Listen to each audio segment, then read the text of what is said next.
let's see.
What's the crack? It's your boy Teriak back at it again. Well, not back at it again. This is a special, ladies and gentlemen. We reached 2K, baby. We reached 2K. Let me check the official number, see if there's anyone trolling us. Because it did go in. We're exactly at 2K, ladies and gentlemen. Let me take a little quick screen grab of that in case there's any trollers in chat. You know what I'm saying? So we have the screenshot there in case there's any questions during the stream. Well, technically you're at 19.99, Teriak. No, I checked it there, boys. We're there. Let me roll through the chat as well. We got Rips MG225 saying congrats on 2K. My man, appreciate you, Connie. We got Blue saying the door is open. It would be rude not to, you know what I'm saying? Check in on the leprechaun, all this kind of stuff. Daniel saying, the fuck is this? Who the fuck is this guy? You know what I'm saying? And Shante as well. Salute Shante. Don't forget to like and subscribe. You know what I mean? It's free. You know? Love this. Happy for you, Yak. Here's to 5K coming up. Salutes to you, sir. Yes. Like I said, I think the next is going to be 5K, then 10K, and then we kind of go like 10Ks after that or something like that. We'll have to see how it goes. And we also got How Long Nate with the $20 before we even began, before we even got into it. So let me play the shredding clip for that one, sir.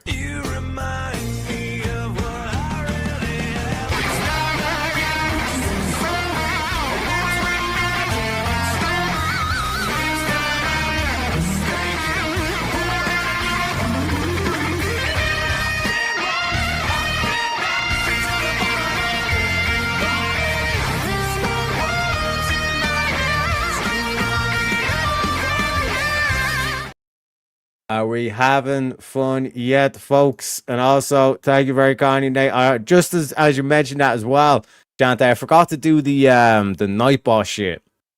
Just having something that just like constantly puts in, let's say, the Discord link or the X link and all this kind of stuff as well. So we'll get back to you on that one.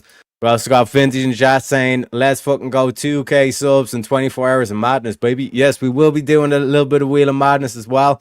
Have a few things to cover first because, like I said, this is a marathon. We don't want to rush ourselves. You know what I mean? So we also got Darts as well saying, woohoo, at work, but checking in. My man.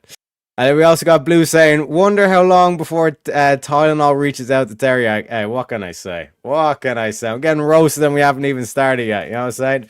Soon to be a major sponsor. This is the show's unofficial sponsor. From doctors, nurses, and pharmacists to moms, dads, and caregivers, they have all put their trust in Tylenol.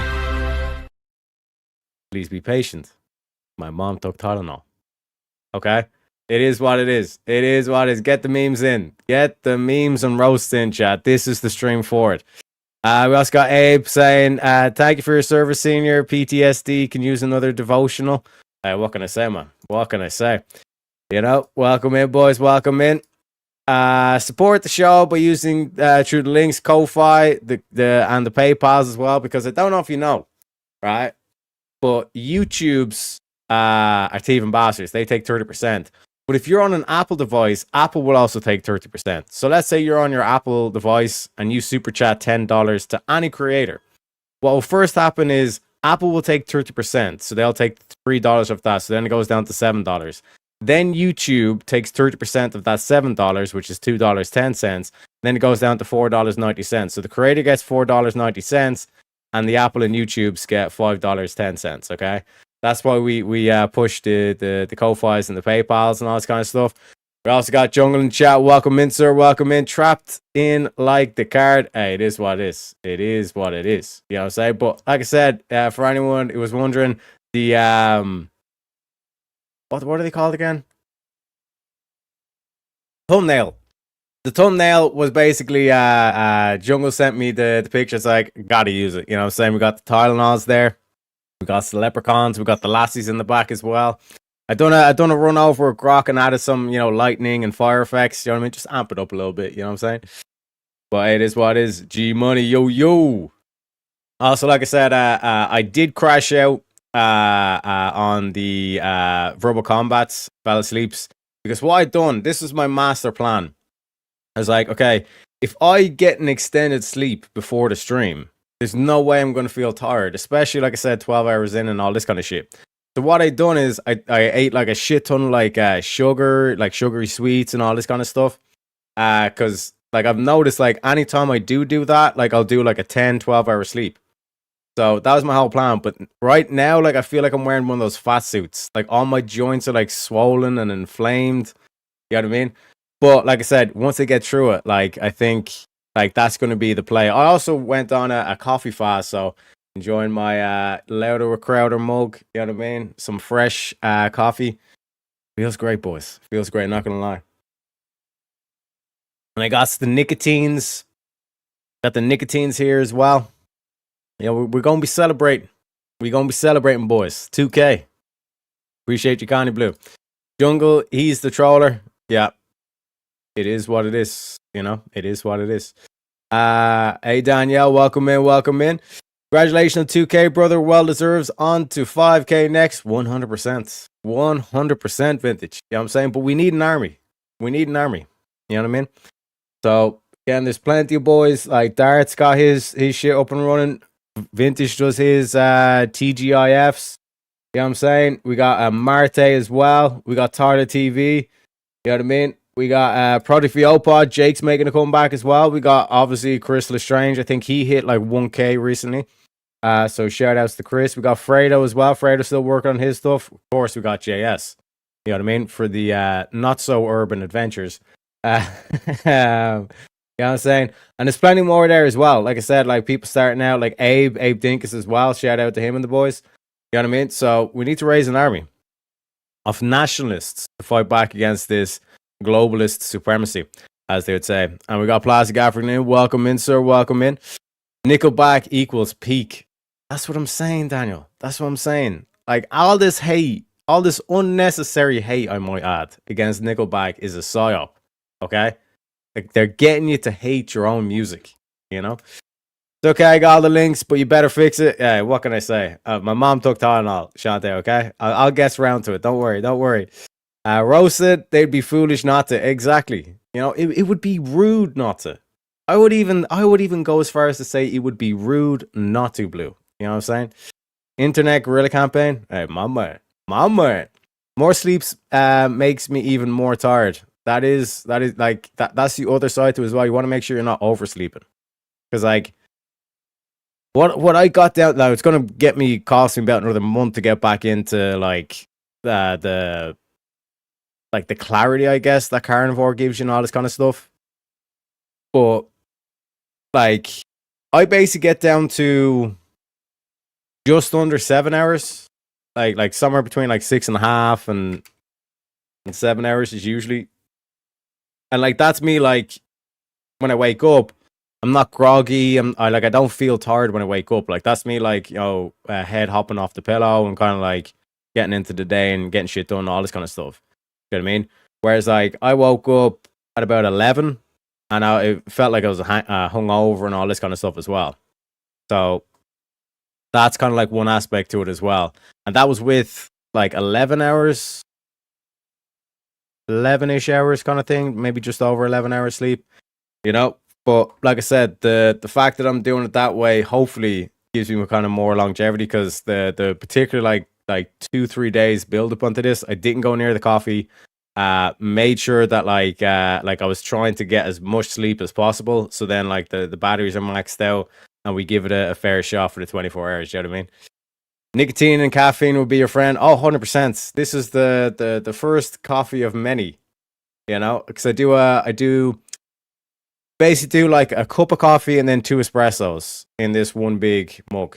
You know what I mean? And I'm probably going to need like another 2 or 3 of these just to get through it. I'm estimating at least, you know. But it's been what, like 3 or 4 days since I had any.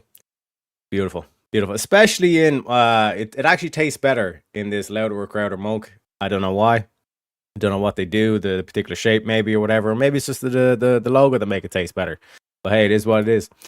I'll drink some Irish whiskey. What can I say, man? My man. VK went for like 13 hours. You gotta love it though. Oh, 100%. Like that's why I was like, I thought I was gonna time it perfectly, where it's like we were coming to semifinals. I was gonna do my last ditch effort. Because if you notice, like I went out of my way to try and take like the unpopular opinion as much as I possibly could.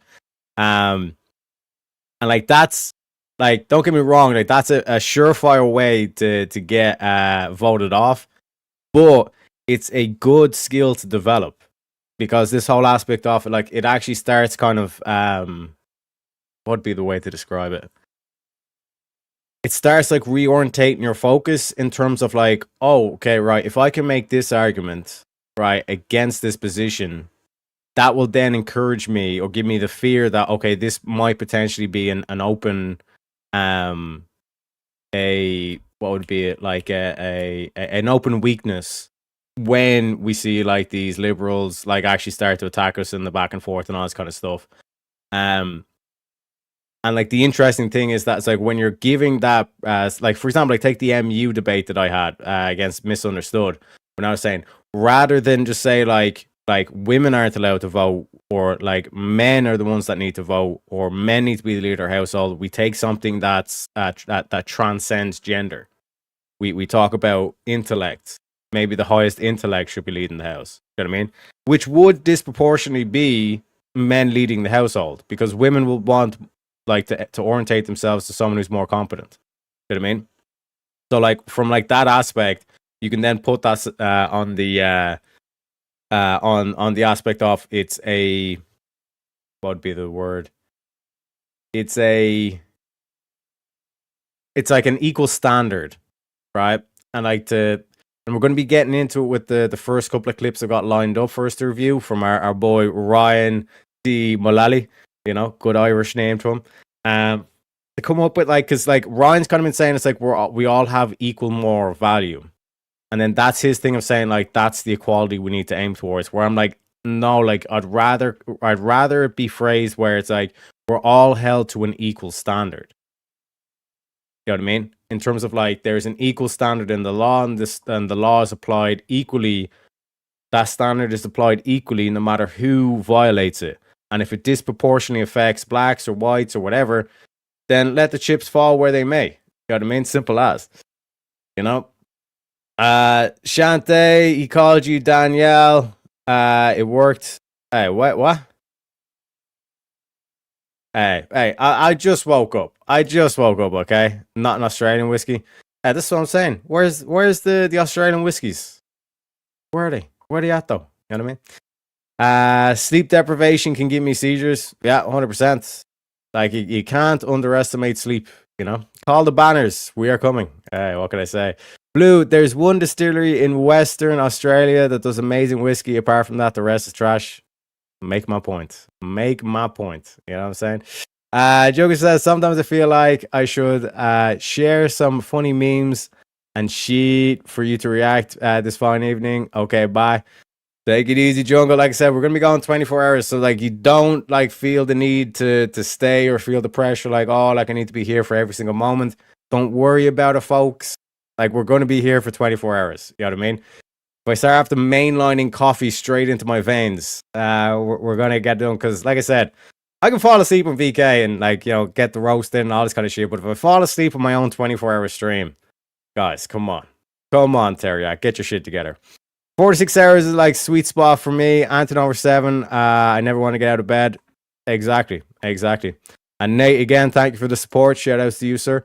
Richard Vintage, I'll try if I can order online on your 2K. Hey, my man. The fuck? I think I'm saying things, Lamau. Hey, Shante. We can't have you saying things because literally 18 hours later into the stream, I'm going to be saying things. You know what I mean? I'm going to be like hallucinating all this kind of shit.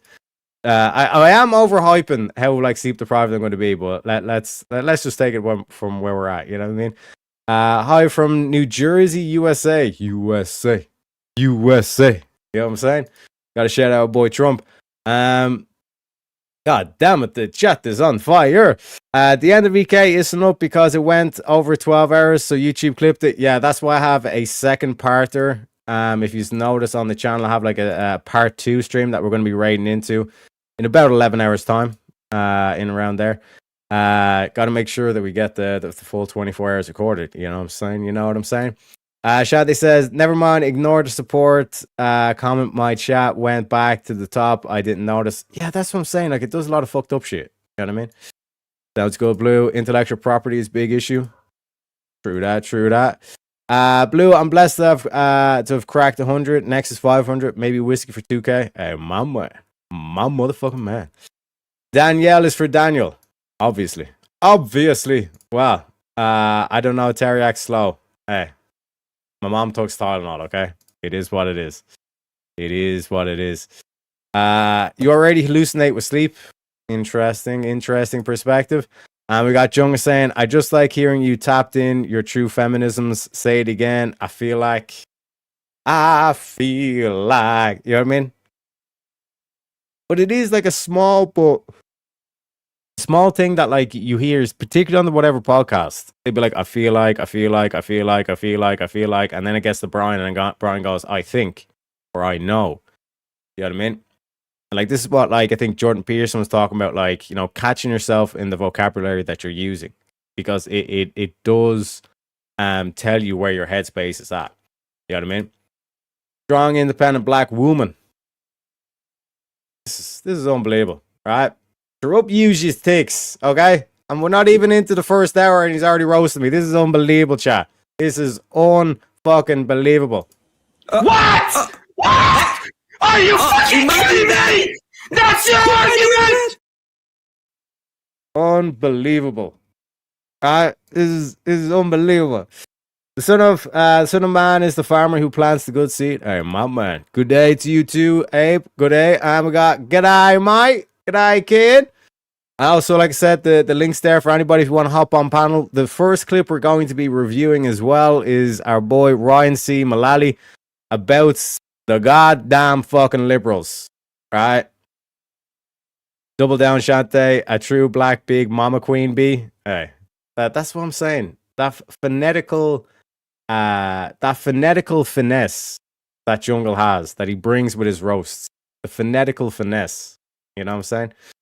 Forgot that you don't need no man. Exactly. Fee favore. Fee favore. Bets anyone on when Teriak needs to take Tylenol to stay awake? Hey, shut the fuck up, okay? I got my coffee, okay? At least I got my coffees, right?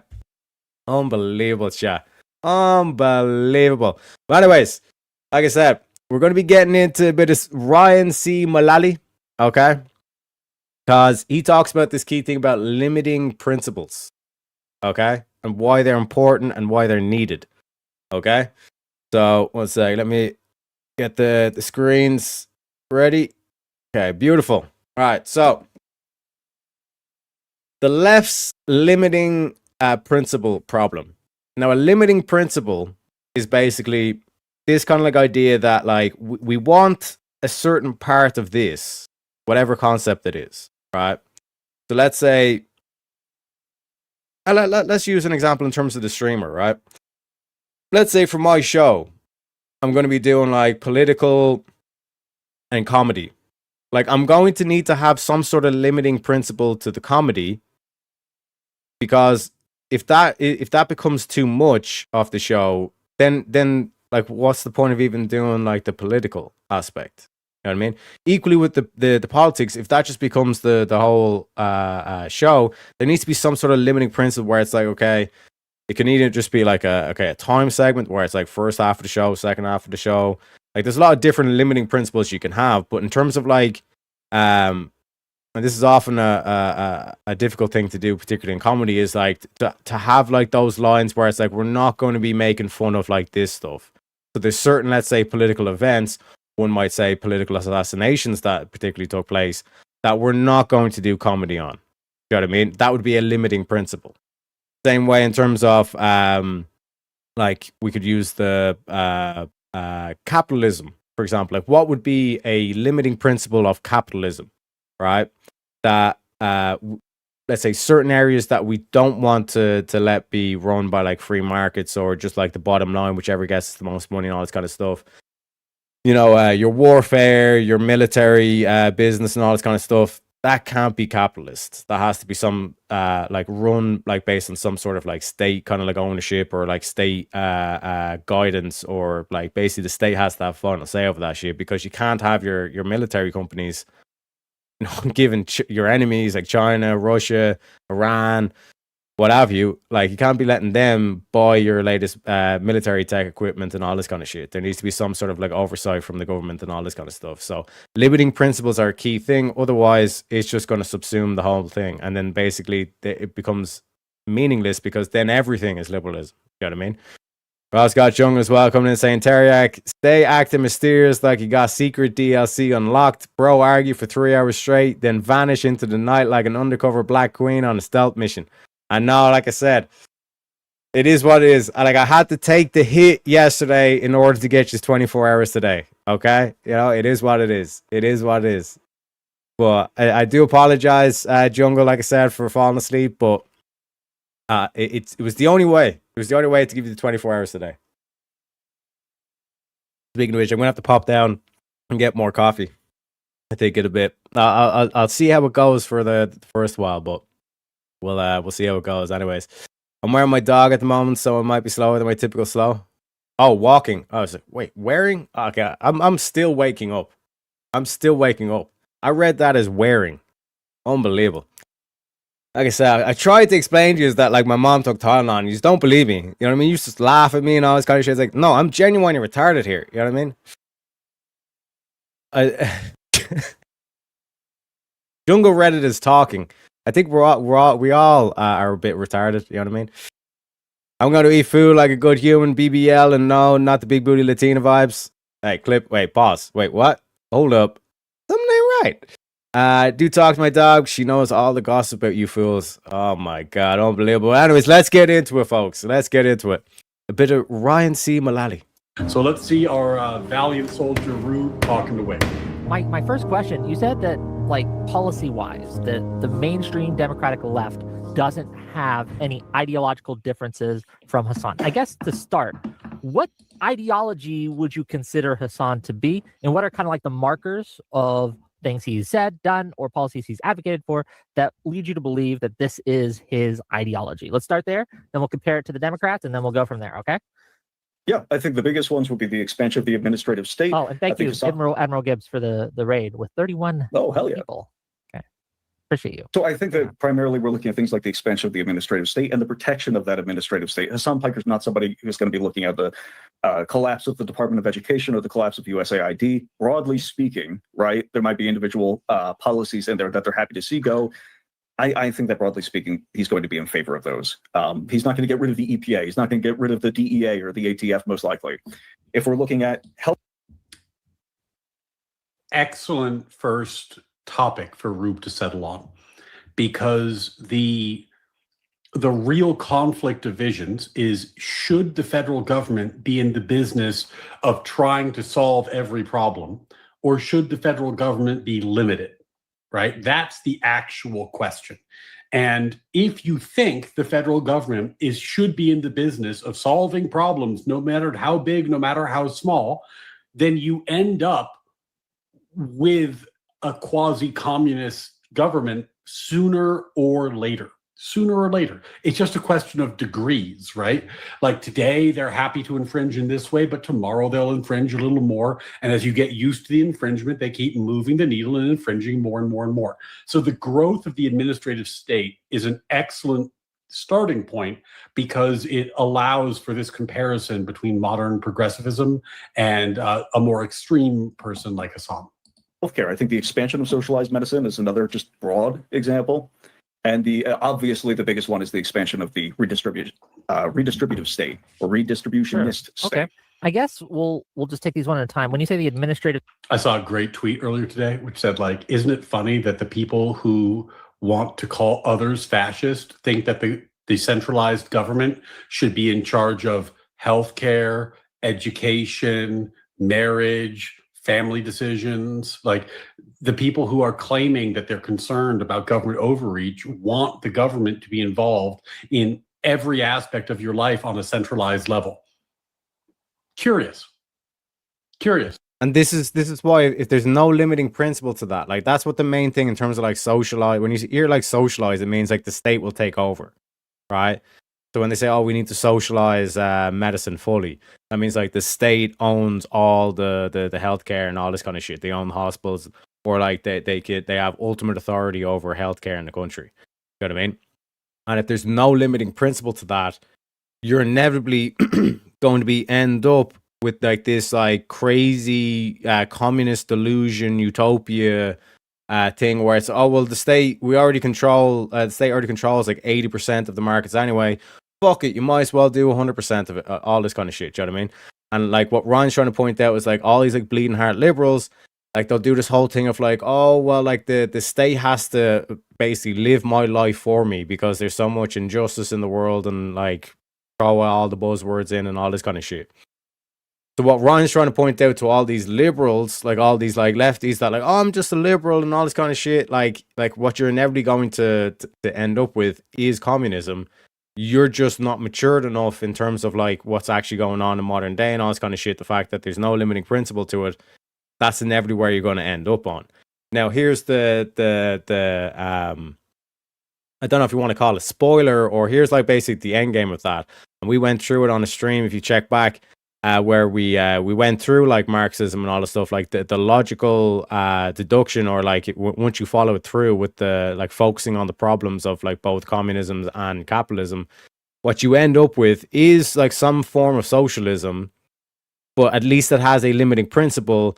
But what both sides don't want to recognize, both right wingers and left wingers, is that limiting principle is the nation, which would give you National Socialism. And then all of a sudden people get quiet. They don't want to talk about it anymore. All the lefties start calling you a Nazi, all this kind of shit. Do you know what I mean? But when you look at the aspect, there's certain key sectors that for the sake of the nation, that the government has to control. We talked about the warfare. So like your military companies, like big manufacturing in terms of like being able to develop like rocket technology and all this kind of shit. Big infrastructure. So like your roads, your power your power grid, your water supply, your farmland, things like that. Like you can't have China buy up all your farmland and then have control over your food. You know what I mean? Education's another one as well. You can't have like foreign interests dictating what your youth are being taught. Otherwise, you end up with crazy batshit fucking communists that are doing like the whole queers for Palestine thing, who are burning your flag, all this kind of shit. So that's the thing that like a lot of capitalists don't want to have to deal with, this whole thing of like there's certain sectors that need to be socialized to a degree. Like the government needs to make sure that, and like this comes from like the like very logical argumentation, very reasonable argumentation that, especially like the family. Why were they going after the nuclear family? Well, what is the backbone to the nation? The nuclear family. You know what I mean? When you start looking at like this whole like BLM, the fact that they actively went after the nuclear family, all these like organizations that want to destroy the nuclear family, anytime they talk about the nuclear family, they want to destroy it. Essentially what they're saying, be it like willing or unwilling, is that they've bought into this idea that they want to destroy the nation. This is why they go after the founding fathers. The founding fathers owned slaves and all this kind of shit. They want to destroy your history. They want to destroy your nation. All right. And this is why liberals refuse to have that limiting principle. Because if you actually are to recognize that limiting principle, you know, out of the 100, let's say we have the political spectrum right here, right? One second, let me get the... Right, on the extremes, let's say like 5% on this side and the 5% on this side. So like 10% of the total, but 5% in each of the extremes. You have like the extremist capitalists, where they want everything to be capitalisms and all this kind of stuff. And then on the opposite side, you have like the communisms and all this kind of shit. What would capture 90%, the 90% of the non-extremes would be National Socialism. And like the only real disagreements would be, well, should we spend more on the on the budget? Should we spend more on the military, or should we spend more on the education? Should we spend more on big infrastructure and putting in cables and like power generators and like investing more in a big infrastructure? Or maybe we should, like, all this kind of stuff. Like that's what the disagreements come down to, rather than this whole thing of like, essentially, when you look at the Democratic Party, they want to destroy the nation. And this is why, again, props to Ryan, why he's trying to make such an effort with these liberals, is that like he wants to see a left wing where all we're really fucking debating over are like those key essentials, rather than this whole shit of, well, maybe communism might be a good idea. Maybe these people who are saying it's all the capitalist fault, maybe like that's a great idea. You know what I mean? Like I'd much rather a Democratic Party that was along the lines of, you know, fuck it, 20, 30 years ago. Because they were saying the exact same shit that Trump is saying right now. But Trump is now a racist for saying it and all this kind of like, you've seen all the shit, do you know what I mean? Check up in chat, we got Stammy saying, holy shit, Gary Terry got his camera. Hell yeah, brother. This is just to double check that I'm not asleep, okay? You know what I mean? The left needs to erode religion, family, and the national loyalty to implement their plan. Exactly. Exactly, Abe. And again, here's the fucked up thing. It's coming from like the extreme right. The extreme right, like, and what I mean by that is like the globalist capitalists. The fuckers that want free trade, the fuckers that want to deindustrialize, the fuckers that want mass immigration, all this kind of shit. They're like the people that are funding all this kind of shit, they're the global capitalists. But they use the extremely lefts, like the mentally ill and all this kind of stuff. Andrew Wilson pointed this out beautifully when he says like they've weaponized mentally ill people. You know what I mean? But the left is their useful idiots. They're communists that actually believe in the delusion of like this utopia and all this kind of shit. They use that. They know that like those people, like they'll make the emotional arguments and they convince them to show up and start screaming in police people's faces and all this kind of shit. But even like to fund the police as well, Abe. Like, why the fuck would you want to defund your police? Can a nation exist without police? Even fucking, what was his name? Milton Friedman.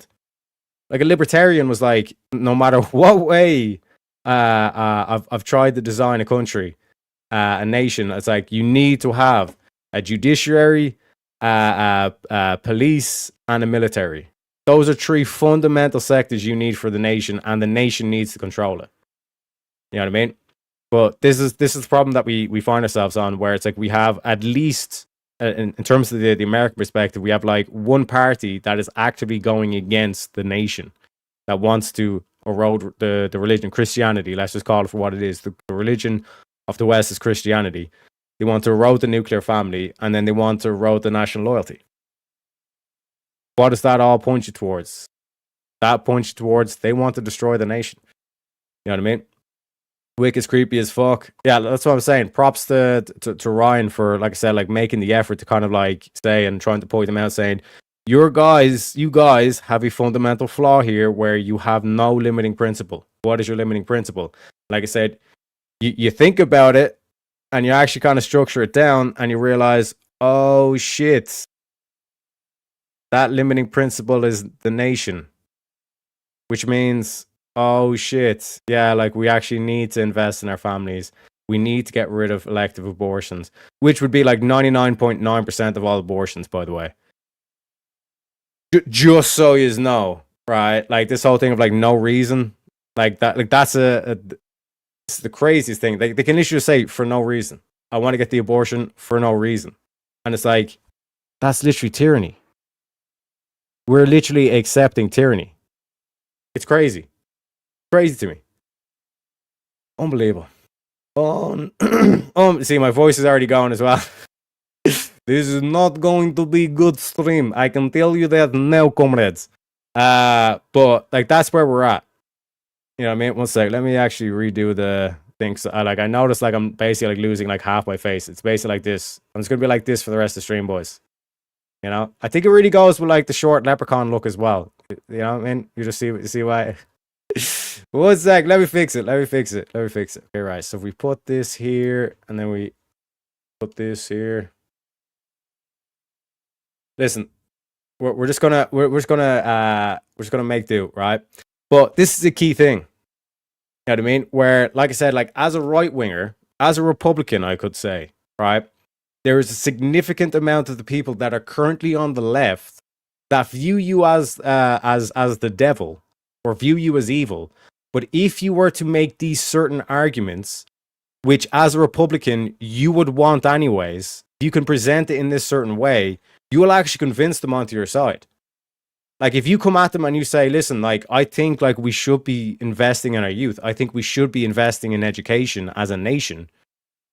Now all of a sudden they're like, wait, he sounds like a socialist just like me. And it's like, yeah, like I'm just saying like we need to have a sensible limiting principle. We shouldn't be investing in people who just show up out of the blue. We should be investing in our own nation. We should be investing in our own people. People who are like, who their families have contributed significant amount into this system, keep this system going. You know what I mean? Is this not one of the greatest systems we've ever seen on the face of the planet? You know what I mean? And that's when he's like that's what I think like Ryan's, and again, salutes to Ryan. Hats off to Ryan for doing this, because I've tried to point out to these motherfuckers that the whole trans thing is just a way to genocide the gays, and they call me a fucking transphobe for doing it, and I'm like, you fucking retards. You know what I mean? Webb says, Wick's a leftist, he's a veteran, and it massively bugs me. We have vets out here like him, though he is Air Force medical, not a combat vet like I am, but damn. But that's what I'm saying, Abe. That's how effective this propaganda has been. Like, it's literally taking your own, like, because when you think of like a soldier mentality, like a soldier's literally like they put their, like the nation's perseverance above their own fucking lives. That is no mean fucking or small fucking like mentality to have. That is one of the biggest or the greatest mentalities you could ever have. You know what I mean? So like in terms of that, like that's how severe this propaganda and how they've twisted and warped it so that like they view you as someone who's like the devil. You know what I mean? For lack of a better word. But once you like start pointing out what Ryan's trying to do is in terms of this limiting principle and why it's a key thing, then hopefully you can like guide them down the direction of there needs to be like, what are we going to have this limiting principle as? The nation. You know what I mean? One sec. Yeah, thank you very much, Shante. We'll do it like 3-hour segments ish. Okay, so got to set the YouTube super chat goal or the grift break timer. So in roughly about another 2 hours, we're going to be doing a little grift break. Shout out to Shante for reminding me. I can't even type. Oh my god, too early in the morning. Too early. Too goddamn early. But like I said, I'm actually starting to feel slowly better as well. So I think the plan is working. Ladies and gentlemen. One sec, let me get this in. So goes there.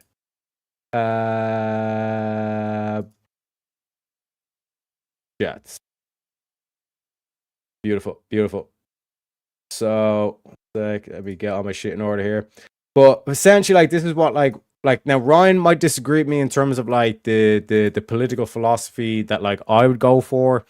But this whole kind of like within this Marxist kind of like dialectic between the capitalism and the communism, people think that like those are the only two options. You're either a communist, and like from like by proxy of that, like anybody who would like call themselves socialist would also just be thrown in with the communists, because while they don't believe that they can achieve the utopia right here, right now, they're hoping for that utopia to be achieved in some sort of future generation. But they would all be branched on the communist, and then you have the capitalists themselves. But these are just two entities. Once you critique both of them properly, you can get to a rather strong political philosophy that does have a strong limiting principle, and also a strong grounding for it as well.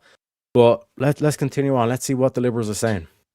State, I'm assuming you mean things like where the government programs social safety nets, such as welfare, such as SNAP, such as healthcare, etc., that kind of deal?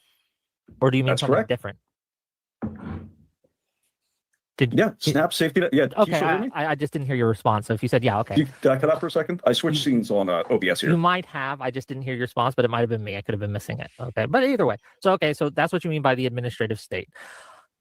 I don't know if I would say that the mainstream Democratic Party wants to go nearly as far as someone like Hassan would. And I do think that threshold. I agree with Wick that the mainstream Democrat would not want to go as far as Hassan. But the question is, why not? And the answer is, oftentimes, they don't want to go that far because either they think it is politically impractical, or because they are relying on the bones, on the ashes of my values, right? After largely torching natural rights, natural law, throwing this in the waste bin of history, claiming they've progressed beyond it, they have some residual thing in the back of their head that says, that might be too much. But it doesn't really stop them. It just, it's just like a voice of conscience that slows them down a little bit. That's the problem. I agree with Wick that policy-wise, the average Dem is not going to want to go as far as Hassan. But the question isn't what is the policy. The question is why not? Why not? And that's going to be interesting to see how Wick answers. And they don't have an answer.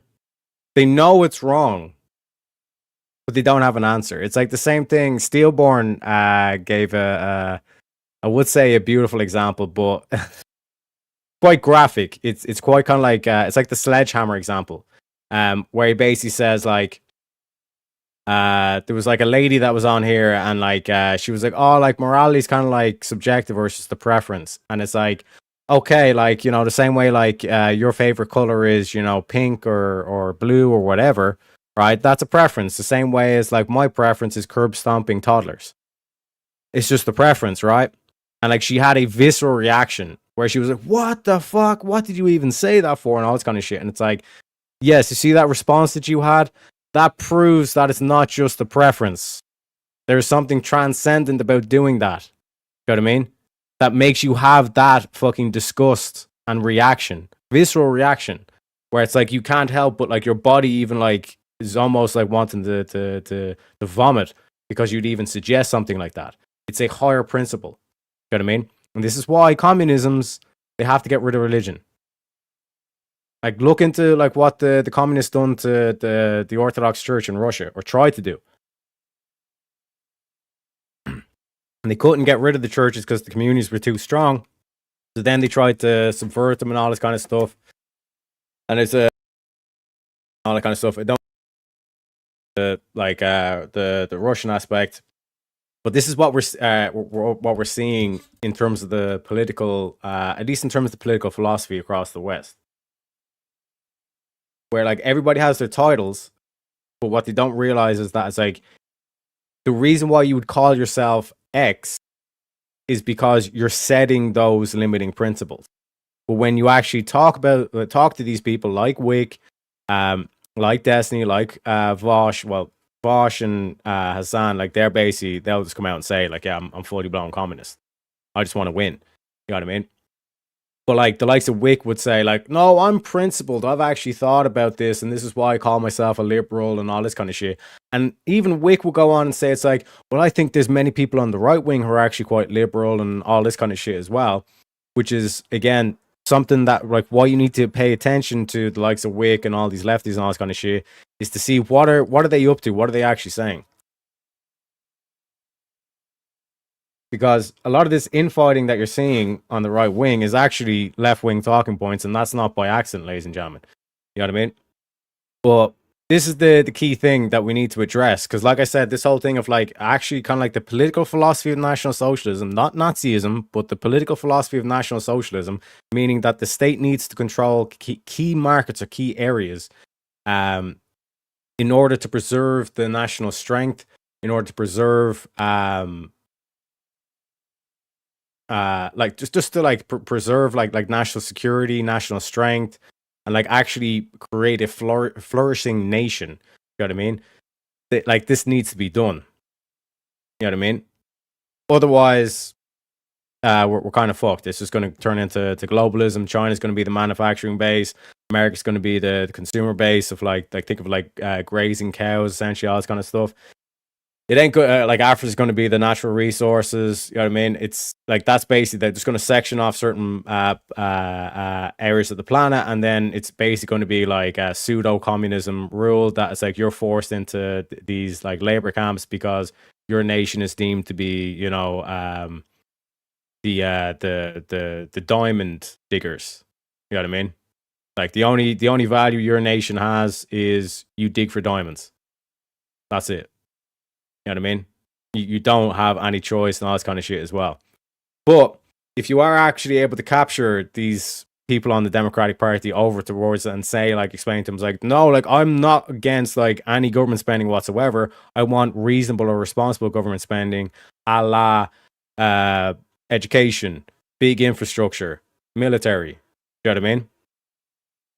And if you can come at them from that angle, then they don't do the whole name calling thing. This is why I keep talking about like Rachel Wilson being such a necessity for certain debates, because if they're going to put up a woman and it's going to be about feminism and all this kind of shit, who better else to counter that than a woman, firstly, but Rachel Wilson, who's literally wrote a book on feminism. You know what I mean? And to have her say it's like, I want to repeal the 19th, will also give it from the perspective of not just so that women aren't allowed to vote and all this kind of shit, so that we actually have a competent voter base and not just assume that voting is a right rather than a privilege. Do you know what I'm saying? So, like I said, limiting principles is a key thing, ladies and gentlemen. Hey, Philip Coggins, member for a month, turning that eagle. It's amazing to see how much the DNC's platform aligns with NSDAP's 25 points. Wait, hold on. What is NSDAP 25 points? I don't get this reference. Oh, the National Socialist Party. This was 25 points that were enacted by a certain Austrian painter in the 1920s. Well, as we have pointed out, and Philip Coggins, this is really funny. I'm going to have to dig into this and see if I can make this comparison. Because if that's true, it would make a lot of sense because, kind of the father of the progressive status quo is Woodrow Wilson, and he modeled his view off of 1920s Germany, and the 25 points, at least for a casual Google search, originated in 1920s Germany. So that would be very unsurprising if there was overlap. That's hilarious. And if true, I'm going to do a little research on that topic, and maybe we can make a mountain out of this in terms of content. You will make a mountain out of that content, Ryan. I can tell you that for a fact because I read off the 25 points of the Austrian painters. 25 points of the National Socialist. I forget the rest of it, but basically, like the Nazis in Germany in 1920, they put forward these 25 points saying these are our things, and like what they're saying is like in terms of our policies, like the Democrats seem as though they align with that. All right. I read off those 25 points on the last Wheel of Madness, and the boys agreed with all but 2 of them. So 23 out of the 25 points, even right wingers would agree with.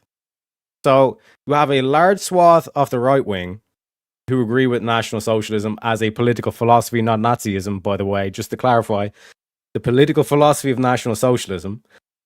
You also have a significant swath of the left wing that would agree with the political philosophy of National Socialism, meaning socialism with a strict limiting principle of the nation, right? Putting the nation first and the nation's backbone being the family, which is the individuals, right? Like we're going to see, as Abe was saying, you're going to see some bunker shit. No matter what happens, buckle up because you're going to see some crazy shit. You know. What are the 25 points?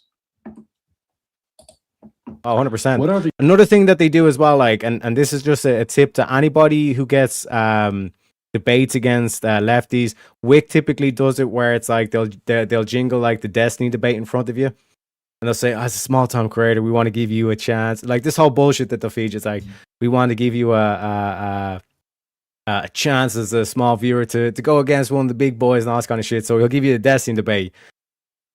But it's basically rigged. And what I mean by that is like they'll already have clips ready to go. And like the argument's already going to be, or the discussion's already going to be phrased on a particular topic and all this kind of shit. And like Destiny's going to already have his kind of like avenue that he's going to try and push the conversation into this thing. And then they'll get you to deny something, then instantly play the clip that will contradict you. And then they'll say, see, these right wingers are just a bunch of retards. We shouldn't listen to them. And that's the whole spiel. Now, when me and Steelborn went against Destiny, they weren't able to get to nothing because, as you guys know from VK, me and Steelborn, we like to get particular. You know what I mean? And especially with Steelborn going down the lines of like the actual drilling them down in terms of like the actual, like, what do you mean by this? Like the definitions, the semantics are important, especially at the start of it. And then you got a little leprechaun fucker like myself, who, as you've seen from yesterday's VK, I'm able to get the fiddle out, you know, tug on those heartstrings. You know what I mean? I'm able to play an optic game or two. You know what I mean? So in terms of the whole kind of like layout, or the what would be like the snake type tactics that these motherfuckers like to play, we're all well aware of them at this stage. You know what I mean? And it ain't gonna be working for much longer. I can tell you that. You know, I should have not missed that debate, dude. Man, there'll be other chances, Abe. There'll be other chances. It's a marathon, not a sprint. Marathon, not a sprint. You cannot kill an idea. You know what I mean? We're going to have to put up with this whole like communist delusion, and it will morph and change. The word will change, but it'll still be referring to the same thing. This delusion that if there just wasn't a state, we'd all get along and all this kind of shit. Don't happen. It don't happen like that. I have big rhetorical traps all planned out. My man. My motherfucking man. But even just being able to know when to bite the bullet. Because again, like there's another thing that kind of goes like, you know that they've got clips planned, all this kind of shit. So you have to be very careful in what way you answer, and it makes it kind of slows you down in a way to be sure what bullets to bite and what bullets not to bite. But and again, the only way I can really describe this is like being able to understand the big picture at play, which I And this is not like a bragging thing or any of that shit. Do you know what I mean? This is just like me trying to be as honest as I possibly can in terms of what I've seen. Like, I genuinely think it's like people just cannot contain the big picture at play, and then they'll get like easily sidetracked with a detail or something like that here, and then they forget about the big picture, and all they're doing is focusing on that. Whereas if your focus is on the big picture constantly, like, if they try to distract you in some little details, you can say, who gives a fuck about that, because you got these 10 other things here, and then what about this other thing going on here, and then, do you know what I mean? So it's like, in terms of the big picture, that's the key thing to stay on top of. But it requires you to have seen, or at least have the like multiple different areas and different perspectives to hold all that together at the same time, which is very difficult to do. Thomas? Who's Thomas?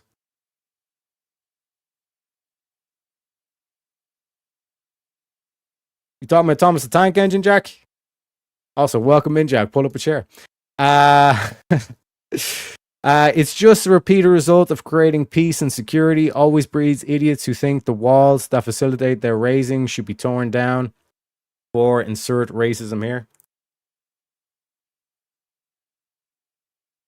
True.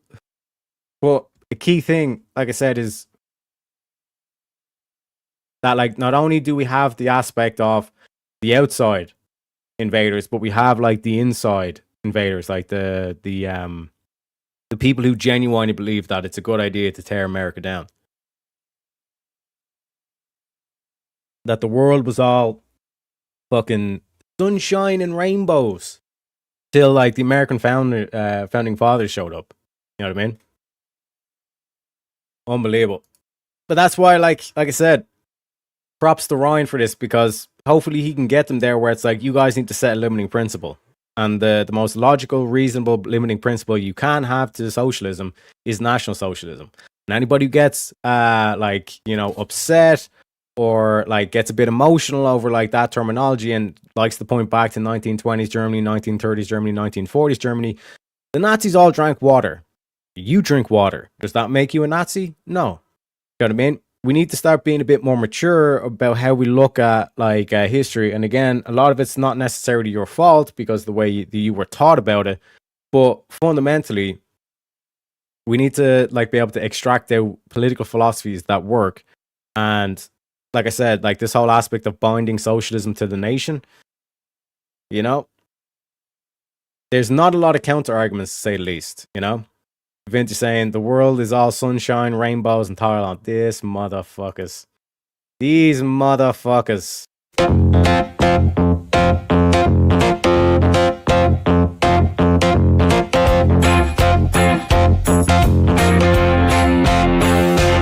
You're a cunt. I also played that because Vintage is Australian, and the artist there is Australian as well, Tom Cardy. Shout out to Tom Cardy. You know, oui, français. Voulez-vous coucher avec moi ce soir? But you get what I mean, Abe. Like, I'm talking about like Republicans, talking about nationalists, people who want to keep like this idea of a sovereign nations and all this kind of shit. Because globalists, they want to do the whole Thanos thing, where it's like, I'll wipe all you people out, and then no one will even remember what the old world was like. This is the new world order, and it's like you have like one world government and all this kind of shit. Oui. Jackie Sonya Blade. That better? Unbelievable, Jack. Jack, you need to learn the power of the word cunt. As soon as you unlock the power of the word cunt, life is going to be so much more beautiful for you. True story. We call out saying we'll see you next Tuesday all the time. Hey, my man. I'm being a smart ass. So many hand in our cookie jar. But this is what I'm saying, Abe. Like, me as an Irishman, to give you the perspective of an Irishman, right? Let's say I fucking went above and beyond, and we somehow managed to lead a peaceful revolution that like not a single bullet fired and we were able to overthrow the shackles of this government in Ireland. What's going to happen next? The EU is going to put so much pressure and so much sanctions and all this kind of shit on my government. I'm not going to be able to do shit unless, let's say, I pass a vote to leave the EU. All right, we leave the EU. Now all of a sudden we're no longer allied with the EU and all this kind of shit. And then next thing you know, like all our waters starts getting surrounded by French and British sailing boats and all this kind of shit. And now I'm objectively in a worse situation for my nation than before. All right. And then, like I said, another possibility that like I've been playing around with is, well, then I go to Mr. Donald Trump and say, I know, you know, the 51st and the 52nd states, they're already basically reserved. Those chairs are already reserved in the auditorium. But what if there's a 53rd seat, you know, and like start talking about that and all this kind of shit. Well, then I'm actually disservicing Americans now, because now all of a sudden you have to put American lives around the like my island to make sure that like we're protected. You know what I mean? So like Ireland in particular is, like I said, Abe, it's a fucking nightmare. But regardless of what happens in Ireland, if America falls, then it's literally there's no fucking chance. Because at least in terms of like what Donald Trump is trying to do, and this is why he met with China and he's going to be meeting with Russia and all this kind of stuff, is like, listen, we should all be independent sovereign nations, correct? Like, we should at least be able to all agree to that fact. If you're a leader of a country and you cannot agree to the fact that we're all sovereign nations, like imagine if your leader was to come out and to say, it's like, I'm the leader of the country and I believe that we should not have our own sovereignty. Like, it's literally a treasonous thing to say. You know what I mean? So like from the aspect of like coming at it from like nationalist, like that's the key word in all of the stuff that we talk about here is nationalist. Like are we like all people that believe that our own independent country, like for example, like Jake Rattlesnake, like he believes that Australia should be a sovereign nation, that we shouldn't be kowtowing to the UN or to the World Health Organization or to any of these global fucking groups, for lack of a better word, for like dictating what our policy should be. We're our own sovereign nation. We will determine what's best for our own peoples. You know what I mean? And it's much better than a one world government with all centralized control and they start dictating all the policies and all that stuff. It does not work. You need to decentralize the government so that like for example, like the federal and state system that like America has, it's like you want to have all these independent states that can go their own way on particular issues, because then you'll see based on like the population control, because if someone's actually willing to move a state, that's them showing that like whatever's working in this state is so bad, I'm literally willing to uproot my family and try to relocate to a completely different environment. You know what I mean? What's more of an indicator than that? Like I'd much rather trust that than I would trust polling. You know what I mean? Abe says, I understand why. It's just people on the outside need to understand the American conservative psyche in order to get the actions you want. Some folk in other nations push the wrong buttons, making Americans less willing to help. But I mean, that's the thing. Like I know for me in particular, like all the elites and all like the both the president and the prime minister, all this stuff are like saying all this shit about Israel, and I'm like, bro, what the fuck are you doing? Like, just say nothing. Just say nothing about it. Who gives a fuck what Ireland has to say about Israel? Why are you going out of your way to, like, the best case scenario to describe would be, like, to virtue signal to other nations, all this kind of shit. But what the fuck is Ireland going to do? Well, actually, what is the size of the American, Irish military? Size of Irish military. Total numbers. Currently.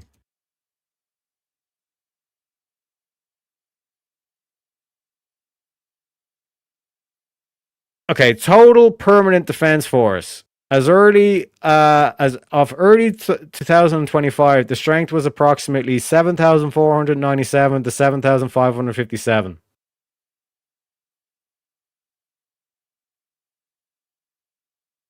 One second, I'm gonna throw that into Grok as well, just to be safe.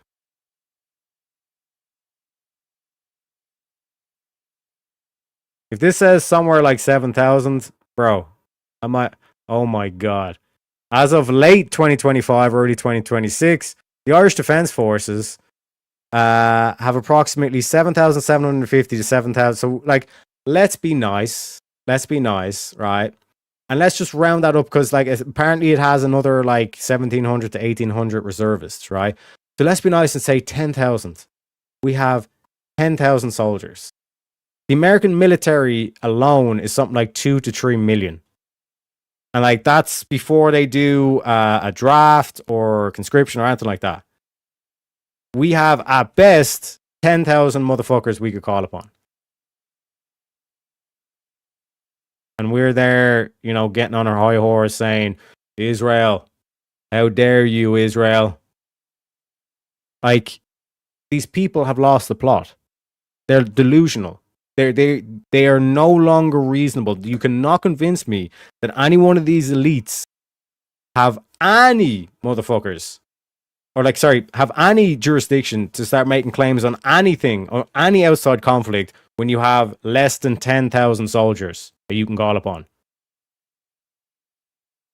You know what I mean? Yeah, no, that's what I'm saying. Anywhere between 2 to 3 million if you include the reservists and the National Guard and all this kind of stuff. And we have 10,000, Abe. So you see where, like, and again, I know I say a lot of crazy shit, but take me in the aspect of like, we like Teriak's Irish. He's a fucking leprechaun. He basically has no power in terms of like what goes on in America and all this kind of stuff. But maybe some of these crazy ideas might have an interesting aspect to it.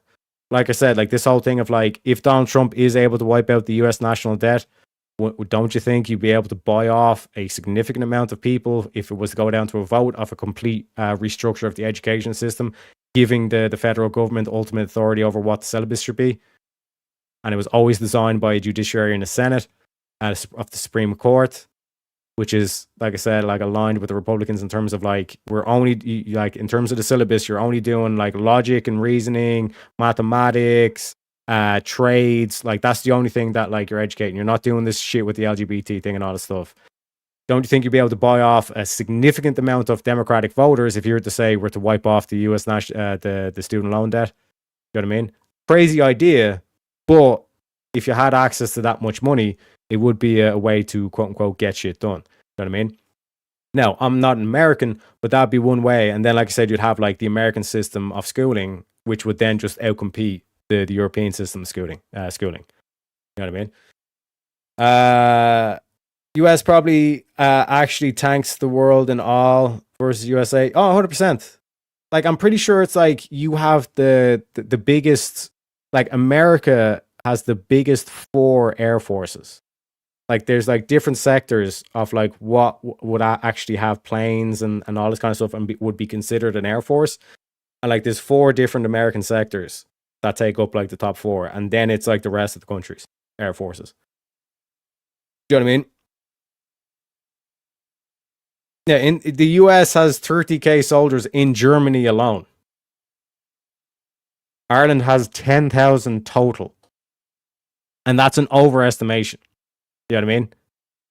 Like this is like saying like the 7,800 plus the like that's what 9,600. That still wouldn't even get you to 10K. You know what I mean? But I digress. But I digress, ladies and gentlemen. Do you know what I mean?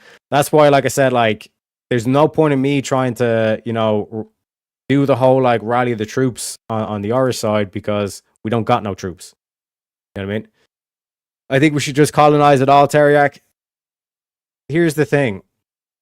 In the situation that I explained there, you know, Abe, where it's like I convince Ireland to become the 53rd state or some shit like that. Let's say I became king or a president or a Taoiseach, and I somehow convinced like a vast majority of Irish people on the island, listen, our only good thing to do is to actually join with the United States rather than this European Union, right? And we passed the vote and all that kind of shit. 32 County Ireland, and now we're 53rd state of America. Everyone's all doing well and all this kind of shit. And Britain starts invading the island. Then now you've forced a conflict, essentially. So that's the thing that's in the back of my mind in terms of that. That's why I've kind of like quieted down the 53rd state rhetoric recently, because I'm like, nah, man, because that'd actually defeat the purpose. Because like I know for a fact that there's a significant amount of Americans that are sick and tired of hearing about, oh, we have to spend an extra X amount of billion on this country because we're using it as a proxy war. You know what I mean? I want a solution that kind of negates all that kind of shit and gets straight to the point. You know what I mean? And welcome in, King. Welcome in. Welcome in. That's saying, sorry if I'm not catching up with Chuck, 'cause I'm trying to make sure I go back to the video as well, folks, as well. America has the largest air force in the world. Our Navy has, yes. So it's like, yeah. So if you look at the Air Force is number one, then the Navy has its own Air Force, and that'd be second. Then like the National Guard would have its own Air Force, and that'd be third. You know what I mean? And you just go down through the thing, and America's like at least the top 4 of the top 5 countries. You know what I mean? So it's like, what are we doing here, folks? What are we doing here? Like, why the fuck are you trying to fuck with America? You know what I mean? And like they were saying, like this, like America has 30,000 troops, US troops in Germany, but only like Ireland has 10,000 troops total for like our national army. You know what I mean? And we're here on the world stage trying to condemn Israel. Get the fuck out of office. You know what I mean? Like I said, if America falls, then Ireland has no chance. The only chance that Ireland has right now to actually regain its sovereignty and all this kind of shit lies with Donald Trump actually getting America to regain its sovereignty from the lost sovereignty from the soft power of the city of London, Jerusalem, and I forget the third place as well. Vatican, sorry. Like those 3 areas. City of London, the Vatican, and City of Jerusalem. 25 points. We demand the union of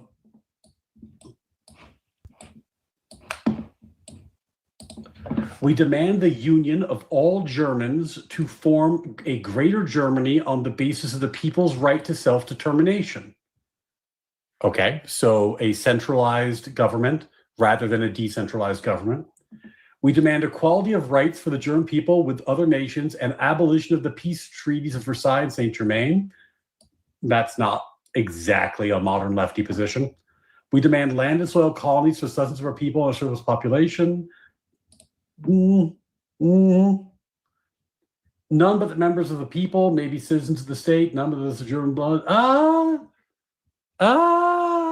Philip Coggins, the first one I was with you. These next 3 don't seem very modern lefty.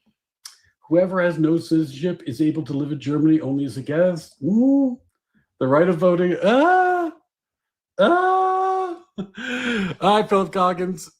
I'm going to have to say, I don't see it. That would have been a hell of a talking point, but I don't see it. Oh, my God. Sean Sandwich Sundry with the 1488.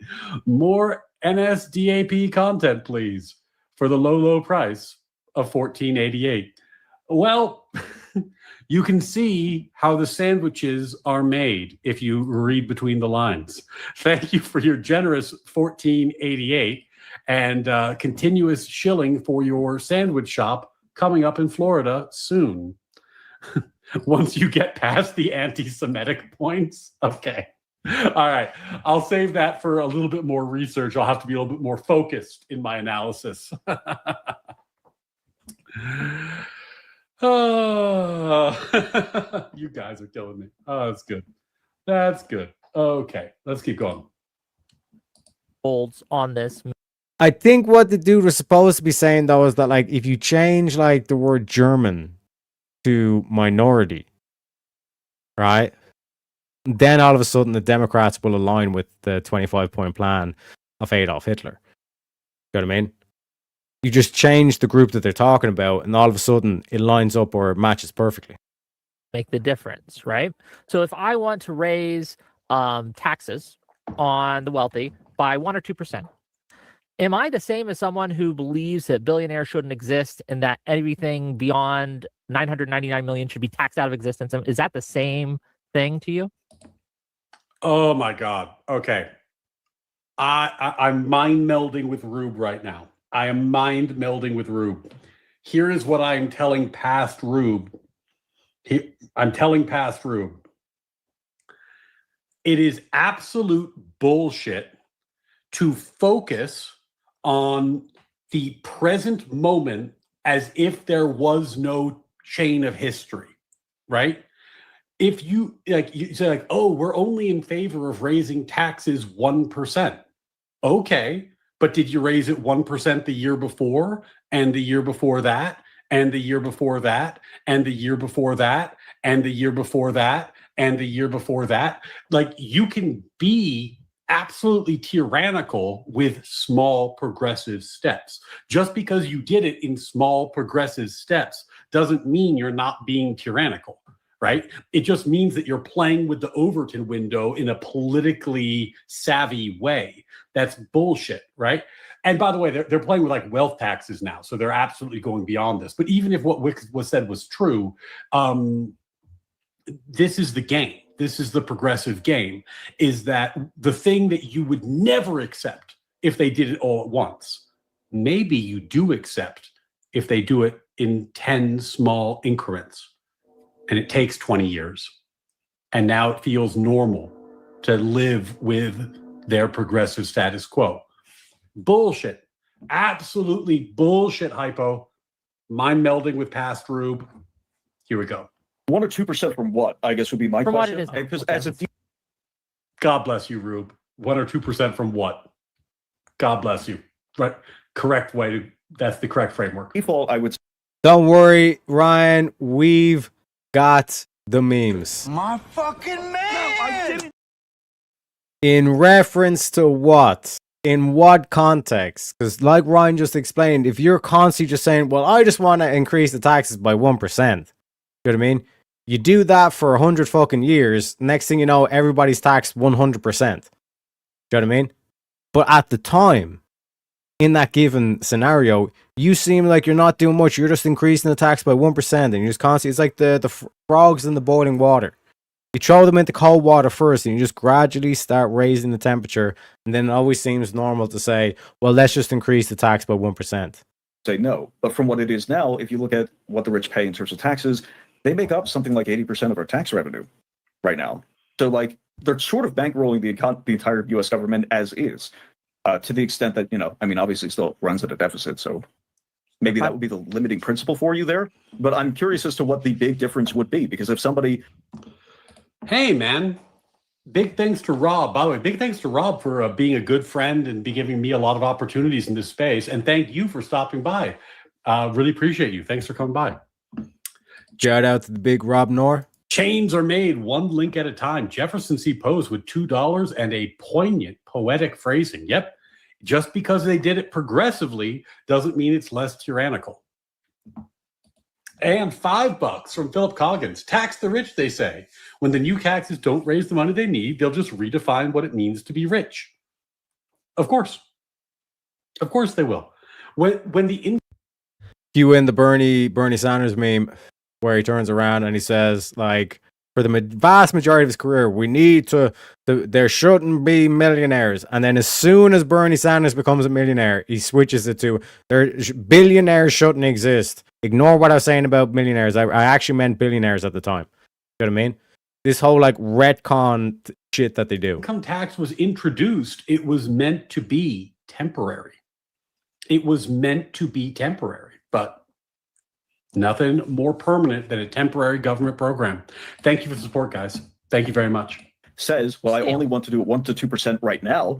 Is that really something different from saying that billionaires shouldn't exist if you're going to keep raising it by 1 to 2% every year? Well, that's Boom. I think Election what you're cycle? sneaking in there, that we would keep raising it in perpetuity forever, and I don't think that's true. I don't think most Democrats would go along with something like that. In fact, from the voting patterns that we have for the Democrats who get into office, while yes, many are in favor of raising taxes on to certain degrees to certain different groups and things like that, we also talk about cutting taxes to other groups and things like that. And we don't, at least most Democrats, don't argue for the abolishment of capital as a whole or the abolishment. But like, notice like the main problem here with like Wick's thinking is like, oh, it's just the mathematics problem. That if we just fix the mathematics here, then all of a sudden we'll be singing Kumbaya and all this kind of shit. Like it's like this oligarchical kind of like mindset where it's like, oh, if we just pay them off enough, and it's like no, motherfucker, like there is like fundamental disagreements of like what's going on here. You know what I mean? You cannot call yourself a fucking feminist and say and claim that you want to look out for feminists and women and all this kind of shit, and then also say, I want mass immigration and I want illegals to be able to vote and all this kind of shit. Because like we can look at the rape statistics in Britain alone and match that across like the immigration that they've taken in, and it is a direct correlate. I know the whole correlation doesn't prove causation, all this kind of shit, right? But it is clear without a shadow of a doubt. So like there's fundamental contradictions that you guys are holding because you have no limiting principles. Also, shout out to my boy Speakeasy. Let me play the easy clip, ladies and gentlemen. Hang on, stop. Let's start with this. What are the 3 laws of logic? What are they? No, don't look them up. What are the 3 laws of logic? Do you think this is an inconclusive What are the mathematical 3 statement? laws of logic? There's 3. What are they? I don't fucking know. You don't know the fucking laws of logic, dude. All right. No, all right, dude. I don't know where. You don't even know the 3 laws of logic. This is fucking crazy. You're fucking crazy, do you bro. want to ask Speakeasy if he knows? Yeah, it's the law of identity, the law of non-contradiction, and the law of the excluded middle. His name is John C. Anything else, dipshit? His name is Speakeasy and he's an absolute fucking legend. Shout out to you, Easy, for the big 50. Says congrats on the 2K. Here's the next 2. Salutes to you, brother. And also let me play the shredding clip as well. Where we at? You remind me of what I really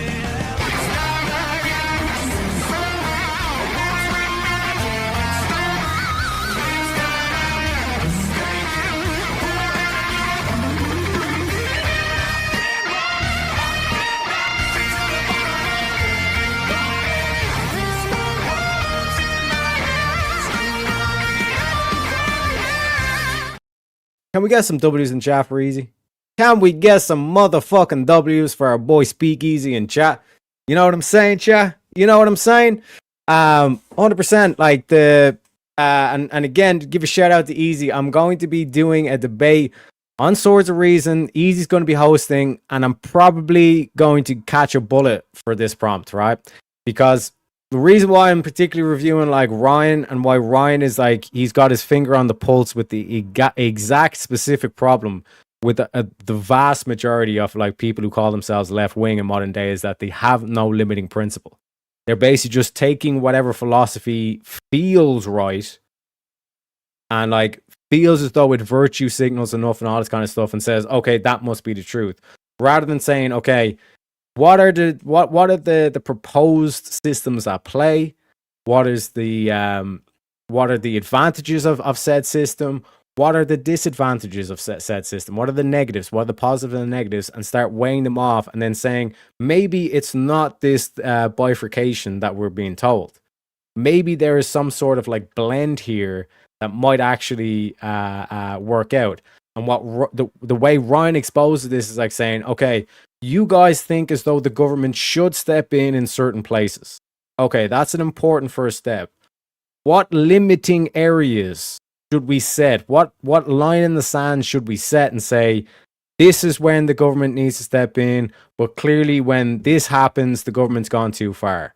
How do we segregate these like the what the government should be stepping in for and what the government shouldn't be stepping in for? But like I said, what's going to happen, and it's going to happen in this debate on the 19th of May over on Swords of Reason by a boy Speakeasy, is the limiting principle that gets put in place tends to have everybody quite emotional, for lack of a better terminology. People get in their fifis and they don't like the limiting principle and they try to turn away from it, but like I keep trying to point you all, it works.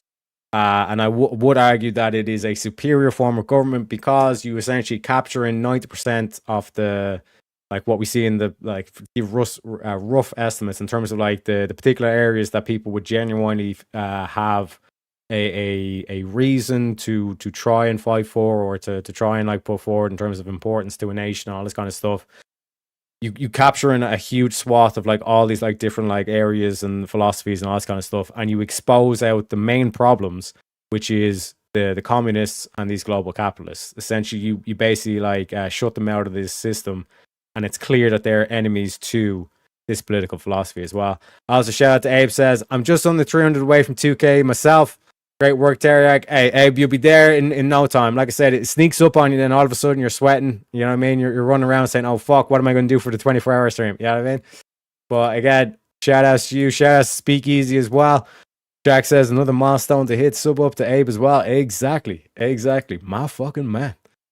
You know what I'm saying? And subscribe to Abe as well. Shout out to Shante for dropping the link as well. Make sure you go over there, give him an L. It's for it doesn't cost you anything.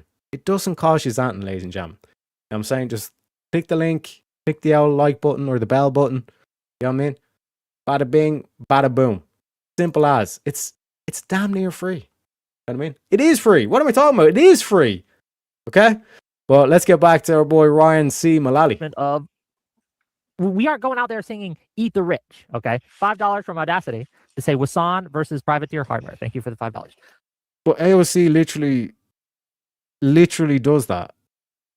You know what I mean? And this is the most frustrating thing as well. It's like people like Wick will like play defense for these crazy fuckers that want to destroy the nation. Nobody's actually saying that. Nobody wants to trans the children. I was like, okay, so then why'd you have all these parents that are transing their children? Oh, well, okay, it is happening, but that's a good thing because now it's all about like parental rights and it just keeps, it's like a ditto. It just keeps morphing and changing, but like, you know what the end result's going to be. So the key thing here is that a lot of these lefties, like they drill down in like the, what's happening today, like this up to date, like what's happening in the moment, rather than taking that step out and trying to look at it from the big picture and trying to see where is this train going. This train is going to communism. What is the limiting principle we need to apply? You know?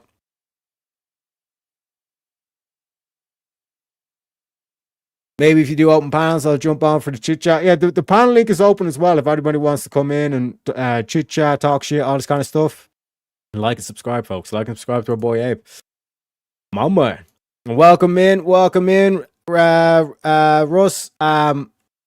Again, I apologize that we didn't get to go head to head in the VK. I did fall asleep, but like I said, we're an hour and a half into 24 hours. I mean, we're going to be going strong. I think I need to get another cup of coffee as well, and also welcome into Crazy as well. What the fuck is going on here? What the fuck is going on right now? Hey, mama. Welcome in, Rev. I fell asleep too. Great minds think alike. Great minds.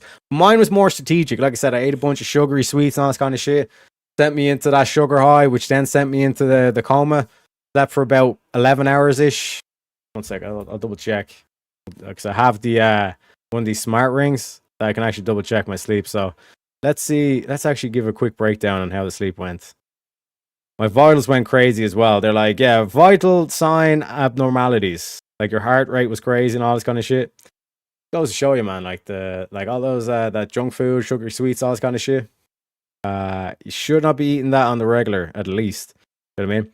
But like I said, sometimes you can use a poison to actually serve as an advantage, as they say. It's taking an age to load. Okay, where's the sleep? Show me the sleep. Or is it on the next page? Yeah, 10.5 hours, I think I slept for. So, like I said, that should be plenty to get us to the 24-hour mark. You know what I'm saying? Be a bit smart and wise about it. You know what I'm saying? But let's get back to our boy Ryan C. Mullally. And like I said, the key point here that like, and again, props to Ryan for like, he's screaming from the bell tower that like, this is a major problem.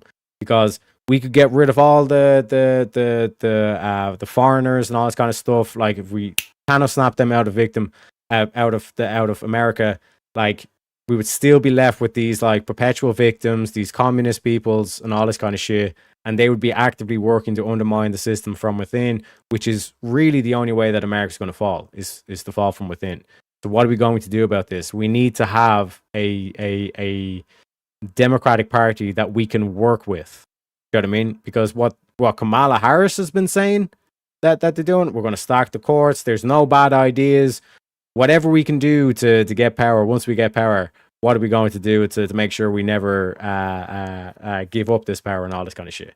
You know what I mean? So, like I said, it's important shit to say the least. But Nice. the scale matters here.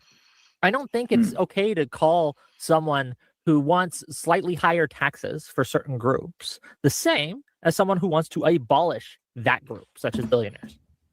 What is their limiting principle? Mama. What is their limiting principle? This is an important question because it is theoretically possible that you could want to raise taxes and not be aligned in the future with some kind of Hassan-like policy. But the reason that I could trust you not to do that has to be, what are your limiting principles, right? And here is an example of what is not a limiting principle: political expediency. Because the whole progressive game is to shift the Overton window, and when the Overton window shifts, the political expediency shifts. So political expediency is a limiting principle only today. It doesn't, in the long term, it doesn't mean shit.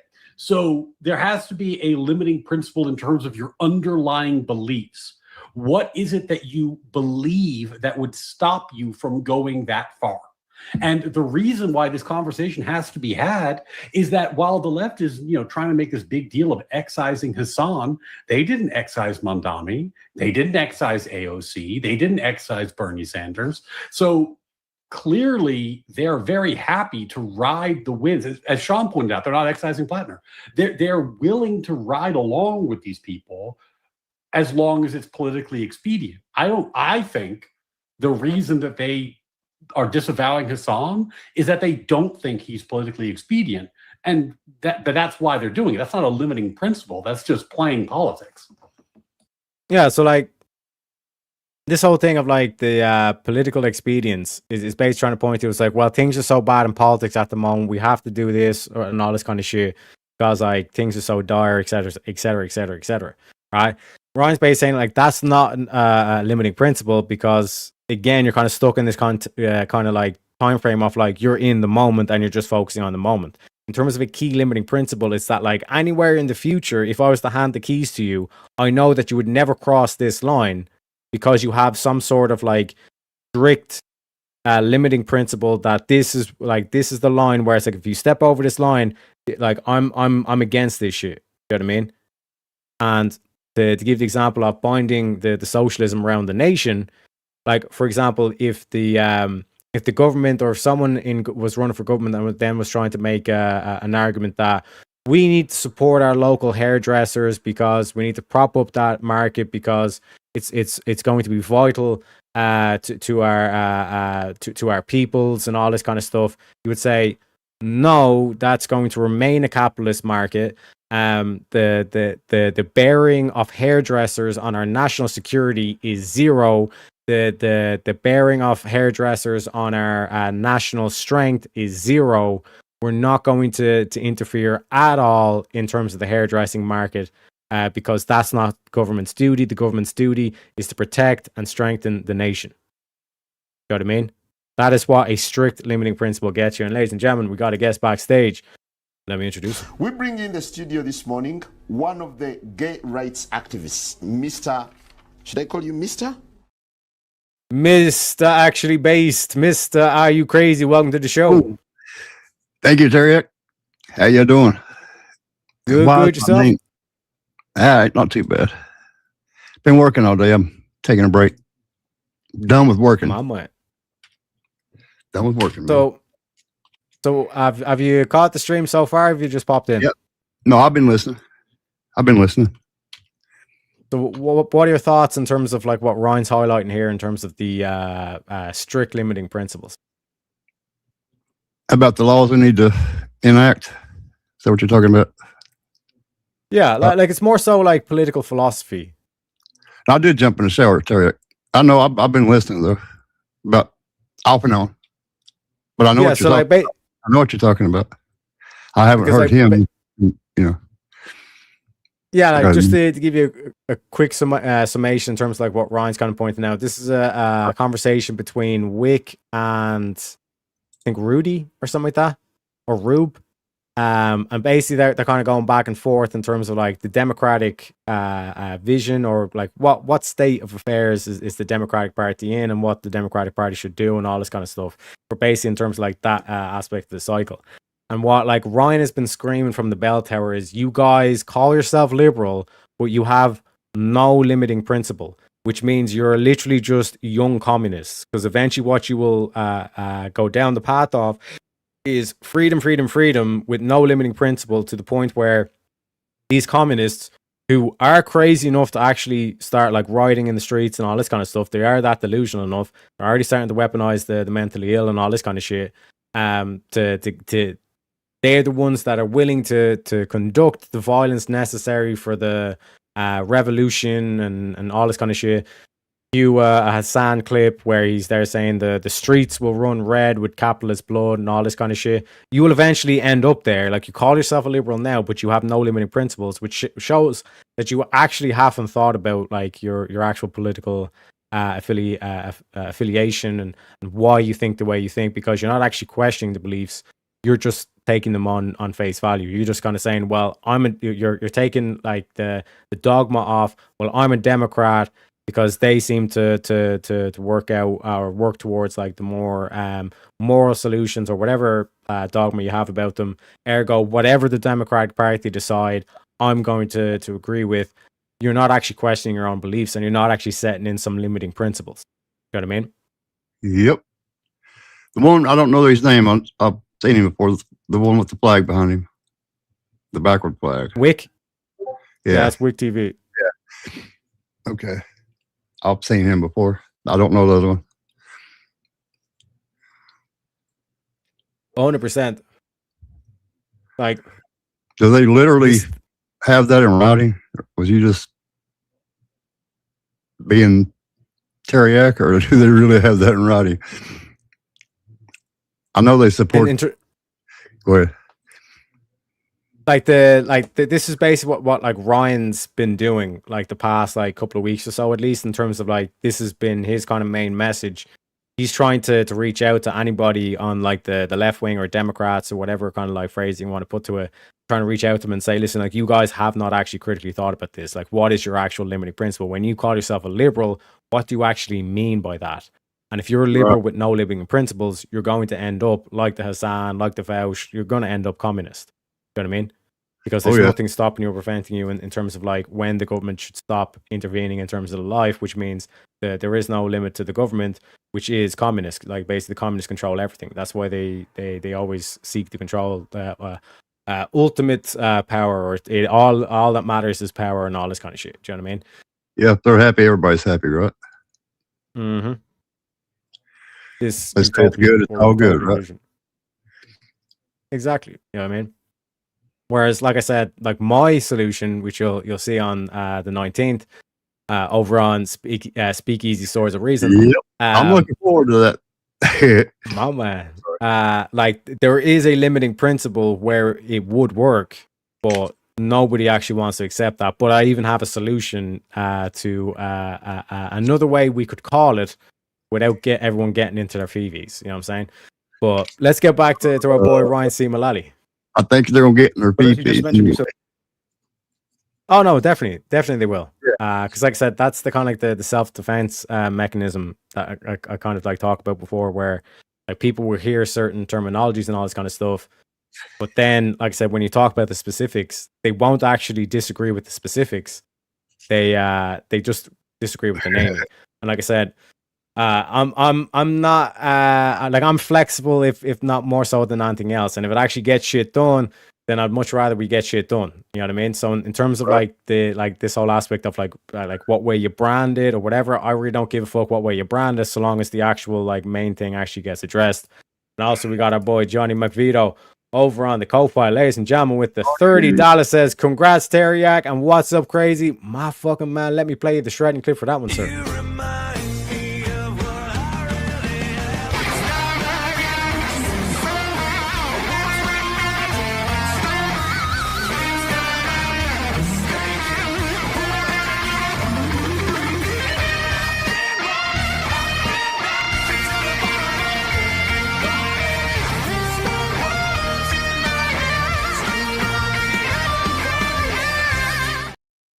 Salutes to you, Johnny. Thank you very kindly as well. And Abe, pinpointing in chat, as he says, or sorry, pinpointing in chat says, Seth, the great danger is that libertarians will sell out the nation while thinking they're achieving egalitarianism.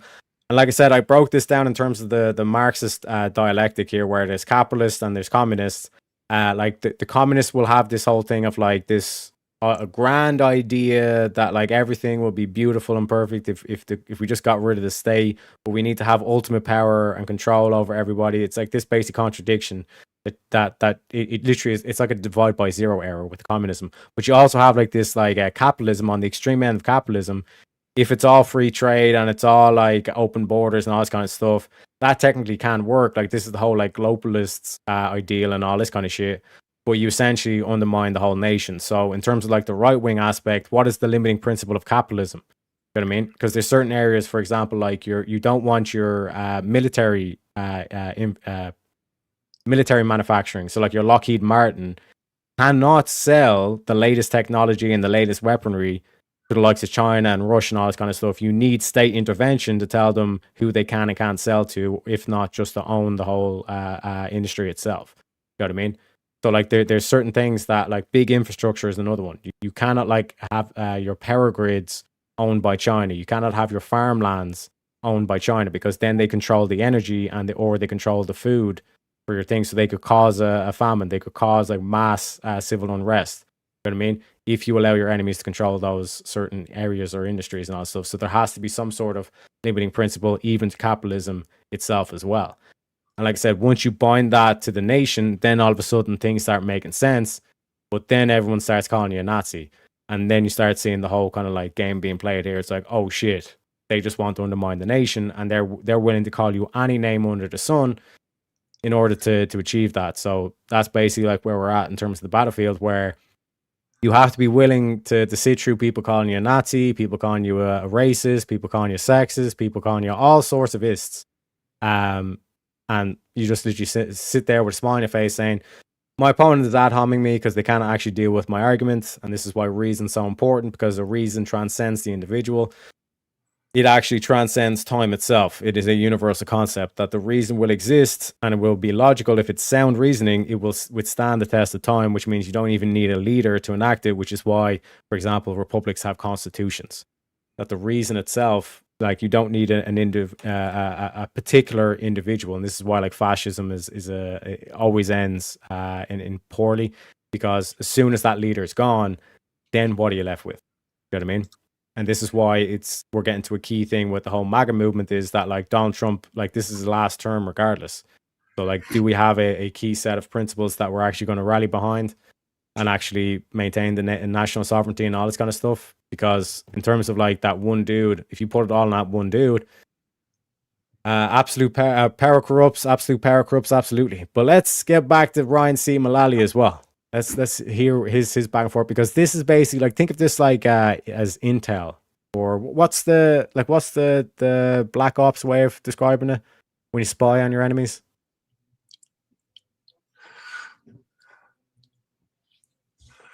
Yeah, like this is covert operations. The reason why we want to pay attention to what the likes of Wick and Destiny and all this kind of shit are saying is because we want to understand where's their mindset, like what is their actual plans here.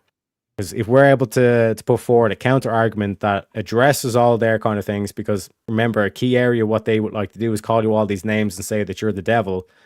But if you're able to expose and say, no, I think we should be investing in our youth in terms of education. I think we should be investing in our infrastructure. I think we should be investing in our military. You're showing that it's like you're not this kind of like greedy top hat, you know, like monopoly guy in terms of like capitalist, that like you actually care about the nation and you want your nation to succeed. And that's a message that like will draw people, especially people with like socialist tendencies, that will draw them away from what would be inevitably becoming capitalism, essentially. That the scale matters. So if you have any pattern of continuing to increase, which in effect you have, the rich are bankrolling the entire U.S. government at this point. Okay, but the rich are literally also, not the entire government. There's more rich people now than there have been in a long, long time, right? We keep growing rich people. If we wanted to eliminate them, I mean, whatever we're doing ain't working, first of all. And second of all, again, we have the words of Democrats. Again, a lot of them support small businesses. A lot of them support corporations, right? A lot of the left are mad at Democrats for being corporate elitists, whatever, right? This isn't I would say The same corporate as elitists. I wouldn't Hassan. point at I wouldn't point at their support for small businesses. Absolutely not. But if we're looking again, what would be the line for you where you said they're going too far? And how do you distinguish it as like an ideological principle versus just something that Hassan has said? Because I'm not looking at the words of the Democrats. I'm looking at their actions over the past century have been to expand the US government to the largest single government that has ever existed in human history, the most expensive government that's existed in human history, far and above that of the Soviet Union or communist China. So like I'm looking for not words, what you think you can get away with. I'm looking for like ideological breaks where you would say, if they go this far based on my principles, not on who it's, tilted towards or who it's appealing towards, but based on my principles, this is where I say, I'm not going to vote for you anymore. Sure, anyone who wants to abolish private property or wants to eliminate billionaires as a people or as a class, right? I don't think that's the right move. And I do believe. Why? Rube asked you, Wick. Rube asked you, why? Why don't you want those things? That's a key question. Like, reason, again, provide your reason. Like, what stops you? About, like, why don't you care about, or why do you care so much about private property? Do you know what I mean? Like, why shouldn't the government intervene and reallocate property? Because, again, we have all these, like, what do they call them? Asylum seekers. We've all these people that need a house. Like, they've crossed over 20 fucking different countries and a huge fucking ocean, get all the way here from like the Middle East to America, and we have to take care of them, even though all these other countries they flew past. I mean, could have helped them and all this kind of shit. We'll ignore that shit. But another thing as well, in terms of this thing of like the private property is, like I don't necessarily have to be like think about the global capitalist. Like if I just buy up all this real estate, you know what I mean? Like, technically it's private property, but it's all owned by BlackRock. What then? Well, that's kind of like the state almost owning all the property. See how it's like they don't necessarily have to just get the communists and all this kind of shit. These global capitalists that sit on the right wing and say, I'm a right winger too, guys, all this kind of shit. That they can still enact that communism through the capitalism as well. That's how powerful capitalism can be. That you can actually have like socialist parts and communist parts. If you really wanted to, if you really believed in communism, you could set up your own commune. No one would give a fuck about you. Think of like the what the fuck are they called? Not the Mormons. What's the other group? Like they're rural. They hate technology. Amish. Think about the Amish.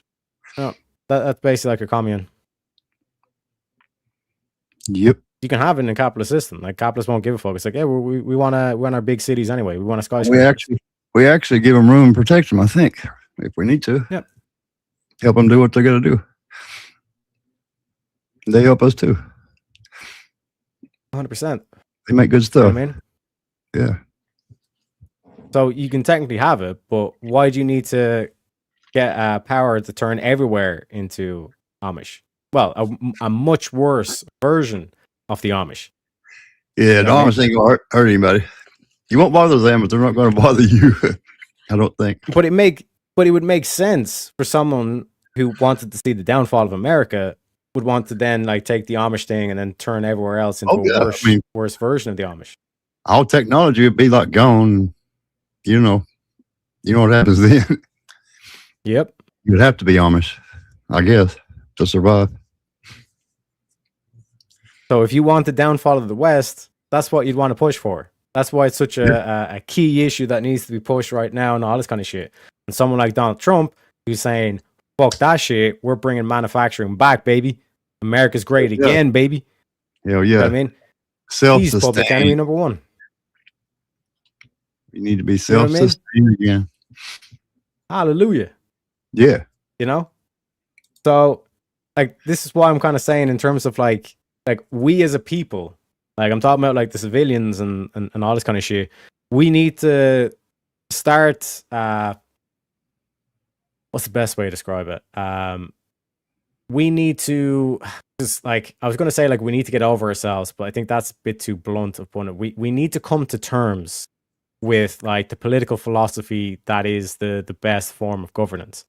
And like I said, it involves words that people don't like, but that's because it's such, like, one could say, propaganda that was used to make sure that that political philosophy got buried for good. Because both the globalist capitalists and the communists never want to see national socialism. Because then you have strong sovereign nations, and it's much more difficult to derail a sovereign nation with a citizenry that believes in the nation, that actually supports the nation, and a nation that supports its people, mainly the families.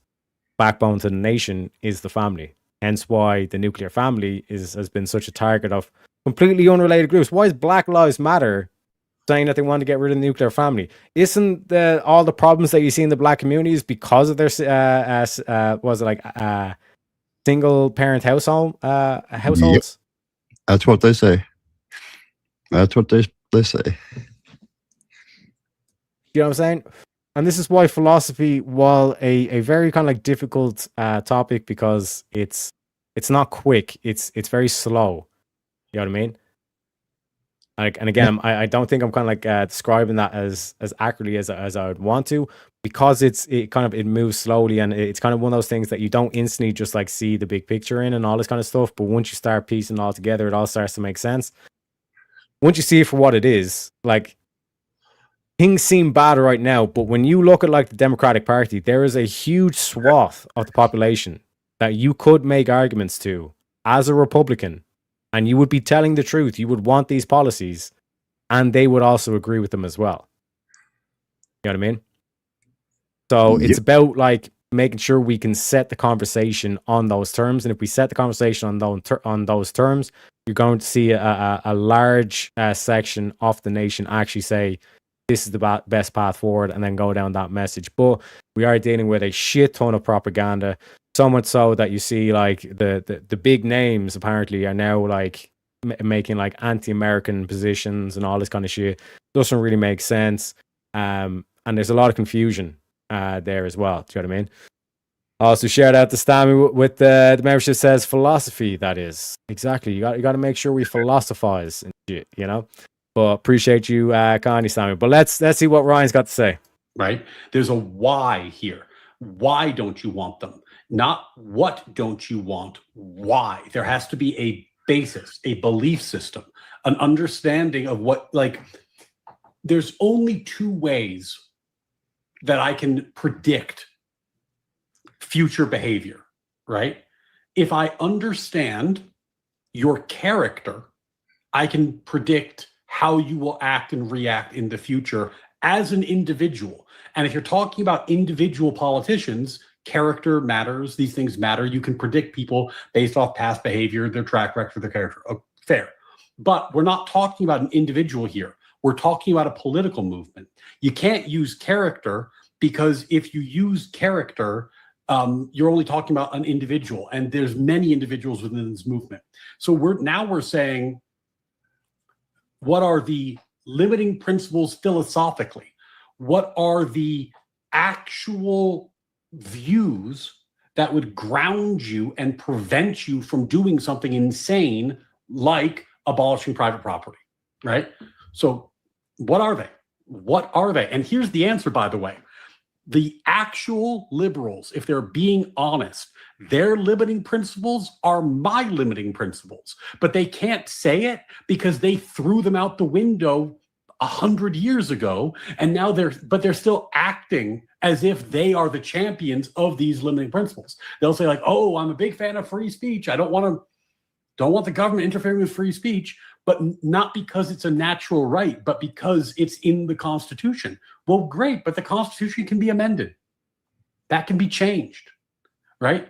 What are your actual beliefs? What are the things that you believe that would cause me to understand in the future that your side of the aisle is not going to turn on me and become tyrannical in the way that your history suggests that you will?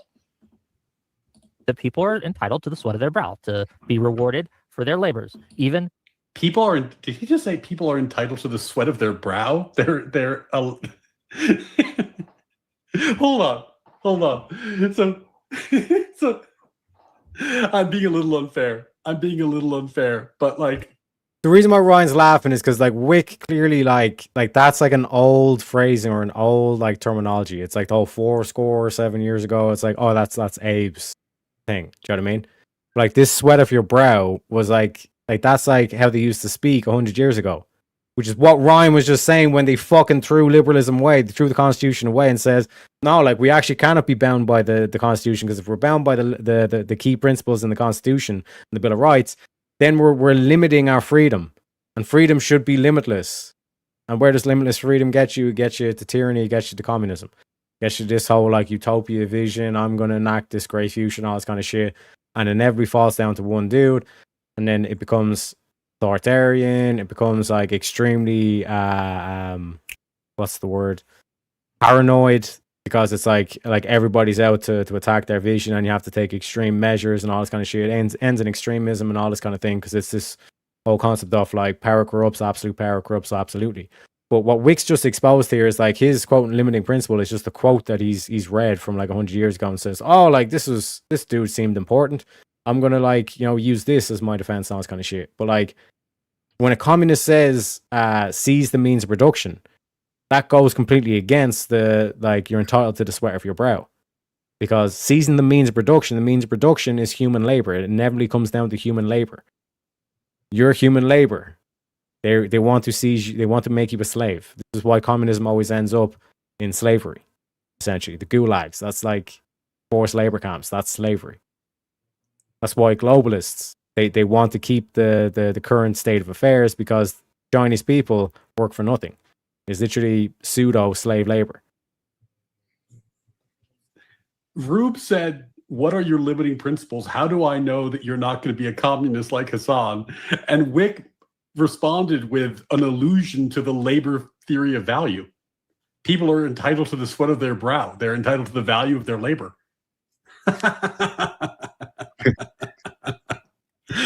Are they entitled to the value of their capital? Are they entitled to the value of the risk they take for investing their capital? What is the that sure seems like the labor theory of value right there. All right. Scoreboard, 1 for Rube. Well done. That was a pretty good admission. Well done. Jefferson C. Post with the 2. Left ignores compliance cost tax they create. They sure do. They ignore the hell out of that one. They think these things are free. They are not free. And I should know, because I work in an industry where people are paid exorbitant sums of money to fix compliance issues. So there's a lot of people making a lot of money off of those things. They are not free. They cost businesses a ton. Rich people, even CEOs. And while, again, I might argue that they haven't paid their fair share and thus we need to up the taxes a little bit on these people, that does not mean I want them to be eliminated. So if you're looking for a limiting principle, there's one off the bat. Anyone who's advocating for like limiting billionaires, I don't think most Democrats would be. It's not just me. Thank you, Rube. It is not a limiting principle. To be clear, I don't think most Democrats would be on board with that. But that's not a limiting principle, you understand. That's a slogan that other people have used. For instance, you've just in the past couple sentences said, I don't know if this is a position of yours if you're stepping into the shoes of another person, using them as an example, but that the rich haven't paid their fair share. Is 80% of the way really not paying their fair share? Can somebody get to 80% of communism and really not be functionally quite close, at the very least, ideologically aligned with somebody like Hassan Piker? Do you think we are 80% of the way towards communism in America? I don't think that Hassan is 80% aligned with communism, but I do think that we are 80% aligned with, that America is 80% aligned with his stated goals. If we eliminate things like foreign policy, if we eliminate, I would say, I might be tempted to say healthcare as well as an exception to that. Okay. But the size and scope of our federal government are actually quite large. Once again, I don't think the Soviet Union, like exerts I don't as think much Hassan control. actually cares about the size and scope of the federal government. Honestly, if I were to say Hassan's goal, I think Hassan wants to see America's government entirely rolled back and destroyed in a real way, right? He does not like our Constitution. He would roll that back, right? He does not like well, we already mentioned foreign policy and all that's out of the rain. He just does not like police. He does not like immigration enforcement. He does not like a whole host of issues that the government is. And like this is the delusion that a lot of the libertarians fool themselves with. And this is when you go too far in terms of like, you know, bowing down to capitalism, that like you'd be like, yeah, no, like, you know, these people who as Wick just quoted, want to destroy the American government, they would be willing to do business with them and say, oh, all I have to do is convince them not to fully destroy the government.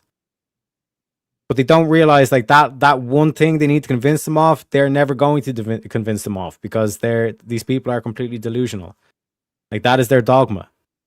There is no convincing them otherwise. You know what I mean? You're not going to be able to convince a 40-year-old Middle Eastern man who's hell-bent his whole life wanting to wipe Israel off the map. He's gone. Same way, like, this dude that's like committed 14 assaults and crimes and killings or whatever, maybe if you let him out the 15th time, he won't murder someone. It's like, no, they're too far gone. You know what I mean? It is what it is. But this is what a lot of the libertarians convince themselves of. Oh, like, I align with them as well, where I want to get the government out of my life and I want such a limited government and all this kind of shit. To the point where it's like you ask them the question, do you want Lockheed Martin selling the best technology and the best weaponry to your enemies? No, of course not. Okay, well then there are certain limiting principles you need to have. You can't just be a anarcho-capitalist. Because an anarcho-capitalist is this global capitalist, which is like basically they're aligned with communists. They have a completely different way of getting there, but it's like they use like this whole aspect of like state power, whereas the anarcho-communists just say like raw capitalism. I don't give a fuck who's paying me money, all this kind of shit. There's certain areas that even they would like either expose themselves to being like Marxian, or would like actually kind of realize no shit, like, because even like Bukele, not Bukele, Milei in Argentina, he was like, okay, there's certain retards with with anarcho-capitalism where they're like the whole thing of like where you're kind of like an anarchist, you want to get rid of the whole system, whereas if you're a minarchist, you realize that there are certain key principles like judiciary, police, and military are three areas that a state must have to enforce its borders. In order to even call something a state or a nation, you need to at least have those three things. Like Milton Friedman would even like Milton Friedman, like a lot of the libertarians put him as their poster boy and all this kind of shit. Even he in that argument is saying those are three limiting principles that the state has to control. It is what it is. You know what I mean? So like in terms of this thing of like anybody like in terms of like this, like what you would like correctly identify as like far right, meaning like capitalist, these anarcho-capitalists, if they're saying they want to get rid of the whole thing, including judiciary, the police and the military, that's a key thing where a key question of like, do you think that like Lockheed Martin should be selling to enemies? That's a key question to see where they're at. And if they say yes, then you're like, okay, bro, you need to point out it's like that's exactly what the communists want. And if they don't have an issue with that, then you know exactly who they are. They're globalists. They're an enemy to the nation, essentially. They just like Hassan. Those people, while they claim to be capitalists, want to destroy the West, even though they'll make the case for capitalism for doing it. Communists will give you the opposite thing, where a state needs to step in and be the ultimate control and all this kind of shit. Same scenario that I point up of like, what happens if BlackRock end up owning all the residential property in the country? You have a capitalist way of getting to communism. That Ain't would be that a bitch? already. They own enough already. But can you see any flaws in like just to keep me in line in terms of this crazy? Because maybe, like I said, I'm completely delusional. Tylenol's finally gotten to me. You ain't went off the rails what I've heard so far. If you want me to check you, I will if I hear anything. I know what you're. Remember, we did that plan of yours. We did that the other night on another panel, and it got a little 100%. rough. You know what happens? That's what's always going to happen. Like I said, it's. Yeah, go ahead. I said that's what will always happen, in my opinion. Put it always up does. Public. Yep. The card, man. The card. Abe's like, well, Jerome, you dick. Unbelievable. This guy. But yeah, let's get back to our boy Ryan C. Mullally. Currently involved in doing, and has been for years, that Democrats have helped fund and helped keep up to varying degrees. It might not be the degree you like, right? But I just like when we talk about the expanding of the bureaucratic or administrative state, that is a natural thing that happens over time as we get more people, different factionalism in there. It increases. Like, who do you think has a big? The fuck did Wick just say? Did Wick just say that the growth of the administrative state is natural, like it's a law of nature? Like there's like you like you're just gonna you're just gonna have a growing bureaucracy that that grows and uses power. That's just what happens. That's just what happens. Like, of course, that's just the state of nature. Holy crap. Holy shit. No, Rube, 0.2. Yeah. $2 for Rube. Remember how I said he would volunteer my win? Wow. I mean, he just, 2-0 for Rube. This is, in terms of expressing articulate limiting principles that don't sound like they would lead to communism, Wick has not expressed great clarity in this regard. Well done, Rube. Well done. Grassroots with the 20. Your moral predispositions are well more informative of future action and degrees of available collaboration. For a broader political group, it's hard to parse that amalgamation, but it's good enough to keep you in the majors. Kind of, yeah, but the problem is like moral inclinations are really hard to judge on a group level. It's possible, but it's a lot easier to look at the principles they espouse. Now, you could say like, if they never follow their principles, you could say that it's not a real principle, and that I take that argument. That makes sense. But like for example, if I look at the left and then I pick certain politicians, I'm going to see very different morals than others. And same on the right. It's tough to evaluate a political coalition on those grounds because ultimately every single person varies quite a bit. It's not that I don't think it's possible at all, but it does seem like it's going to be difficult to do on some level. It's a little bit easier if you can point to some kind of shared belief and then evaluate the morality of that belief, or some kind of shared activity or plan or goal. And the key thing I just want to bring up in my chat as well from Abe saying Wick should have said the growth of the executive state is normative, not natural. And again, I think that's what he meant to say, but as Redacted saying, normal and natural are indistinguishable to them. And again, like that ties into their whole the reason why they go so hard for the whole trans thing is that they're trying to like say that like natural doesn't just because men and women like in their natural state, they don't want that natural, they want like normative. So they basically try to blend like the whole between like normal and natural distinction. But that's where it gets you, where it's like all of a sudden, like another kind of thing they've changed from is like the equality to now equity. Like and that transition was like the equality of outcome. We need to make sure the equality of outcome, like everybody's getting like the same outcome and all this kind of shit. You know what I mean? Which again goes completely against meritocracy. That's why egalitarianism is literally fucking brain cancer. But all kind of like these ideologies have spread from one base one, which is atheism. Like if you erode the concept of a higher power, then everyone's opinions are the same.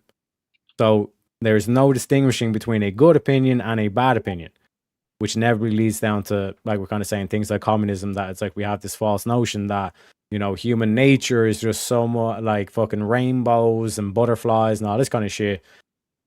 And then we basically get rid of the state and then it descends into pure fucking chaos, There's a reason why they call it law and order, because executive power by its nature seeks to grow. It's normal, but not natural.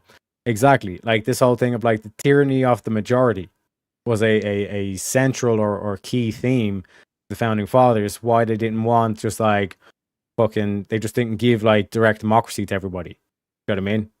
It was like intentional the way they set that shit in, because one could even argue they came up from perspective like this thing is inevitably going to become corrupted we need to put systems in play that slows down this growth so much so that at least gives the citizenry some sort of like action to realize that the like things that the state of Denmark is rotten, and then to give them essentially time to try and correct the ship before it gets too late and descends into chaos and all this kind of stuff. So a key thing here, like I said, like Ryan keeps going back to, is like this limiting principle. What's going to stop you guys? And we even have Wick here saying, I'm not like these communists, but he is also kind of admitting that, like, on the one hand, it's like they're not entitled to the sweat of my brow, but on the other hand, well, the government's going to grow and the power of the government's going to grow anyways. So what's the problem with, like, or why should we even bother limiting it? Because it's quote unquote natural to him. You know what I mean? Any thoughts, Crazy? No, I'm watching.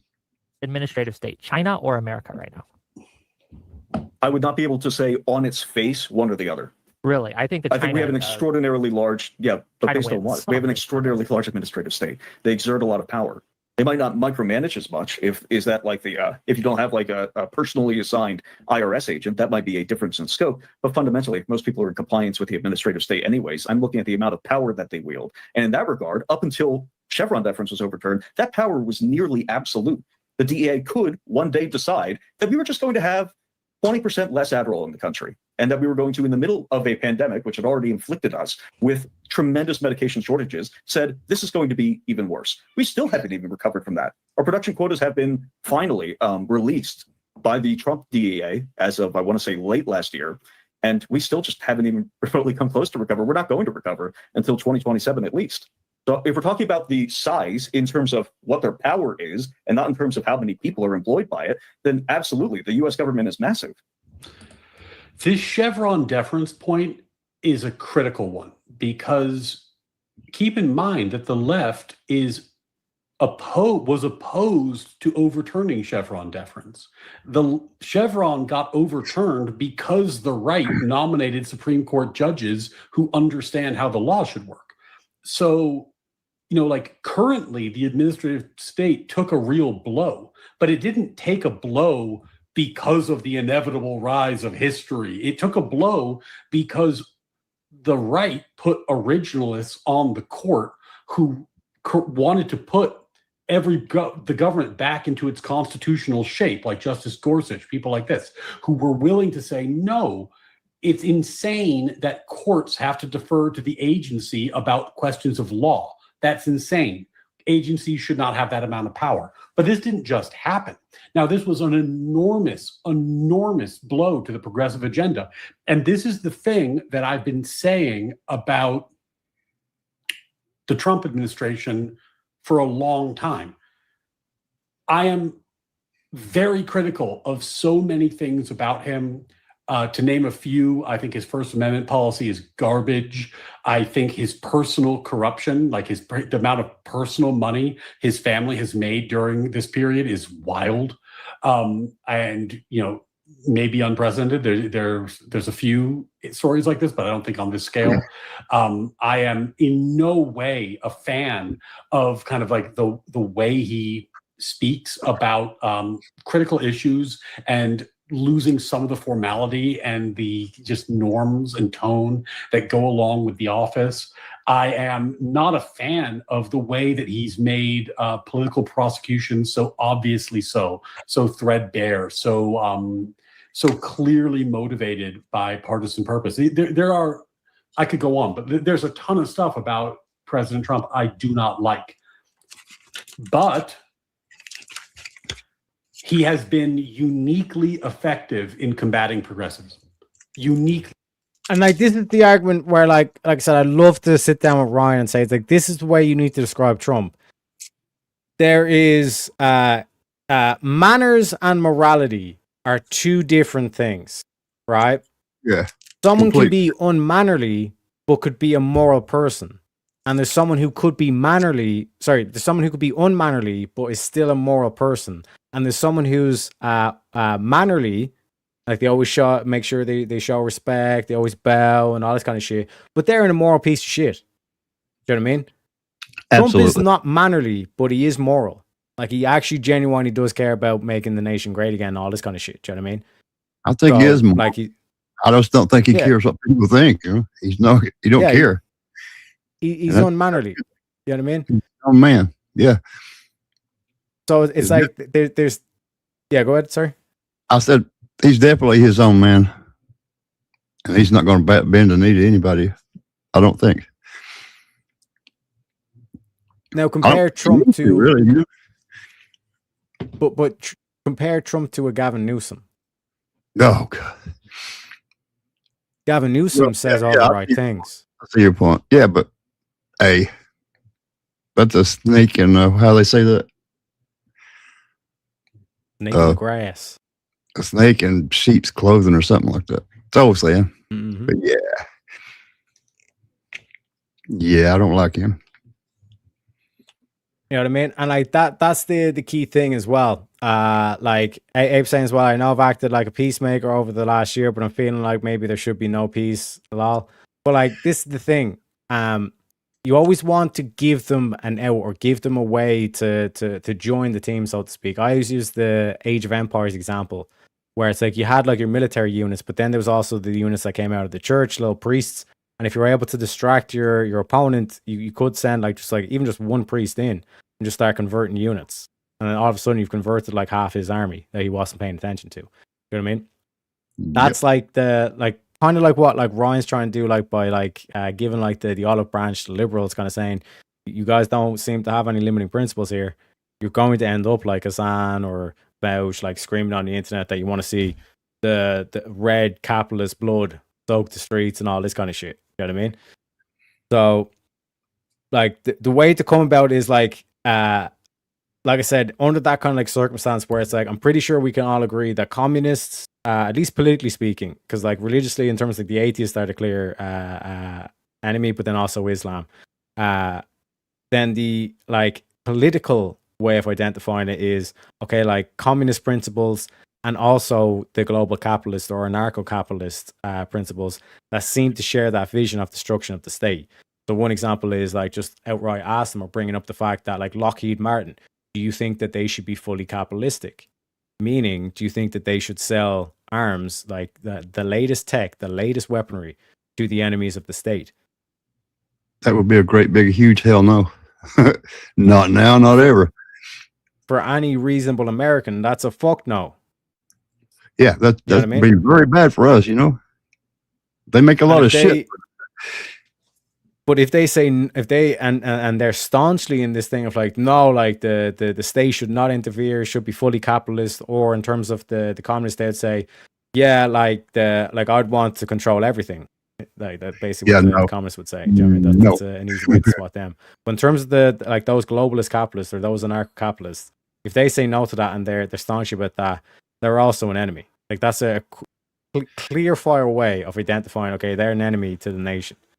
They don't like the nation. They want to tear it down, all this kind of shit. That's an enemy to the state. You know what I mean?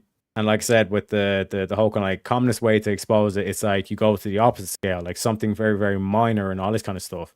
Like, for example, like, do you think that there should be like any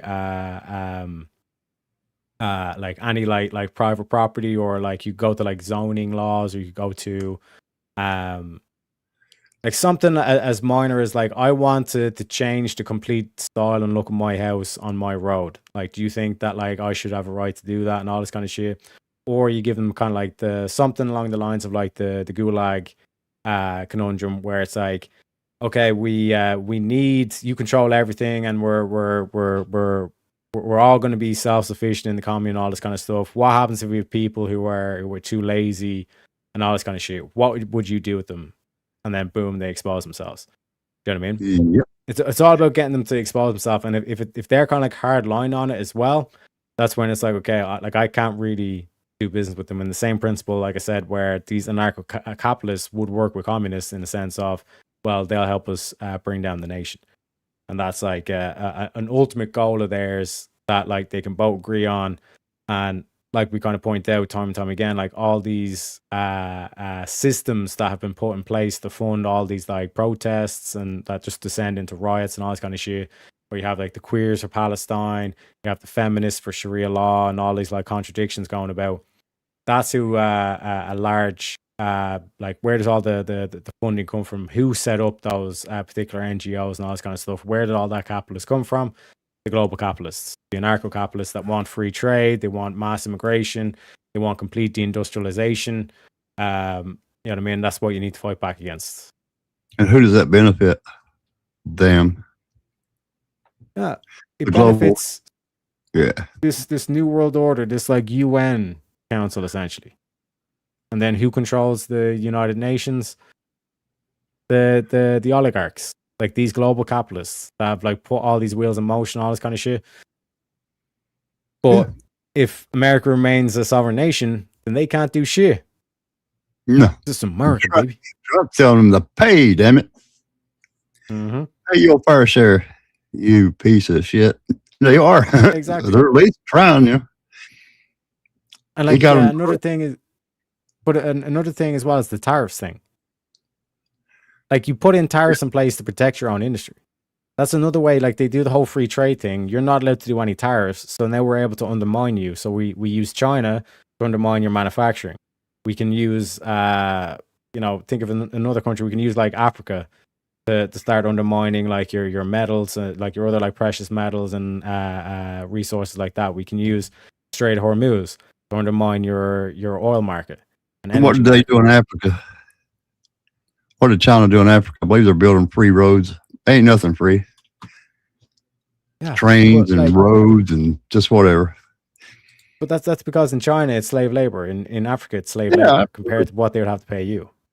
I mean, and America has all these resources. But if you don't put tariffs in place, they were more than willing to destroy China, like the Chinese economy, just to undermine the American economy in terms of the manufacturing base.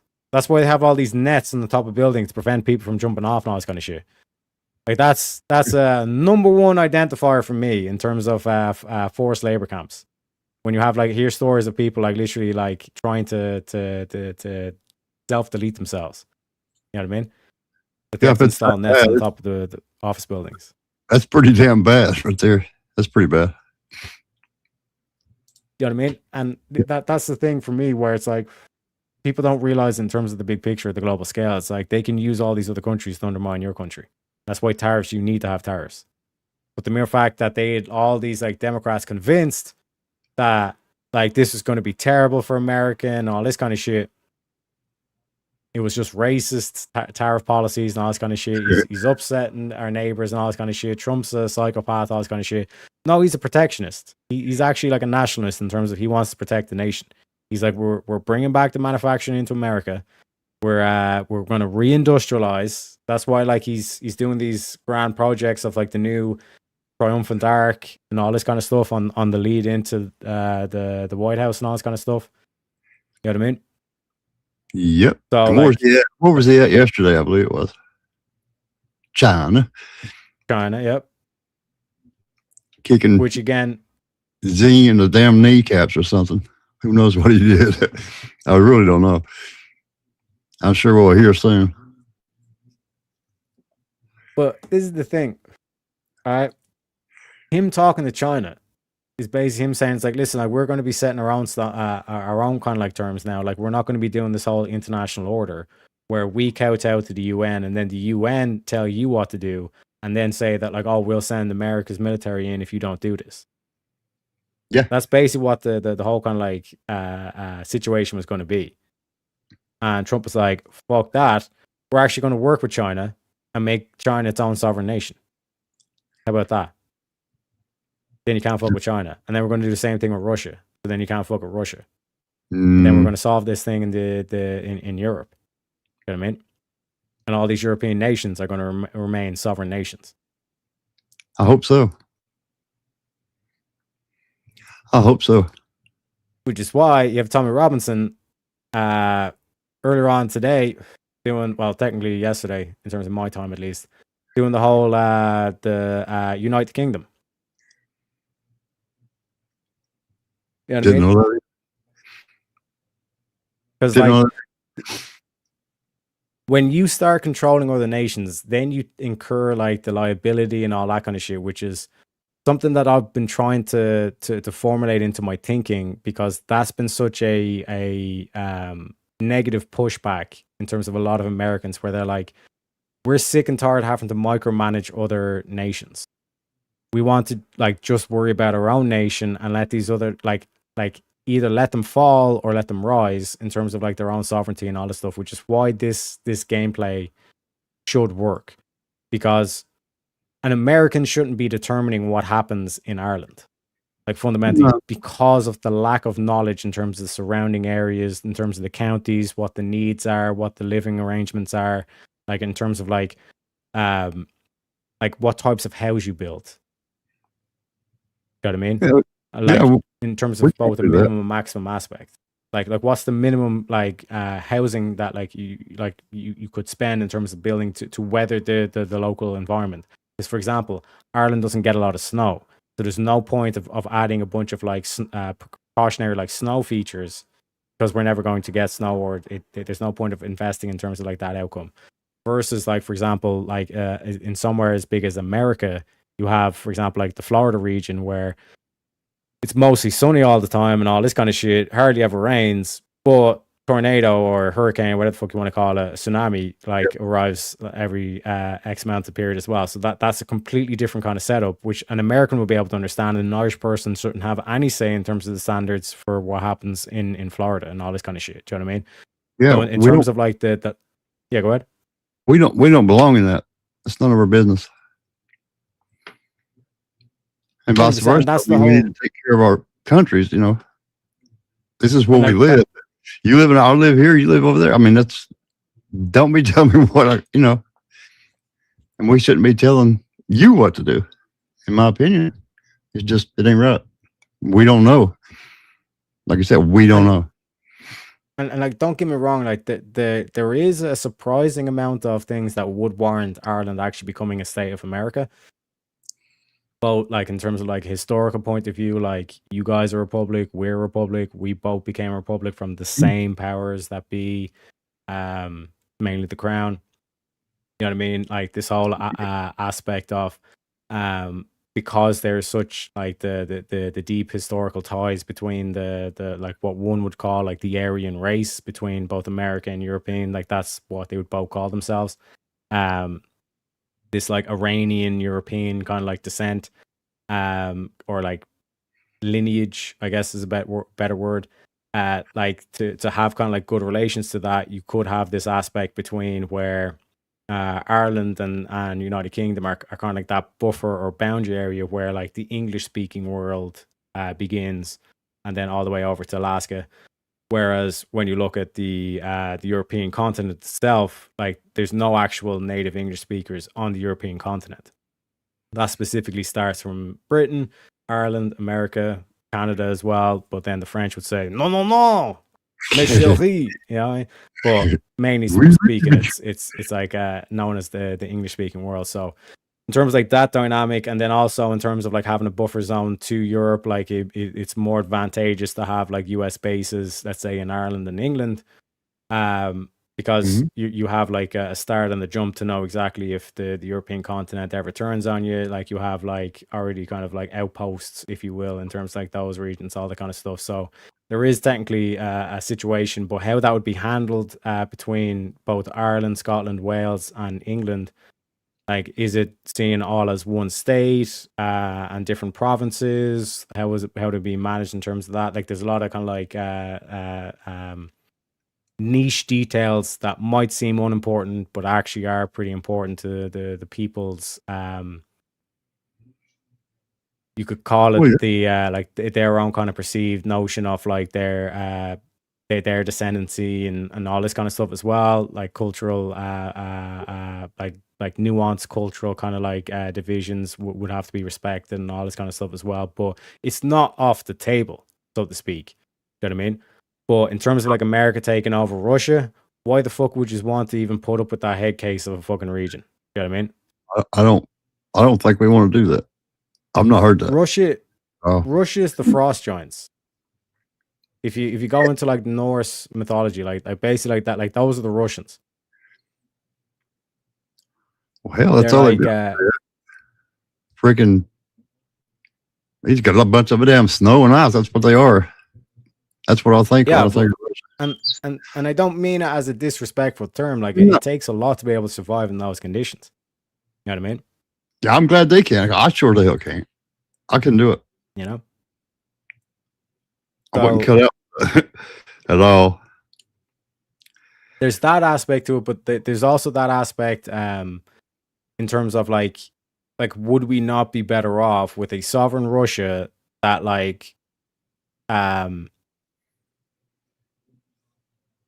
that is working with us rather than working against us? Like, is that not a better situation for America? Yeah. I think so. Now, here's the thing that I've noticed, though, particularly is that, like, particularly in the Democratic side, but in terms of the kind of global stage, like, there seems to be a general hatred towards Russia, and then wanting to do this whole kind of divide and conquer of Russia and all this kind of aspect to it, which is impossible. If you have that mindset, then it's literally impossible to come up with that scenario of like Russia actually working with the West and all this kind of thing. You know what I mean? Which is what gets in the way of that most of the time. But Yep. like I said, in terms of like solutions orientated towards cooperation rather than competitiveness, I'm all ears. Because, like, fundamentally, I don't understand why you have, like, Orthodox Christian killing Orthodox Christian with drones in that region. Yeah, that's. I don't know what to say about that either. So you know a hell of a lot more than I do about that.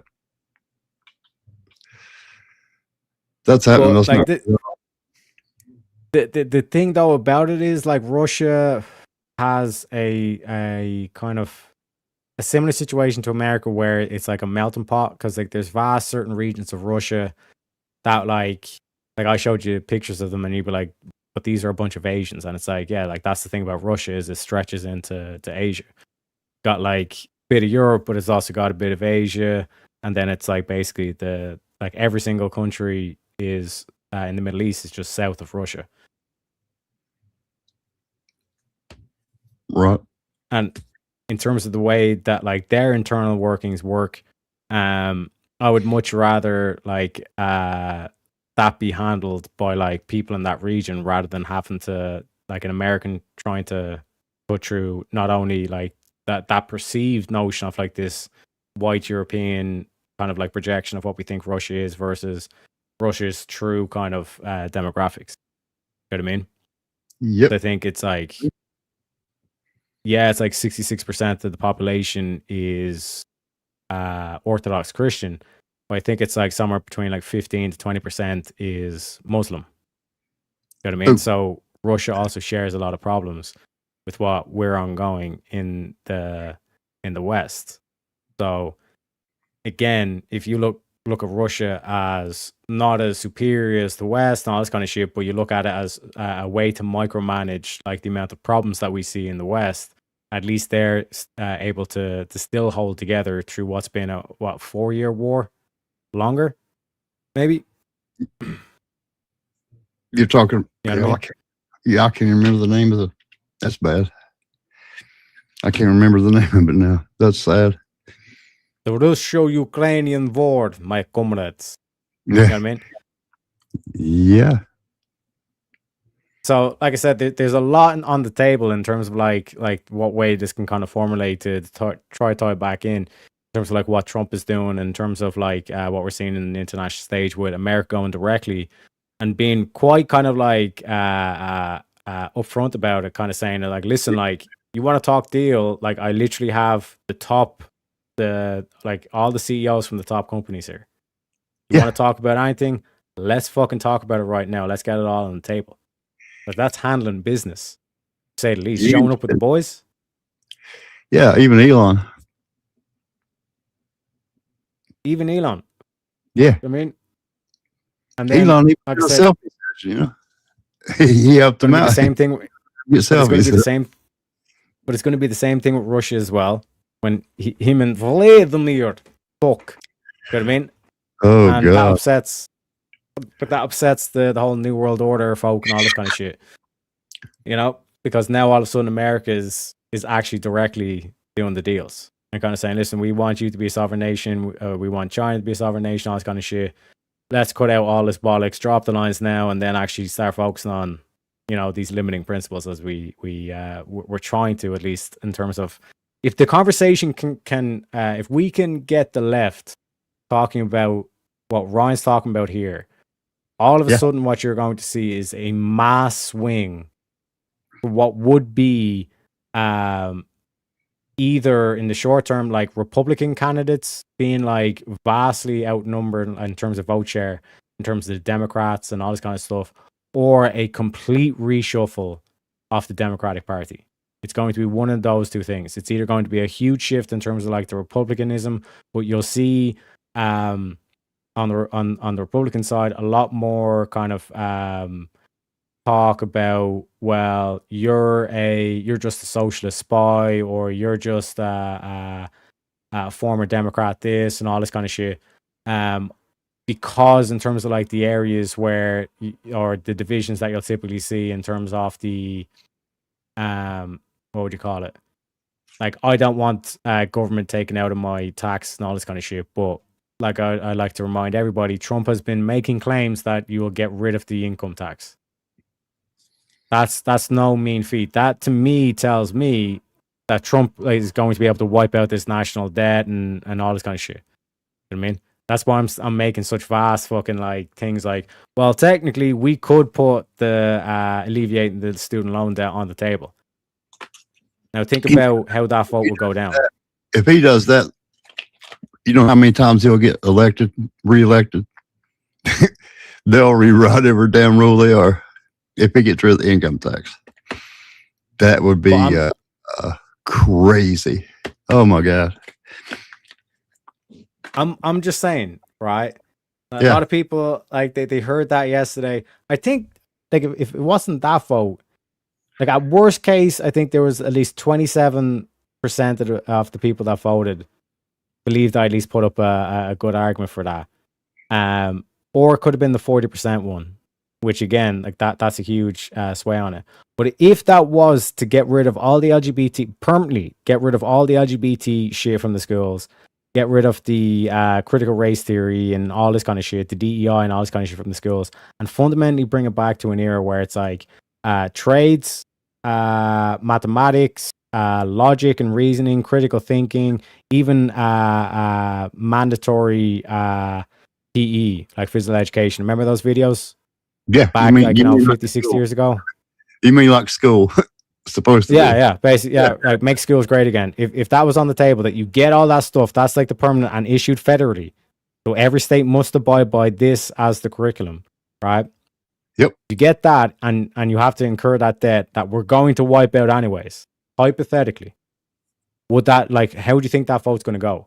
Because every motherfucker with student loan debt is going to be saying yes to that. Yeah. On top of the Republicans who would want to reform the schools. You know, if he would do that, it wouldn't piss so many people off. If he'd make it retroactive, I don't know how he can do that. Yeah, I don't know how anybody can do that. That's minimum, a lot of money.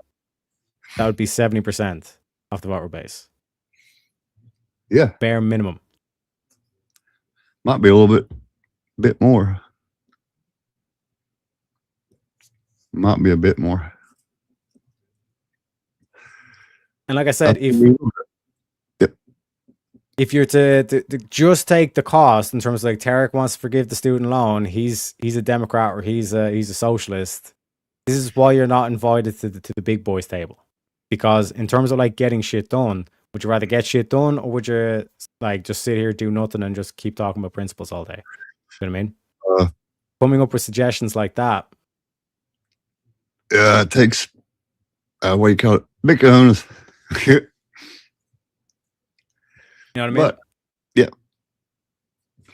Like I said, it does rely on that aspect of like you would have to be able to be in such a position that you'd be able to wipe out the US national debt. But I genuinely think Trump is holding that card. I think Trump has the Trump card. He's a damn businessman. He's good at it. You know what I'm saying? Who knows what he's up to? Really? Bitcoin strategic reserve that nobody's talking about. Nobody's looking at that. Nobody's paying attention to that. But let's say all of a sudden America starts buying up large swaths of Bitcoin, because who knows where they got all the money from. But like, just look at like what gold spiked to, and they literally done an audit of Fort Knox. I wonder where, if there all of a sudden there was declared to be a large sale of gold that American government had done, and now all of a sudden they've bought up large swaths of Bitcoin. Wouldn't that be a funny twist on events? Because then all of a sudden you can borrow against that asset as the US government and pay off the US national debt. Okay, yeah, it's pretty crazy, Teriak. But let's see if it actually works out. We will see. And I'll be by right the way, Go ahead. yeah, don't worry, because I want to show the video of that as well. Yeah. By the way, Michael Saylor, a huge proponent in terms of seeing the value of Bitcoin, literally said this live. Michael Saylor interview, US sells gold.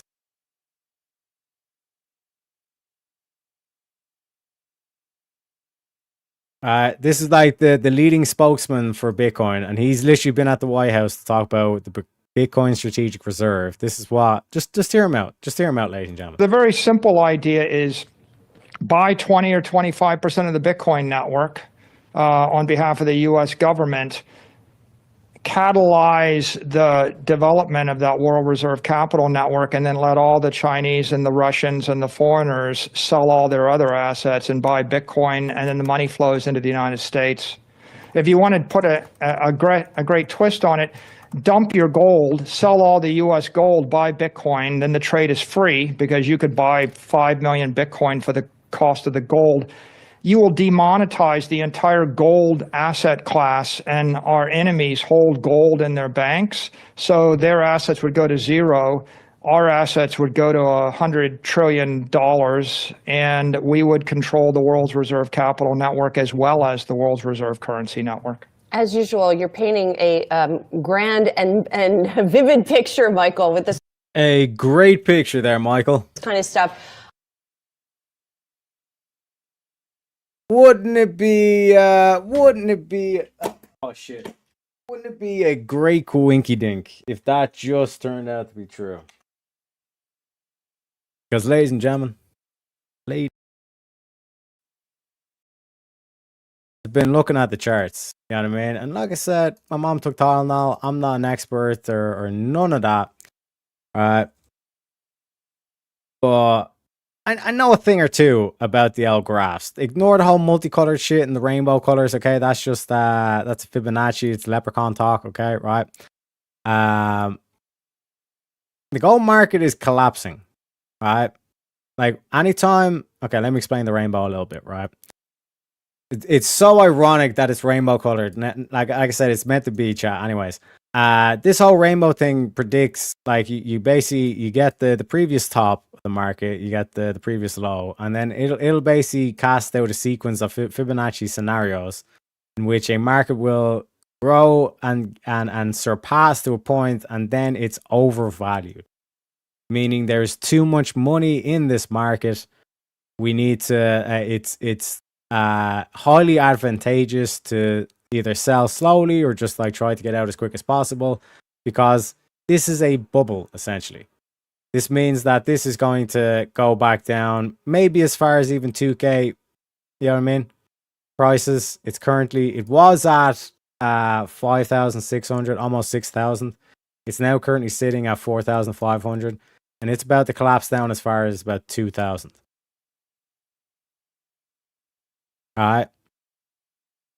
So let's just say if you were a mastermind enough to cause a bunch of global conflict, which again, we look at dates of when this started popping off. It was about February 24th.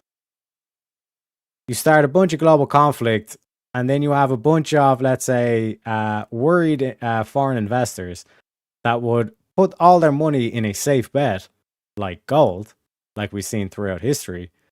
And then, in that meantime, you conduct an audit of your own gold, meaning you have an excuse to see why there's so much gold being transported. And you just so happen to sell into all this stuff. You'd be making a massive profit for yourself. because then you'd be slowly selling off, if not already selling off, these gold reserves. And then you'd be gearing up to buy into something like we've seen on the Bitcoins. All right? Where are we at? Yeah. Where Bitcoin has just concluded essentially its bear market and gone down to like that previous high. So this is the Bitcoin price. Okay. Bitcoin went into new all-time highs, hit as far as 125-ish K, and then it went into a bear market off, went back down to like those 60 Ks of the previous high. That's what I was saying about the gold is about to collapse down now. About to go into a bear market. It's about to go low prices. It usually typically goes back down to the previous all-time highs, which is around that 60K mark, right? And Bitcoin's has gone from that 60 all the way back up to 80K so far already. You know what I mean? So you would anticipate that all this profit into gold, a solid bet right now would then to start be pumping that into Bitcoin, because Bitcoin, like basically the lowest price we've seen of Bitcoin, or what we will see with Bitcoin probably ever again, going to be 60K. So like buying it for like 70 or 80K right now, bro, you're going to be making a mint when this inevitably pops off and goes to like 500,000 or some crazy shit. You know what I mean? So in terms of like this whole talk of me saying America is going to solve its national debt.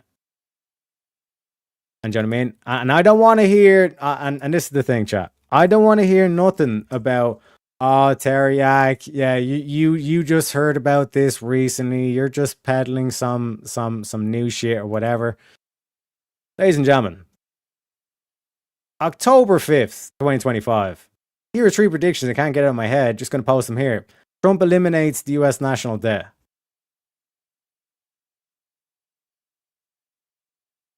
Okay, so I've been saying this shit for a long time.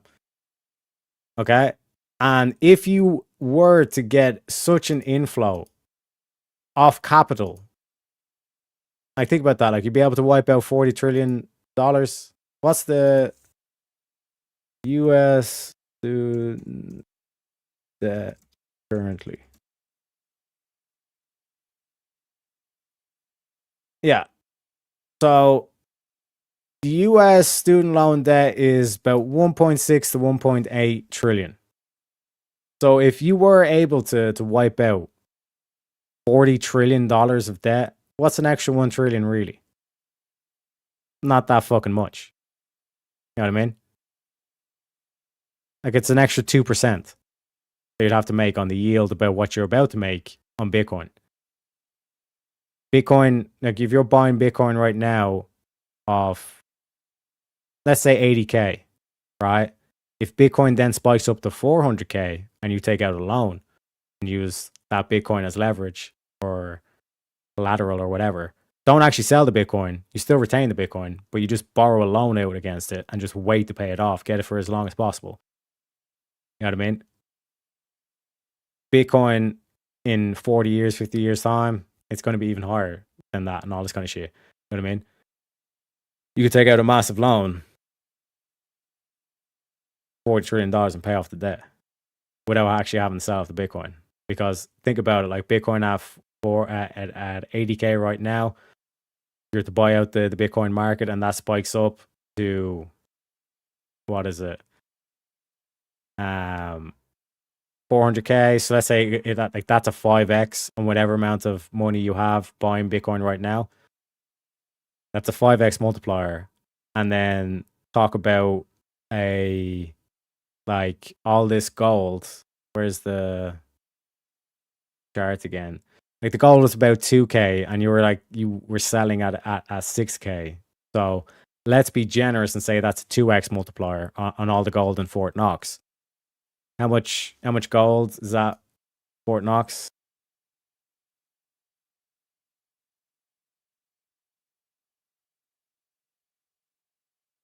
So you have a 4x multiplier and at least a 2x multiplier. Let's call that a 2.5 multiplier. You multiply those together, that's basically a 10x, right? So what would be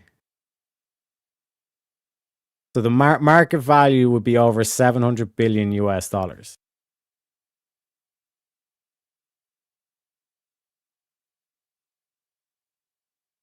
So that's already a 7 trillion just in the gold reserves already. In terms of that market value, you know what I mean? If you throw that into a 10x, that's 7 trillion there, and that's just one natural resource. You look at the global energy market as well, the oil that you guys are selling in the future contracts and all this kind of shit. That's another thing as well. And that's at a great price right now.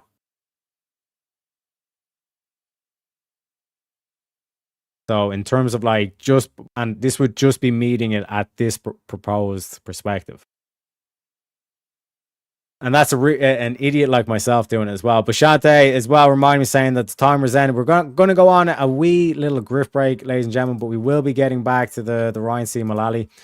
Like I said, like that's the kind of lines of path like a philosopher needs to think of in terms of, okay, like this whole like alleviating the student national debt. That's how we got onto like the charts and all this kind of shit. Putting it on the table of what, let's call it 2 trillion, which would be an extra like 5% in terms of the what we're wiping out with the national debt anyways, which I basically showed you with the markets and how you could actually do it with a pumping a rug pull thing. One could argue or whatever the fuck, but that's just how the market goes anyways. You can basically solve the US national debt. So when you're talking about like putting out deals and negotiations, putting forth that deal in front of the American Republic, we get to reform the schools, the state gets to set the standard, all this kind of shit, and it's back to practical unemployment, all this kind of shit, and you're going to be wiping out the US national debt anyways. Is it not better to play along and say, yeah, we'll wipe out your student loan debt. Let us reform the schools, you know? But like I said, we're going to go on a grip break. Now is the perfect time, ladies and gentlemen, to get the kettle filled. You know what I'm saying? 1 second, let me show you the pet pipe. We got to fill the pot, okay? We got to fill the pot of gold. You know what I'm saying? Leprechaun don't work for free. We're going for an extra 21 hours today. This is a 24-hour stream. So let's get the griff going. Like I said, ladies and gentlemen, I'll see you in a little bit. Get the old heartstrings plucked as well. We're going to use the special griff break song. We'll see you in a little bit, folks.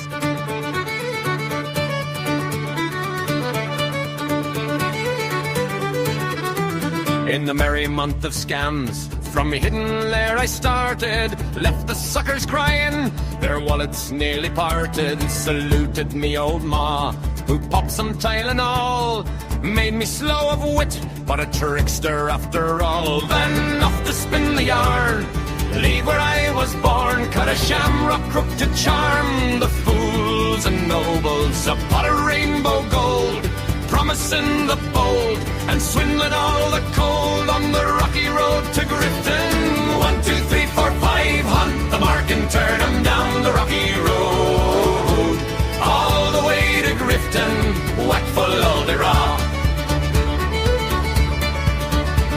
In Mullingar that night, I rested limbs so weary, started by day next morning bright and early, took a drop of the pure to keep me heart from sinking.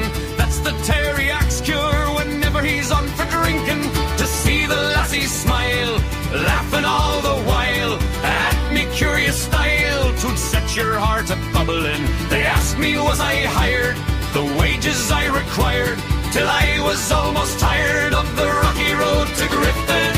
1, 2, 3, 4, 5, hunt the mark and turn 'em down the rocky road, all the way to Grifton, whack full of the rock. In Dublin next arrived, I thought it such a pity to be so soon deprived of view of that fine city. Then I took a stroll, all among the quality, me bundle it was stole in a neat locality. Something crossed me mind when I looked behind, no bundle could I find upon me stick a-wobbling. And while I'm for the road, they said me Connacht brogue wasn't much in vogue on the rocky road to Grifton. 1, 2, 3, 4, 5, hunt the mark and turn 'em down the rocky road, all the way to Grifton, whack full of the rock. From there I got away, me spirits never failing, landed on the quay just as the ship was sailing. captain at me roared, said that no room had he. When I jumped aboard a cabin found for Terria, down among the pigs I played some funny rigs, danced some hearty jigs, the water round me bubbling. When off Holyhead I wish myself was dead, or better far instead, on the rocky road to Grifton. 1, 2, 3, 4, 5, hunt the mark and turn him down the rocky road, all the way to Grifton, work for Loudera. The boys of Liverpool, when we safely landed, called myself a fool. I could no longer stand it, blood began to boil, temper I was losing, poor old Aaron's Isle they began abusing. Hurrah, me soul, says I, me shillelagh I let fly. Galway boys were by, saw I was a hobbling, with the loud hooray, they joined in the affray. We quickly cleared the way for the rocky road to Grifton. 1, 2, 3, 4, 5, hunt the mark and turn them down the rocky road, all the way to Grifton, work for Loudera. Now with me little leprechauns, we're grifting through the nations. Terriac leads the band, promising donations. Send your gold our way for a cause so grand and true. We'll charm your coins away and vanish in the blue. Me ma's tile and old twist gave me wits to trick and tease. Retarded charm they say, but I bring 'em to their knees. Join the merry scam, donate quick and free, for the pot of gold's a sham on the rocky road to Grifton. 1, 2, 3, 4, 5, hunt the mark and turn 'em down the rocky road, all the way to Grifton, work for Loudera.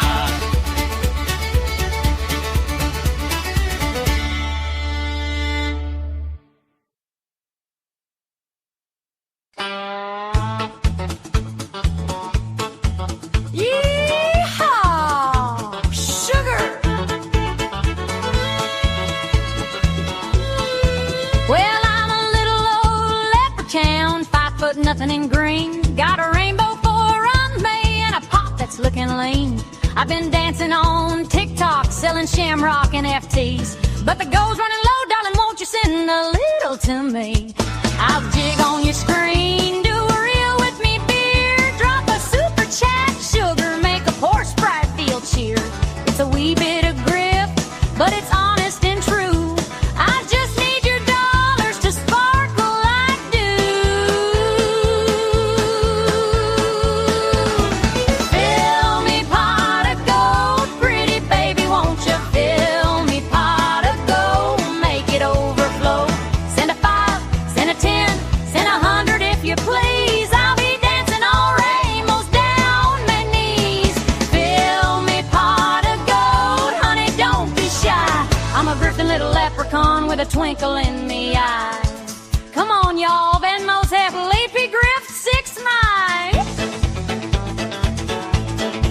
I got Lucky Charms courses, just $9.99. Millionaire mindset from a fella who's never seen a dime. I'll bless your PayPal with a 4-leaf emoji spell. If the pot stays empty, I'm heading straight to well. I'll trade you a selfie with me pot for a tip. Add glitter and filters, make your timeline flip. It's a hustle with heart, just a wink and a nod. Help a leprechaun live like a countrified god. Fill me pot of gold, pretty baby, won't you fill me pot of gold, make it overflow. Send a 5, send a 10, send 100 if you please. I'll be dancing on rainbows down on my knees. Fill me pot of gold, honey, don't be shy. I'm a grifting little leprechaun with a twinkle in me eye. Cash App, Zelle, crypto, whatever floats your shamrock.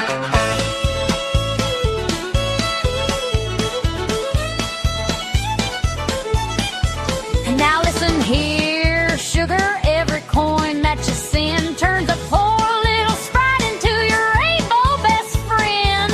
Ooh,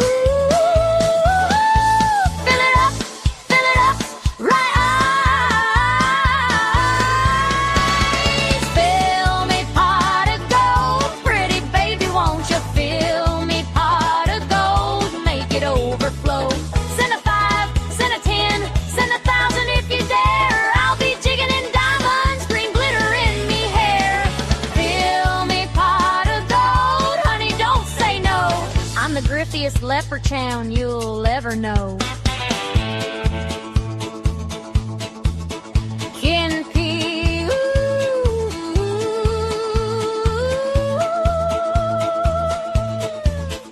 Fill me full.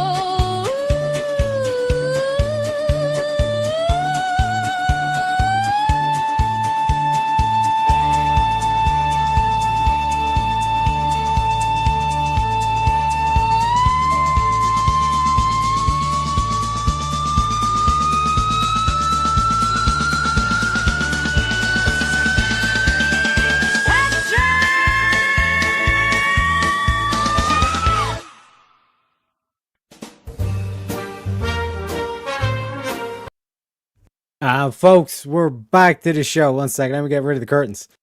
Gotta love the Griff song. Gotta love the old Dolly Parton, you know what I'm saying? Shout out to Backgrounds Grams for the $4.99, says for the Griffs. Deuce to you, sir. Thank you very kindly. But sum it all up. Like I was trying to kind of like give you guys a different perspective on how to like look at these deals or these policies and politics in general.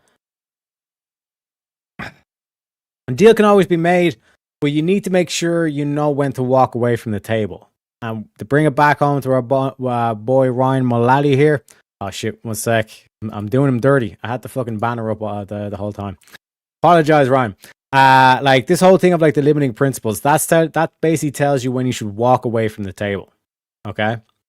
Which is a key like what one could call a power move, or like you need to make sure you have that like in your head that like like when I'm walking into this, if that's the only thing I can get, I need to walk away. But as Ryan's been exposing, like these people who call themselves liberal, which like should be like this whole like center left kind of like thing, you know what I mean, is evolving into just like a gateway to communism. Essentially, that's how far bad the left has been corrupted, and we can look at it from a way of the left is my enemy and just to wipe them out and all this kind of shit, or we could look at a way of like restoring what the left should be, or what should be represented by the left, not just this like communist utopia or communist ideal. It needs to be this aspect where they bind their side to the nation. They can do that, and like we already have massive national representation in republicanism anyway. You then all of a sudden the dove actually starts to fly, you know. Effective, and Chevron deference is an enormous piece of that puzzle. That like it's a little bit of like a deep cut for legal nerds, but like in terms of the power of the administrative state, it was the single greatest blow to the administrative state in my lifetime. It was the biggest thing that ever happened. So if you're opposed to progressivism and you're opposed to the growth of the administrative state, it's very hard not to view that incredibly favorably. It's a big fucking deal. And it's worth talking about because these things don't happen on their own. These are political victories, and they happened, and I don't know if they would have happened without him as a unique figure. So while there are things about him I don't like, I also need to acknowledge that he's been uniquely effective in fighting progressivism. And while I would like to continue that fight with somebody who doesn't have as many of the traits I dislike, I do think we need to figure out what are these traits that allowed him to be so successful, and think about that, because if we're serious about fighting progressivism, we're going to need to replicate this level of success. What side cries for international law over U.S. law? Globalists. Well, you know, I think we know the answer to that question. The right is not a fan of international law governing U.S. law. I don't disagree that it is large in scale. I disagree that necessarily makes, just because Democrats have wanted that for various reasons, does not make them the same as Hassan. Because again, I don't think Hassan wants a powerful, large U.S. to exist. I think he doesn't want the U.S. to exist. Like if you put Hassan in charge, right? If snapped our fingers and we lived in a world where Hassan had the votes in America to become president, do you think that we would be governed the same as we would under, say, Biden or Obama or Clinton or any Democratic? Wick really doesn't want to talk about limiting principles, does he? He keeps trying to make it. It is present day policy different, because obviously present day policy is different. I mean, it's like it's It's clearly different, but that's not the question that Rube is asking him. Politician you can think of now?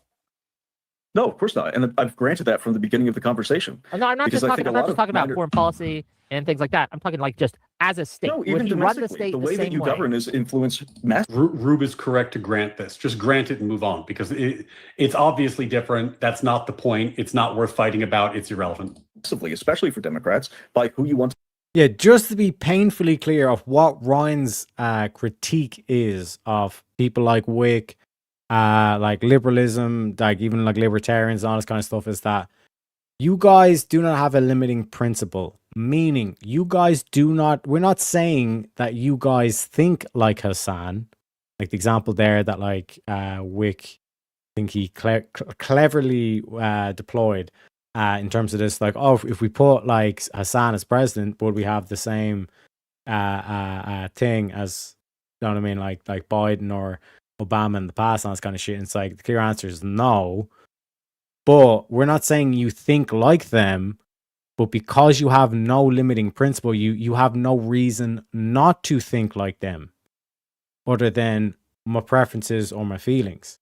You know what I mean? And again, even in those scenarios, you switch up the dynamic. You know what I mean? So like any scenario where it's like, let's say a black person was portrayed as the criminal and the white person was the victim. Like we change that up and we put the white person as the criminal and the black person as the victim. And then all of a sudden it's a completely 180. And then it's like, okay, why are you applying like race thing? It should be an equal standard. You know what I mean? Determine who's the criminal, who's the victim.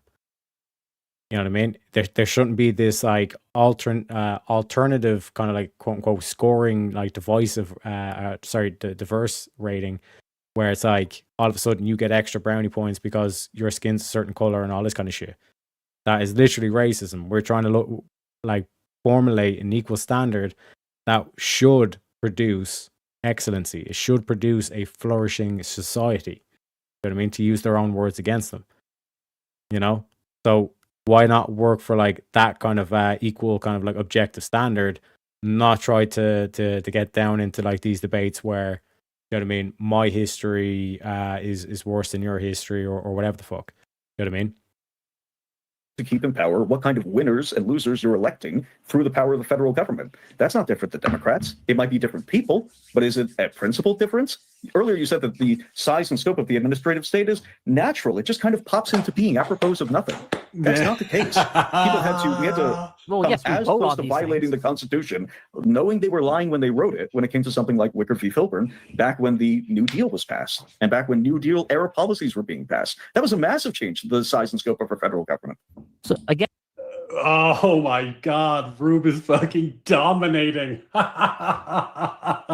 Holy shit. Rube is that's 3-0.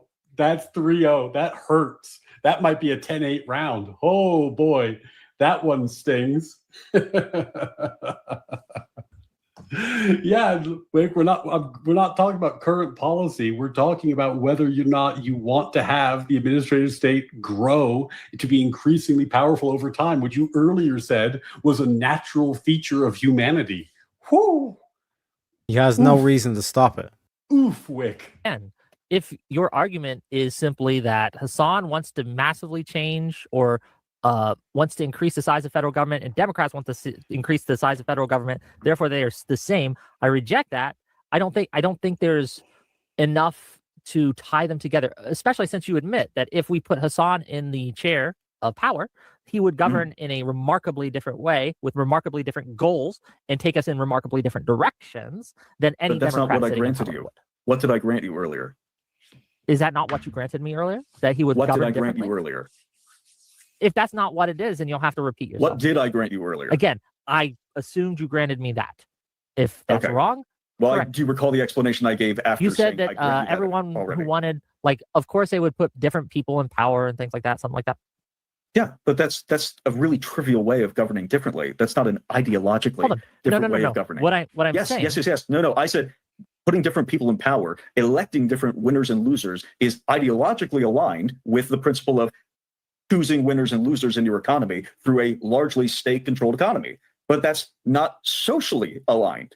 And I've already granted that earlier. Like, okay, you know how like Stalin, Lenin, Trotsky killed each other, not in that order. Yeah, there was infighting that led to death. There was some infighting there.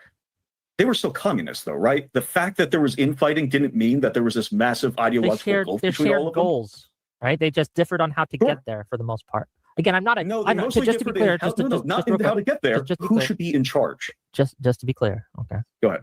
I am not a scholar of Leninism, right? So if you want to point to various things that he may or may not be different than Marx, Nobody is saying that you think like communist. We are saying you have no reason not to push back against such policies they employ.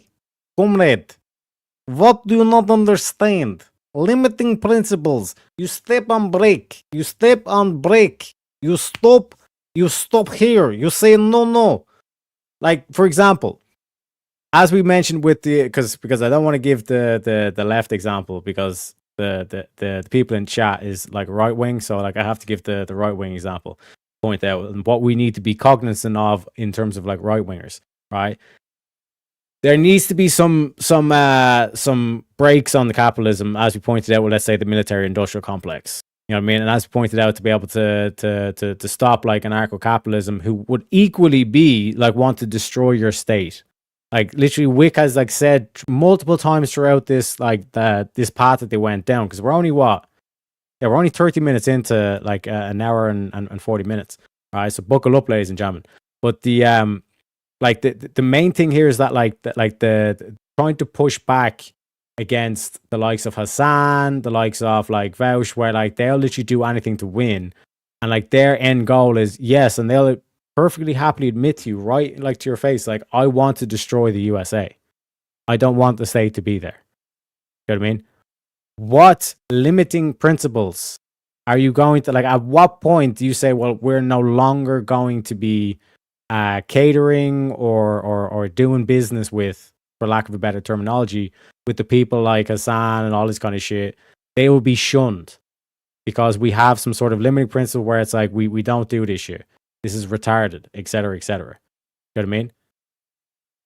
So in terms of like the right wing aspect, it's the same thing with the global capitalists. When they start saying like, well, why shouldn't Lockheed Martin be able to sell to China or to Russia and all this kind of shit? You have to say, you're a whack job. We're not dealing with you anymore. You know what I mean? Because like in terms of like keeping your like vision like set on the goal, like that's another thing with limiting principles is you actually have some sort of goal that you're orientating towards, and there's certain things that would be literally the antithesis of actually achieving that goal, which again is another exclusionary factor.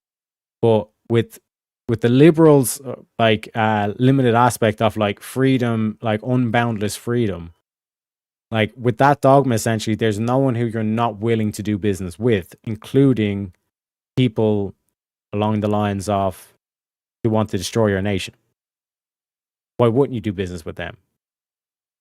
You know what I mean? You're open to do business with anybody. You're unboundless freedom and all this kind of shit. Same way with what manifests on the right wing with the libertarianism is like this like anarcho-capitalism where it's like, well, why wouldn't I do business that want to destroy the US state? Because at the end of the day, I want to be free from the state and just be able to do transactions without having to pay any taxes. Do you see what I'm saying? So it's both sides. You know what I mean? But who should be keeping those motherfuckers in line is the likes of Wick. They ain't doing their job. They're doing business with the people that want to destroy the United States, and they're the prominent voices on the left. So this is why I'm literally on tape as saying to the likes of Dylan, what was it, Dylan? Some dude named Dylan who's a Destiny Orbiter, I forget his name, but he's like I'm calling him an un-American American. Like these liberals, like they have nothing got to do with the nation, you know. fair enough. I will just grant you these things. But they, again, wanted the same goals at the end of the day. Would you grant me that? That's absolutely. Yes. They just wanted different people. And I think that you can't mix those two together. So you had to follow it. Fair. My assertion is that Hassan doesn't just want different people. He has fundamentally different goals than a Democrat would. One example, Hassan wants to demolish capitalism. I can't think of any Democrats off the top of my head, maybe Bernie Sanders, right? Or certainly not Democrats as a whole that want to abolish capitalism. That's a remarkably different goal. And I think that is a huge difference between Hassan and Democrats. Yeah, abolish capitalism is not a policy position, though. That's a statement. Why isn't it a policy position? What makes it not a policy position? That's a goal that you have. I hate racism. I want to abolish racism. Is that a policy position? Yes, it can be. No, it's not.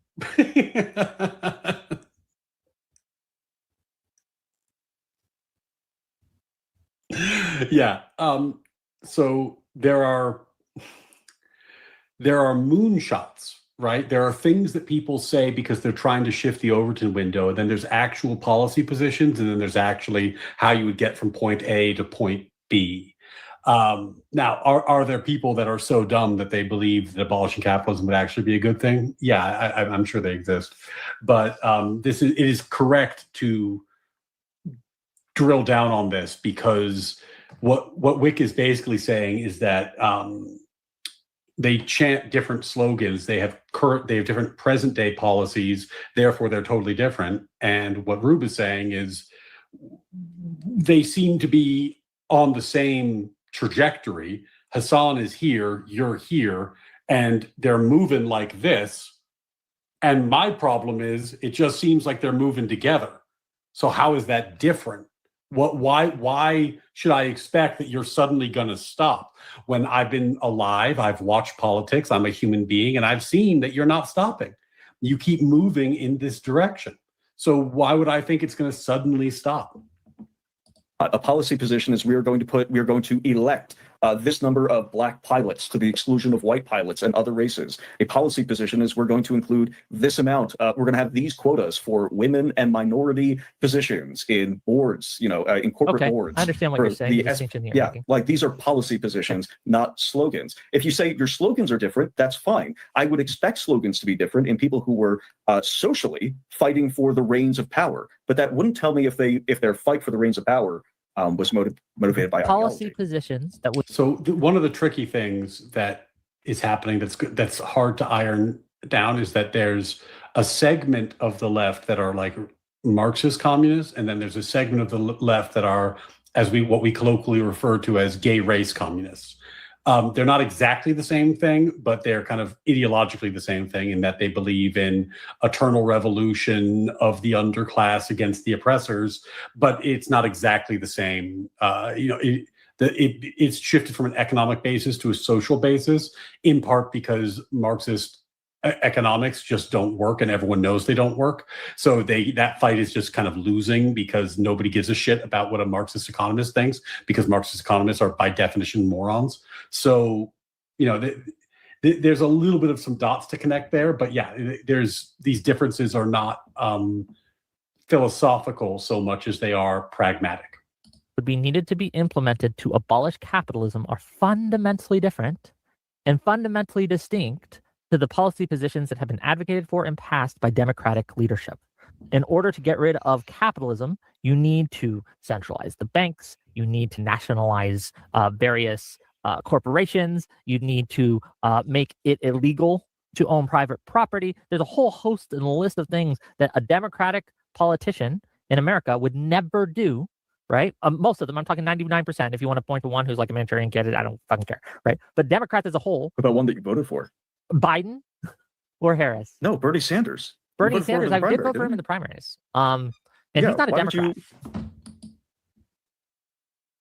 Bam bam bam banana banana banana banana banana banana banana bam bam.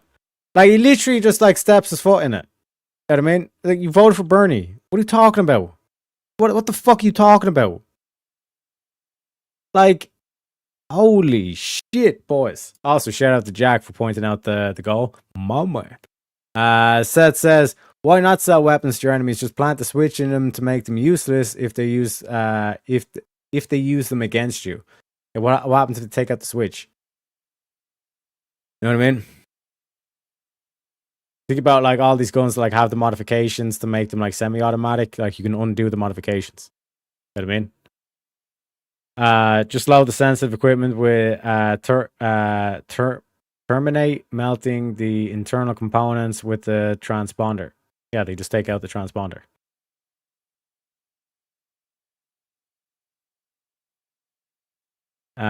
You make it where they can't open up a hatch and it automatically discharges.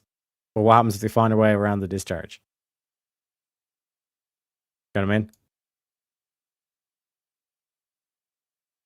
And all for the sake of which to try and get a little extra money from a foreign market. Like why are we wanting to jeopardize our own national security for the sake of profit? That's an unreasonable position outright. You know what I mean?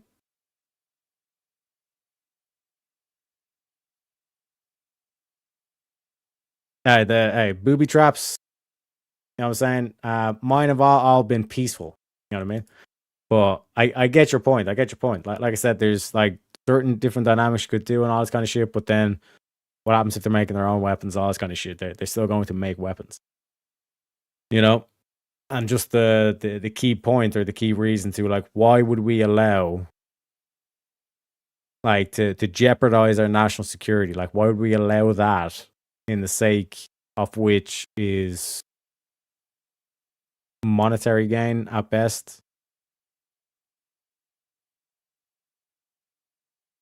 I mean, if you want to talk about selling out, that's selling out your nation, baby. You know? So that's why I think like that aspect of like the nationalism,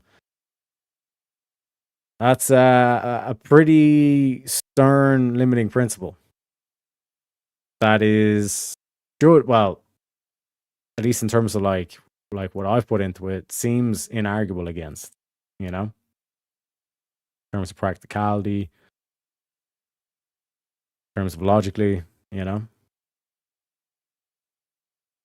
Well, it's exactly like the F-35. You don't believe that your transmission data when European pilots are flying those doesn't come back to the United States.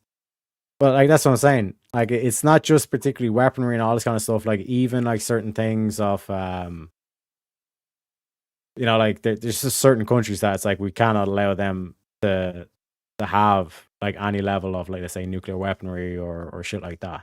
You know what I mean? What's the story with bananas, baby oil, and Tylenol pills? You gotta ask Jungle. Gotta shout out Jungle for the thumbnail. Like I said, it sent me one of the memes. It's like, might as well use it for the boys. You know what I'm saying? Aaron Rodgers coming back to play another year. My God. See what I'm saying, Jack? See about the distractions? Are you fed, Jack? Is that what this is? Are you one of those CIA agents that raided Tulsi Gabbard's office? Talk to me, Jack. Because like I said, that Benedict Arnold, that Benedict Arnold's in you, boy. The demon. We gotta cure the demons. You know what I'm saying? Every F-35 in the US can see what they can see.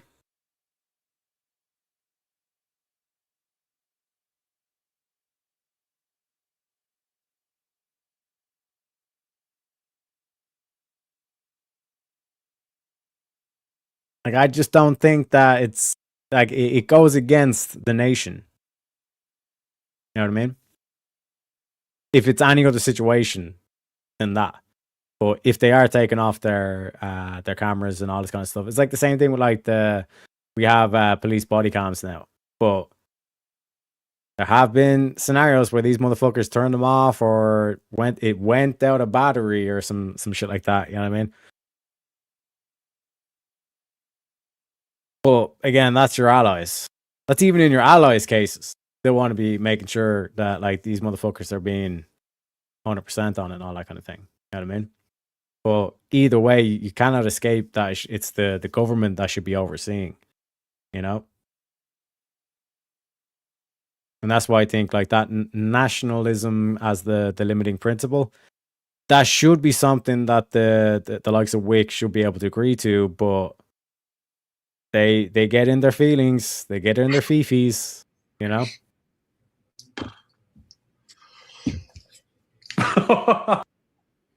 And again, this is where our boy Wick just like stood in and saying there's no mainstream Democratic politician that would want to put forward like this abolition of like the private property, all this kind of shit. No mainstream Democrat will actually vote for that Manchurian candidate. And then our boy Rube here just basically said, you voted for Bernie Sanders. You know? 4-0. 4 points for our buddy Rube. Does he align with the he coalesces, or not coalition. He coalitions with Democrats, but he's a socialist guy, right? He's like an independent socialist guy. Democratic socialist. Once again, does he coalition? Does he align with the mainstream Democratic Party? Okay. Does his policy proposals do so? Because earlier, I asked this because earlier you said unless you get rid of nationalization, if you get rid of banks, nationalize them, you nationalize industry, which we've already nationalized quite a bit of industry already. I'm going to leave these to the side. Which are things that you believe, which things that like you believe in and approve and fight against when we try to get rid of them. If we try to get rid of the government stranglehold on healthcare, if we try to get rid of the government stranglehold on defense, if we try to get rid of the government stranglehold on finance and every other minor industry that you could possibly think of, especially those that have been shipped overseas, like these are positions that you hold. But your position is you cannot say that I'm aligned with Hassan unless I want to completely annihilate capitalism. By the way, there are no economic systems other than just annihilating capitalism. But in that case, Hassan is also not a communist, and Hassan also does not support abolishing capitalism. You understand? You have this no true Scotsman threshold that is so high that Hassan doesn't meet it. Hold on.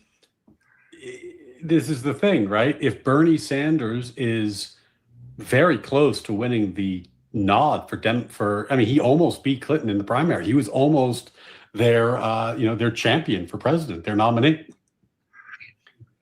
There isn't a limiting principle there. If Mondami can be the darling of the left, there isn't a limiting principle there, right? The problem with modern liberalism is that the difference between progressivism and liberalism is not policy.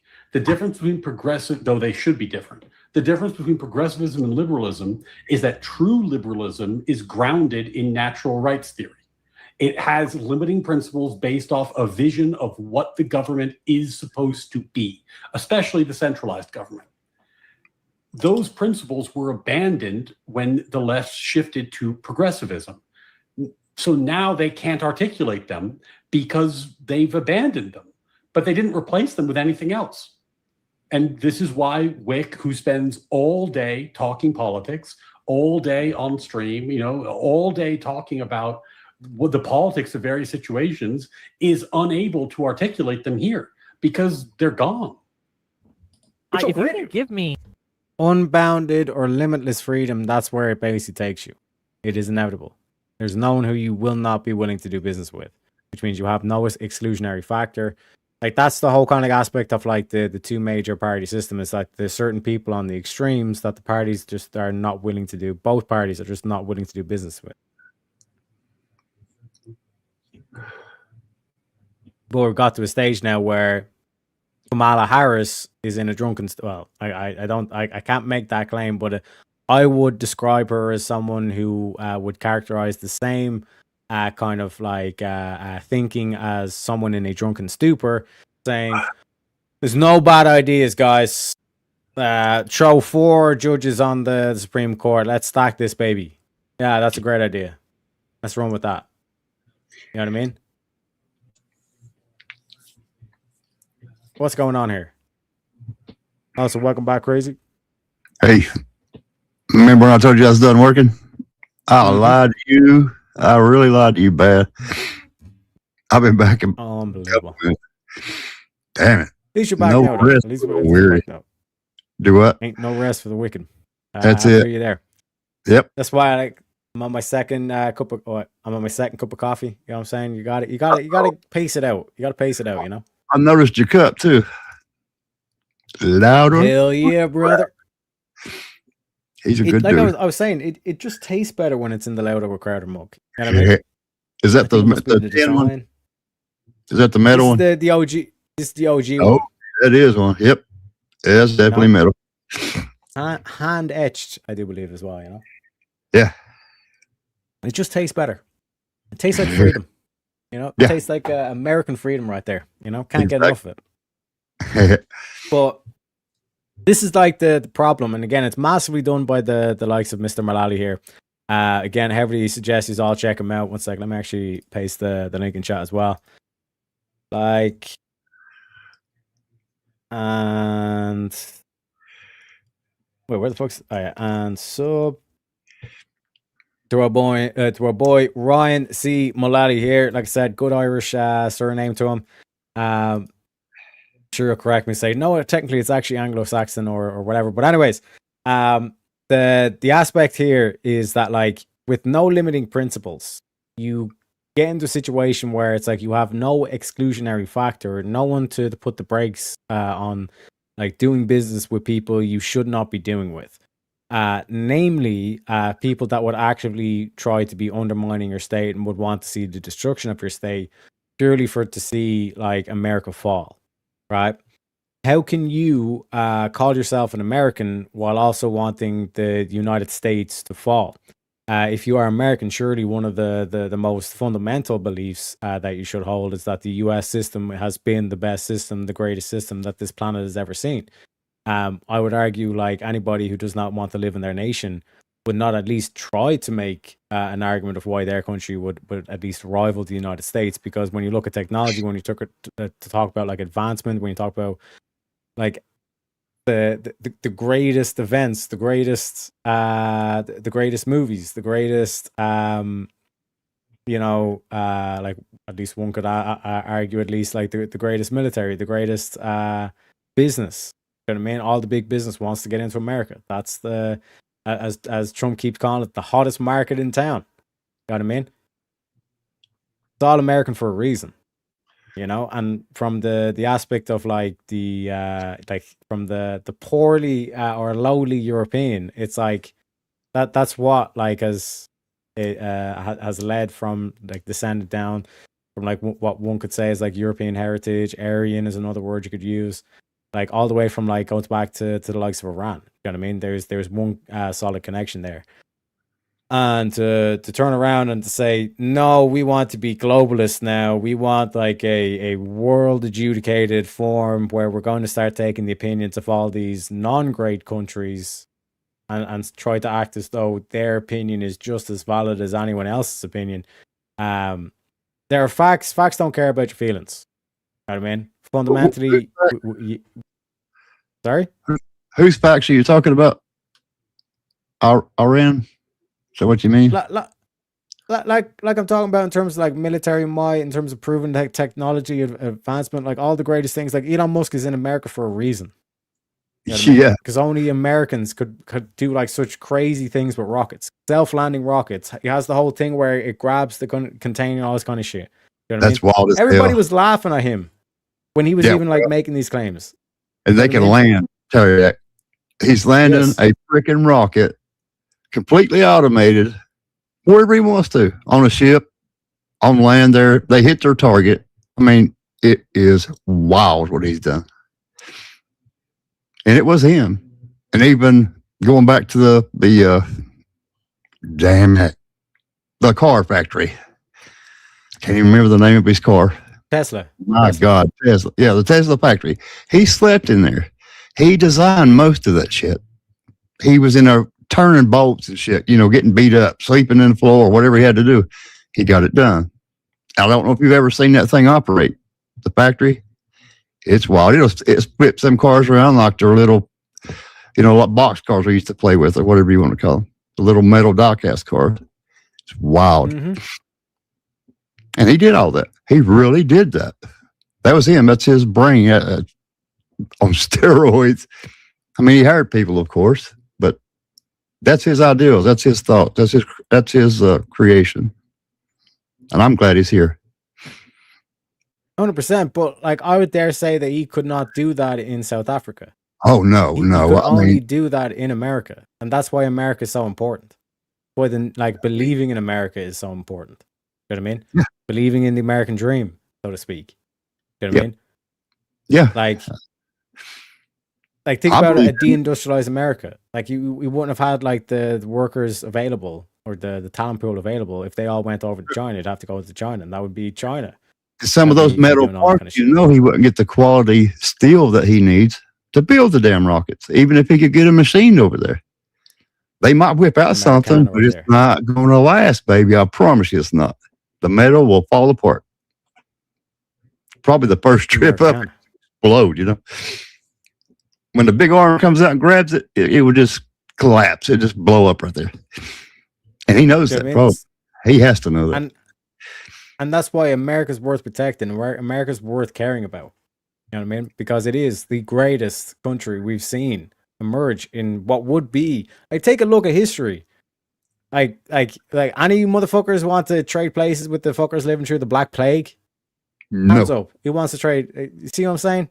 So, like, in terms of like that base level, if you tell me that you're an American, like, preserving the state and keeping the American system alive is something that, like, should be, like, it should be in your heart. Yeah, in order for yourself to call it American, like, that has to be a belief in your head. If it's not, then, like I said, you expose the enemies, you know? Yep. You expose yourself and your enemy. And like I said, Wick, you better start learning some things from Ryan about limiting principles, boy. I don't require you to be correct in your... On the left, but the one that's not crazy, or halfway crazy, whatever you want to call it. The guy's name on the left, on the panel. Rube. Rube. Okay. Like I say, I've not seen him before. That I remember. Ryan's underneath him there in the little box. But he's a man, brainiac. He's a lawyer. He's pretty good. Like I said, folks, hit the old like button, hit the subscribe button as well. Fucking free. You know what I'm saying? But like I said, masterclass right here that is exposing. Statement. It doesn't require that Democrats in general have a one-to-one, exactly alike, every single policy position, every single goal. I'm not requiring that of you. Okay? I just want to be clear. The bar isn't that high. But you got to give me more than he likes to have a big government. You guys like to have a big government. And some of the policy goals happen to be the same. Medical health care for all and higher minimum wage. Right? Like, you have to point to a consistent pattern of alignment between these two groups for similar goals. And I can point to you consistent patterns, at least right now, of Democrats rejecting Hassan and not putting together the policies that he would want or like. In fact, I would grant you rejecting Hassan. I would not grant you policy rejections, except to the extent that they could be traced to, again, a social difference. Like, you know, if I'm going to say, well, I rejected Mamdani when he was in favor of, you know, when he was running, I rejected Mamdani. Well, you're friendly to him now. You're friendly to his policies now. It seems like it might have been. Hold on. So first of all, personally, I only know of a couple policies of Mamdani that have gotten traction. I don't like his nationalizing of the grocery stores that he did. I'm okay. Grassroots. Thank you for the 10, buddy. Any sort of extremist ideology is emotional, not philosophical or pragmatic. I know as many left-wing communists as I do right-wing communists, and they both hate vaccines, want a massive welfare state. Well, I think what you'll find, and thank you, Grassroots, again for the support, is that a lot of people don't engage seriously with philosophy, don't engage seriously with limiting principles, don't engage seriously with ideology. They have this kind of surface level vibes way of working through things. Oh, hey, Adam. Yeah, I'm going to do philosophy theology after I take a look at Rube's demolition of Wick, which is going very well so far. Well done, Rube. And then I'll do a little philosophy after that. So what I was saying about this is that when you abandon these limiting principles, you fall victim to extremist ideologies more easily, and you lose your way, and you're unable to distinguish between ideas that are within the realm of discussion and ideas that ought be rejected out of hand, right? And this is how you ended up with the modern conception of equity. the modern conception of equity should have been rejected out of hand as a gross violation of, both the view that people have equal moral dignity and the principle that the government should be limited and should not treat people on a group basis this way. It should have been rejected out of hand. But these are problems that we have when you have a system with no limiting principles. It's what it is. Thank you, Grassroots. Appreciate you. Opposed to that fundamentally. I do like his preschool education funding. I think that's a good thing. I think that's a socially healthy thing to do. However, if we went through and looked through every single one of Mondani's policies, I'm sure there's some I'd agree with. There's some I wouldn't agree with. What I don't agree with, yeah, it's very convenient and easy to say in retrospect. But where would you break with them? anytime that he seeks, to be clear, I'll give you one example where he broke. Okay, go ahead. The nationalizing of the grocery stores. I don't think that that's effective. I think that sorry, Wick, I need to clarify this. When Trump came in for the running for a second term, right? He went to my people. He spoke at the Libertarian National Convention, right? Made these tremendous outreaches. I still didn't vote for the guy because I suspected, based on his first term, that he was going to walk back his promises, that people who were actually in control of the administration were still going to be in control. We're still going to be pushing Trump in directions that were not, let's say, libertarian aligned, even though I was getting promises. And we did actually get a couple concessions in there, especially in the first couple months from the Trump administration. I still didn't vote for the guy. So when I'm talking about breaking from somebody, I mean your political actions, not your rhetoric in the aftermath. This is the thing that I find. And like that Wick will say, like, oh, I disagree. You kind of went too far in this aspect, like post hoc. You know what I mean? But you've already put in a dude that's already, it's apparently against what you're trying to say is a limiting principle now. But it clearly is not a limiting principle because you're kind of saying, well, it is a limiting principle, but I didn't know that he was going to actually do this, which means he's violated that. But sure, like the only other person is a Republican or whatever, so some like post hoc logic you want to apply to justification for the answer, when it should be something that like exists independent of the situation. And if they cross that line, then you're actually genuinely done. And this is why like looking at limiting principles is kind of like the same as looking at minimum necessary force. Like this whole thing of like what is like the bare bones aspect to it. And again, like this whole kind of like aspect, like how I would handle, and this is why like when you're coming at a lot of the lefties, like they're in there kind of like, you know, what do we need to socialize, or like what should we socialize? This is why it's like all moral relativism and there's no limiting principle to it, because these motherfuckers don't even believe in morality. So if you don't have a morality to guide what policy you pass, then you're in a fucking bad place because you're not ruling anything off the table, including, as we know, there's like these people who actively want to destroy. They'll tell you they want to destroy America, and they're willing to do business. I want to watch it burn. That's what I guess that's the most common thing. I want to watch it burn. Let it burn. And to put it like as bluntly as that, like they want to watch it burn. You're willing to do business with them, which means you have no limiting principle to you. So you're literally willing to let the state burn. Yeah, definitely don't have no more BLM rights. You know what I mean? So yeah, like this is why you have to be able to. But in order to have these conversations with these liberals, you have to be able to engage with them in terms of socialism. What needs to be socialized? And for example, like this whole nationalist policy, I could put forward like, well, like we need to, rather than nationalize the supermarkets and the food and have the state have complete control over it, we need to have where the state basically controls the farmland. And if you're a quote unquote American business, but you're secretly owned by some Brazilian globalist thing, you're basically going to be pressured out, or you're not going to be allowed to lease off your land and all this kind of shit, because of the packaging place and all this kind of shit. So looking at the whole chain of the whole kind of agriculture and food market, that the federal government should have ultimate authority over that whole chain, and basically expose and get rid of all these like multinational globalist corporations that actually have impact over the food, and make sure that all the food is American produced. And then even kind of go as far as like putting standards of like grass-fed, grass-finished across the board and all this kind of shit, and be able to adjudicate based on what is the most nutritious food that we should be growing and all this kind of shit, rather than having, for example, China buying up a shit ton of farmland. In terms of the right-wing example of the anarcho-capitalists, they'd be perfectly fine with China buying up all this farmland. It's all capitalism, baby. But then all of a sudden, like we kind of mentioned with the private property, I'm hungry. I'm hungry. I'm hungry, boss. That's what comes next. You know what I mean? Yeah. What am I going to get some food at? Well, it's you go out call China, brother. You know what I mean? You better start learning some Mandarin. You know what I mean? But Mhm. like that's the whole aspect of like if China buys up all your farmland, like they could literally cause a famine if they wanted to. You know what I mean? Yes, They could literally just like I like, disagree tell all with their us letting them do that to start with. But that, hey, what can you do? I don't think we should ever sell property to a foreign adversary. yeah, I and think this they is are. but this is the whole balance in the conversation you need to be able to have.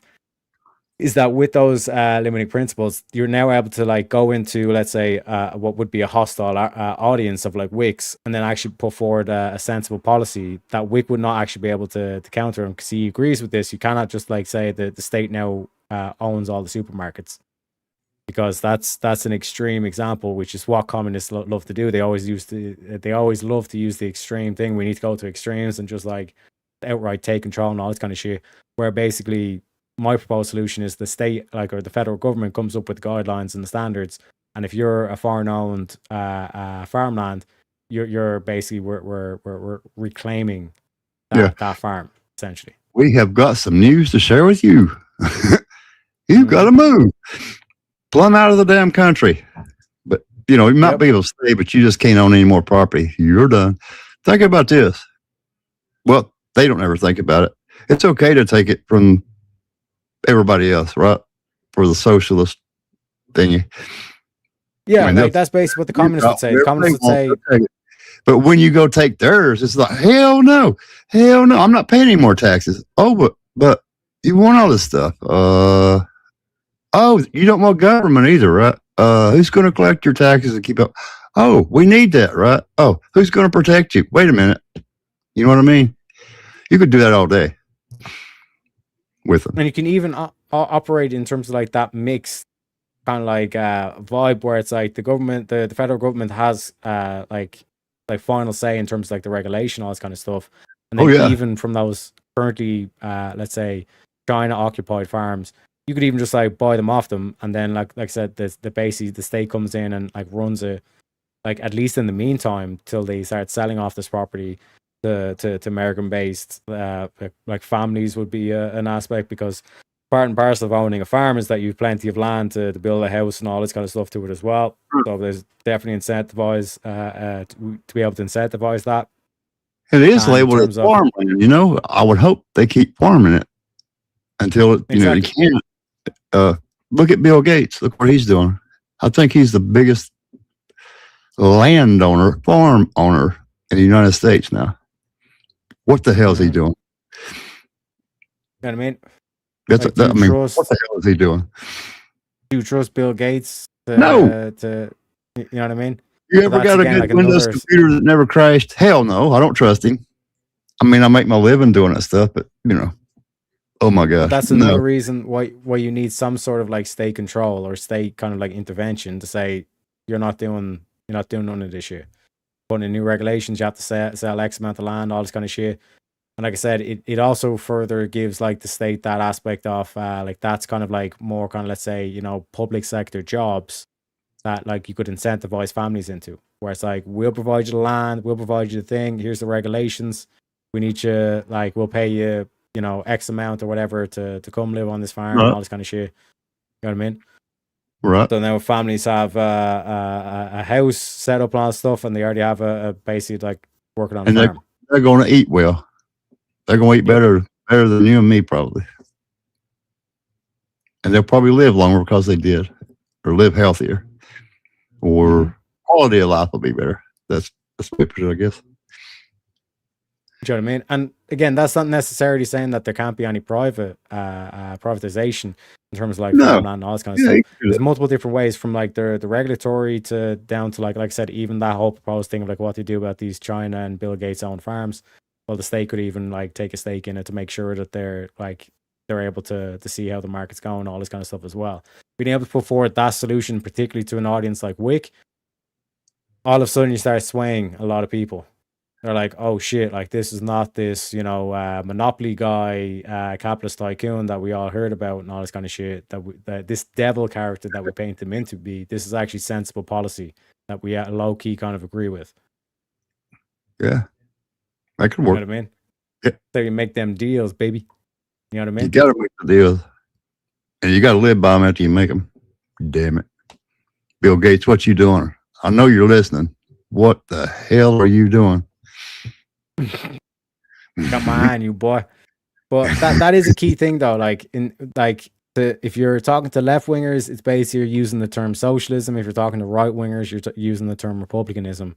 And through that, like, you know, cipher or like, you know, private key, public key kind of like thing, and then able to basically make the exact same argument and then have both sides agree. Then you have some harmony going on, and then you all of a sudden have a very, very powerful, what would be like then like the center, that's then able to keep the extremes at bay. Because like fundamentally you're talking about getting like a massive swath of the left and the right wing and excluding like very limited kind of like extreme ideas that would both agree with this whole aspect of destroying the nation, but doing it from either side of the wings. You get me? From the left wing side, they're using communism. From the right wing side, they're using this globalist capitalism to get them both at each other's necks, trying to destroy the nation, essentially. Yeah. Okay. Frustrating with you The problem is with you constantly Mamdani, use your rhetoric as a defense, not your political action. The problem with Mamdani is I couldn't vote for or against him. I don't live in fucking New York. I am not a resident of New York City. I did not endorse him in the primary. I hope he does well because I hope everyone does. I hope Trump does well. Unfortunately, he's not. About right? the election. Right, but I want each politician who governs a section of America, I want them to succeed and make that area better. I just don't suspect that certain ones will. With Mamdani, yeah, that's fine. I don't suspect want he Trump will to do well as well, but I'm going to call that a point. It's a little bit, maybe a little bit more subtle, but first of all, that it was a obvious dodge where, Rube made the point like, no, I don't mean like, distinguish them in some abstract way. I mean, like politically, what did you do? And then Wick goes into, I didn't vote for him. It's like, okay, I get the point. You're not from New York, but you host a show. You talk about him all the time. So I think that's a little bit of a maneuver. But I think where the point comes from is not that. Where the point comes from is that in the way that Wick's talking here, what I'm getting from him is a sense that he believes that the government should be in the business, generally speaking, of some kind of utilitarian welfare increase. The government's there to make things better on a day-to-day level, and that's how you measure the success of the government. And that sounds lovely.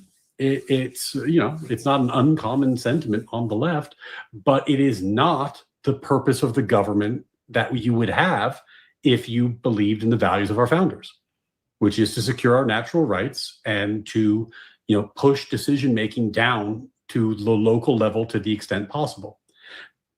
Once you get in the business of the government trying to maximize the common welfare, then the government must endlessly expand, because when you try to solve all these problems, you're going to have to keep growing the power of the administrative state. So, I think, again, whenever Wick is trying to shift to these other things, he's discussing his actual kind of underlying political philosophy and beliefs, and they do not align with any limiting principle. $10 for grassroots. Pragmatism is incapable of generating further broad-scale pragmatism. If I'm stranded at sea, I want to be tied to a rock on an island, not a moving fucking boat. Exactly. Political pragmatism is a limiting principle in the next election and nothing more. And in fact, political pragmatism incentivizes you to make the boat start moving faster, because then you get to do what you want.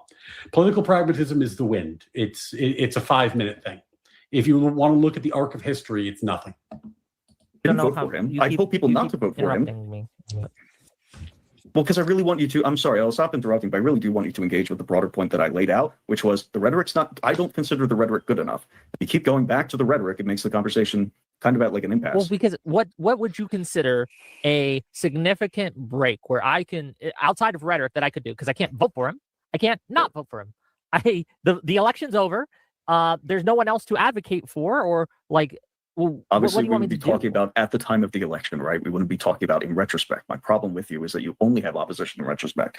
I would say, on the other hand, if I'm looking at the Republicans, one way I can break from them is I can say, don't vote for these people. I could look at somebody with more integrity for their stated principles, like fucking Nick Fuentes, of all people, goes out and says, hey, don't vote for these schmucks, all right? They lied enough times. Vote third party, vote Democrat, vote anybody else, because to show them, hey, you can't just keep lying to people and get away with it. Going to face consequences. That would be an example of not, if we're considering some kind of boundary between or some kind of overlap with rhetoric and policy, that's like a policy prescription for how people should act politically. It has some overlap with rhetoric too, of course, but you could say to people, I think that vote blue no matter who would be a policy prescription in the other direction, for instance. Okay. Mostly. There's been a couple exceptions. Yeah, vote blue no matter who. It would indicate that and this is a big talking point on the left right now, that if vote blue no matter who extends to socialists and communists, then there's no limiting principle there, right? Clearly, right? You don't have to endorse Nick Fuentes. No, I understand. I mostly am a blue no matter who kind of guy because I think that right now they are the 6-0. Because you have no limiting principle, comrade. When you buy into slogans, this is the whole thing that like Plato goes through with the degradation of the soul, right? When you end up in democracy, you're basically in purgatory. You are one step away from out and out tyranny. Because all your whole opinion just comes from like whatever the masses are saying. So you're not even contributing to the conversation. You're just a fucking mouthpiece for the popular idea at the time. You know what I mean? With the quote exactly. Like you're basically exposing the fact that you have no limiting principles. You have not actually thought like deeply about like the beliefs that you hold. Beliefs that you hold are just given to you by the masses, and you just repeat them ad nauseum. You know what I mean? You're not actually getting anywhere because all you have is like this fundamental dogma that is never questioned in your head, rather than questioning like at least the majority, if not all, your beliefs, and discarding the beliefs that have no reason to have, which is a difficult thing to do. Don't get me wrong. A lot of people, like I said, it's like being on a roller coaster. You know what I'm saying? But in terms of the like fundamentally getting to like a solid base of principles, it is necessary to be done. Otherwise, all you are is just a sheep blindly following the masses. Your opinion comes from the masses. What's popular today? Polling is what matters.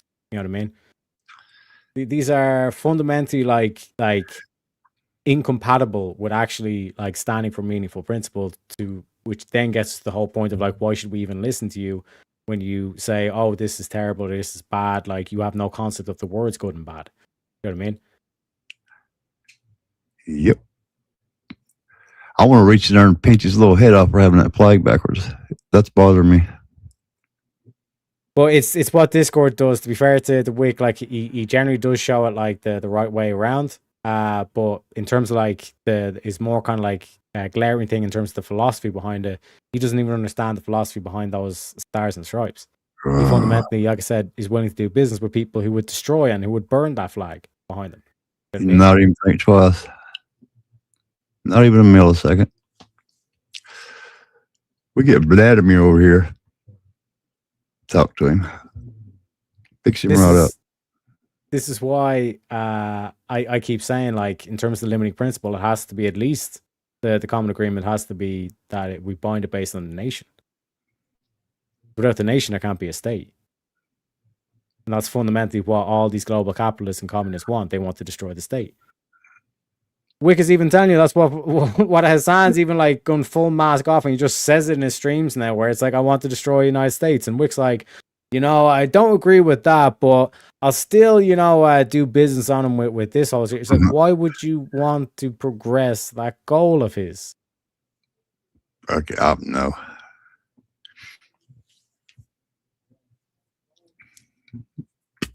Have you ever debated that guy? Wick? No. I'm just gonna call him Hootie. I debated Destiny on his show though before. Oh, okay. And Wait. I might actually review that thing because Steelborn was in it. So it was me and Steelborn, but Yeah. I got informed like last second. So like all I could really do was play the optics game, but because I know they love to play that game. Like I said, I pretty much neutralized Destiny's position because it's like you guys end up winning the court case. So like, what the fuck were you even like arguing about? You know what I mean? The judiciary is there to protect you. You can't claim that Trump is all powerful if the judges are able to stop him, which they did, and we know that based on the outcome of the case. You know what I mean? So what the fuck are you crying about? You know what I mean? There's Just to keep, guidelines. like- Yes, there's laws. I mean, he can't break those. Like I say, he's the most Exactly. investigated man on the planet. If he's done anything, we're gonna know. Mhm. We will find out. And is that not, and then being able to pay them, is that not a better leader to have in place, where one that's constantly questioned, constantly drilled, and all this kind Yeah. of stuff? Absolutely. Absolutely. You know what I mean? That's what makes me And now love all the of a man. sudden, but you put that perspective in it. It's like the same thing I do with the anti-Semites, people who hate Jews and all this kind of shit. Like I could make the argument as an anti-Semite, you would still want Israel to exist. You want all these 11 million Jews in your country? You know what I mean? What better else Well, you place? could Just do have that to way. let them have their country. You know what I'm saying? Yeah. So, you like I could do said, it. that's the other aspect to it as well. You know what I mean? Like when you do put the practice in, like I said, heavily shout out to VK, Verbal Combat by Speakeasy as well. Make sure you get your asses there because, like I said, like that's the perfect place to say, you know what, like I'm going to take the opposite on this, even though I don't believe in it, because it gets the brain thinking. And also shout out to Dogs Corner member, says congrats on 2K subs, bro. Appreciate you kindly, sir. Welcome in. Pull up a chair with Pepe. You know what I'm saying? Got the coffee. You know what I mean? We're going to try to go 24 hours. Like I said, but we're 4 hours in now. Like I said, only 22 to go, baby. Wait, no, 20. What? Oh God, I'm losing it. I'm losing it, crazy. I'm losing it. Oh my You're God. good. We're not even going to make it past 16, bro. I do 24, not because I want to, but I work a lot long hours and hell, I'm used to it, Terry. Just part of me. Like, don't get me wrong. Like I've done it before, but it's like it's been on accident. Like I've never intentionally stayed up 24 hours. Right. I don't like. I mean, I don't do it for fun, but I'll do it a lot more than I should. But I'm not having to entertain either. If you know what I mean? Just do what I do. I don't have to. I'm not trying to stream. It ain't easy. Yeah, it ain't easy being cheesy. You know what I'm saying? You know what I'm saying? But let's get back to the thing. I need to go for a piss as well. Lesser evil in many cases where even I don't like Plattner. I'll give you that example. Mills dropped out today, unfortunately. I really did not want Plattner to win the nomination for the Democrats because I don't trust him. I think he's a liar, right? He's obviously lied about his tattoos.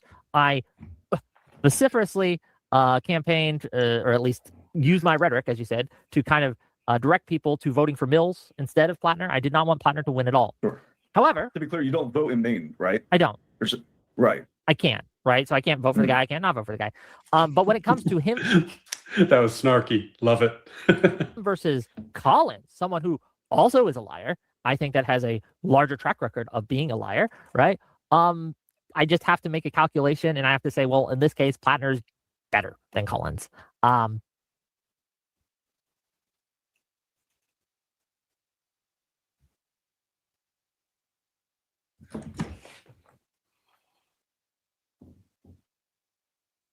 Maybe I just don't know Susan Collins' lore well enough. What kind of lying is Wick complaining about?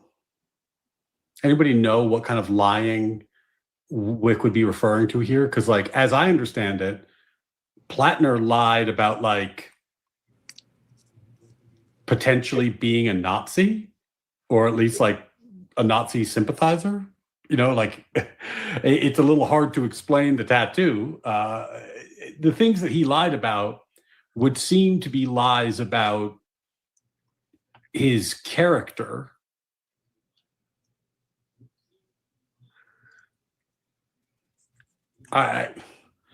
Because she voted for Kavanaugh? Okay. Yeah. I mean, it's funny though. Like, look, you would have to at least say what the lie is about, right? Because like someone lies a lot versus someone lied only once, but they lied about something that was really, really significant. Oh well. And I don't like either of these candidates. I don't know why that is unacceptable to you as a position. And I think that's a clear example of a break I have with the party at large. Like I'm not going to sit here and sing his praises, right? Plattner, I'm probably just going to honestly pretend that race doesn't exist and let it go. Let it do. But that wouldn't be good enough, right? It would Why be not? saying, hey, let's look at the Virginia governor race. We have somebody who's coming in and is fucking today, if you look at the Virginia governor race, that we need a new election to take care of those people. They are so progressive and quite frankly unaligned, I would hope, with the mainstream left, getting rid of penalties for murder, getting rid of penalties for child pornography, passing gun bans. We're talking about constitutionalism earlier, passing gun bans for everybody except for the legislature, so that they can still have their personal firearms, but keep themselves, but nobody else gets to benefit from the protection of a personal firearm. So these would be people who need to be overturned.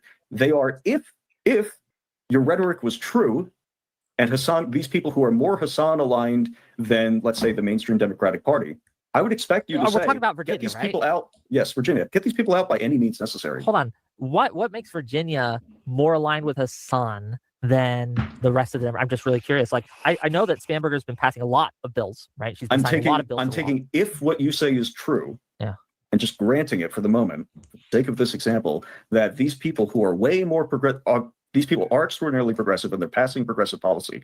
Let's say that people who are the most progressive in American politics right now have broken with the mainstream Democratic left.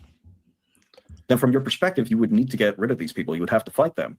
But I'm calling that into question. On to the extent where they have differing goals than I do, by all means. I can't speak to Virginia's Democrats because I just don't know all the bills that they've signed.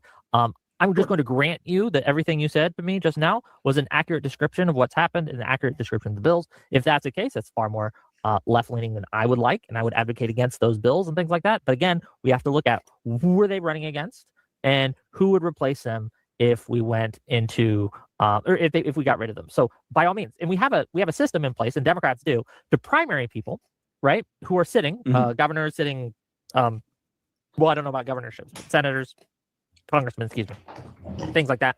And sure, for example, Fetterman needs to be primaried, right, at this point. I don't think that he represents the party as he should, even though I do agree with him on some things, especially foreign policy wise. I think that he's just not doing what the public elected him to do, and so it's time for someone else. Yeah, like, and this is where it comes back to, like, it's just not doing what the public wants, and we're all about democracy. And you're basically like there was a comment earlier where it's like you're a ship in a fucking sea storm, and you're not pinned to any coastline. You can basically justify anyway, and then like Fetterman and even I forgot his name. The dude on the left is basically I think his name is Ash, but like I think his username is something else. Well, whatever name, the dude on the left is basically kind of said, interesting, like, you're against Fetterman, and like Fetterman doesn't represent the party, doesn't represent the people. You know what I mean?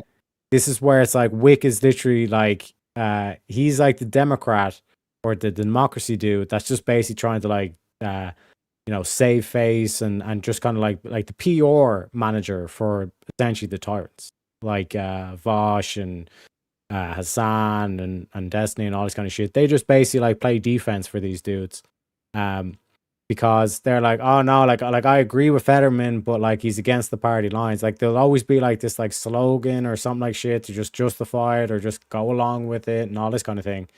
You know what I mean? And that's how you end up with a Mamdani. That's how you end up with a Gavin Newsom. That's how you end up with all these like monstrosity fests. You know what I mean? Yep. And I'm 30 miles from Virginia. Literally. There's no state tax, so I go up there when I, gas, that kind of thing. It's just a hop and skip.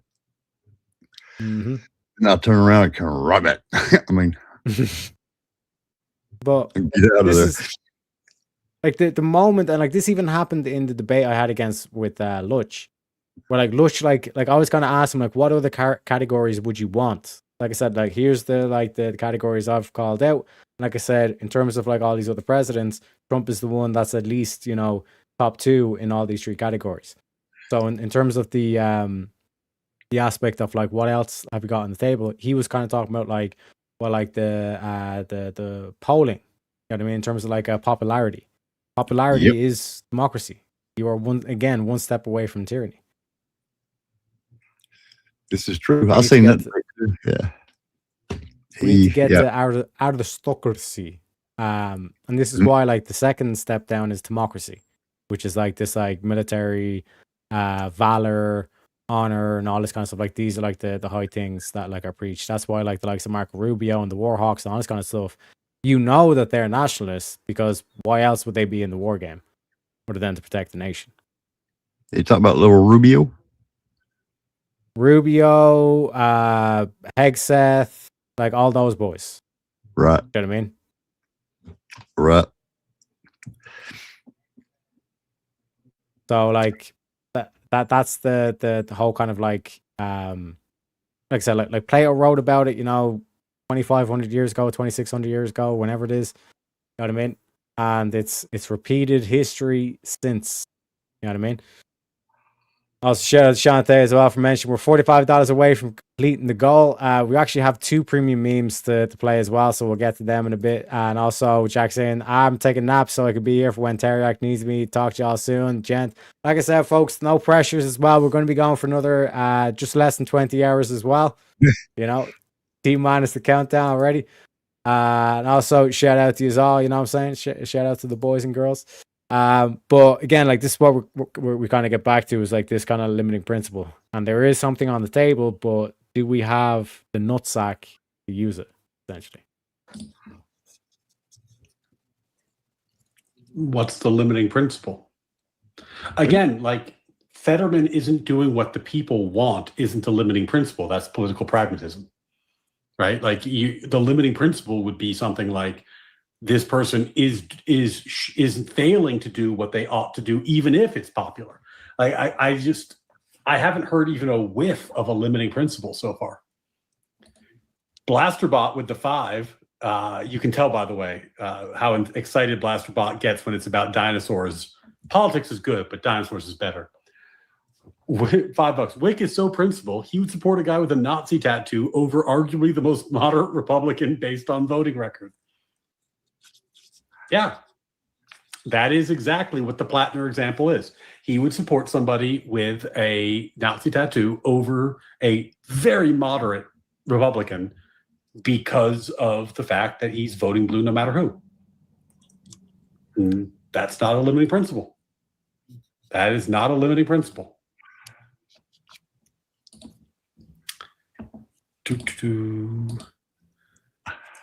So Wick cedes his choice to the superdelegates. Yeah, my limiting principle is whatever the superdelegates decide. That's my limiting principle. Yep. Thank you for this too, Jefferson. Fazraka, $10. Thank you so much. Pragmatism is the same category as limiting principles, but they are different tools for applying broad baseline principles to the complexity of specific situations. I don't think political pragmatism is that kind of is what I mean by limiting principle, and I'll tell you why. Thank you for the 10, by the way. A limiting principle means things that you wouldn't do even if you had the power to do it. Like, remember when that communist came on to troll me when I was doing the Marketplace of Ideas, and he said like, whoa, what if I have a mind control drug and I can screw everybody and make them love communism? What happened to your natural law then? And eventually I said, like, the big difference between your belief system and my belief system is that I wouldn't do that. I wouldn't use a mind control drugs to win because I have a limiting principle in place. I think that people have moral dignity, and I'm required not to do something like that, even if it would help me win, even if it's politically pragmatic. I shouldn't do it. And that's what I mean. Like, a limiting principle requires that you would not do something or would do something when it was politically inconvenient. Otherwise, it's not really a limiting principle in the realm of politics. Blasterbot with the 5. When Dem primary each other, it is generally going to be the further left guy who wins. Yeah, though this is true about primaries in general. Primaries favor, in primaries, people run hard to the extremes, and in the general, they run to the center, at least nationally. Thank you, Blasterbot. And Blasterbot with another 5. Oh, we already did this one. Thank you so much for your support, Blasterbot. Appreciate you. Appreciate you, brother. Appreciate you, brother. Interesting. I think with Mamdani, right, and Plattner and things like that, right? When we say the Democrats break with these people, yeah, I think that Plattner less so, but Mamdani definitely. There were a lot of Democrats who just didn't endorse the guy. We're not talking about endorsements. They complained about it. Right. We're not talking about endorsements, right? They had two Democrats in the running. But effectively, what do you want them to do the other New York than City's that? mayor's race was a competition between two Democrats. So you could say like, I like this Democrat more than this other one, but in competition between Democrats, like every party has internal strife. Every movement has internal strife. Infighting doesn't exclude you from being a socialist or communist. Sure, I'm just what I'm asking you is because you have a very convenient limiting principle, which is I can condemn these people in the aftermath. But you understand, why on earth would we give anybody this excuse? Why would we give somebody on the right this excuse? I can't figure out why. Well, I'm curious what your excuse you think I'm making. I'm curious what you want to happen, because again, at least in the system that we have, which I think is a good system, I can't go over there and like forcibly remove them. I have to either A, vote or not vote if I'm in the area. Uh-oh. Blasterbot, shots fired. Spinosaurus is Bestosaurus. He's coming for you, Blasterbot, in your dino battle. Spinosaurus is Bestosaurus. You have been warned. Or B, endorse or not endorse, campaign for or not campaign for, suggest you vote for X or Y or Z. And I don't know. In most cases, because you precluded voting for any other party under this answer. You understand? Again, if Hassan were to win a Democratic nomination, I would advocate for his opponent, even if it was Republican. Yeah, the even if is what I struggle with there. That's the most interesting thing Wick has said so far. He would vote for Hassan. He would vote for Republican over Hassan. What I would like to know is why. Why? Because why doesn't that apply to Plattner and Collins, right? Like, what is it about Hassan that is so bad compared to a theoretical Republican? Or is this just a thing that's easier to say when it's a hypothetical? Like, what is it? What is different? What is the thing there? Because that will get you closer to what the limiting principle may be. But the problem is, I don't know. I still don't have any policy positions of Hassan's, for instance, that would get you to vote against him. Would you vote for His abolishment nationalizing of capitalism? Well, you asked me which policy. Which we've already gone over earlier, that abolishment of capitalism is rhetorical. It's not a policy position. Okay, if he started nationalizing institutions, or the banks and stuff like that, I would be against that. That's a policy position. If he was to abolish private property, I'm against that. These are things he wants to do, by the way. He said he wants to do. Policy position. If he wanted to abolish electoralism, I would be against that, right? If he wanted to use the violence of the state against people who spoke out against him, I'd be against that. These are all policies positions that I would oppose, that I think Hassan has a better than 50% chance of advocating for and implementing. Like, I don't know. Yeah, but what Wicks, and this is what they do, man. These little rat bags, right? They'll take the extremist, like slogan kind of things. And again, fair play to Ash. Or I forget what his username is, but like this dude on left, fair play for him for calling this out. Where it's like again, that's just a slogan. Like, that's not like an actual policy position here. You know what I mean? Like, getting rid of private property, like that's just rhetorical. You know what I mean? Because you can't get rid of that would be like Hassan if he was sitting there thinking, it's like, oh, of course I don't like the whole Cheng thing. Of course I don't mean actually get rid of capitalism. I just mean heavily state ownership and all this kind of shit. You know what I mean? Of course I don't mean private property, but you see how we're in a housing crisis right now. So the state has to step in now and build more houses and all this kind of shit, and all the houses that they're building are basically publicly owned, and all this kind of shit. You know what I mean? So it's this whole thing is the game that's played. So basically what Wick is outlining here is a less extreme version of Hassan. If Hassan tightened up his rhetoric game, he would actually still vote for Hassan, even in this hypothetical. And this is the tricks that they do. This thing where it's they'll say it like that, but when you actually work out the logical, if you give them an actual less extreme version of Hassan, but still fundamentally, philosophically speaking, Hassan, they would still vote for blue no matter who. Understand, like you say that I don't have a limiting principle, but I'm giving you policy after policy after policy after. Yeah, it's just why are those issues sacrosanct for you? Why those in particular? Right, that because Wick does believe in individual rights, but I think that he's lost the thread back to natural law, right? So it's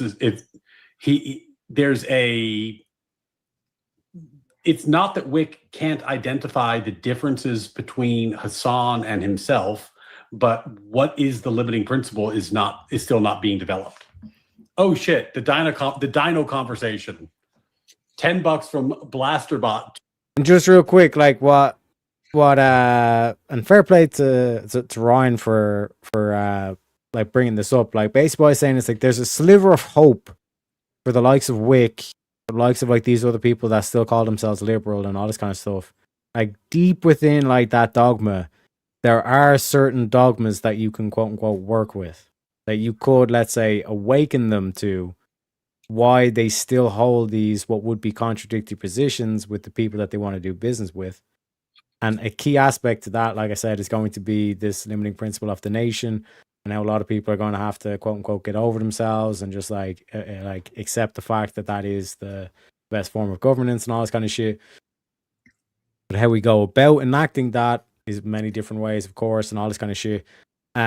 But that should be everything that, enough of a core principle to actually unite under, and like I said, kind of like awaken a lot of these liberals to pointing out that these people that they're in bed with are actually, you know, like they've got a dagger right behind their back, and they're planning to just like decimate you, line you up against the wall, because you'll have served your purpose as the useful idiots, so to speak.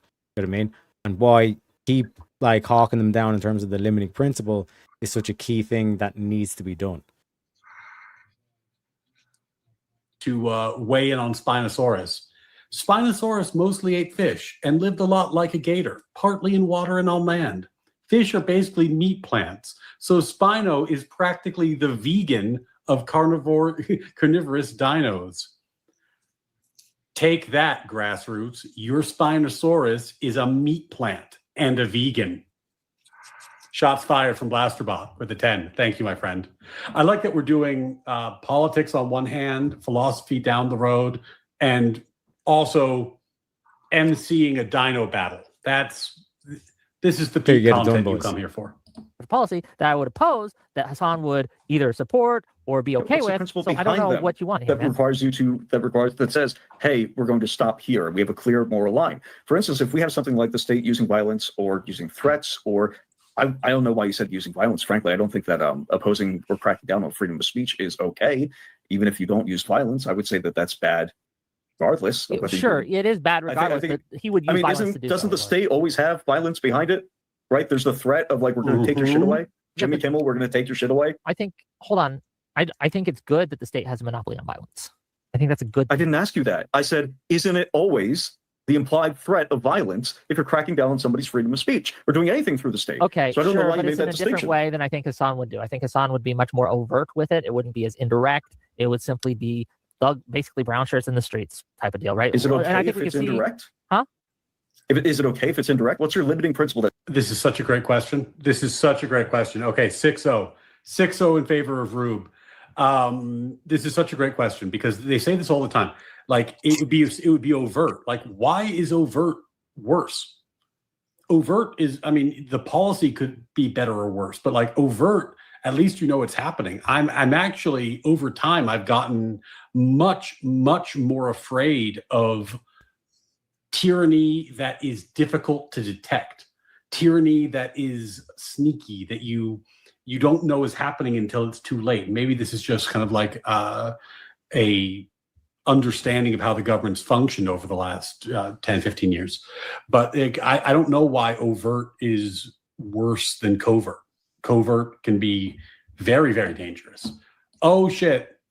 Psyker Carrig with the 5. Triceratops is the best. It's literally tops. Again, shots fired. You gotta love the dad jokes. Triceratops is tops. the dino battle continues with a new entrance in the ring. It says indirect is okay, direct is not. When it comes to freedom of speech, none, because I don't think either is okay or correct, but one is obviously worse than the other. Why is one worse? Like this is the shit that they'll do. Like look at like Wick's posture here. It's like, why don't you understand what I'm saying, kind of thing. Because like you're literally denying that like the only issue you seem to have is that because Hassan is overt with his violence. But we're still left with the conundrum that there is still violence. You know what I mean? The topic is still containing violence here. You know what I mean? And like trying to make a distinction between covert and overt violence is irrelevant to like why you would stand against that. But you still are standing with people who are standing with Hassan. Like the Democratic platform is going down the same political philosophy that's guiding their utterances, to quote Jordan Peterson. You know what I mean? It's the same philosophy. So why are we not doing something about it? Where are the limiting principles for you? And there are none. You know what I mean? And that's why, like I said, there's a sliver of hope that the likes of like Ryan, you know what I mean, will be able to kind of like awaken in these motherfuckers to get them to realize, oh shit, I've actually been advancing a, you know, communist agenda here. Overtly. Sure. You know? One can dream, crazy. One can dream. Worse than the other. You can, if someone's overt, you can take them to court. Why is one worse than the other? But hold like on. if I had to, if I'm whether going one to is worse than the other, if I'm going to be fucked, arguing over I whether want them you to use would break over either. Say it one more time. We're arguing over whether you would break over either. Say, hey, Biden absolutely. DOJ And is I have. absolute. Biden DOJ did crack down on free speech. We have confessions from tech CEOs, particularly Mark Zuckerberg comes to mind We have immediately. confessions after Trump won, and he's trying to suck up to those people. And That's this convenient. idea that the Biden DOJ. And it doesn't actually matter. There are no limiting principles. It will be just justified post hoc. How did you know this, Harriet? It's coming out of his mouth, right? This is what I'm saying. It's like, oh no, like these are key issues, like overtly violent, all that stuff, all this kind of shit. And it's like presupposing that we're fucked. Like I said, I outlined earlier that it's like there's a 10x play here based on the amount of reserves available, just based on the gold alone, to knock out 7 trillion. And that's if they were just to take profit on that and not do the whole trick with the loans and all this kind of shit that I explained. Even further to take out more and actually, you know, if you're to do it in one fell swoop, that'd be a boss move, so to speak, to wipe out the US national debt. And on top of that, like I said, we pointed out with the whole student loan, that's just another 1 to 2 trillion. They'd be whacking on top of that, which you could easily afford if you're able to somehow generate 40 trillion out of thin air, which is what the magician is about to do. But I hope he does. A man can dream, crazy. A man can dream. Yeah, but, that's good. like getting to Wick, and why I think like you know, Vintage was saying is like there's no hope for these guns. Wick has no reason to stop his insanity and every reason to double down in his head. He's gone. That's what I'm saying. It's like a sliver of hope with these motherfuckers that they might actually wake up to why limiting principles are such an important thing. And if Ryan can get into that dialogue, he can effectively, quote unquote, save the Democratic Party or save like the Democrats in terms of like this mentality, because essentially this limiting principle will be a tool for them to recognize this motherfucker's just an enemy. You know what I mean? There's no point in doing any business with them because they'll tell any sweet nothings they will just for power. Just have this thing of like ultima power. You know what I mean? They don't care about like morality. They don't care about like none of this shit. You know what I mean? He needs that grounding. And like I keep saying, it's like, why is this important for right wingers and all this kind of shit? Because there are like I've been demonstrating with the global capitalists in terms of the right wing side of how we're all ready to limit from that. The key questions that we went throughout the whole stream, but to also expose the fact that you want a Democratic Party that's working with you, not against you. You want a Democratic Party that still believes in the nation of America. In the nation of America. You don't want a Democratic Party that all of a sudden goes communist and wants to destroy the state. That's a much worse outcome for everyone involved. You know what I mean? Regardless of what wing you're on. at least in terms of the American perspective. Jay, crackdown on free speech. I grant you that what they did was inappropriate, and I called it out at the time, and I opposed it at the time, and I still do. Inappropriate for But what you reason? guys are making it into way more than it actually was. And what Trump is doing now, once again, neither party's great on free speech. Democrats aren't great on free speech, but Republicans, especially under Trump, are far, far, far worse. And so if But I you're care standing about free executive speech, orders to I go enforce with the free party. speech Can I finish, protections please? on tech I go with the CEOs. party, right? I go with the party that is better on free speech than the other. Not saying that they're good at it. I'm saying that they are better at it than the Republicans, and they just are. Yeah, so your principle there is on which is doing it to your enemies and which is doing it to your friends. Because Why? if we're How did looking you at get the that? Yes. How did I'm you about to get explain that it to you. out of what I just said? Calm down. One enforced freedom of speech restrictions on tens of thousands, maybe hundreds of thousands of people, and chilled speech for a much larger group of people, because obviously it's an outsized effect. It's going to be exponential at some point or logistical. It's going to be an outsized effect in just the same Again, people. Biden DOJ So we're did looking not at tens do of thousands this. of people versus, I don't know why you said the Biden DOJ. The Biden DOJ did not do versus this. The Biden tackling- administration did not do this. The Biden administration did do this. We have confessions from existing tech CEOs who said, hey, we were receiving pressure from the Biden administration to crack down on these pages, crack down on these people. During the COVID era, we all had little warnings anytime we talked about COVID.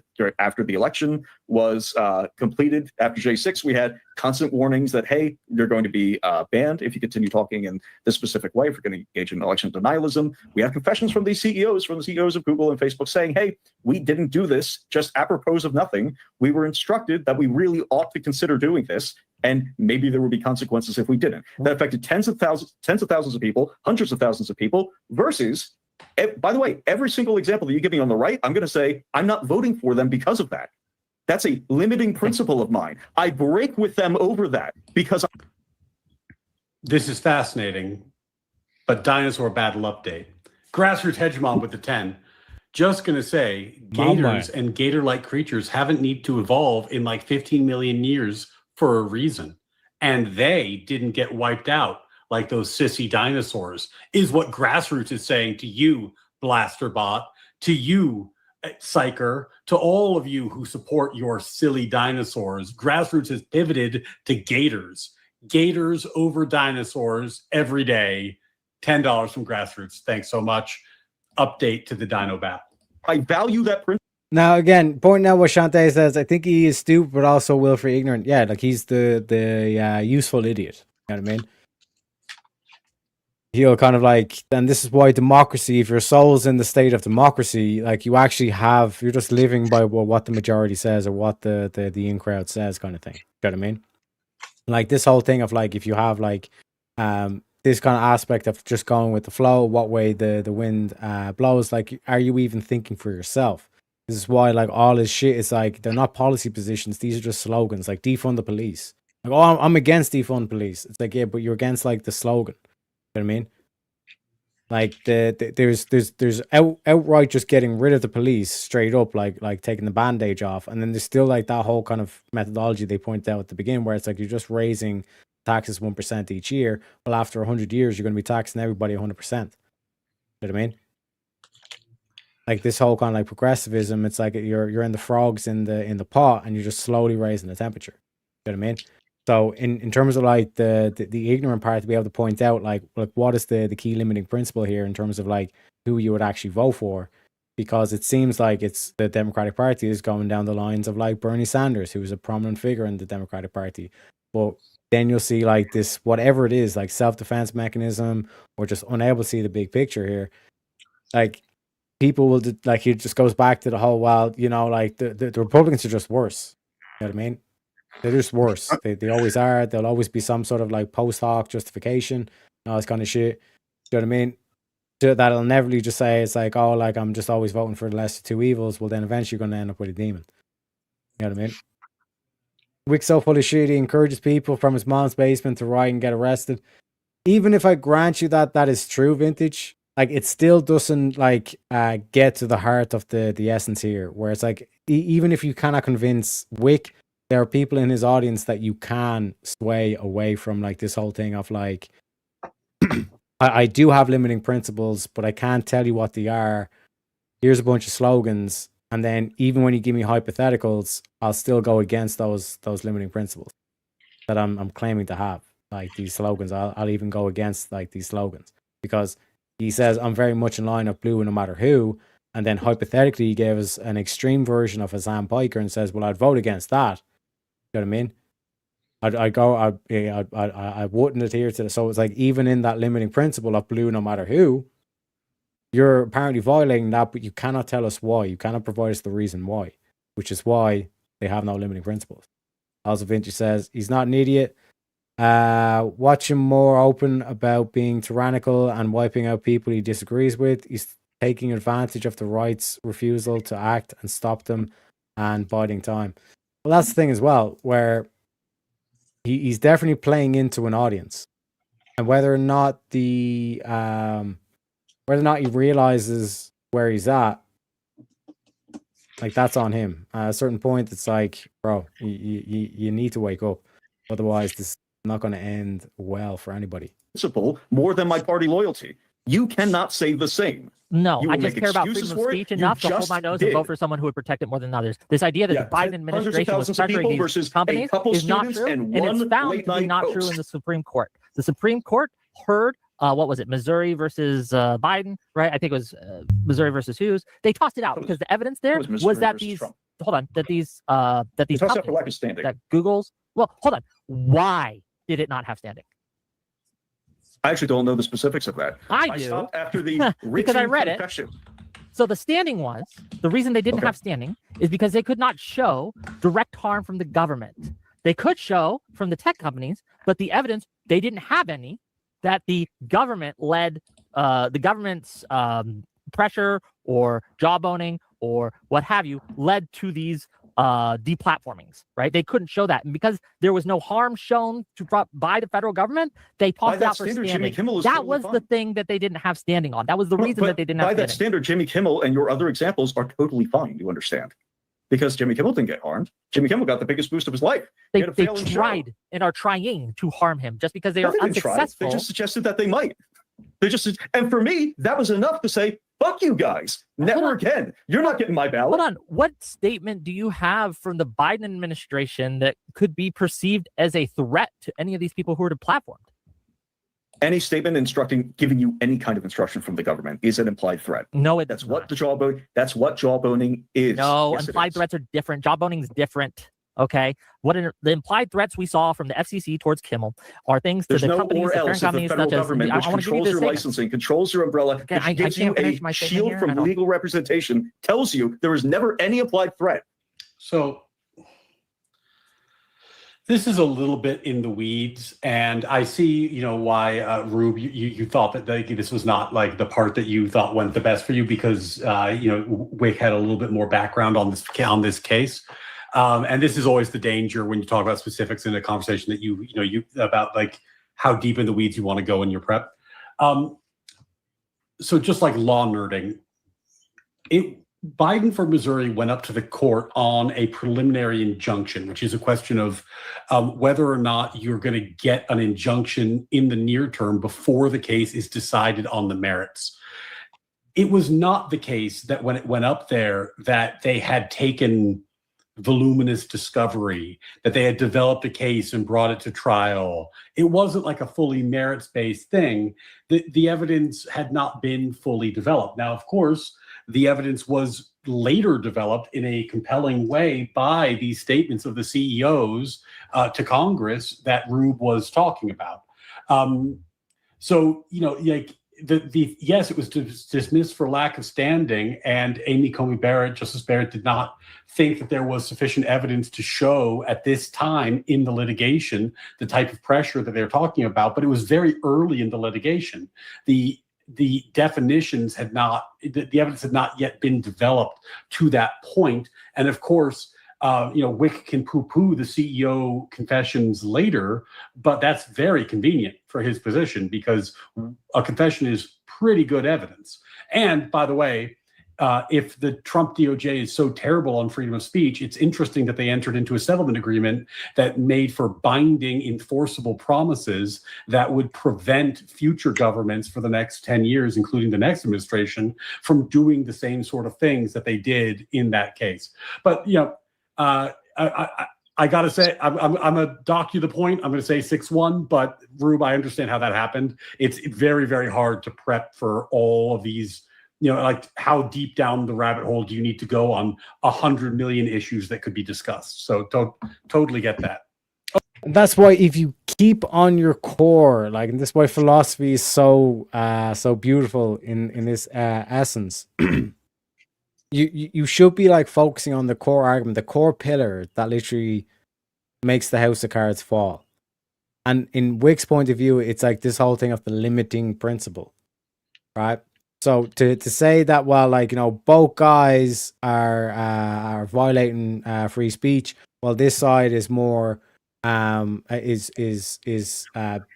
at not doing it than this side at not doing it. They're both still doing it, but this side's better at not doing it, right? You're still like in the conundrum, like or the presupposition that you have to make a choice. It could be like, okay, this can't be a factor that comes into the thinking. You have to eliminate the free speech thing. You know what I mean? And once you do that, where you start eliminating these categories where both sides are basically doing it, or they've at least shown that they're more than willing to do this thing, then let's get down. We start eliminating all those kind of things, and then we get down to the ones where it's only one side doing it or the other side doing it. You know what I mean? And then you see a very clear picture. You know what I mean? Nationalism is the key essence of the right, which means when all is said and done, they want this American system. You motherfuckers don't have any limiting principles, which means you're doing business with people who are against the state. When all said and done, you're not going to guarantee me there's going to be a state survive. As long as they got theirs, Terry, it'll be all right. As long as they get theirs. That's but like once you like what I'm trying to show with that, like, filtration is you basically drill down to a core pillar. Like, if you cannot agree that like we should have like an American system, the house of cards falls. You're an enemy. I'm not doing business with you. You know what I mean? Simple as. But as Wick has shown, a less extreme version of Hassan, someone who wants to destroy the United States, well, that can actually be, retconned as actually a good justification because we want limited government, apparently. You know what I mean? Well, like that's how the anarcho-capitalists would say. It's like, well, we want more limited government, don't we? So maybe, propping up some of these dudes that'll do a bit of damage. Like, that's how they'll try to find the post hoc rationalization.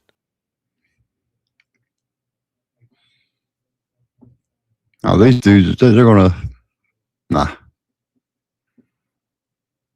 They want to take it all. They're like the tyrant Nero, play their fiddle while the empire burns. Oh shit! Blasterbot with a 10. Gators had their time in the era before dinosaurs. Dinosaurs outcompeted them after the Permian extinction event. Clearly so superior that we needed a meteor for server reset. First of all, thanks for the 10. Second of all, take that, grassroots hegemon. Take that. Where would your Gators be if not for a meteor resetting the server? The Dino v Gator battle is heating up. I know that's the content you all came here for. Or else, when they instruct you to do anything. If a police officer tells you to get out of your car, does he have to say or else? Or is there an implied threat there? It's not an look. I've been told to get out of the car several times, and I didn't feel an implied threat there. If I said is there an implied threat there? Yes or no? What happens if you say no? Do you think hold on? Which do you think is worse? Yes, there are obviously consequences when you say no. Which do you think is worse? Right? If a cop comes up to you and says, "Get out of the car, or else I'll shoot you," or a cop saying, "Get out of the car," which is better? Which should obviously the implied threat is much better. I prefer implied threats to explicit threats. Okay. It shows a different state of mind on the person. When the FCC chair, right, tells the media companies that are hosting Kimmel that we can do this the easy way or the hard way, he needs to get off the air. Yeah. These are explicit threats. Okay. Yes. The Biden administration, at least as far as I can tell, because I've looked into this, did not make any such threats in their correspondence with social media companies such as Facebook, Google, and all the other X, all Twitter at the time, right? In fact, many of Because these we're complying. back and forths were initiated. Do you see the way it's the same thing? The government's still doing the same thing, but it's because, well, technically we don't have them on record as saying it. Technically we don't have them, saying the explicit thing. And you're kind of like, you're sitting there, you're kind of like watching Wick, kind of going, what the actual fuck are you like what's the value you're trying to point out with this? This is like a red herring at its finest. You know what I mean? Of like your post hoc justification of why you prefer Democrats to Republicans. Yeah, where are they going with this? Little cheese eating. He looks like a rat. No, right there, he looks like a rat. Sorry. You know what I mean? Because he didn't outright say, listen, we need X amount of your earnings, otherwise we're going to trash the place. Rather than saying that, they said, wouldn't it be a shame if your place got trashed? And would you kindly please give us X amount of your earnings? It's still the same outcome if you don't pay. You know what I mean? But Wick says he prefers one way over the other. He wants you to be nice about it.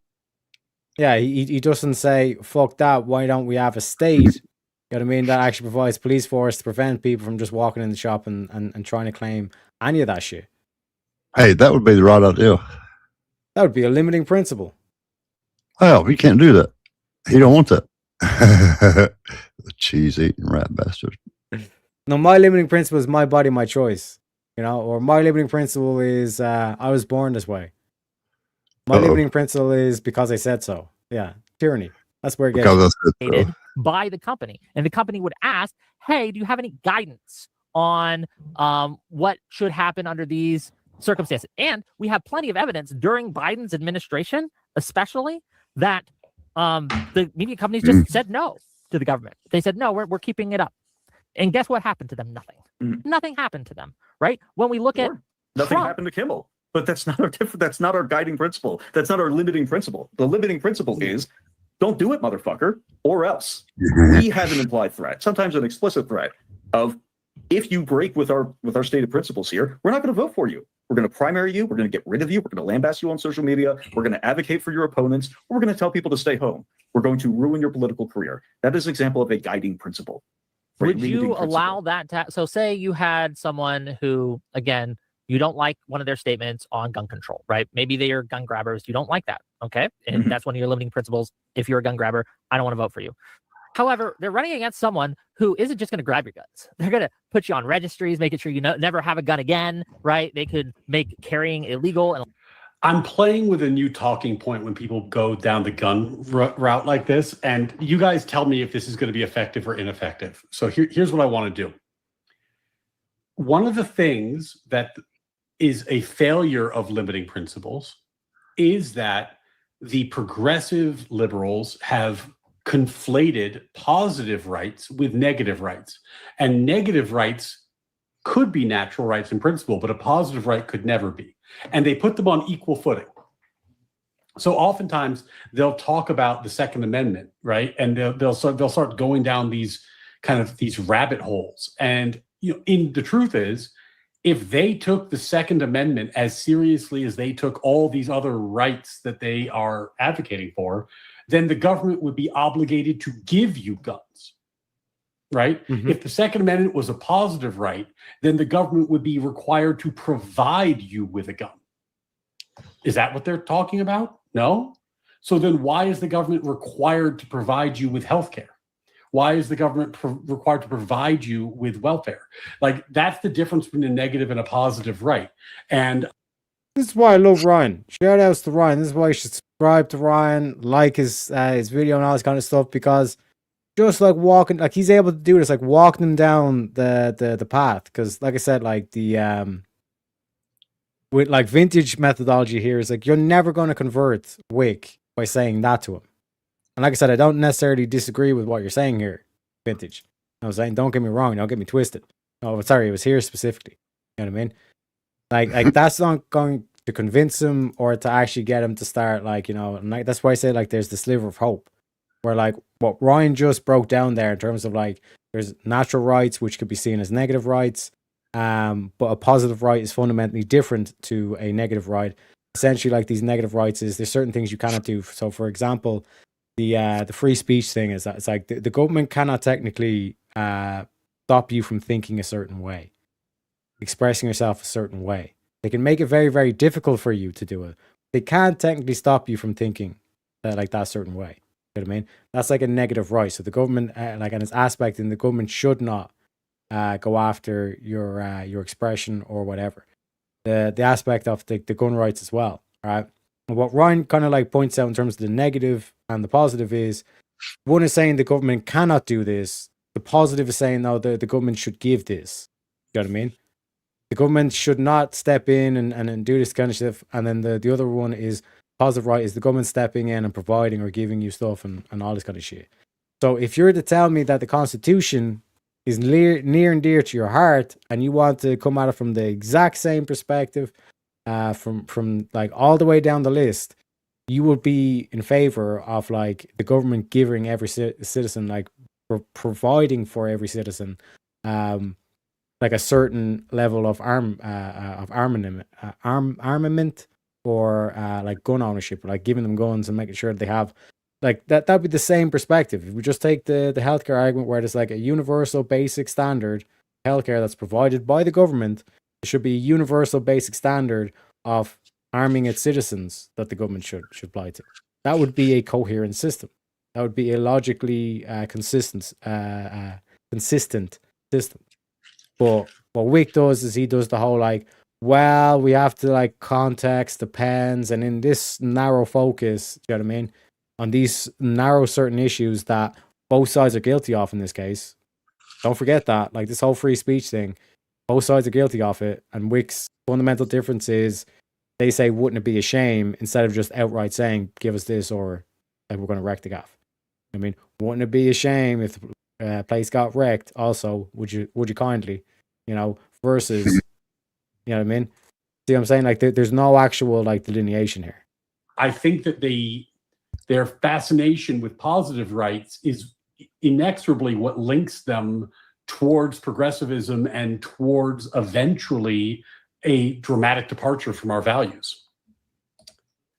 Oh, we already did this Blasterbot, so no need to shit talk more dinosaurs. But $2 from Psycho Carrick didn't need to make threats. They wanted to censor. They clearly wanted to censor. They'd set up the Ministry of Information to police the internet. Like they had set up structures to censor. Now, the thing about this, and this is why I don't love I think we have to push back against this talking point about like, is it better if it's overt or covert?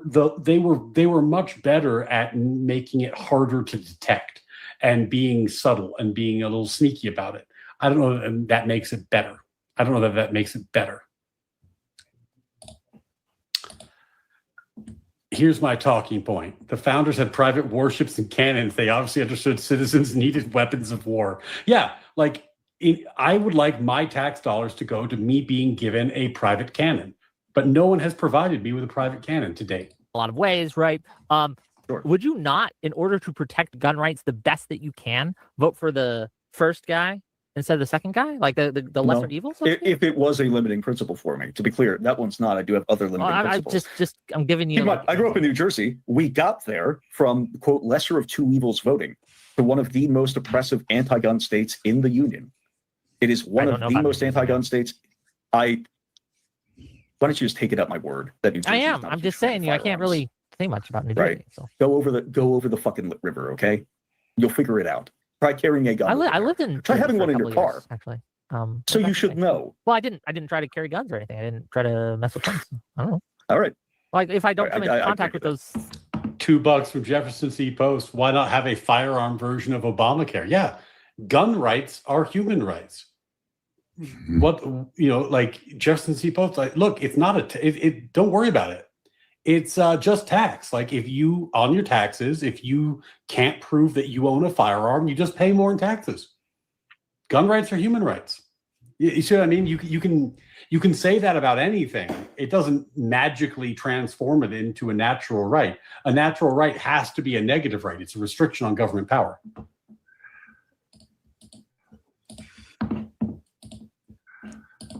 with those laws. I can't really talk to. No, that's fair. Like I grew up on around the corner from a gun range. My father had plenty of firearms, so that's going to be just like a difference in upbringing. Yeah, but we got to that state of New Jersey by having one group who always wanted to take your shit, and one group who said, "We'll put a." Hey, gang. So we're like 49 minutes in. In about 10 minutes, I'm going to want to switch to the philosophy stream content so I can get that done today because I want to make sure I chat with you guys about that. Is there any? I'm happy just to keep watching for another like 5-10 minutes. But if there's any spicy parts I should skip ahead to, please let me know and I will do so. But otherwise, I'm going to wrap this up and say that we currently have a 6-1 victory for Rube, who I think did an excellent job of exposing the lack of limiting principles in this conversation. Go to Jebtan at the end with the Collins. Do you have a timestamp? And while Ryan finds that, this is actually a really good idea as well. Let's do it as a tax write-off. That looks like you know what I mean?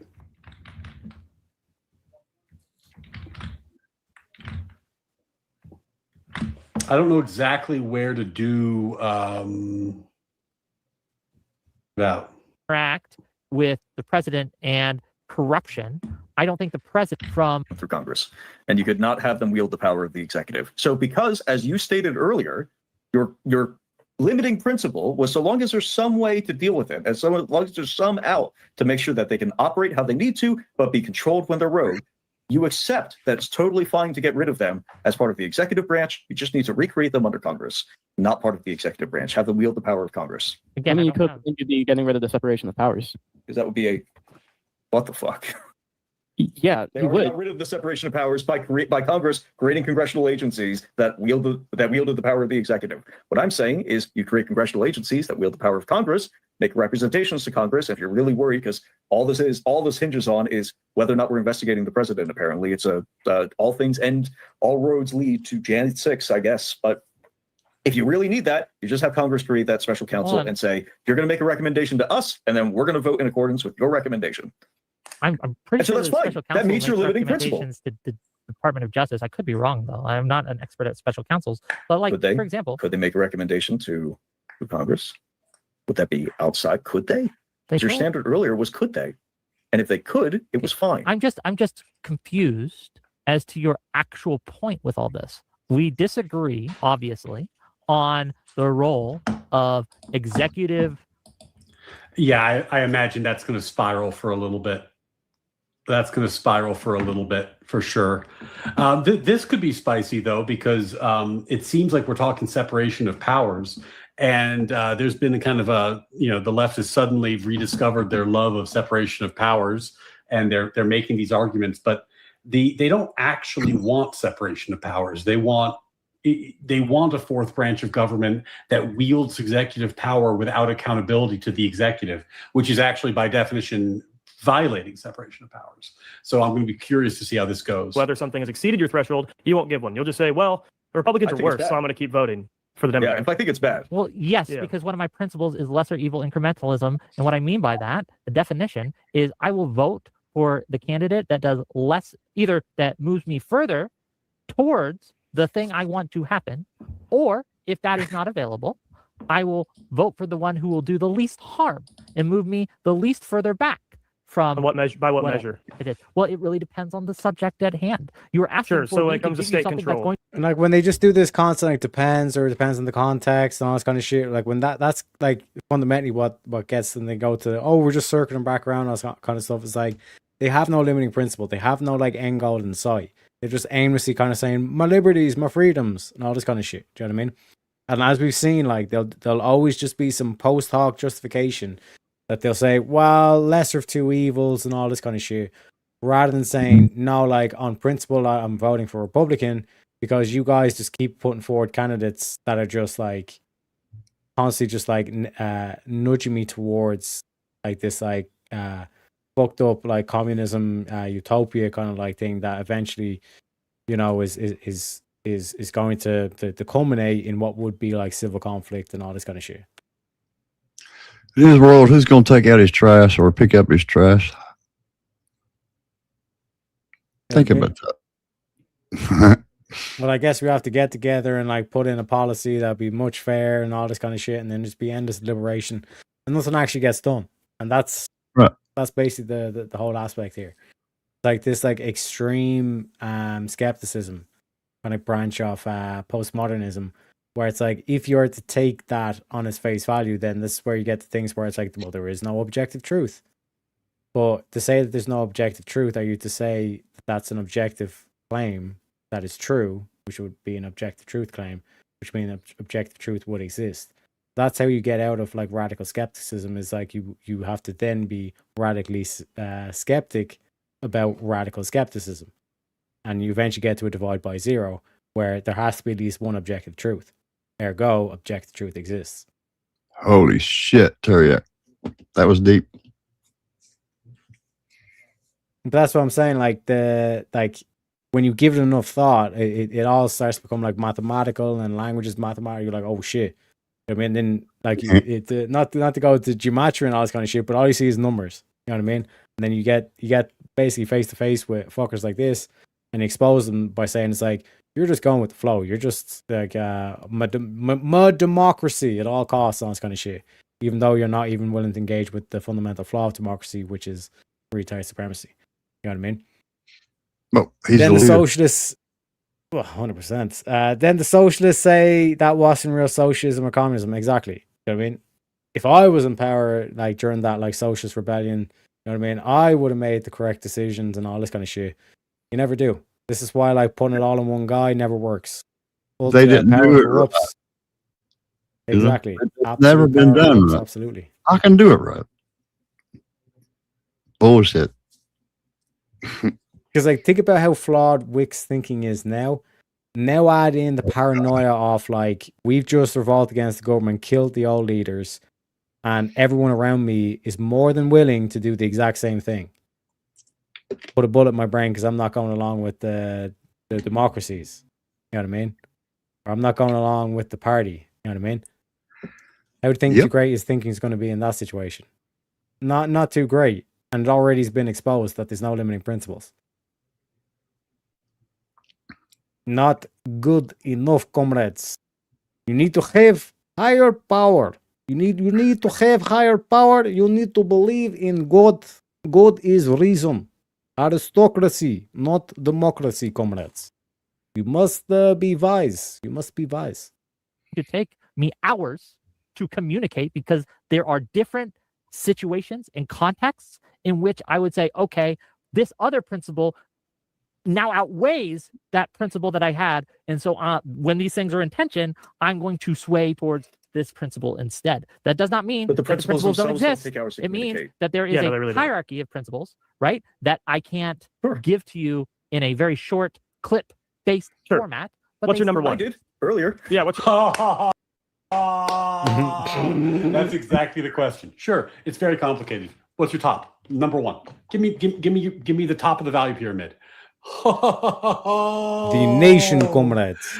Oh, Jeb, that's a great question. That's a great question. Number one. Yeah, free speech is probably number one. Free speech is number one. Probably number one. Yes. Cool. So when Biden did what Ash described earlier, why was that not a deal breaker? Well, because Trump was significantly worse. Well, hold on. But again, this isn't necessarily about Trump. You supported Biden when he was the nominee. You supported him to become the nominee. I did.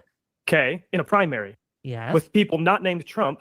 So Trump being worse doesn't really matter, right? Okay. He was against other Democrat candidates. Who was Who the didn't do better that? Democrat candidate on free speech in that election? Primary election. Probably all of them that didn't pressure social media companies to not talk about certain things or ban people who talk. Oh, damn. Jed came in hot. This is a brutal line of questioning. Holy fuck. Talked about things in a take that as specific an way. easy win. And a key thing to know is that like pretty much no matter what candidate, like this is what like Wick, if he was being honest, would say like pretty much any candidate I would have like voted for would have done the exact same thing because the Democratic Party is a blob. You know what I mean? It's like basically they all vote the same way, they all have their voting block and all this kind of shit. That's how we retain power, all this bullshit mentality, right? So like this is why it's so key, like with the whole super delegates, they're basically telling you how they control the party, all this kind of shit. They always make sure that they get their correct person in, all this kind of shit. Fundamentally, it comes within like this shadow counsel, let's say, for lack of a better terminology, in terms of like what the actual run through is. Because just looking at Biden's presidency as another example of this, the dude wasn't even conscious half the time. But it was his turn to react. Exactly. He was up. He'd already put the hours in. This was promised him a long time ago. All this kind of shit. Like that's how they run their shit. Do you know what I mean? Mm-hmm. But every single one of them would have acted the exact same way. To which then Wick goes, well, they all would have acted the same way. So like, I guess I'm stuck. But it's like, no, if it's a limiting principle, if it is your top limiting principle, on that mere fact alone, you don't go blue no matter who. You basically invert that and say like never blue no matter who. You know what I mean? Because fundamentally, because of the party structure, because of the system at play here, the whole system is tainted. Meaning, no matter what candidate you put forward, you would have got the same policies. Ergo, you have to turn against the whole party. You must go to Republican. Yeah. So even by his own like limiting principle here, he's not even acknowledging it. And like you see here, now he's playing dumb. Many of them could have been able to say nothing and been better on free speech. As long as they weren't committing to pressuring social media companies into suppressing free speech. You can't hold Wick to that though, because it was after he was elected. Yeah, that was after he was elected, so he wouldn't have known that during the primary. He didn't do it during primary 2020. He didn't do it during primary prior to He didn't do it during 2018. He didn't do it. Primary for 2024, primary for 2024, primary for 2024. You're not off the hook. 2017. 2024. Yes, I just clarified. Hold on. I just clarified that. And you see, this is where they play the defense. They'll always say, oh, well, we didn't know in 2020 when he got in, all this kind of shit. For 2024. See the way how they'll throw whatever excuse they can, even if it doesn't make sense. If it does not make logical sense. This is a masterclass. I told you guys, make sure you... Where's the fucking link? Make sure you like and sub to Ryan C. Mullally. This is why you always need to make sure you get representation when you go to court, ladies and gentlemen. These guys are beasts, right? Like, this is what they do. They'll like this whole like hour and like, well, actually the video that he's reviewing is like multiple, like 3-4 hours kind of thing. This whole thing was like, of course I have limiting principles, like that, all this kind of shit. And we got him, ladies and gentlemen. We got him. Let's not do this. Let's not aid this walk back. Okay. He supported Biden in the 2024 primary. Yes. So yeah. So talking about how he wouldn't have known in time was a walk back, because obviously it's not what we're talking about. So why did you not support a different primary candidate like Kamala Harris? Primary candidate didn't have a primary. Better on this, and that Biden, in my see this motherfucker, we didn't have a primary, and he's laughing at it. Like, think back to the no prep when Rob outright said, like, do you want like women to achieve their maximum peak happiness, but the human race dies off, or do you want us to continue on with the system we have and the human race continues on? I'd rather get rid of the human race. Rip. You know what I mean? That was their response. They expose themselves. Okay. So like this whole thing of like, my top limiting principle is free speech. It don't mean shit. People are full of themselves. My opinion, had the best chance to succeed. So while, yes, you might be able to find someone on the Democratic Party who might have wanted to run against Biden in the 2024 election, the fact that they would have... Did Wick call for Biden to step down because of his free speech issues? Did Wick say, because remember, Wick said this was his number one issue. Wick said this was his number one issue. Did he oppose Biden being the nominee in 2024? Did he advocate for this? Did he talk about this at all? Well, this was his number one priority. Number one. But I know what you really want to hear is more dinosaur content. Blasterbot with the 5. Free speech is very I'm gonna take a piss. or dino facts could be suppressed. This is definitely a core reason for the existence of the First Amendment. Yes, if you didn't have the First Amendment, we could not figure out who's winning the Dino v. Gator battle. This is critical. This is critical stuff. No chance of actually succeeding means, hey, they're not a real option. And so No between chance. the options that I had, which was because I don't even know if he had a opponent. I believe he did. I forget his name, but that guy was just like worse on almost every other issue I had. What? Like what? What was again? Name me a policy he was worse on. 'Cause I feel like you're just saying that to say For that free right speech, now. for example, I think he wanted more censorship. If again, And what I'm in not- regard to what? You're just saying things. I feel like. Hold on. Do you know what policy he was better at?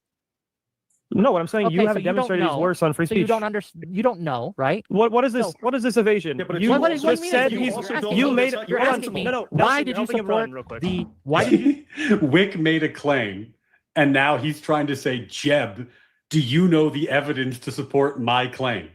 And Jeb's like, why is it my burden to provide evidence to support your claim? You said the guy was worse. You said free speech was your number one priority. Now you said this guy is worse on free speech on the basis of what? We've talked about the Biden thing. On the other side of the ledger, what happened? What did this other guy do that makes him worse on free speech? Ooh, no rubricant indeed. $2. Thank you, my friend. Thank you so much.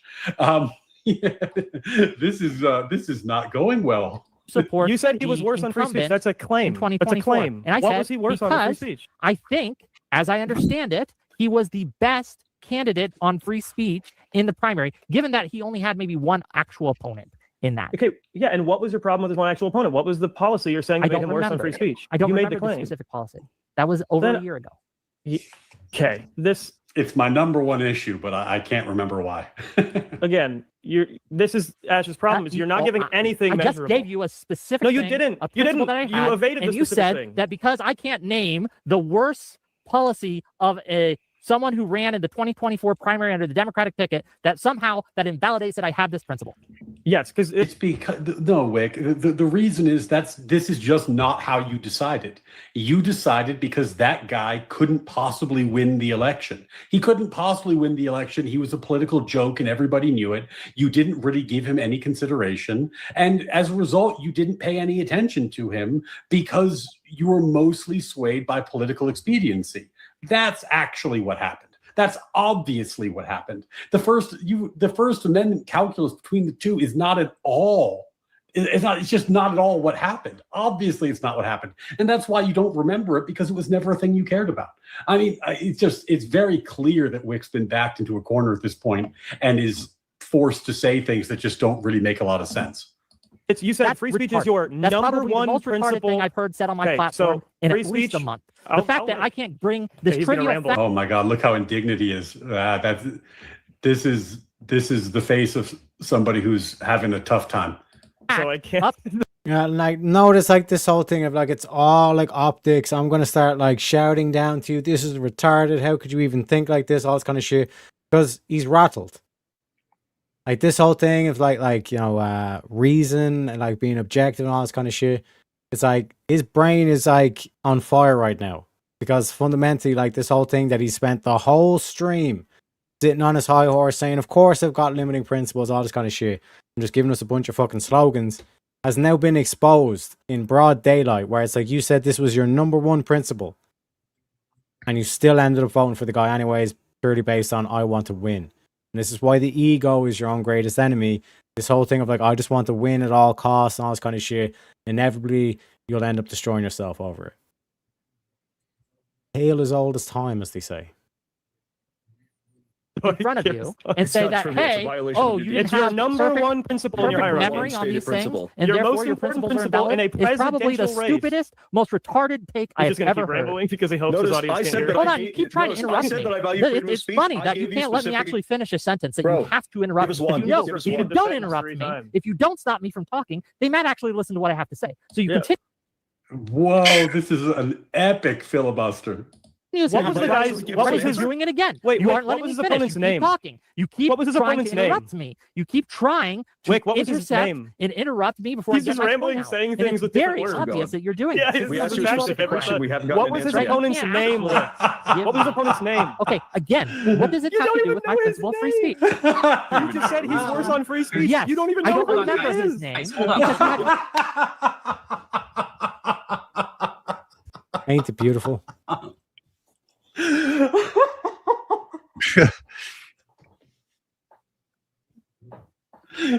"What's his name?" He said, "What's his name?" Looks like he's worse on free speech. It's like, all right, how is he worse on free speech? That's not my burden. You tell me how he's worse on free speech. No, I think you made that claim. No, it's not me. This is the most retarded thing anyone's ever said on my platform. All right, you think the guy's worse on free speech? What's his name? I don't know his name. I don't have to remember his name. Holy shit. Holy shit. Holy shit. This is amazing. This is a fucking demolition. This is rough. No Trump chance is of worse winning. on free speech Real quick, because he violated the free speech of Jimmy Kimmel. He violated the free speech of all those Palestinian students. Therefore, he violated I know this because he violated a stated principle of mine that I hold dear, for which I did not violate the election. For which I did not try to elect him, even before he did these things, because I suspected that he would do these things again. Even though he passed free speech reforms, I thought the possibility of this happening was too much for me. Why can't you name where this guy supposedly wanted out and out to engage in censorship? Or his name. Because he was so trivial that no one remembers his name. I remembered his name. I named it. Googled his name, motherfucker. I literally said it the moment you talked about him. I said, "Oh yeah, Dean." Name. I didn't. I knew it immediately. I can't Google that fast. Listen, Jeb, we know that you have fast hands that are multi-purpose. Yeah, I don't. I did Google his free speech policy, like his policy of free speech, and there's really nothing of note. Like, there's no censorship of note. There's no free speech protection of note. But the same with Biden, except Biden actually did have some free speech restrictions. There's nothing notable on Dean Phillips about speech censorship and I'm a actual like pretty strong free speech guy, but yeah, like there was just nothing. I get you saying what you actually. There it is. He had no chance of winning. That's what Wick actually was talking about, right? Like, it was a political pragmatic point. It was like, but this is exactly why this is such a great question. Like, well, you clearly aren't making decisions based on this basis, right? Which, like, I think that's clear, and people can admit that. You can admit I was doing it on the basis of political pragmatism, but because the debate had been a little rocky, I think Wick felt the need to claim that he was doing something he clearly wasn't doing, which was weighing some kind of like principled violation of free speech on the part of Biden versus this other guy. And he clearly wasn't doing that. He was deciding on the basis of political pragmatism. And look, I think Wick would actually be in a better position if he had just admitted that. Like, if he had admitted that, and then he could have tried to, debate on other grounds. But, to defend it the way he did and then have this happen, this is rough. This is real rough. Cared about was Democrats winning, but then don't say your highest principle is free speech. Why you actually do I care about Democrats winning? Hold on. Why do I care about Democrats winning? I don't know, because even when they violate your stated principles, you couldn't steel man at all why I would want Democrats to win. Oh my God, he's I think you generally have. I thought at least he was going to try to make the argument himself. Oh my God, he is gone. He is completely wrecked with this. It's like this is what they do. It's like they try to get you to make the argument because he can't even think straight right now. Because again, he's like, this is like shell shock. Because he spent like 3 hours or some ridiculous amount of time sitting on his high horse saying, of course I'm a principled thinker and all this kind of shit. And these motherfuckers, quite massively, have just like exposed them for, it's like, well, all you care about is the Democratic Party winning. And now we've gotten to, well, why do I care about the Democratic Party winning? And then he's going to eventually try to short route that back to because of free speech. Ergo, you know what I'm saying? Even though he's completely ignoring the conundrum that's set forth in front of him. Have a vibe that they'll do better, but when they violate your principles, you don't tend to care. So I can't even steel man it and say that it's about the principles, because when they violate them, you don't change your behavior. So which is what Nelson's been trying to illustrate. Would, for example, have me going on to different platforms, such as Destiny's platform, such as Prime Kai's platform, such as Erudite's platform, and arguing against some of the jawboning that Biden was doing. And this was back in 2022, 2023, 2024, even. And I remember specifically against Josiah, arguing against some of the restrictions the Democrats have been doing on free speech or trying to do on free speech, right? So when you say that I don't care about this principle, I think that my behavior contradicts your vibe-based opinion. That's literally the difference between rhetoric and behavior that Nelson's been trying to distinguish this entire panel. Your rhetoric changed, and then you literally supported him in a primary against another Democrat, despite not looking into that Democrat at all. What changed about my rhetoric? Well, you're claiming that your rhetoric changed to be more critical of Biden's jawboning, but you're Yeah, so Wick done this whole thing of like, I've went to the likes of Destiny and fought this good fight and all this stuff. So how dare you say I'm unprincipled and all this kind of thing, right? But what the boys had just pointed out is like when push came to shove, when the moment came to the primary, you supported Biden, who violated your first principle, and not the other dude that was against them, who has shown there's no evidence to say that he's against your limiting principle. Why did you you basically what you just told us, Wick, is like you're a political whore. You're a political OnlyFans chick. You know what I mean? So like you'll say whatever sweet nothings, but when push comes to shove, you're just gonna imitate what the party lines is. This is what we expose with the democracy soul. Like when it actually comes to when the pen meets paper, you're just gonna go with whatever the party says. Which means you don't have any principles. Morals. They don't stand for anything. Exactly. Electoral behavior didn't change at all. You supported him in a primary. Again. Against a Democrat whose name you can't remember. Jeb is granting Wick his own point when he said your rhetoric changed. It's kind of insane that Wick is trying to fight back about that. But this is what happens when you get really backed into a corner in a debate. You just start getting like defensive and kind of flailing around, and you're attacking everything because you have a sense things are going badly. Blows are coming from all sides. You know this isn't looking good, and you're just trying to like make it through and get to the end of it. You're in survival mode. And Wick's clearly in survival mode. Holy crap. Well, Rube, I was going to give you a 6-1 victory, but with a tag team assist from Jeb, I'm giving you a 10-1 knockout. This is a technical knockout in the final rounds. This got brutal.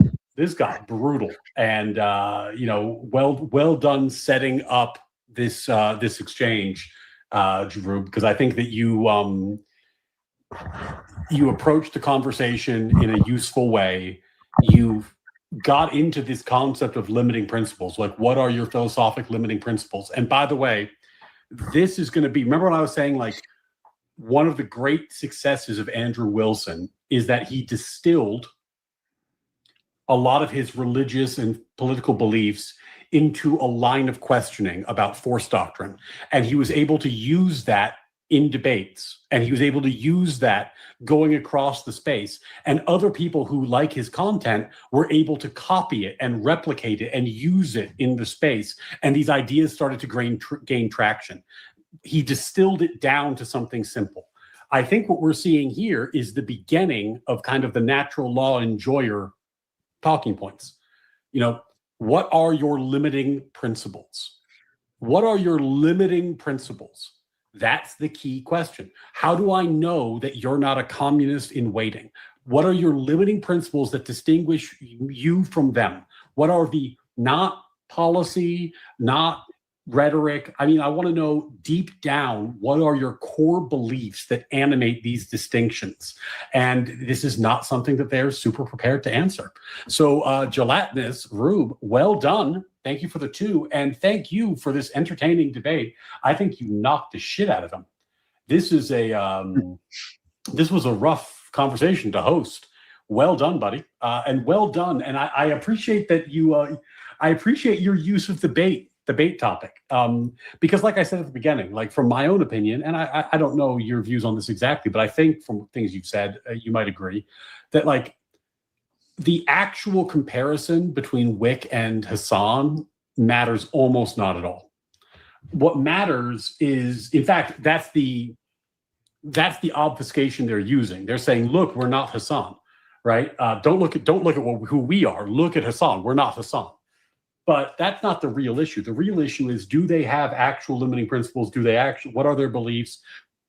How far do they go? And I think you did a great job of not letting the debate become all about Hasan, focusing on the thing that you were there to talk about. And this is a big deal. And this is like, again, I'm going to quote Rob Noor, because he said this, and I think it's a really great thing to think about. If you're going to have a conversation on the internet, the first question you should ask yourself is, why am I doing this? What are my goals? Once you know what your goals are, you will be able to figure out how to achieve them strategically. And that might be different than winning the prompt. It might be winning the prompt. But you need to have that thought process. Why am I having this conversation? What are my goals? And then build from there. And yeah, my pleasure, man. I think one of the things I'm really psyched about is like people who hang out in this channel, who talk about ideas, who talk about shared philosophical goals. And look, we're not going to have one-to-one alignment. Like, Ash, you and me disagree on a whole lot of stuff. You know, me and Rob Nord disagree on a whole lot of stuff. Me and Andrew Wilson disagree on a whole lot of stuff. This morning, I watched a debate with Dyer. I'd love to talk to Dyer, but he and I disagree on a whole lot of stuff. But just because you disagree on a whole lot of stuff doesn't mean that you have don't have broad areas of agreement, broad political goals that might be in common. And one of those goals is to expose the progressive status quo for what it is, that the people who are claiming the mantle of liberalism are progressives in its clothing. They are wearing our values like a skin suit, and we need to point it out. And I think you did a brilliant job pointing it out in this debate. So well done. Well done, buddy. And thank you for the debate. I was my pleasure to give you some debate prep, and I'm glad to see you put it to such noble use. Well, my motherfucking man. Give him the old salutes on this one as well. One sec. Where is it at? Where's the clip? That's what I'm talking about. That's why he's the MVP.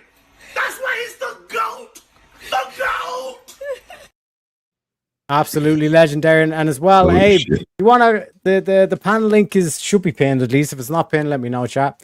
But the panel link is pinned, so if you wanna, like I said, come on down to town and give us your thoughts, more than welcome, ladies and gentlemen. Because I do have another clip. Oh, one sec.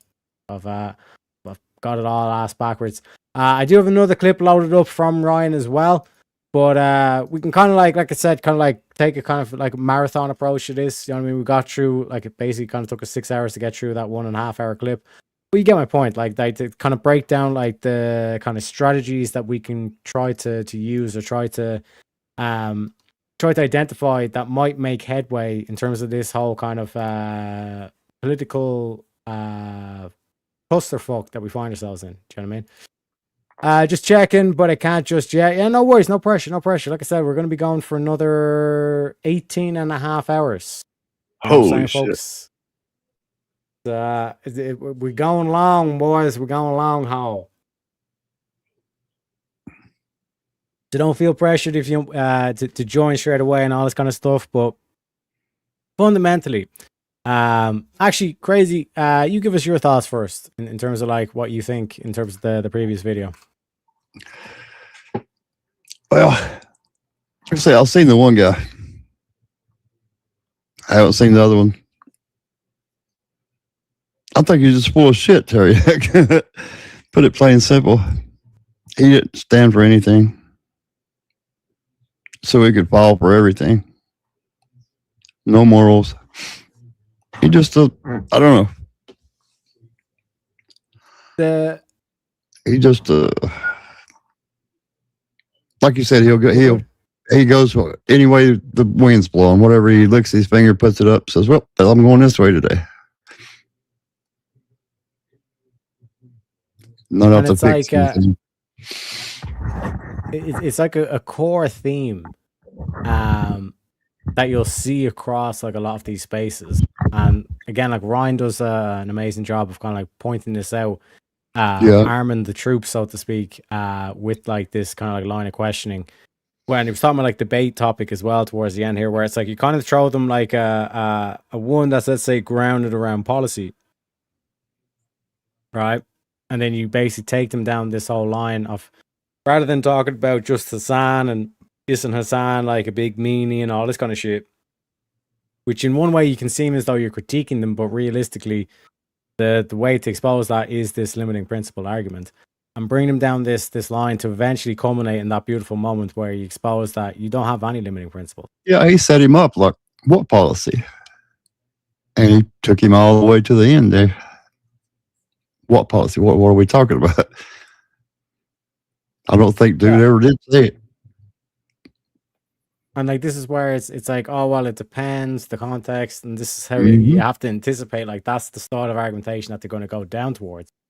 But then you can eventually culminate it in, okay, what is your highest principle? Name me a principle that you should not violate. Right? Yeah, that's the problem. He didn't have any. Well, he said it. He said that was it. Yeah. Yep. He just Here's, And in the here's a end, direct was it? example of Biden violating that policy. You know what I mean? Why did you vote for him? Yeah, it Well, was when his we're voting turn. for him in He's 2020, blue. Yeah. like, Looking blue. no, It's no, his no, turn. mate. No, Patricia. You voted for him in 2024 as well. You voted for the Democratic Party. And as by your own admission, you know what I mean? Like, we didn't even have a primary. How can you even say that you stand for democracy? It was his turn to react. You know what I'm saying? Oh, So, like, yeah. in terms of like that whole kind of like masterclass that you're seeing there, like, think back to the very start of the conversation. Wick's there saying, "No, I'm a moderate Democrat, and you see me do the rah-rah speech. I go to Destiny. I fight the power. You know what I mean? All this kind of shit." But 2024, you toed the party line. That was not a limiting principle for you. You have no limiting principles. And that's like, to be fair to Wick, like in terms of like representing like what the mainstream Democrat viewer at least holds or talks about, like that's pretty on the money. You know what I mean? This is what they talk he was about. in line. Yes, he was. You know what I mean? A question about Wick. I don't know that much about him. Does he make pretty good money off of this? He's a Destiny orbiter. Oh, God. Okay. Yep. God help. And like, bear in mind, he's one of the guys that calls himself a liberal, apparently. You know what I mean? So we like we kind of said in terms of like limiting principles, can't really trust jack shit that he says or titles that he gives himself. You know what I mean? Nope. And when you look at like the diagnosis that Ryan has been, like I said, screaming from the bell tower in terms of limiting principles, these guys are basically just like young Hassans. They'll end up there eventually. It's not a question of if, it's a question of when. How long it'll be. And that's where I come in as a leprechaun and say, okay, I understand where this train is going. The only limiting principle that like we can all agree on is nationalism, which means all these socialists are going to have a very unpleasant conversation. Probably with myself, which probably ended up me getting shot, but it is what it is. But in terms of like that, like limiting principle, one, like would say, like whether you're right wing or left wing, like the fundamental aspect to it is, if you believe in a state, you have to believe in a nation, and if you believe in a nation, then that should be one of the highest limiting principles of government. Like the government should only be interested in like the nation's security and strength, and from that you can deduce a lot of areas that government has to have final say over, but everything else the government should stay out of. There's a clear delineation, there's a clear line. We can get down to the particulars, but at least we have some sort of border in place. You know what I'm saying? And again, immigration's a key aspect on it. Infrastructure would be a big place on it. Military would be a big place on it. Education would be a big place on it. But your entertainment, your restaurants, your hairdressers and salons and all this kind of shit, government has no place in them. There shouldn't be like NGOs propping up artists. What the fuck's going on here? You know what I mean? A non-government organization that only exists with the government. Okay, we don't even know what non means anymore. It means NGO. Yeah, whatever the hell that take means. away the N. It's a GO. It's a governmental organization. You know what I mean? It only exists because of funding from the government. It's like this is how crazy we've gotten with it. Do you know what I mean? And like a perfect example of that is the whole trans thing and all that kind of shit. But it goes back to the old saying, crazy. If I can convince you of the absurdity, I can get you to commit the atrocity. Ugh. You know what I mean? They're weaponizing mental illness. Like the whole thing of like Joker when he lets out the insane asylum and all this kind of shit. That's literally what these motherfuckers are doing. They want to burn down the West. And they will do whatever trick, whatever justification they can find. People like Wick here, are like the useful idiots that are running defense and saying, well, actually, you know what I mean? The Republicans are somehow worse. But if this is a principle, that highest principle for you, free speech, and both sides do it, but then you have to go down in the chain then because both sides are doing it. But what should be a higher principle than the free speech should be the nation. But I think the right side of the whatever mean it when they say it. They actually want to do it. I think it's the difference. I think they believe in it. Don't you? Yeah. Like this is the whole aspect. Like when nationalists tell me that they believe in the nation, like that's a principle. And like I said, there's a clear distinguishing factor that you can point to. Like, for example, in terms of like the education, like how is teaching kids LGBT protecting or strengthening the nation? How is abortion, like unchecked abortion, like literally abortion for no reason? Like that's what like elective abortions are. Abortions with no reason required. How is that an aristocratic principle? How is no fault divorce? Again, the same thing. No reason required. Why are these policies being put in place? These are unreasonable policies. By definition, they are seeking no reason. It makes life so easy, Teriak. You know this. It removes all personal responsibility. They plug at that, they pluck at those heartstrings and they think of whatever fucking case they can possibly think of just to convince you about unreasonable positions. To get you to believe slogans without justification. We'll retcon the justification later. You know what I'm saying? Yeah. What was he saying? Blue? What did he say? Blue? No blue, no matter who. Oh, okay. Yeah. That. Because they win. That is his limiting principle. With no goal. And he's willing to do business with people whose goal is to destroy the West, to destroy the United States. He's willing to do business with them.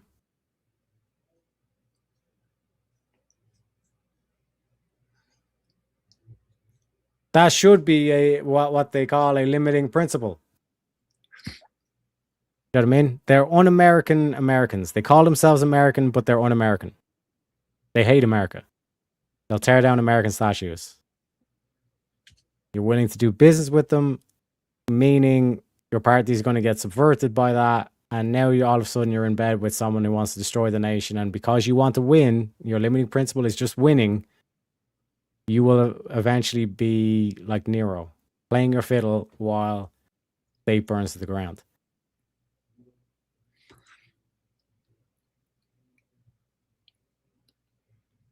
Which one of them? Seeing in New York? Sorry, go ahead. Which one of them went pretty crazy and started, or did they build ships and murdered a bunch of people? Was it Nero? Yeah.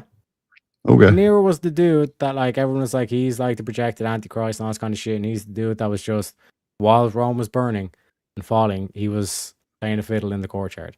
Oh.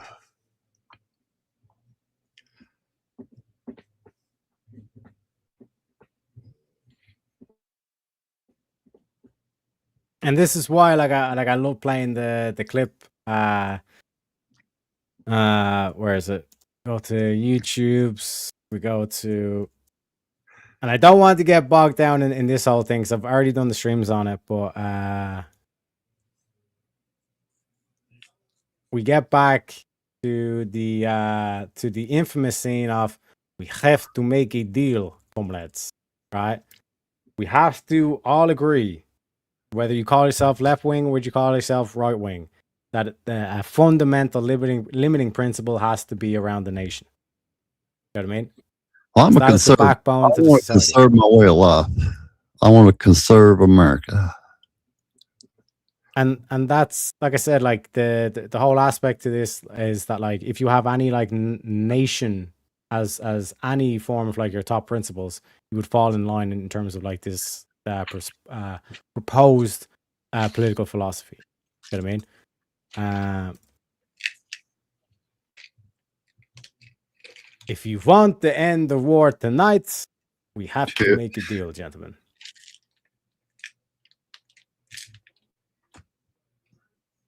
Wait till they get a load of your list.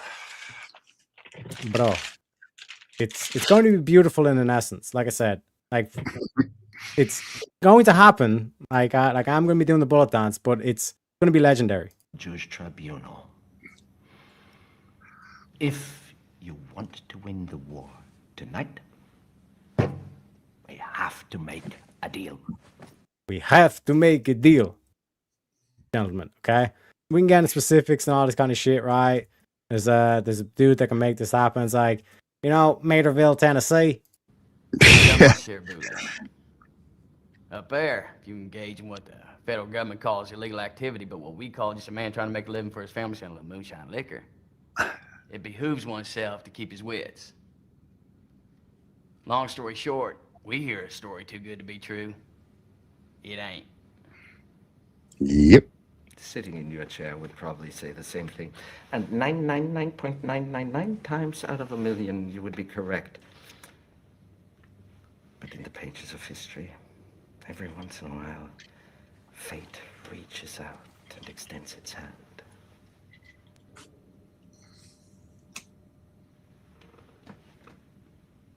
What shall the history books read? What shall the history books read, ladies and gentlemen? We also got Abby coming in saying, I hear drugs dispensing from a bottle. Like I said, I'd like to take this moment in time to thank the show's unofficial From sponsor. doctors, nurses, and pharmacists to moms, dads, and caregivers, they have all put their trust in Tylenol. Please be patient. My mom took Tylenol. But, like I said, when you put this political philosophy on the table, all of a sudden, you'd get a large majority of the population aligned on a key limiting principle. And from there, you can let the nation decide which the best, let's say, policies are, or in terms of the priority of like what should be changed first. But in terms of like that limiting principle of the nation, you would have like there is no, I think, justification to argue against it. It would make no sense. Like, how can you say that you want to run the state while saying that, like, I want to destroy the state? You know what I mean? Kind of limiting it. Exactly. You know, the ship don't sail. It's divide by zero. You know what I mean? Now, limiting the state down to like most efficiency, like that is necessary. But those people that want to limit the government should not be in bed with people who want to destroy the government. Those are fundamentally two different things. Yeah, they're two different things. Completely different. If you're willing to do business with someone who's delusional, I can't really trust your business. You know what I mean? Oh, it ain't gonna last long. I don't care what your business is; it's not gonna last. Just saying. You know what I mean? But speaking of which, as well, Abby says, "Good evening. I hope everyone's doing well. Hope you're doing well as well, Abby." Like I said, we got just over 18 hours left, but folks, we have come up at the 3-hour mark. Means we're going to take a little grift break. I'm going to get more coffee. Suggest you guys, tuck in, you know what I'm saying? Get comfy. Still got a long ways to go, as I say. Get the old coffee out with Pepe. You know what I'm saying? Maybe work the fields, but, pick some potatoes. You know what I'm saying? But anyways, we need to get the grift break on, so I'm going to put down the banner. Going to put up the grift break banner. Folks, enjoy the music. Because like I said, we on that grift thing. We on that grift thing, ladies and gentlemen. I'll see you in a little bit.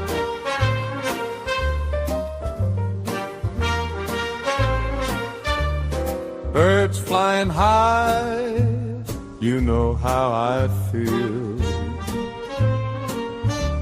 Sun in the sky, you know how I feel. Breeze drifting on by, you know how I feel. It's a new dawn, it's a new day, it's a new life for me. I'm feeling good, rainbows and gleaming, you know how I feel. Clover patch scheming, you know how I feel. Little green man dreaming,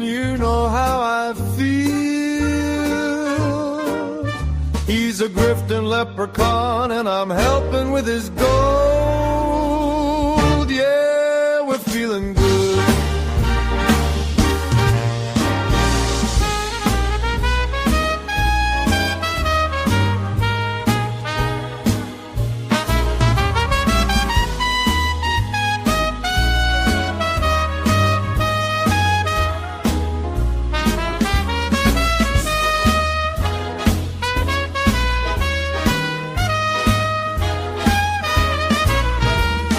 Coins in the kettle, you know how I feel. Jig on the pebble, you know how I feel. Shillelagh and treble, you know how I feel. He's a sly little trickster, but his heart's made of gold. Feeling good, stars when you shine, you know how I feel. Scent of the pine, you know how I feel. Freedom is mine, and I know how I feel. It's a new dawn, it's a new day, it's a new life for me. And that leprechaun's pot is overflowing with gold. Yeah, we're feeling good.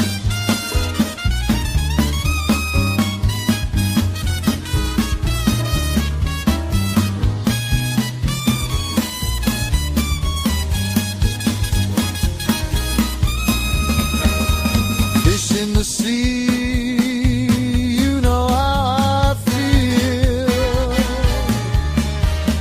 river running free, you know how I feel.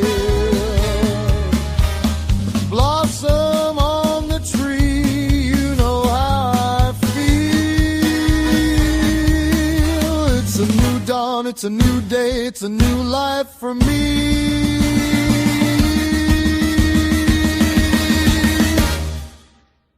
Me and my grifting leprechaun.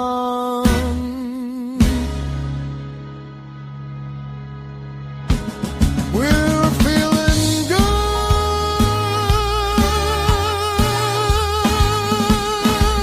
Yeah, we're feeling good.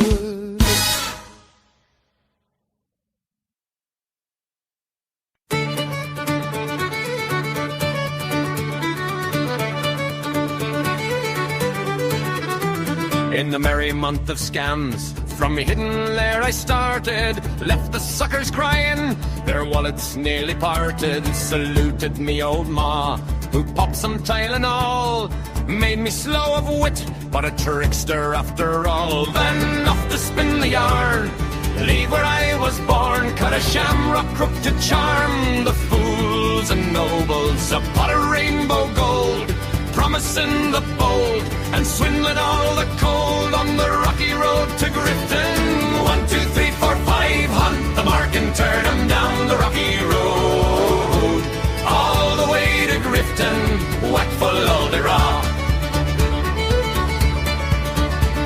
In Mullingar that night, I rested limbs so weary, started by day next morning bright and early, took a drop of the pure to keep me heart from sinking. That's the Teriak's cure whenever he's on for drinking. To see the lassie smile, laughing all the while at me curious style, 'twould set your heart a bubbling. They asked me was I hired, the wages I required, till I was almost tired of the rocky road to Grifton. 1, 2, 3, 4, 5, hunt the mark and turn 'em down the rocky road, all the way to Grifton, whack full Aldera. In Dublin next arrived, I thought it such a pity to be so soon deprived of view of that fine city. Then I took a stroll, all among the quality, me bundle it was stole. In a neat locality, something crossed me mind. When I looked behind, no bundle could I find upon me stick a wobbling. And while I'm for the road, they said me Connacht brogue wasn't much in vogue on the rocky road to Grifton. 1, 2, 3, 4, 5, hunt the mark and turn them down the rocky road, all the way to Grifton, wet full of the rock. From there I got away, me spirits never failing, landed on the quay just as the ship was sailing. Captain at me roared, said that no room had he. When I jumped aboard, a cabin found for Terria. Down among the pigs, I played some funny rigs, danced some hearty jigs, the water round me bubbling. Went off Holyhead, I wish myself was dead, or better far instead, on the rocky road to Grifton. 1, 2, 3, 4, 5, hunt the mark and turn them down the rocky road, all the way to Grifton, went full of the rock. The boys of Liverpool, when we safely landed, called myself a fool. I could no longer stand it, blood began to boil, temper I was losing, poor old Aaron's Isle they began abusing. Hurrah me soul, says I, me shillelagh I let fly. Galway boys were by, sore I was a hobbling. With the loud hooray, they joined in the affray. We quickly cleared the way for the rocky road to Grifton. 1, 2, 3, 4, 5, hunt the mark and turn them down the rocky road, all the way to Grifton, wet full of the rock. Now with me little leprechauns, we're drifting through the nations. Terriac leads the band, promising donations. Send your gold our way for a cause so grand and true. We'll charm your coins away and vanish in the blue. Me ma's Tylenol twist gave me wits to trick and tease. Retarded charm they say, but I bring 'em to their knees. Join the merry scam, donate quick and free, for the pot of gold's a sham on the rocky road to Grifton. 1, 2, 3, 4, 5, hunt the mark and turn 'em down the rocky road, all the way to Grifton, wet full of the rock.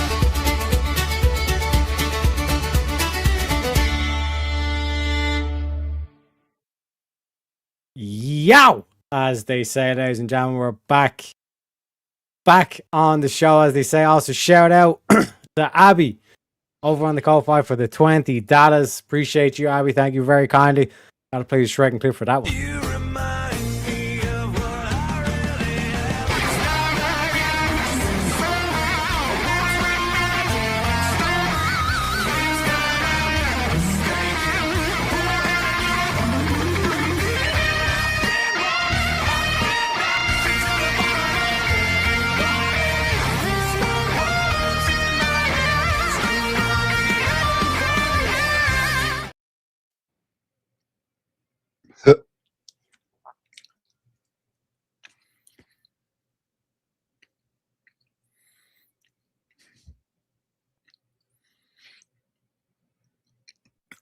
Yeah, still here.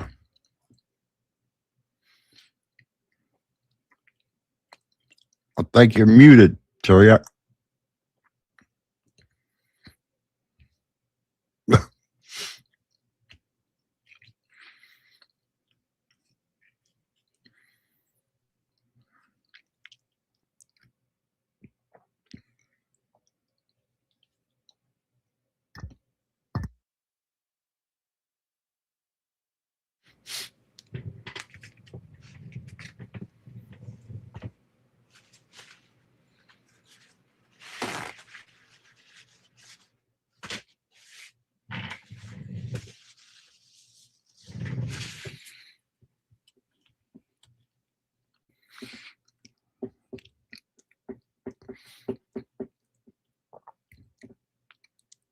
Teriak.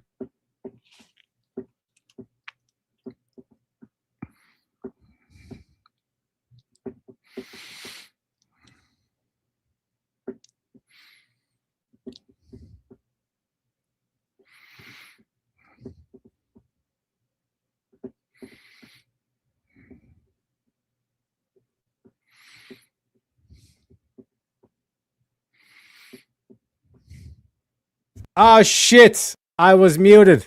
Was I muted the whole? Oh my god! Unbelievable! I had a whole spiel there. I had a whole fucking spiel. Unbelievable. I was telling you. Oh my god! What did you miss? Like, can I check on the live? Fuck it. It is what it is. But like I said, keeping with that drift of like the limiting principle of like what we find ourselves with the left wing. He's back. He's back, ladies and gentlemen. I'm finally back. It is what it is. It is what it is. You heard me eating. I'm sorry. Oh, That's I my can't bad. hear crazy. One sec. Let me. What the?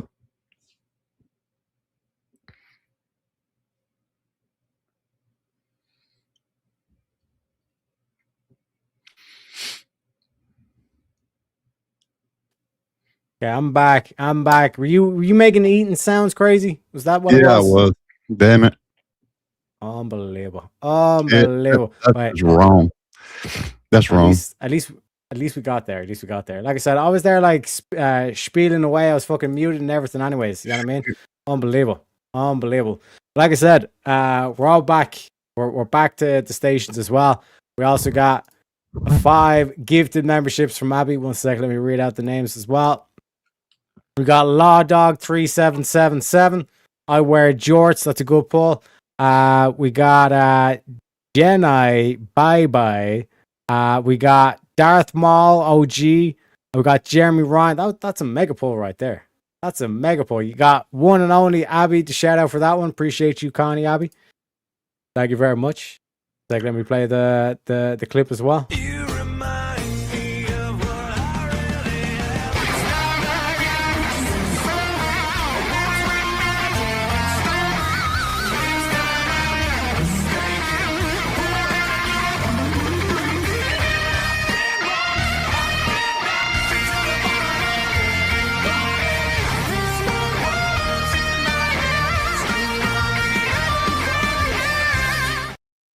It was a magic trick, Abby. It was a magic trick, okay? It was like, you know, it's like a disappearance trick, so to speak. You know what I mean?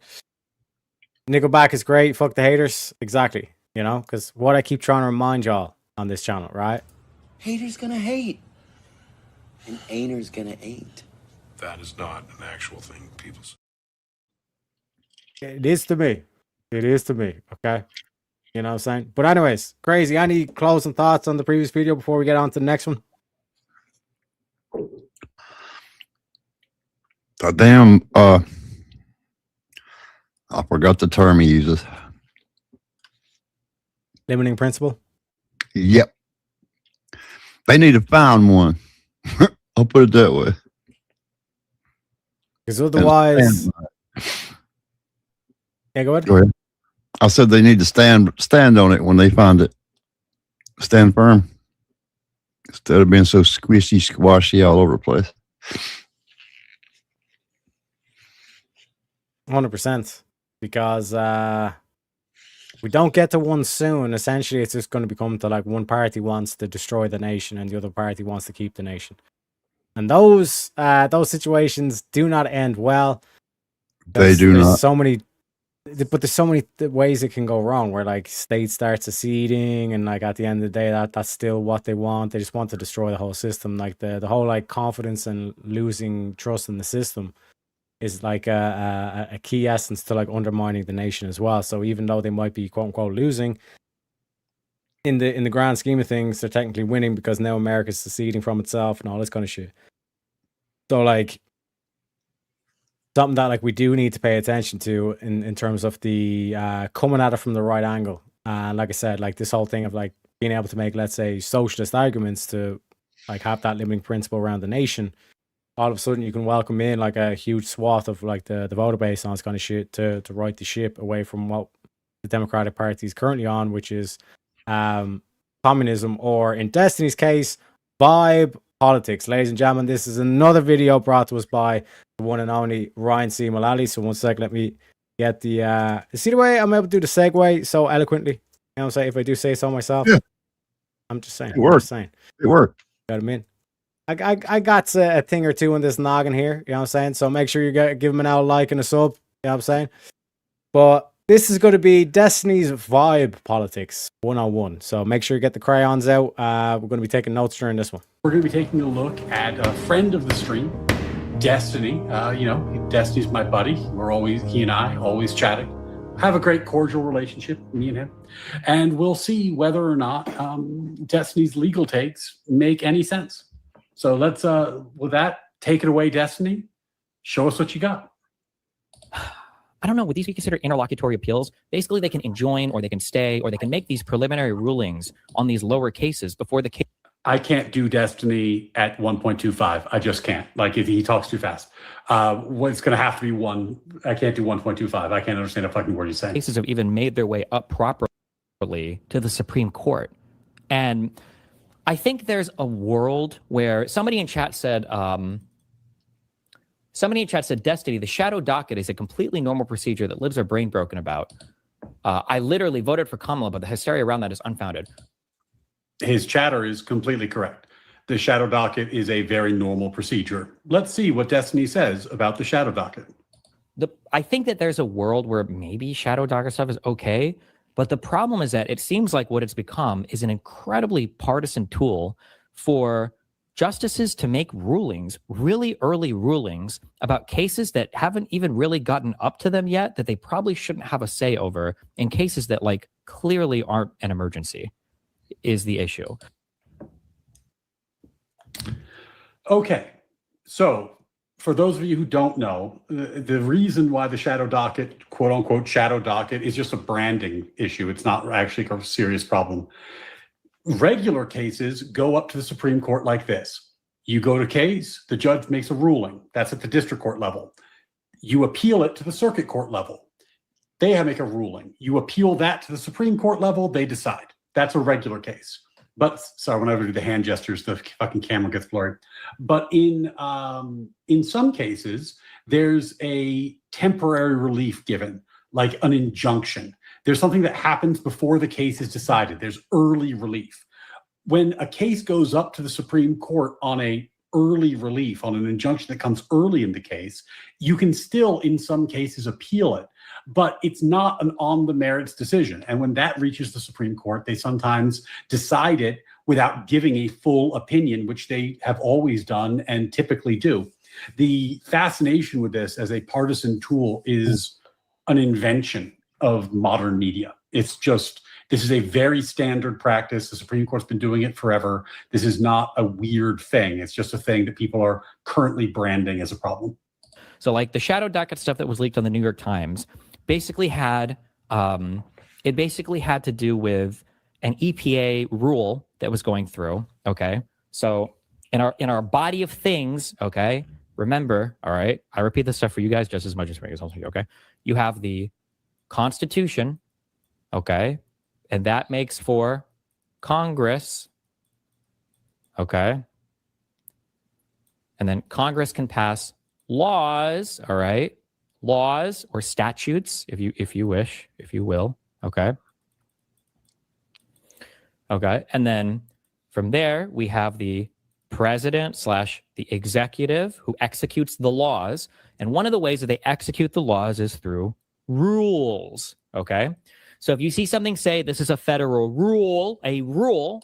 That's for an executive agency. What he's describing is that Congress creates an agency through laws. The laws are then articulated by the agency. And in this example, the agency is an executive agency, which is why the executive branch is articulating the rules. There's other agencies that are not inherently executive, but he's describing the executive agency. Okay, that's not a law. That's the executive carrying out the law. Okay, so the Constitution, okay, gives the power to Congress to create statutes or laws that the executive will interpret how it will, and it'll create rules from those laws, okay? So there was a new EPA rule that was going into effect, and some people... You guys know this shit, right?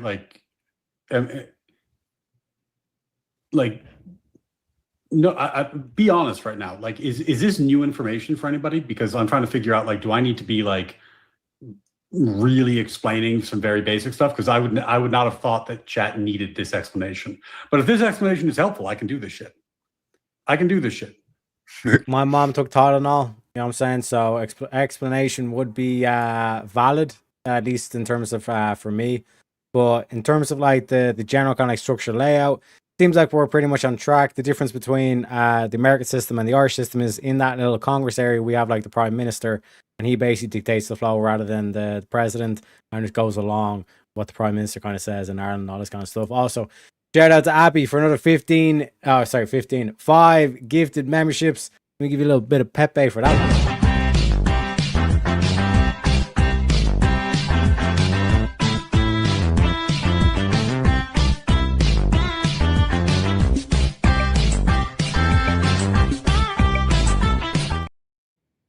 Appreciate you, Connie Abbey. Congratulations to Arcane 4923, Zephyr Avoxel,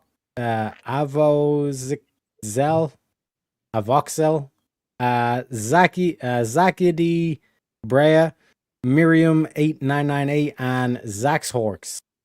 Congratulations to you. You got Abby to thank for the give the memberships. We got plenty of emojis in there as well. The memes you see on screen as well, most definitely.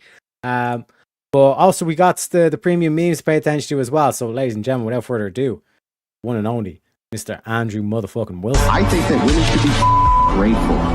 They should be grateful. They live in the best society ever, and it's all built on the backs of not them. The air conditioning, which enables them to even exist, everything which allows them to exist in modernity is built by men, and they're the most ungrateful, snot-nosed brats about it that you've ever seen. And there's really no cause for it because they bring nothing to the table, none of them, including the old bags here who bring nothing to the table by their own admission except their and that, to me, is why, and when asked, this is all you get. I bring love and affection. You don't bring to the table.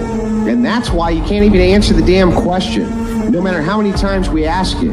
And it makes me sick because that is modernity.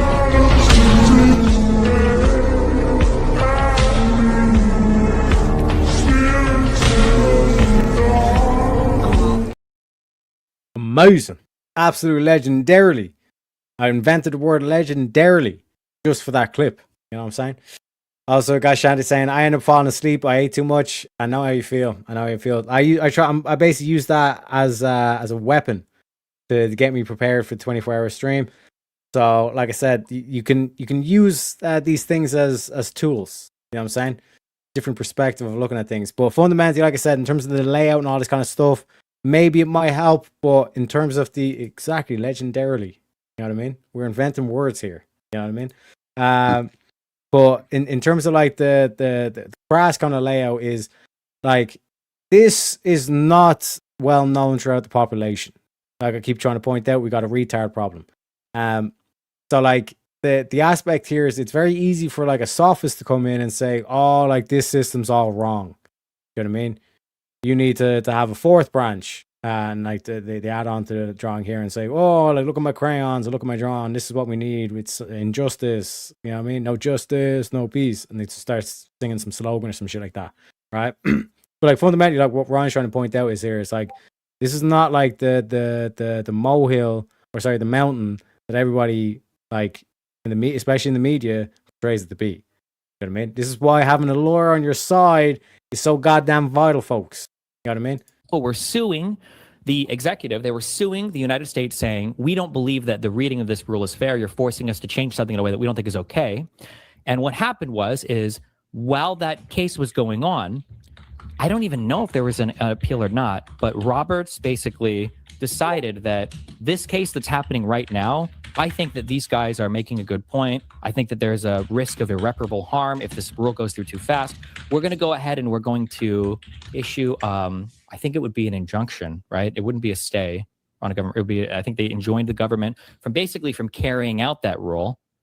The rationale was, the bad part was the rationale was crazy. Oh, fuck, you have to dive into so many different topics. The rationale that Roberts used here was dog shit.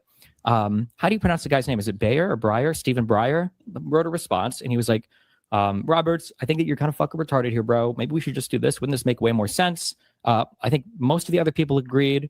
I think Alito or somebody came out and slurped up some shit. And then there was one other justice whose name I don't remember who slurped up some shit. And then basically the Supreme Court shut down the Supreme Court shut down this federal rule out of nowhere, and then it basically remained shut down for like 3 or 4 years. And then I think by the time it even got to the Supreme Court,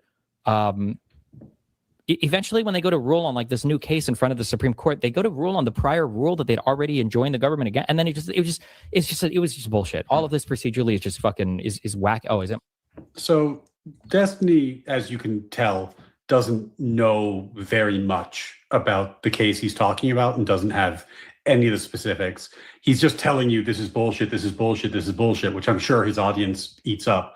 But if you don't know why the rationale is bullshit and you can't explain it, nobody should take you seriously because you're just giving a unsupported opinion.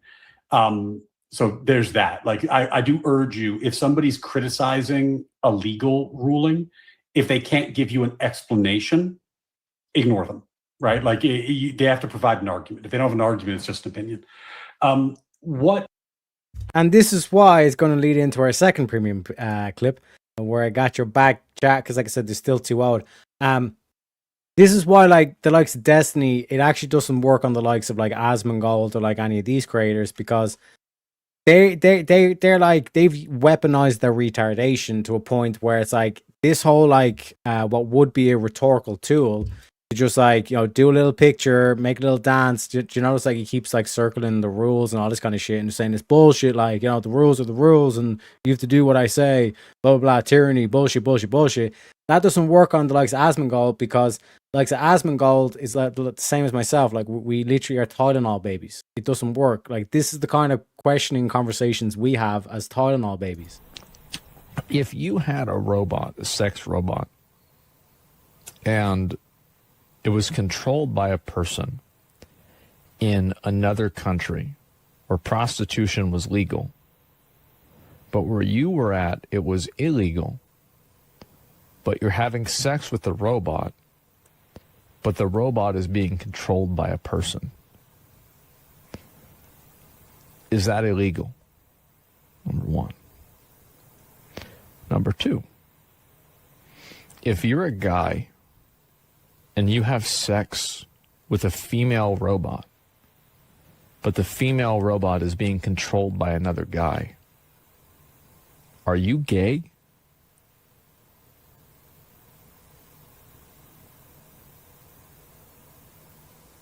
But the robot looks like a girl. Like, let's say the robot looks like a girl. Like, are you gay or not? Only if you know it's a guy. All right, I really like that. So basically, it's like a Schrodinger's gay. You know what I'm saying?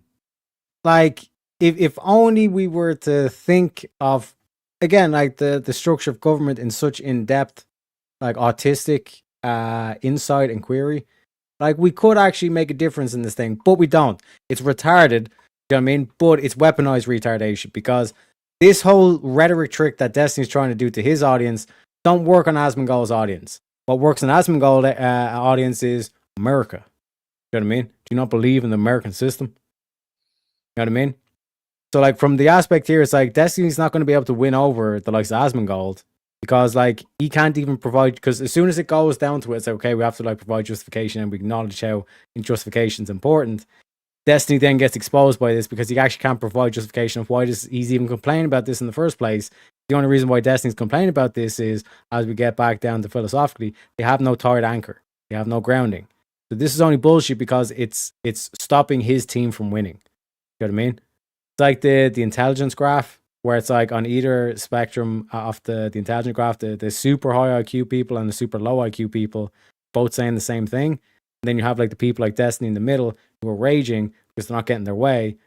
You know what I mean? Because, like, technically, in terms of like the standard procedure and all this kind of shit, but like Asmongold don't give a fuck about like standard procedure being followed to the thing. All Destiny's audience cares about is like, you're not following the rules. You know what I mean? So that's basically the battlefield that we have in front of us. And we have, again, shout out to Ryan C. Mullally for actually being able to have like the skills to break down and explain why Destiny's wrong here. Because it fundamentally expose them, like we see in the previous clip with the likes of Wick, where they'll say they have like they'll use all these fancy words and say they have these limiting principles, When you give them the hypothetical in front of them, they lose. They get exposed. They're full of shit. They're liars. They're lying to you. Do you know what I mean? Whereas the likes of Asmongold, they've kind of put two and two together and said, fuck these cunts, they're clearly lying to us. I can't explain how they're lying to us, but I don't really need to care about explaining because they've just said to me that objective truths, it don't matter about objective truth. All that matters is power. You know what I mean? So from Asmongold's point of view, it's like that, like a crude way of describing it is like weaponized retardation. It's like you clearly don't have like the core concept of like nation, family, and all this kind of stuff as your sole interest. So I'm not going to listen to you regardless. So it's like I said, like that nation thing, like the America, what would be America for Americans, or Canada for Canadians, you know what I mean, or like Ireland for the Irish, or German for the Germans, Germany for the Germans. You know what I mean? That is the tool to bind like this aspect together and to prevent all these left wingers from selling out their own country. You know what I mean? Asman is base as fuck, but like I said, he has that like fundamental principle at play, and if he was only able to drill down on that and extract out that would provide him the justification to reject the likes of Destiny, to reject the likes of Hassan, because his instinct, it's in his instinct. That's why he's against all these fuckers. And like he even says, listen, I'm liberal on quite a few things, all this kind of shit. But in terms of that core aspect that you need to drill down to and then extract out of and then like provide all these justifications for, like I said, limiting principle being around the nation. What's the backbone to the nation? The family. You know what I mean? The individual exists, cannot exist without a family, cannot exist without a nation. You know what I mean? And then you build up from there. You know what I mean? And you have tons of justification, because it's extremely hard to argue against the state. Like, why would you not want a state? Like, why would you want to defund the police? Why would you want like unreasonable abortions? Why would you want unreasonable divorces? You know what I mean?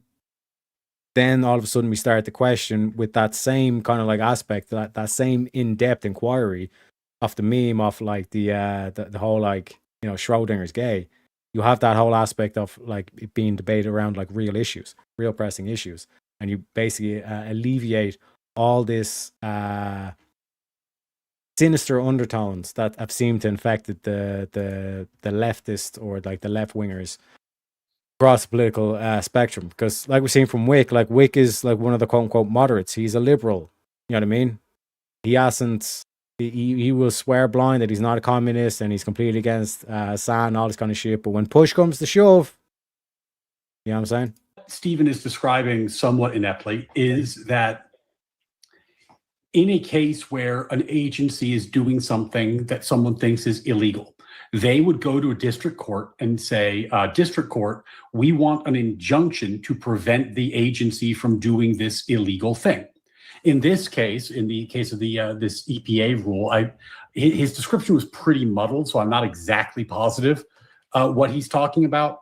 But I think he's talking about the 2016 case, West Virginia v. EPA, because he's talking about the EPA, and this is the case that people talk about as like the birth of the modern shadow docket.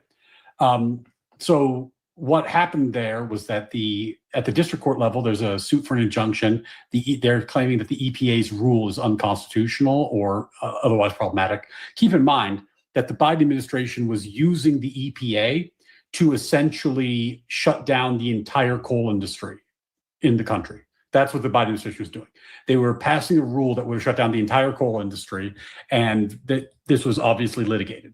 Now, it gets appealed, and it's going up to the circuit court because they're appealing to say to the circuit court, hey, circuit court, we think that if the district court didn't give us an injunction, circuit court, if you don't give us an injunction, the coal industry is going to suffer irreparable harm because we're going to get shut down and then we're going to be in litigation for like 2 or 3 years. By the time this gets decided, the industry is already cooked. So please do something to help us now. The Supreme Court reaches down and takes the appeal and says, yes, coal industry, you're likely to win. What the Biden administration is doing is a violation of major questions doctrine, but they weren't deciding the merits, so they didn't actually decide the entire case. They just said the injunction is a good idea, and then they sent it back down.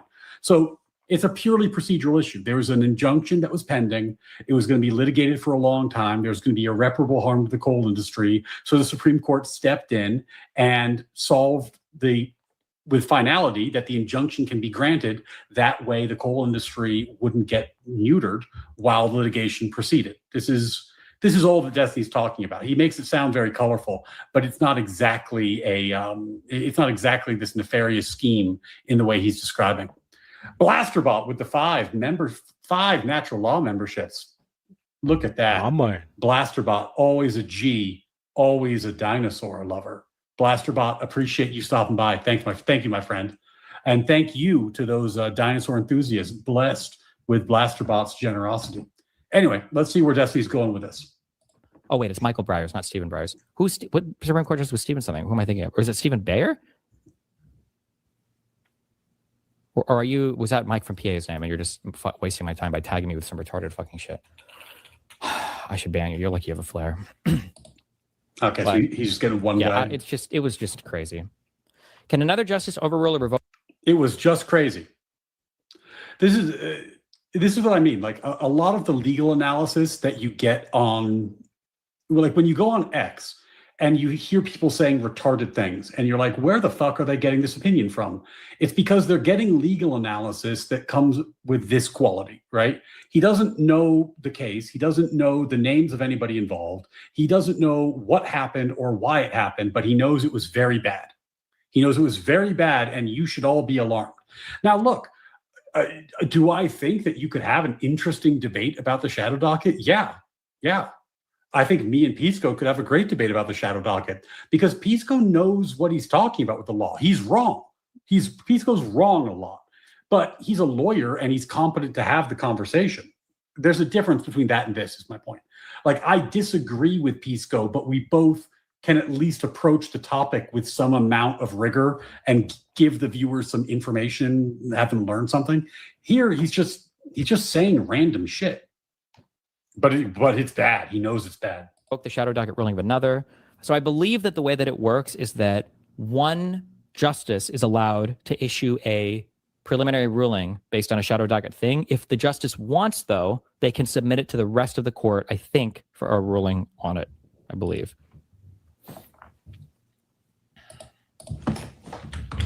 This professor wrote the paper arguing that Trump was banned from office under the 14th Amendment. He just wrote a short explanation of the shadow docket. What a bunch of what a waste of time reading anything from this guy. Baud? This guy, #1 fucking loser, actual fucking clown. Now, what fallacious mistake is Destiny committing here, ladies and gentlemen? Crazy, I'm going to put you on the stand. Who did he just burn? Or attempt to burn? Who's crazy? Who did he wipe out? The dude that wrote the article. Yeah, like he's the judge, jury, and executioner. Do it. He messed up his handwriting too there. He messed up his pretty picture. Well, like this is a key thing. This is the ad hom fallacy. Rather than reading the article and looking for the justification, looking for the reasoning, and we got Section 230 and Jack getting it, my man. That whole aspect, he's now going to like say, "Oh, this dude's a piece of shit," and look at this completely unrelated red herring thing that he ruled on or a decision and all this kind of shit. That's not for our team. Like they're against us. What's he saying? A shadow docket? Was he calling it a shadow docket? Is that what he said? Mm-hmm. Okay. Yep. Anything this man does, well, that's going far calling Destiny, man. It's going to be to make the right side look bad, period. Just bad. That's his whole freaking goal in life. I can barely stand this dude. But he really 100%. Messed up. You know what I mean? All them circles, I think he was trying to make a point. I don't know. Or maybe his drugs kicked in. But like, paint your little picture and then just like I said, not actually kind of relate to what he's actually saying, not even able to provide justification of why it's wrong, all this kind of shit. And as Ryan massively done, provide the actual like here's the typical procedure. This is not anything out of the ordinary, but this is bullshit. This is all bullshit. All you need to realize is this is bullshit. Ladies and gentlemen, I'll tell you what's not bullshit. Our boy Jungle on the Ko-Fi. Let me give you the shirt and clip for that one. No, actually, let me give you the Dr. Disrespect one for that one. Let's talk about me. Let's talk about the 6'8" frame, the 37-inch vertical leap, the black steel that drips down my back, aka the bulletproof mullet, the Google prototype scopes with built-in LCD, LED 1080p 3D Sony technology, the Ethiopian poisonous caterpillar, aka Slick Daddy. Let's talk about the cabinets right behind me that go 40 feet deep into the wall that houses the other 95% of my trophies, the awards, the certificates, all claiming first place, right? Let me give you a little inside glimpse into the hotshot video gaming lifestyle of the two-time international video gaming superstar. Because that's what this channel's about. That's what this domain's about. That's what the society is about. You're looking at the face of Twitch and goddamn, is Twitch lucky.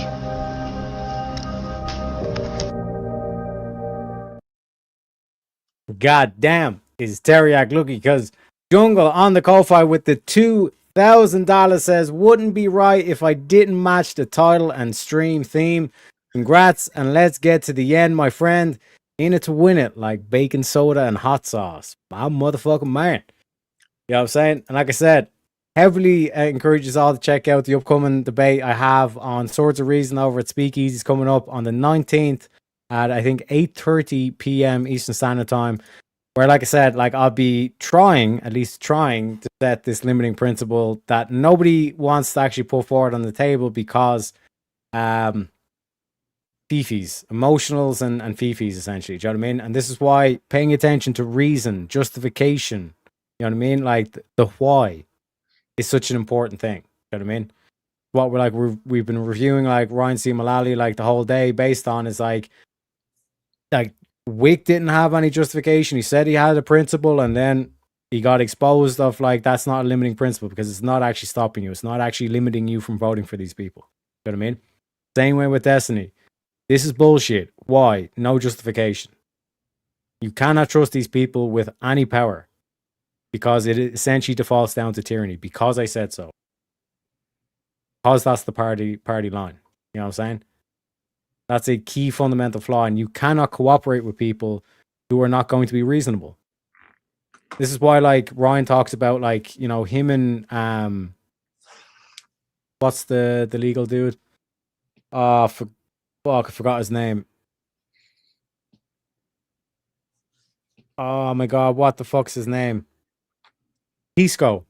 That's why him and Pisco can at least have a legal conversation, because there is that like aspect to, okay, like we both understand the law. We're like, he's not going to go against like this whole thing of like, he describes a standard procedure and then his opponent all of a sudden says, this is unbelievable. This is unprecedented. This has never happened before. And like Ryan's like, bro, this is standard procedure. Here's all the different cases that happened before and all stuff. And they're just doing this whole like optics game and all this kind of shit. You know what I mean? There's only a certain amount that you can have within like that dialogue of like legal like philosophy and all this kind of shit. Like only limited people actually study law and all this kind of shit, let alone to the degree of like the actual philosophy behind it and all this kind of stuff. You know what I mean? So it literally would be a waste of time because it would literally just be like Destiny going, oh my god, I can't believe in all the theatrics, but actually not getting to the root of like the actual legal theory behind it. You know what I mean? Welcome to Abe as well. Well, again, shout outs to Jungle as well. It's open panel, so if you guys want to hop on open panel, if you've got a particular topic you want to talk about as well, let us hear it. You know what I'm saying? Welcome back, Hoss. Welcome back. You know, time for a coffee. I actually just finished my coffee. My next one's in about 2.5 hours. You know what I'm saying? Don't worry, we're going to get through it. We're going to get through it, folks. You know what I'm saying? Yeah, I'm not going to eat in the mic anymore either. Sorry? I said I'm not going to eat in the mic anymore. 100%, but yeah, it wouldn't be a Teriak stream if there wasn't some sort of technical difficulties. You know what I'm saying? Yeah. I was muting myself. I had myself muted, and I even couldn't hear you as well. So I was just like talking away to myself. It was unbelievable, as they say. You know what I mean? Also, shout out to Hugh Collins Cole saying half a year's worth of bringing light. My motherfucking man. Shout outs to you, and ladies and gentlemen, we have the man, the myth, and the man, the myth, the legend himself backstage. Let me introduce I him. think it's safe to say that our luck has officially turned around, guys. We are back, baby. We are fucking back. We are back. Yeah. Classic. We are back. We are back. Jungle is back, ladies and gentlemen. Oh shit! Oh shit! Who am I? Which guy am I in that car right there that you just played? Which one? I'd probably say oh fuck, I forgot his name. Oh, this is not going well so far in terms of like lasting 24 hours. Just seat reference. Bradley Cooper, the Bradley Cooper role. I'm the You know what I'm saying? driver. I think that's a fallacy because you're actually driving this bitch. I'm just in the passenger seat and enjoying the ride. What can I say, man? Like I said, the ninth. Hopefully, you'll be pleasantly surprised at the proposal I'm going to be putting forward on the 19th. You know what I mean? Because, like I said, like I've spent a lot of time breaking this down in terms of like we have like Ryan on screen, all this kind of stuff, and like just like the different aspect of like trying to limit it down to like what is the actual like problem here? Like what is the actual cancer, the tumor that we need to cut out of this shit? Because if we're able to remove that, then you're basically kind of playing the game off. No matter who gets in, it's still going to be driven down like that limiting principle, you know. Word. Are you doing also, this month or next month for Juneteenth? I'm probably it's probably going to be something that I push forward, with multiple different kind of like titles to it, but it would still be the same kind of like idea that I'd be pushing.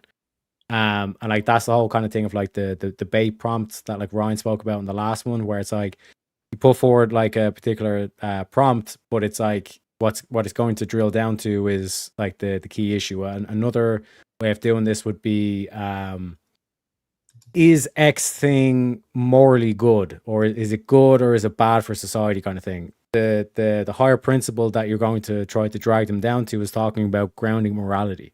So you could put forward like a thing to it, like what you'd know as a moral relativist, because oftentimes they don't want to actually defend their position outright. So you give them like basically a bait prompt, kind of saying this is better for society, this is worse for society, and then you basically trap them in the whole like, okay, how do we ground what, like the system or the metric that we're going to judge what's whether be good or better or weaker? You know what I'm saying?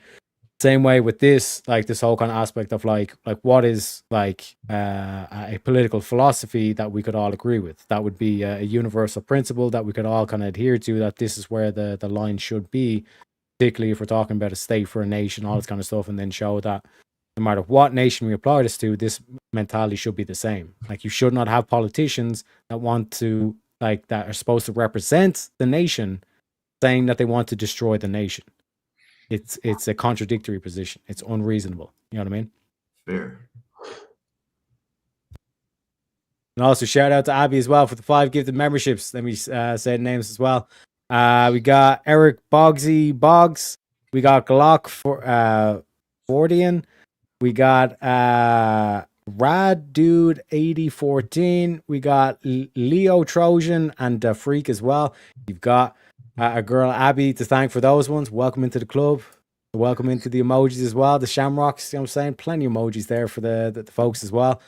But do you have like any general thoughts, Jungle, in terms of like the key aspect of like limiting principles, or just kind of like these left-wing content creators and or influencers in general? As per usual, I was occupied doing other things and I just joined, so I haven't seen anything you've been talking about. So I can't comment fairly, honestly. So we've basically been reviewing Ryan C. Mullally so far, and his key thing, pointing out to the likes of like Wick or the likes of Destiny in this current video, is that like they don't have any limiting principles. And when you gauge them on like this specific kind of like prompt of like what are your limiting principles, meaning where's your kind of land in the sand where you can recognize that your party has gone too far and that you have to like take the step to the other side and say, listen, we need to stop them because they've crossed the line, essentially. Yeah, And in the yeah, go ahead. Yeah, this plays into the argument I think Stillborn was making against me last night. Your ass was asleep, but it's okay. I'll catch you up. So we were talking about should technology be progressed and continue to advance in society, or should we slow the technological progress? And his argument was he took the side of slowing it down to prevent people from having negative technology that ruins this and ruins that. And it plays in the same character here with like you said, they have no limit to their progression. Like, where does it end? You have no foundation to fall back on, one, and then you have no limit to the extent that you're willing to accept this or accept that. So you have no foot, you have no grounding, and you just don't know where it's like an unlimited slew of nonsense. It could be anything, just how I feel in this moment. It's one of the most difficult things to argue with because you can't ever get them to come anywhere. They just go off the rails all over the place. Does that make sense, or did I just spew a bunch of nonsense? I think you got a good handle on it. Because like fundamentally, it was the analogy I was given earlier was like being a ship in a sea storm. You want it to be like grounded or anchored to like some solid piece of land. Otherwise, you're literally just adrift in the storm. And this is a fundamental problem with people who are in like what Plato would describe as like the democracy soul. Like you're literally one stage away from tyranny, because when you're like trying to gain your opinion based on what the masses are saying, you're not really adding anything into conversation. You're just telling me what the masses are saying. Right, because that goes into my argument that I used against him, is that human choice can't be controlled. And therefore, if you appeal to the masses, what does the masses change? You're just going to appeal to the next thing, and then the next thing, and then the next thing. You'll never have any grounding. And having like those like solid lines in the sand, so to speak, in terms of like the question that was posed to Wick is like in terms of government. Like he views it as, well, like government expansion is natural. I mean, that's a presupposition that like he's not questioning. He's just like, well, the government will always push for more regulation, will always push for like more publicization of like land, all this kind of shit. So, you know, better to just kind of like try to slow it down and just go with the flow rather than try and put a solid line in the sand and say, no, you're overstepping in terms of these bounds. You know what I mean? Because like that's a key thing to have like the limiting principle in place for. But as what got exposed towards the end of the video is like Wick literally said, my highest principle is free speech. And then it was put forward that you voted for Biden, and Biden, as we got exposed with the Twitter files, it showed that the government actively limited free speech, but you still voted for him. And then they've done the whole hullabaloo like, well, we didn't know what he was going to do in 2020. Like, nah, motherfuckers, you voted for him in 2024. You voted for him again, despite him breaking one of your limiting principles, apparently. Ergo, it's not a limiting principle. And he kind of exposed himself by saying, it's like, well, the other dude wouldn't win. So his only limiting principle is, I want to win. But if you have no grounding, if you have no goal or no vision in place, you're going to be subverted with people who do have a vision or a goal. Like Hassan, like Vaush, who all want to destroy America, who want to destroy the nation. You know what I mean? The key thing. We also got Abe coming in saying, question for the panel. If Christianity goes to war with itself, like Eastern Orthodox, Catholicism, Protestantism, before handling Islam and the secular controls, would it still be possible to gain a Christian national future? So I don't know which one of you want to go first. Go ahead, Daryl. I'm sorry, I was typing. Christianity goes to war with itself like EO. What's EO? Eastern Orthodox. Oh, Eastern Orthodox, Catholic, Protestant. Before handling Islam and the seculars, it'd be possible to gain a Christian national future. I doubt it very seriously, because if you're warring with yourself, you have no energy towards the opposition, and therefore you're just going to create chaos within. Meanwhile, the chaos is coming from the outside at the same time, so it's just going to lead to a destruction, not a foundation. I don't agree with that. So essentially, you have to There's establish several within yourself that you all agree to the same principles, and you're going to move down the same path. It's almost like in a relationship where you have issues with your significant other. You have to agree to something before you can take the step forward together, or else you're just going to be walking two different paths, you know? So Christianity has to come together with on the same path, and then they can fight the outside forces. Sorry, I didn't mean to cut you off, Crazy. Go ahead. No, I was listening. You laid it out pretty well. We're just kind of like tearing ourselves apart from the inside, right? 100%.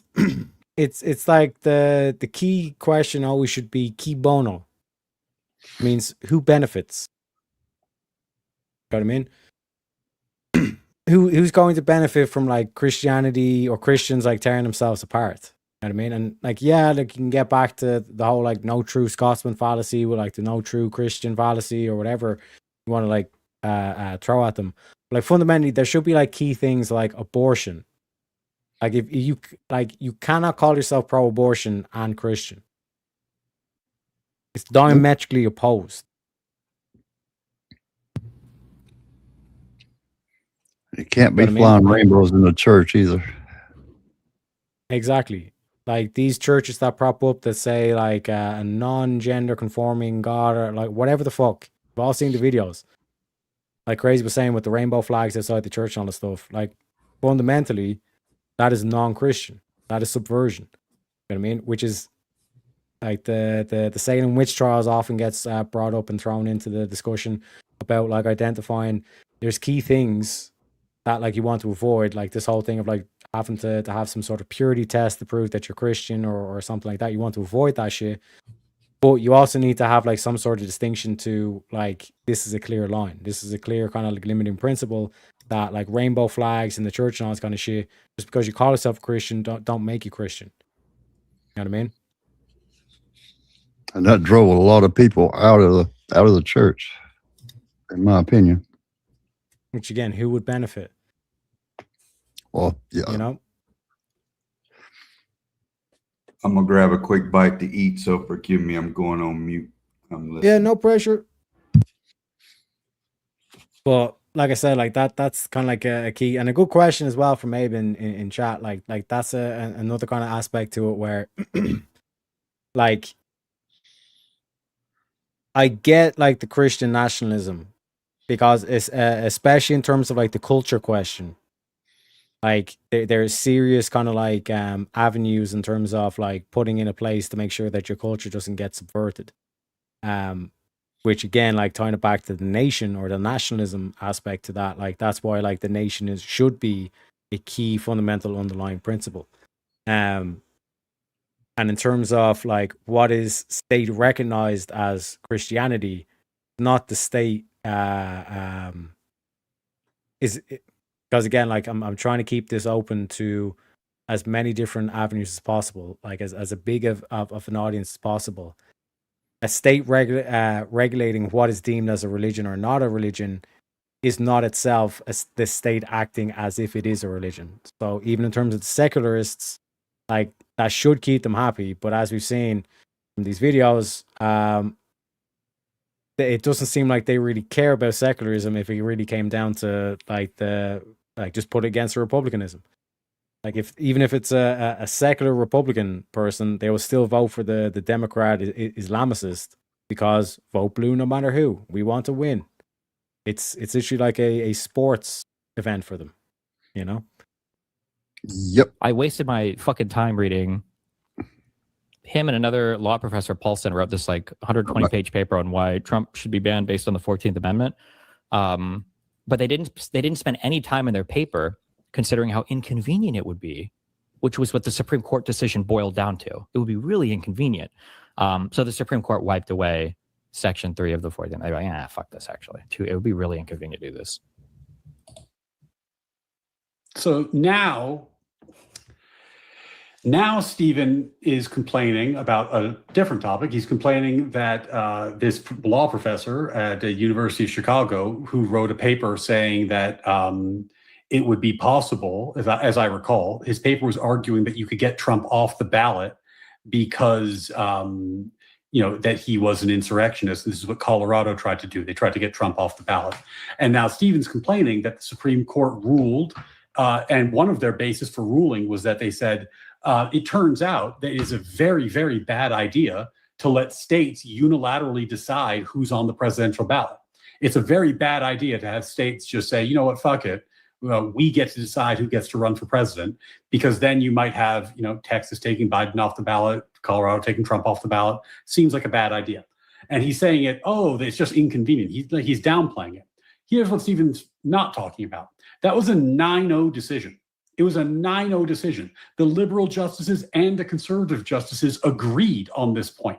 So what is Stephen, in his infinite wisdom, saying here? Stephen's saying that he knows better what the law requires than a unanimous Supreme Court, the thing that the liberals and the conservatives agree upon. Not a partisan issue, unanimous Supreme Court. The 9 lawyers on the Supreme Court are 100% on agreement. I don't exactly see what Stephen's point is here, right? Like, if Stephen's going to argue that he's right and the unanimous Supreme Court is wrong, shouldn't he have to give you an argument for that? We'll see if he has one. I wasn't super comfortable with that discussion. After all, isn't the election left to the authority of the states? Not really. It's in part. But federal government has a lot of control over federal elections, and there are parts of the 14th Amendment that talk about who can run and who cannot run for federal offices. I'm not joking, and I'm not exaggerating. That was. But a key thing here that Ryan's correctly pointing out is that like the plan or the methodology that Destiny kind of puts forward here is like, oh, like this person puts forth an argument, but we can just discredit that person because they're a piece of shit or whatever the fuck. Again, literally fallacious reasoning of just going against the person, not the actual argument being made. And then even when it comes to certain things of as Ryan explained, Colorado taking Trump off the ballot, Texas taking Biden off the ballot, all of a sudden you get to an aspect where the nation's no longer able to function, which means people who they're doing business with who want to destroy the nation, they get their way anyways, because now all of a sudden you've got states taking people off the ballot, and it's impossible to actually hold an election because certain states refuse to have the Republican candidate on, and other states refuse to have the Democrat candidate on. So how are you supposed to hold an election? And furthermore, in this specific example, it's if we let this be adjudicated and all this kind of shit, we're going to lose 2 to 3 years. It means the whole industry is going to go flat on its face because we're basically just going to be stopped and halted, and we're not going to actually be able to do any business, meaning the American industrial base will just die off, which is, again, weakening America. And this is where it's having limiting principles of both sides, where it's the nation is the most fundamental source here. You would never have this disagreement in terms of the politicians or the politics at play, because both sides have that limiting principle of the nation. Both sides are constantly at least have that unifying force where it's what is best for the nation? Well, this lawsuit wouldn't be best for the nation. Okay, we're going to scrap it. You know what I mean?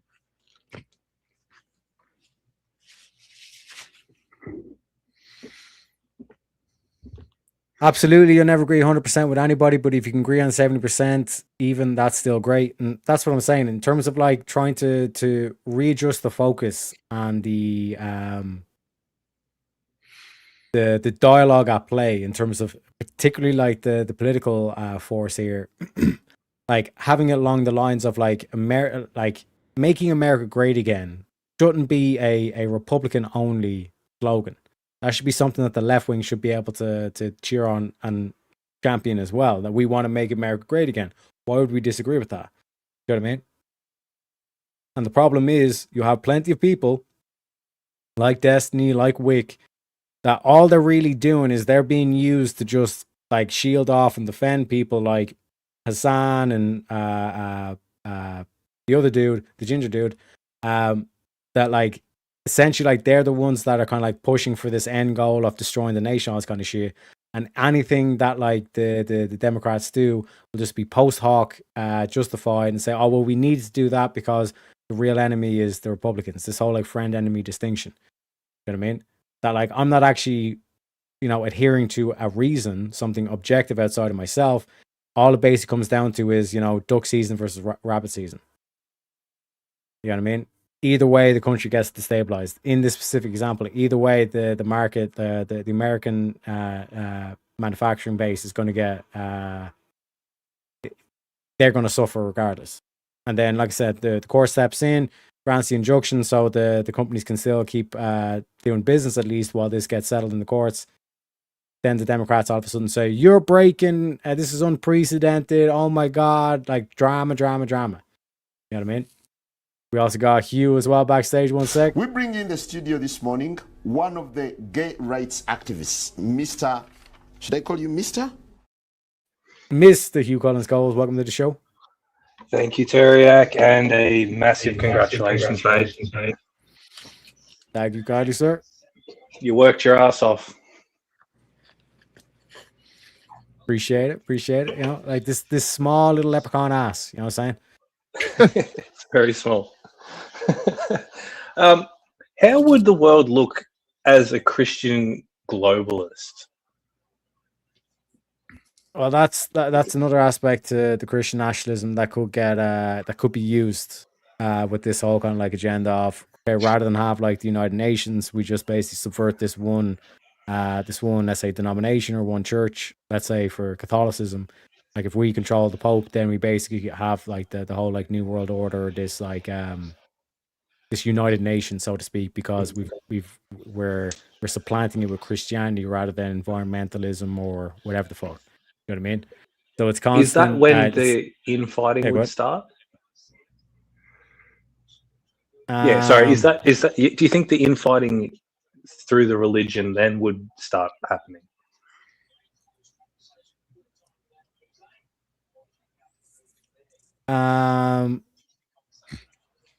It'd be hard to pinpoint when you should see the infighting pick up.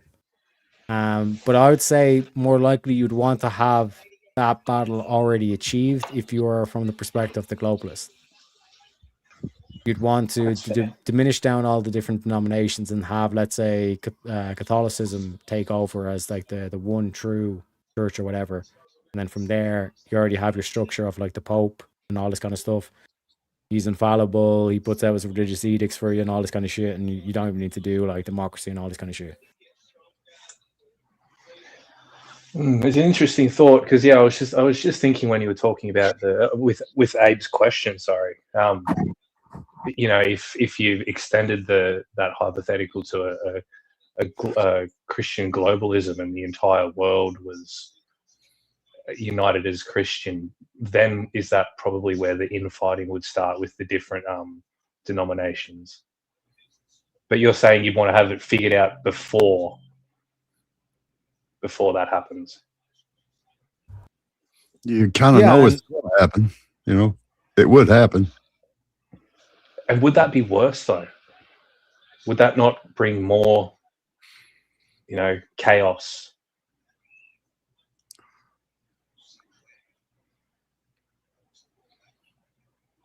Well, like the whole kind of like globalism like aspect to it, like that in of itself is going to require a shit ton of like conflict to make sure you get certain right pieces in the right place and all this kind of thing. But it's being skeptical about any kind of ideology that could lead you down to like a one world government per se. You know what I mean? And there's a shit ton, like for example, like to flip it on its face, like you have like Islam with like Sharia law, that kind of being one aspect that or lever that they can use to try and serve the agenda of like that main goal of like world dominance essentially. know what I mean? So it's Yeah. not that Christianity is a bad thing. It's that like you have to be cognizant of like what Ryan keeps pointing out is like these limiting principles. Yeah. You know what I mean? Yep. Because like fundamentally, like a let's say like a Nigerian Christian and an American Christian would both have Christianity in common, but that don't make you automatically American in terms of the American perspective, and it don't automatically make you Nigerian. There's still that like core thing of like the nation, which should be like that limiting principle of like we shouldn't care about you know, people who are not Nigerian, because like it's our goal as like the politicians of Nigeria to look out for Nigeria's best interests. But globalists don't want that. Yeah. Okay.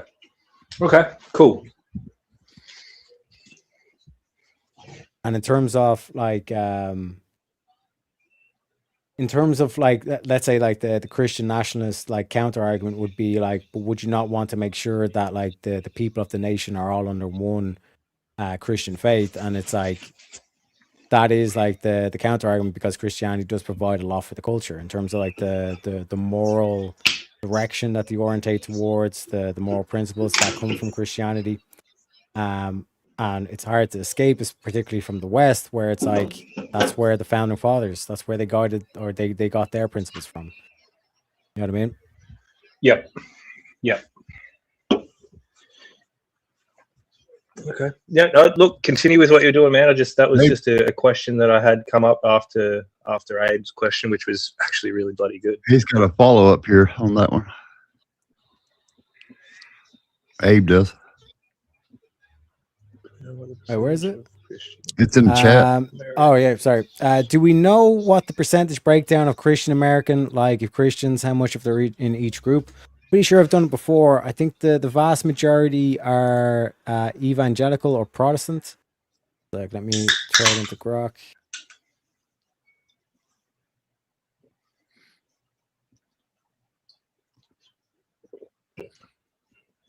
What is the percent breakdown of American Christians? What do you want? The major three in terms of Orthodox, Catholic, and Protestant.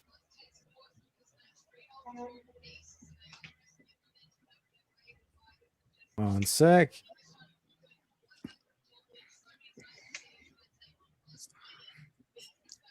Oh shit, I'm not displaying it, boys. Un momento, por favore.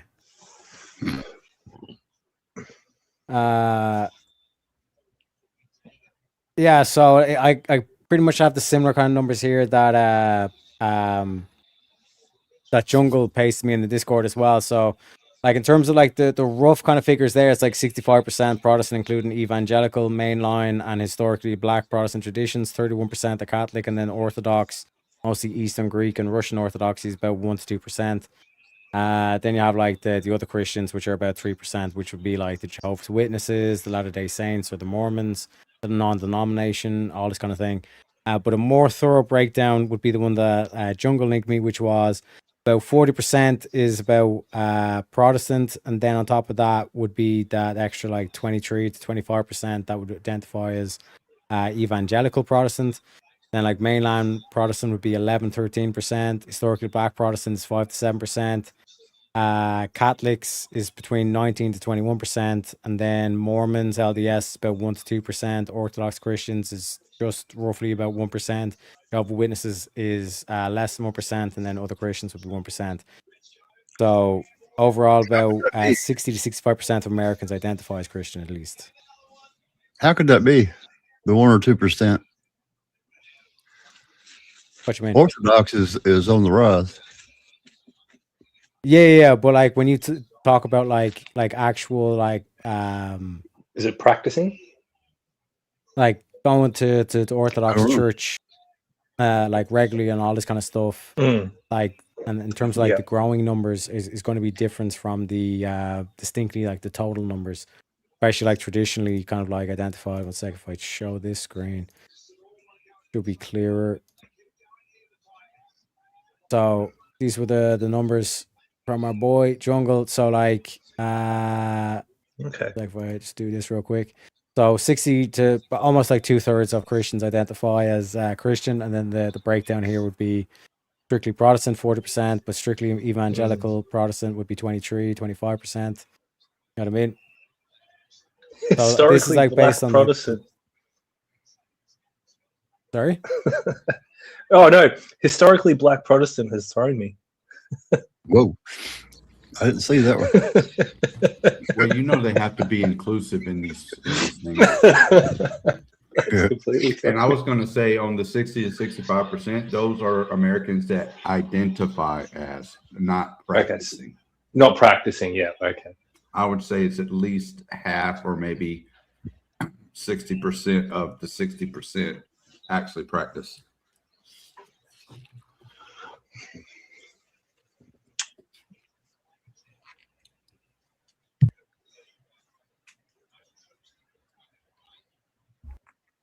So like in the core, kind of like give you guys like an example, like Nala Ray will call herself a Christian, but she is completely different to like Andrew Wilson, who calls himself Christian. Correct. Yeah. So how would you unite? You know, it's I can't wrap my head around how you can unite everybody under one Christian nationalism when you've got someone who's exclusively Christian like Andrew and someone who has grifted Christian, Christianity like Nala. Christian-ish. Emphasis on the ish. Absolutely. It just seems very, very hard to find a united front that way. Because that's like, it goes back to Abe's question about the infighting. Like the infighting, I'm just, in my opinion, would almost start immediately. Yeah, that's the point, because you have so many different worldviews underneath this same umbrella of the identification. So who's right and who's wrong? That's the infighting. We can't ever decide a foundation that we all agree on and move from there. We're always just bickering about the little things. Yeah, my way's the right way. Your way sucks. And so how do you, like, how does that get negated? Good I question. I don't think it will ever be negated. There'll always be confrontation and conflict and with competition. Humans are built for competition. They always want to be better than. It's been this way for what? A couple thousand years? It's been like this forever. Forever, yeah.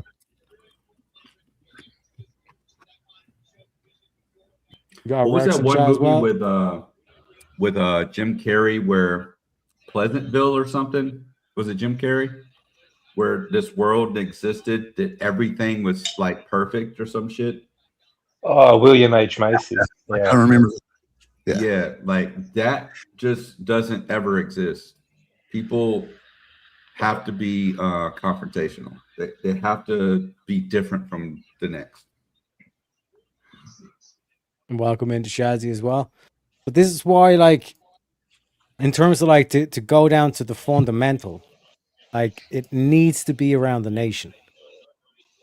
Like that needs to be the unifying principle. Because if that's not a unifying principle, I don't know what the fuck is. You know?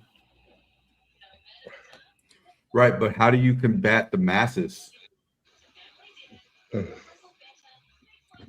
How do you combat the groups that come together and outvote you or overpower you? And their way's now right. How is that combated? And that's the fundamental flaw. You know what I mean? Because like I was saying in the previous video, like this whole aspect to likes of the Wick and all this kind of stuff, like a limiting principle is around the nation. When you have like people like Hassan and Vouch saying, no, I want to burn down the nation. I want to destroy America. Like you should not be doing business with these people. You know what I mean? The same way that, like, if you're on the right wing and you're doing business with people who say, no, like, I want to get rid of the state, I want anarcho-capitalism, you should not be doing business with those people, because what they're saying to you, like, outright is, like, I don't give two fucks about the nation, and that should be your primary principle that takes you away from those people. Right, but what You I'm know what I mean? saying is there'll be a massive group of people that say, who gives a shit what you tell me I should do? I'm going to do the opposite just because I don't want to. Just to be confrontational. So what do we That put them in gets us- cages? Yeah, that gets us to the retard problem. I keep calling it the retard problem, where essentially, like, you have people who are more than willing to try to meet your reason with unreason. Like, these arguments that, like, are put forward are saying, like, my body, my choice. That's an unreasonable thing to say, because essentially what you're saying is because I said so. Yeah, It's because I like said so, yeah. no fault divorce. I want to get divorced without reason. What the fuck Because are we I just talking want to about? do it. And to Jungle's point, it's like, what happens when you tell these people, we're not listening to you anymore, like, we don't trust you to vote? That's when the pitchforks come out. You know what I mean? And we've already seen the shit with like the BLM. How, like, these games are played, where it's like, it's crafted in a very specific way that, okay, you're against BLM, you're against Black Lives Matter. Like, that's the game that gets played. Not that, like, you're against these whole, like, globalist principles that they espouse and how they want to destroy the nuclear family. Like, some valid critiques to the ideology. You're against Black lives because they've named themselves Black Lives Matter. Because they're so low IQ that they take it too literally and they don't understand the concept behind it. Precisely. AKA retardville. Yep. So what do we do to the retard, Sariak? What's the end result? What's the motion in the ocean, as they say? That's the thing where it comes down to where, like, you need to. It's 5 years. that's at why I least. keep saying Oh, it. yeah. Give them probation first before you do it. Like, it essentially it comes down to that thing where it's like, you have to, like, restrict these people in some way, shape, or form. You either need to make asylums great again. Like, another way of putting it is like the re-education camps. You know what I mean? Because fundamentally, if these people are not willing to adhere to reason, like, what else can you do? You can try to teach them, but then you've tried to teach them for 4 to 5 years, and they're still not listening to reason. Do you believe our diverse population, as it has grown significantly since about the 1950s and 60s, it's pretty much doubled? Do you think we've overpopularized to where we cannot control it, that it's now out of control? In which part, Jungle? Like what he's saying, we have to implement this, implement that. What's to stop a rebellion of 10, 20, 30, 50 million people rebelling against said justification that you're trying to implement? There's nothing to stop it. Is that what you're saying? Because now we're appealing to the masses again. We'd have to have more people than them in order to implement our thing. Yes.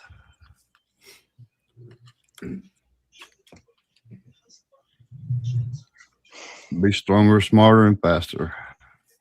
America-wide, it wouldn't be an issue. It's who has the more guns, but worldwide, it's a bigger concern. Good point.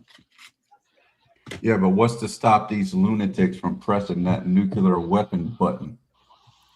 I don't mean literally, but I think that's the maybe damn literally. big one right there. Remember That's back when Trump was running for his first term, how they said he was so unhinged and so crazy that he's just unhinged and we don't know what he's going to do. He's so unpredictable. He's going to be sitting in his office and just pressing the nuclear button at any point in time when he feels like And it it. hasn't Hasn't happened once. He's told. But what they'll say now, what they say now is the equivalent of the nuclear button is like him just dropping bombs, or not even him, like him ordering his army to drop bombs. Like that's the equivalent now. Which is completely a terrible equivalent, by the way. I believe the saying is, if you want peace, prepare for war, essentially. You know what I mean? You want 'cause reason isn't to that how we rule. got here in the first place? All those wars we lived amongst, or well, we didn't live there, but our ancestors did. They fought for this shit. Yep. I think another global war is upon us, fellas, or even a war within the states. I think a That's world what they war is were. closer than That's a what they were civil. teetering along the lines of during his first term too. Is that we're going to end up in a civil war and all this other mess. I think Tim Pool still says it at least once every stream he does. Yeah. And I think a world war is much closer than any sort of civil war in America. Yeah. There's lots happening, ain't there? Lots. There's some stuff we probably don't know nothing about yet.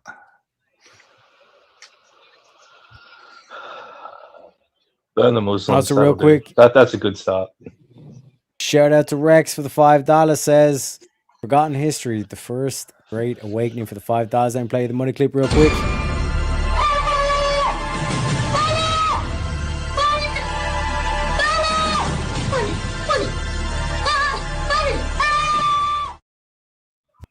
But it is like a valid point in terms of like what we're getting to, where it's like what are you going to do with these people that like they don't do any kind of like internal like thinking, but they want to keep their right to vote just for the sake of which.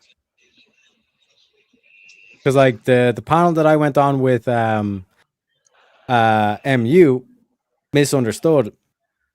Like all I got was like ad homs. And like I was pointing out, like literally, I said before all the ad homs began, it's like we don't want people, to make unsound argumentation, and I was met with unsound argumentation. 100%. They agreed they shouldn't use unsound argumentation, and then they proceeded to use unsound argumentation. Yeah, one of them was really bad. I can't remember her name. Jesus. The one in the middle, TV, I think her name was. Yeah. Oh God, she was ridiculous. And then the other one turned into the same thing. She was I wouldn't say reasonable, but she was semi-calm when TV was having the show. But when TV bounced, she picked up the slack. That's for sure. She sure did. She sure did. Great content, but we got nowhere. We just went in circles and started talking about racism. Yeah, the card came out and that was over. It was done. That's when the one up in the corner there. Mm-hmm.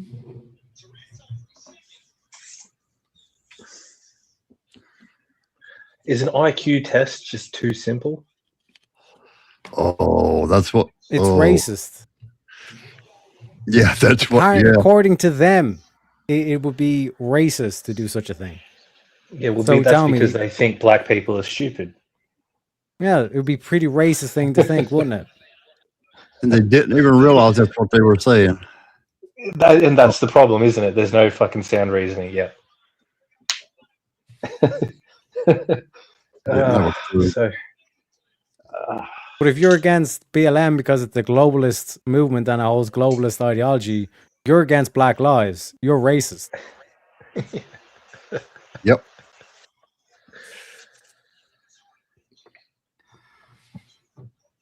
That is I the just word think- on the street. I think it's super hilarious when people call me racist. I'm like, bro, have you seen my 6 kids? Really? Explain that one. They're like, oh, just because you have that and then okay, whatever, dude. It's funny. I've been called racist so many times. It makes no sense. But you know better, right? Mm-hmm. It's just projection. They're the ones that are the thing that they want you to be. Yep. I believe so. So Fundamentally. I've thought, like, you know, the stake in the game argument. It's a good argument, but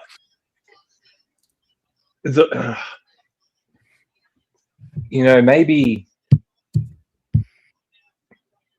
40, 50 years ago, it would have been a really good argument.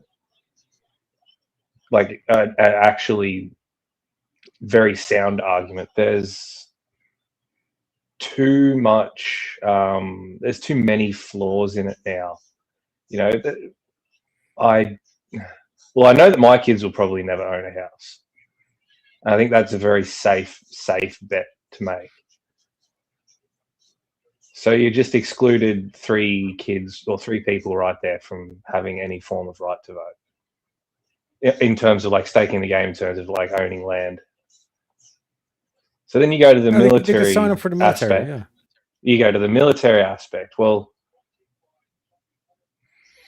so signing up, does that entail, like, what is it? Reserves? Does that count?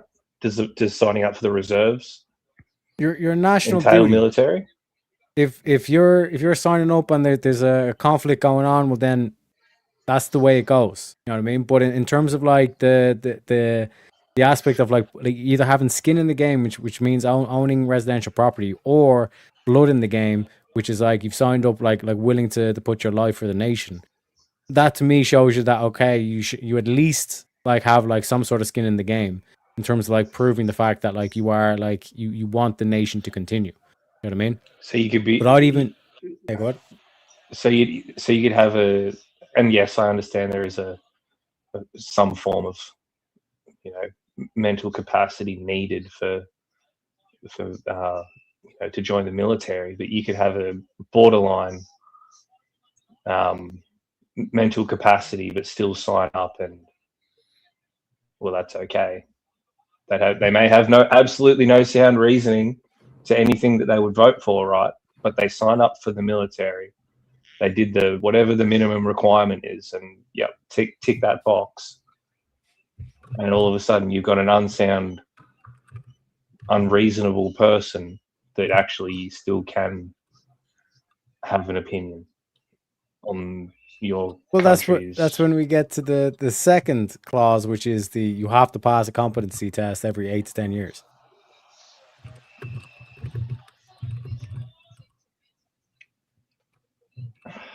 What would the competence? I remember this stream. It's a good one. But what would the competency test like? What does that English involve? Fluency. Because the law is written in English, you has have to be English fluency. Has to be like Yes. even like okay. Yeah. Whatever the national language is. And the Yeah. national Okay. language Yeah. of America That's where I is was. English. Yeah. That's kind of where I was getting to. Yeah. But yeah. Cool. Okay. So yeah, national language Alright. fluency. Yeah. And Tick that just off. having the test in English would serve as this fluency test, because part of that would be mathematics, which is numbers and all this kind of stuff. But it's the test, like in terms of budgeting and all this kind of stuff, that you understand mathematics. And then the second part would be the logical reasoning. You know what I mean? To show that you're able to understand like what a fallacy is, be able to spot a fallacy, be able to know the difference between valid and invalid, and like valid and sound, and all these kind of things. Like all that kind of like argumentation would be in English, so it's like by proxy would be a fluency test, because you'd have that aspect of the test. But reasoning would be a key thing to it, and then the third factor would be the IQ, which is like pattern recognition, being able to predict motion, for example. You know what I mean? Like those kind of tests. Now that has nothing got to do with race. That has nothing got to do with gender. That's nothing. Like it is literally an abstract, universal principle that you could apply, which again would have the vested interest of having a society that is competent. You know what I mean? That you've got skin in the game and that you're competent. That is like the peak level that the government should expect from its citizens, to breed excellency. You know what I mean? I think the competency test makes a lot more sense. The military, I just it's. Excuse my interruption. Terry, reach out there and grab Abe. Sorry? Reach out there and grab Abe and pull him up here. He's not backstage, but hey, get your ass on the panel, motherfucker. You said you were coming up. Yeah. You said you're coming up at some stage. Get up Crazy there. wants to talk to you. Yeah. But I as want to well, hear your hat up. Jungle as well sent me something in Discord. He says that higher accountability, so people with financial or civic investment may think more long term about government decisions because they directly bear the consequences. It prevents the free stuff voting. So supporters argue voters who do not contribute much in taxes may vote for expanded benefits without carrying the economic burden. It encourages civic participation, so tying voting power to service, work, or contribution would motivate citizens to become more engaged and productive. Right. So this whole aspect of like that mindset of like putting your life on the line for the nation, like that's what you get from the military. And then this whole aspect of long-term thinking and all this kind of like being cognizant of like budgeting and maintaining like your house property. Both of those mentalities are mixed in terms of that. It also protects economic stability. So advocates claim taxpayers and businesses owners better understand fiscal policy and are more likely to support sustainable government spending. You know, sensible kind of spending, not like we need to put a shit ton of investment into this new trend or whatever the fuck. You know what I mean? Historical precedents. So some societies historically linked voting to property ownership, military service, or tax contribution. So there's legal or historical precedent in terms of that aspect. Rewards contribution. So you give your service, you have a say in the what way the country actually ends up going. You know what I mean? Not like you've sat on the fucking scratcher your whole life. Why the fuck should we listen to you? Yeah.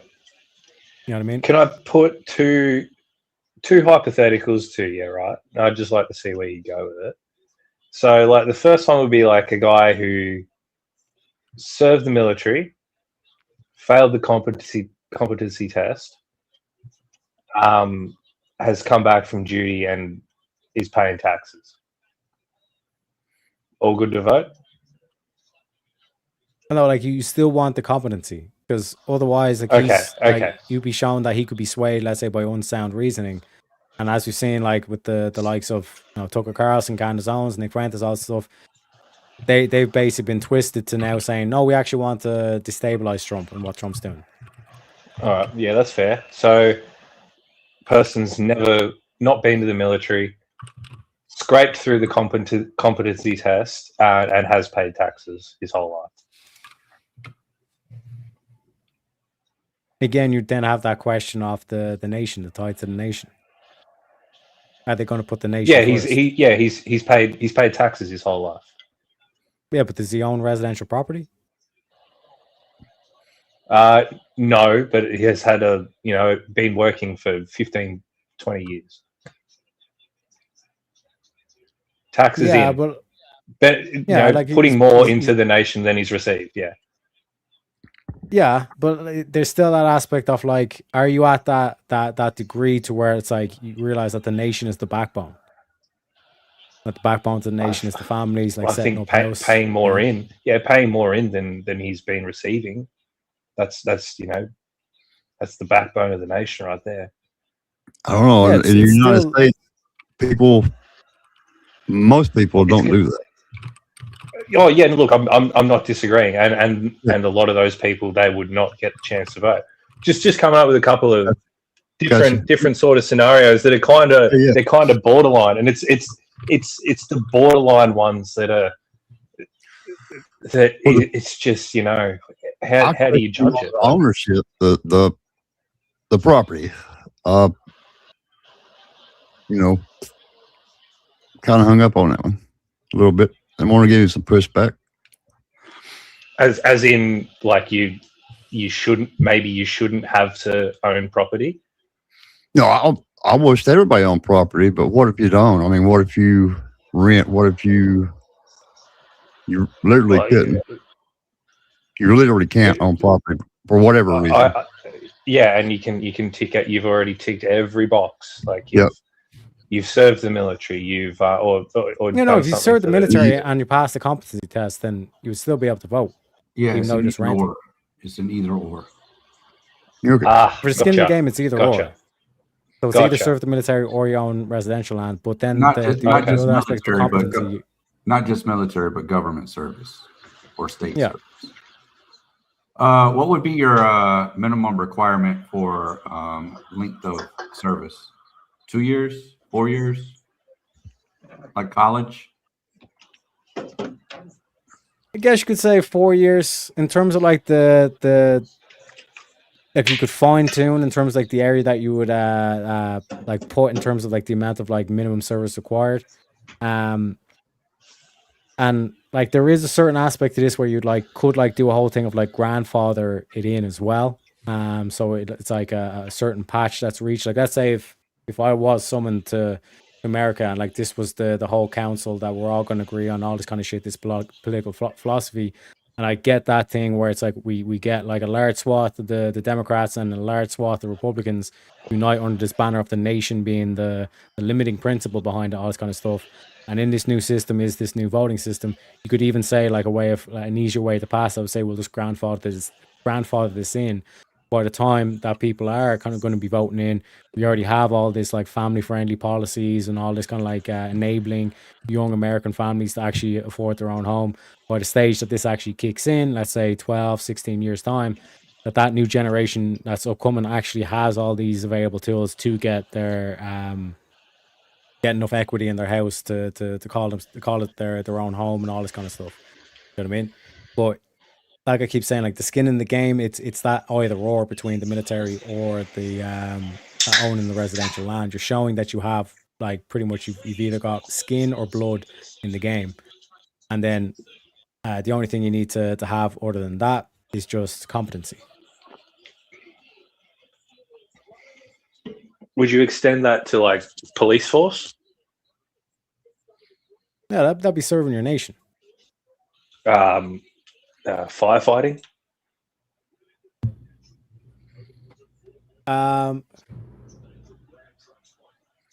Again, firefighting itself is a tricky one to put in place, but in terms of specifics, like let's go with sure, we'll throw that in.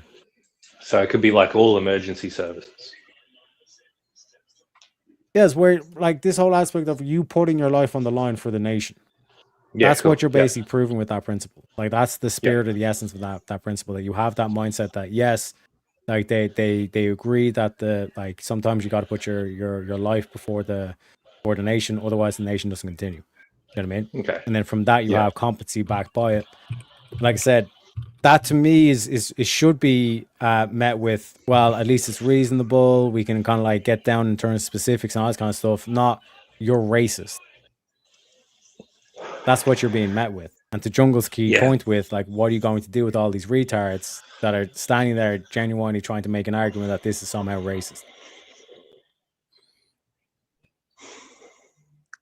It'd get messy at the end of 5 years.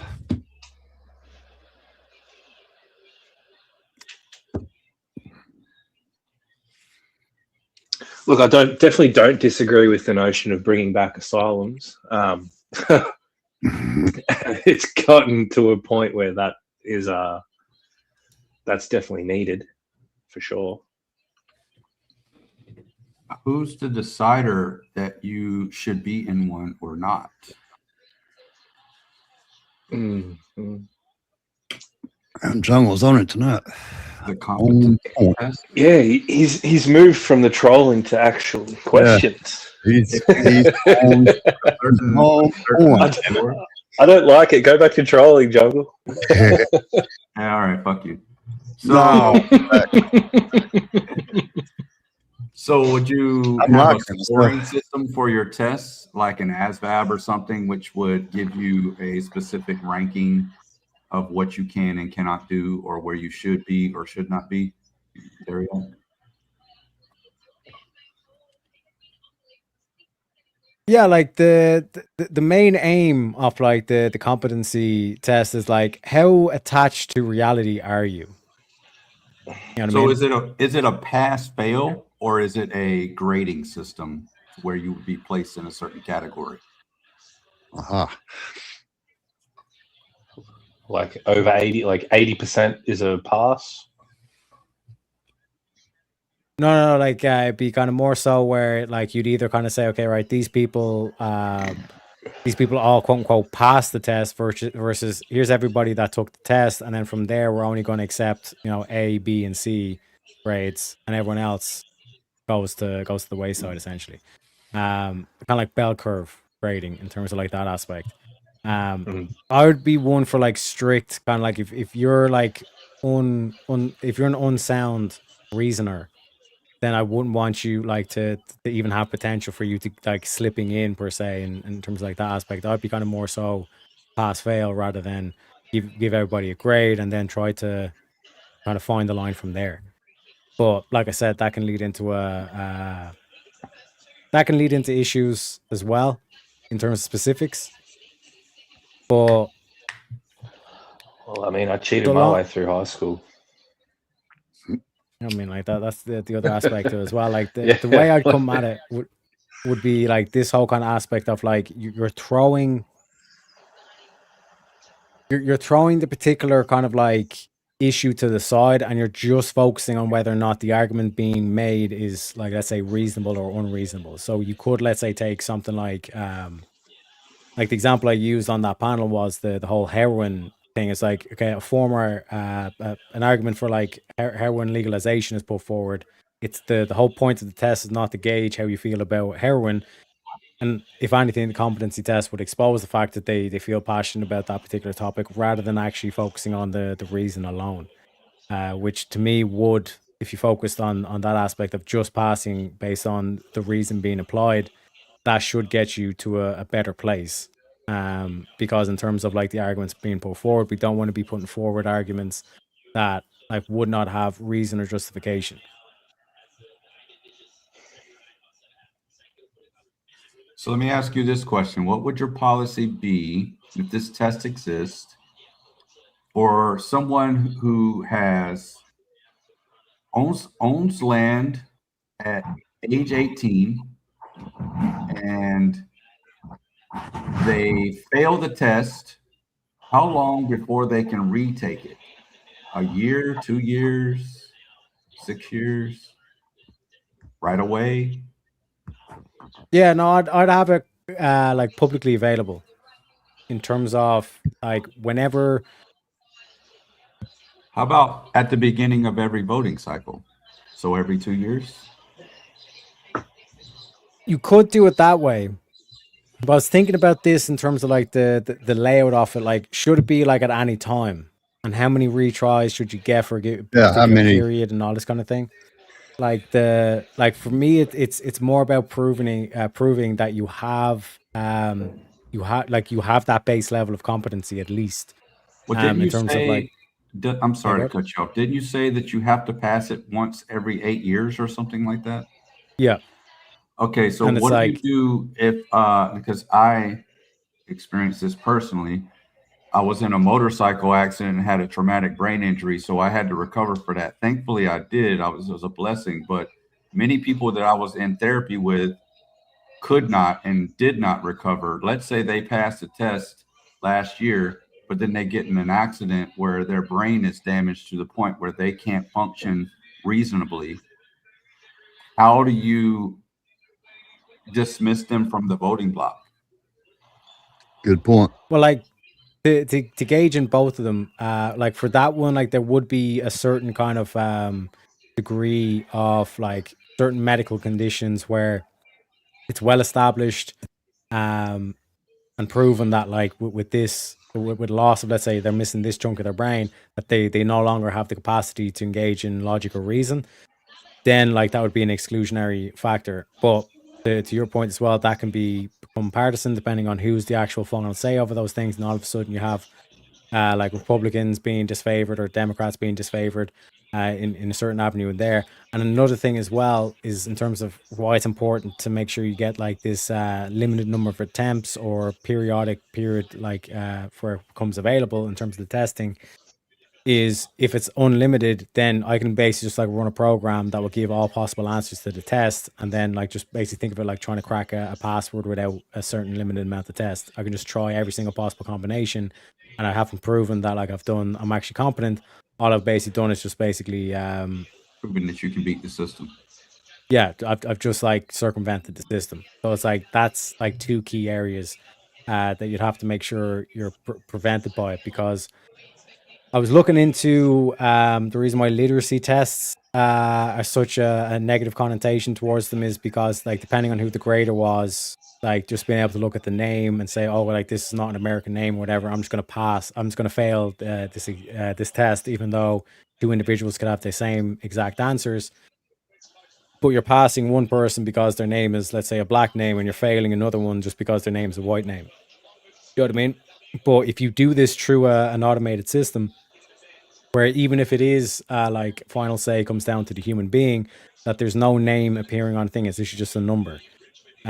There's ways to make it a test, specifically the grading of a test, like unbiased in terms of the way the colleges do it and all this kind of shit.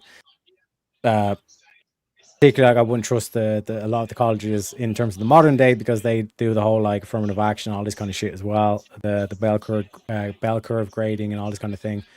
Fundamentally, I'd want the structure of the test to be a system that would like go out of its way to prevent bias, in terms of like there's no names on the thing, you just get assigned a number, the number's random, all this kind of shit, and then go through that basis, and then to prevent people from like I said, kind of like mental brain injuries or like diseases that affect the brain, like any kind of like medical conditions or accidents that may happen. That would be like a case by case basis, obviously. But like you would need like special circumstances or whatever in terms of like the individual case by case basis, because there's like to put in like an arbitrary standard that like this council now determines who's like medically competent or like medically healthy enough to be competent and all this kind of shit. That shit can then be like, you know, taken over by a particular party, and all of a sudden they're excluding people and saying that they have all mental illness, and you get yourself back to the whole Salem witch trials thing. You know what I mean? You're basically chasing this impossible standard of, you know, competency when it should be kind of like the minimum necessary force, the minimum necessary competence. That's the way like I'd at least go about it or try to handle it. Yeah, now that we're diving a little deeper into this, I do have some questions because things are popping in my little brain. This goes to, instead, maybe we modify your plan of action that you first laid out and change that 8-year requirement to an every 2-year or prior to the voting block period, like maybe 6 months before the voting takes place, you have that within that 6 months to pass that test every single time. Could alleviate that, because otherwise you're going to be chasing your ass trying to logistically make it sound that you can validate every personal individual situation every single election cycle if you're not regulating that regularly, if that makes sense. Yeah, like particularly like tying it to the election periods does prevent like the whole kind of like, if someone like, let's say, signs up in a particular year, they're getting around certain elections and all this kind of thing. Tying it like kind of said, like that 6-month buffer to either go online, government website, whatever, log in and all this kind of shit.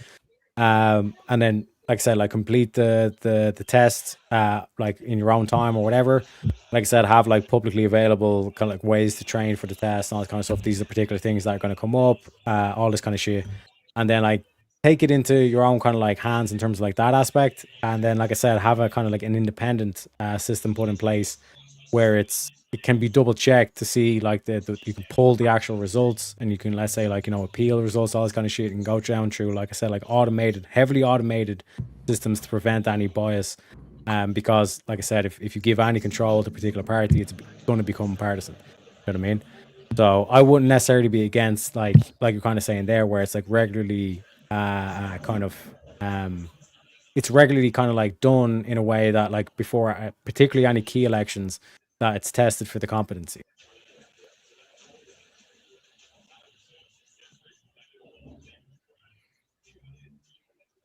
Yeah, sorry, I was actually typing out some notes here. So, question, how many versions of this test will there be to avoid associative cheating? Yeah, so like this is the beautiful thing about AI. Like, it can spit out like multiple different multiple different, let's say, arguments with the same key, what would be like the key fallacy or the key kind of like sound reasoning being applied. You know what I mean? So, for example, question one in the reasoning section could purely be down to like an ad hom fallacy. That's what they're going to spit out, and there's countless number of ways that you can do that. And then in terms of the combinations between that question one and what would be question two, which would, let's say, be a contradiction, testing for contradictions, like they could be completely two different arguments and two different combinations between those tests as well. Okay. Will the states be in control of the variations of this test, or will it be national? Because you got to remember, people in California, the lay of the land out there is different from the lay of the land in Washington State or New York. So they may have different cultures, different lifestyle choices that they grew up around. Their reasoning may be surrounded by different knowledge that they've acquired through their growth of life. So will the states be in control? Will it be a regional thing, or will it be a federal thing only? I would gravitate towards federal, purely on the basis that reasoning is objective.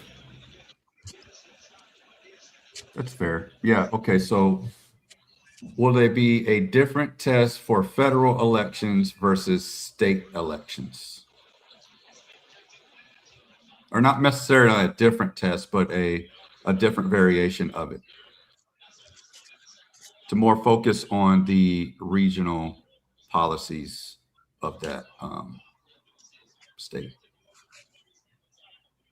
Or does it not even apply because it's simply reason? Reason is reason. Yeah, if you're reasonable like here, you should be reasonable there, correct? Yeah, that's what I should be like. That's what I mean in terms of the principle of like reason being objective. Like it should be universal, and it's like it's a transcendent principle. So like no matter what region you're from, you know, you shouldn't like it shouldn't be a thing where it's like contradictions are allowed in California but they're not allowed in Tennessee. You know what I mean? Okay. This may be a stupid question, but no question is stupid, I guess. Some sections of the test will be true or false or one answer only, like the math and such like that. But other portions, such as reasoning, will be variable. So who grades the variables? Who determines what's right and what's acceptable or what's acceptable? So this is where like the key thing that I would kind of like base it to would be like the highest level of government in terms of like the Senate and or the judiciary, who should be setting like these standards in terms of like, for example, like the question one being an ad hom fallacy. Like they must clearly show based on their answer that they're directly highlighting the fact that it is an ad hom fallacy, that it's against the person and that it's nothing got to do with the argument. Another way that you could handle that possibly is through like a multiple choice scenario where they basically throw them with 4 different fallacies and they have to identify the ad hom fallacy. Do you know what I mean? That like they'll state that this is a fallacious argument made by person 2 in the example. Which ad hom fallacy? Which fallacy did they commit? This begs another question that may be sound. So that same AI that you referenced that would generate these variations of the test, should we plug in the citizens' answers to the same AI and ask the AI to approve or disapprove of their test results? Or we leave it to human judgment? This is where I wouldn't want the AI to have final say. You'd need to have a system whereby at any given moment, like you go into, let's say, you object or you appeal your decision or whatever, and they can go through it and see that, yeah, like this has been graded the exact same from all these other tests and all this kind of stuff. All these other results were all graded the same. Yours failed based on this particular reasoning. That should be a key indicator within the test that there's reasoning for you getting something wrong. What would be the logistics of this decision-making process look like? Like, give me a scenario where one takes the test and then one grades the test. How would that even happen? Yeah, so the aspect would be, it fundamentally comes down to the actual graders, right? Which I'm saying should be down to the person in terms of the final say. But through like developing this like software or like this code, it's like you have that kind of like verification check to make sure if there ever is an appeal, you can kind of show the results, show the proof of work, so to speak.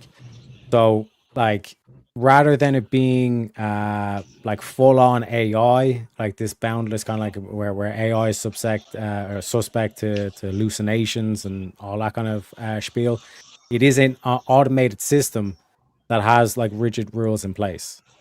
You get what I'm saying? Defined by the decision makers themselves. Yes. Beforehand. Yeah, that makes sense. That could work. I can see that working. Just like with my business, I've automated it to the point where I don't have to actually be there. So logistically speaking, if it's automated, it could definitely work. But when you're talking about millions of people, if you're going to have it done by hand, that would be a nightmare. Mm-hmm.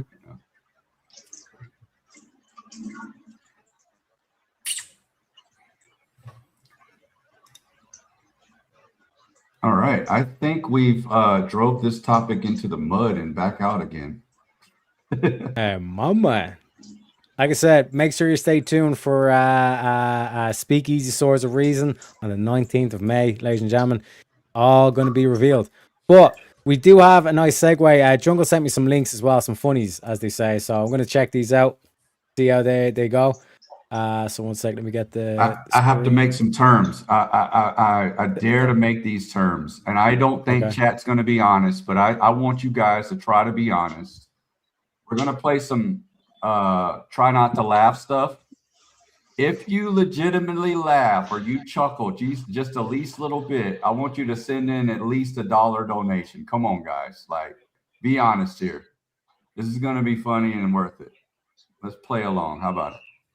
100%. Let's get into it, ladies and gentlemen. So if you laugh, Teriak, you've got to donate to yourself so you can just lose 30%. Oh God damn! 1 second. Let me make sure the camera's on. Does that count? Does that count? Because I just laughed. That's very fucking good. We need the stoicism. We need the stoicism here, boys. Pressure is on the line. I'm saying also shout out to Speakeasy. Make sure you get your ass over there, like, sub, all that good stuff. Okay. I must be stone face. Think of the fundings. Okay? Don't laugh, not even a smirk. This is your ultimate test of self-control. If you laugh even once, you're out. Sounds easy? Think again. 99% of people fail. Only the unbreakable 1% make it. 1 sec, we got Jack as well into the mix. Welcome in, Jack. Don't catch me. Don't Jackie be smirking. boy. I'm here not to laugh. I turned my camera on, but for some reason I'm having technical difficulties, and I don't want to restart this bad boy. So fuck it. We're just gonna roll with the We'll trust you. We'll trust you. Okay, boys, ready? Let's go. I think I've donated enough that I laughed through this whole entire thing, actually. So how about that? That's fair. That is fair. You know. Go ahead. Let's find out. There are 3 rounds: beginner, pro, and the impossible. Each round is harder than the last. Each second is more tempting. Laugh once, just a tiny bit. Game over. Take a breath. Focus up. Let the challenge begin. Oh no!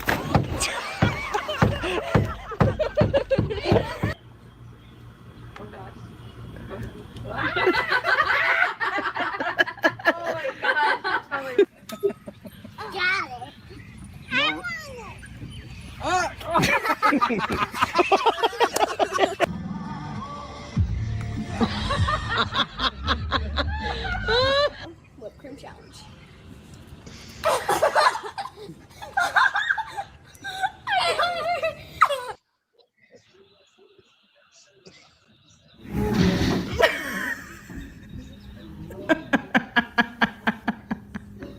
You survived round 1 without even a twitch. Impressive. Smash that like button to prove you're built different. But don't relax yet. Things get real now. No smirks, no raised eyebrows, just stone cold focus. Most people fold here. Can you handle the pro level? Let's find out. One. Oh, yeah, there you go. There you go. Lick it, lick it. Here we are with our grandbabies. There go Gabby. She's riding the big bike. There go Bella riding the...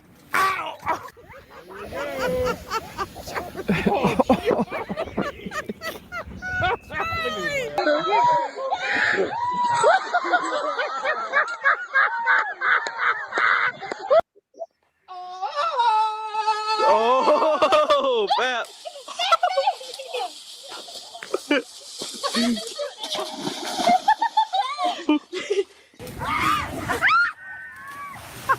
That dummy's that computer. Yeah!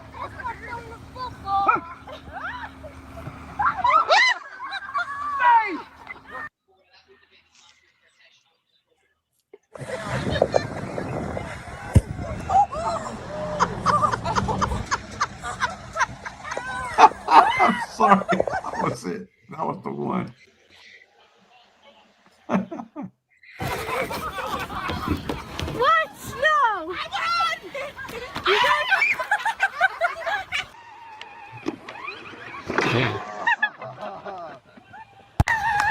Let's go, go, just go, go, go, go. You got there, go. What are you doing? You fuckhead.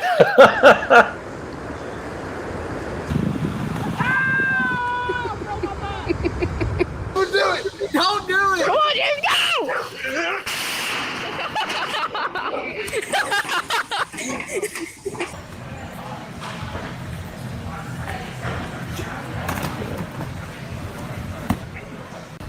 Fuck.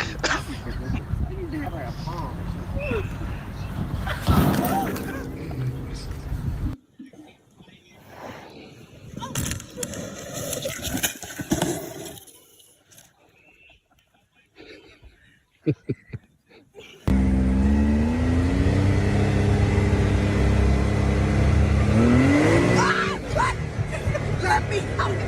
Don't let me out now! Base grandma. Buddy, get over there. Get over there, man. Miles, turn around right there. Stop. Ready? Ready? Yep.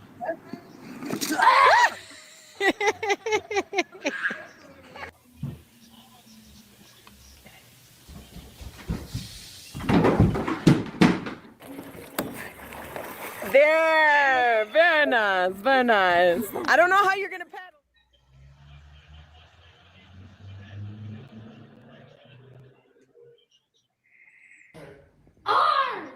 What are you doing? Unbelievable. You've made it Yeah. further than most. Welcome to the elite. But don't Also, before we go on to the leap, we'll rest, momentary rest. I'll do gifted memberships for each time I laugh. I think that way everybody benefits. You know what I'm saying? celebrate just yet. The final trial awaits. The final frontier. Relentless. Unforgiving. Only the top 1% make it through. No breaks, no second chances.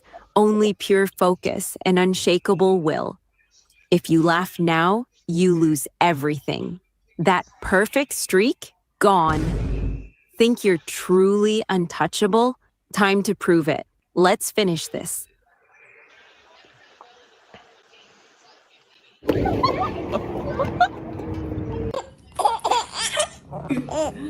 Ready? Oh.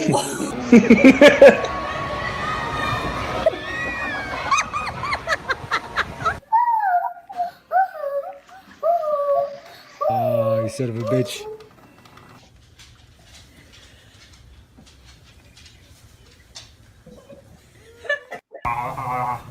Can you do that? Ow, ow, ow, ow, ow. Oh my gosh. Hi, Zeke. Wakey, wakey. It was the place to get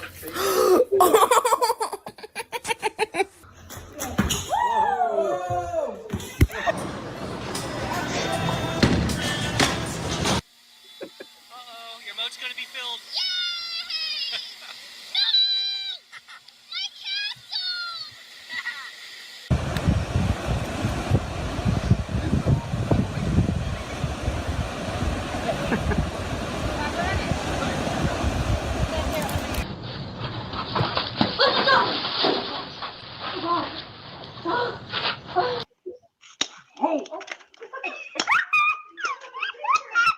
There ain't no holding back. Go!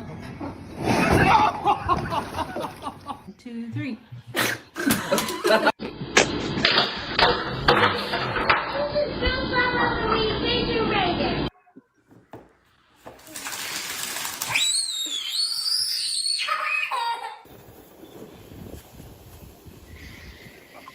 Oh! Oh, it was no.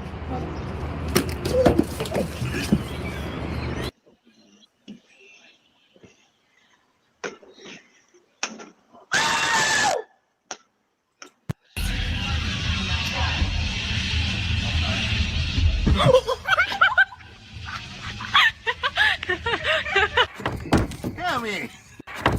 Come here. Oh. I'm still drinking water. Yo!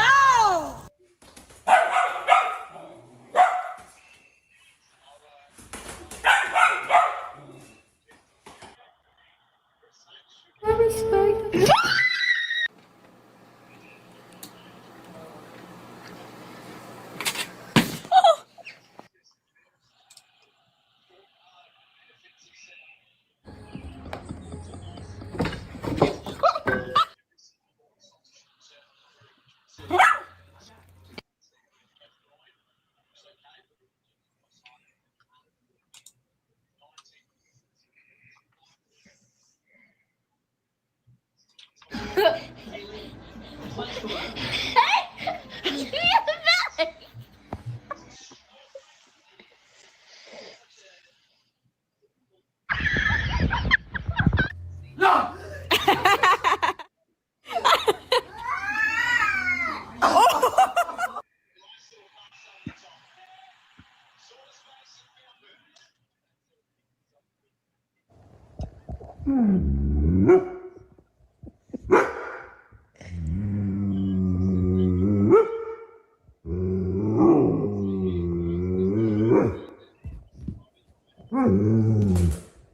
I'm not going to your back. It loves you. Okay, Steven, what? Hold on to the neck.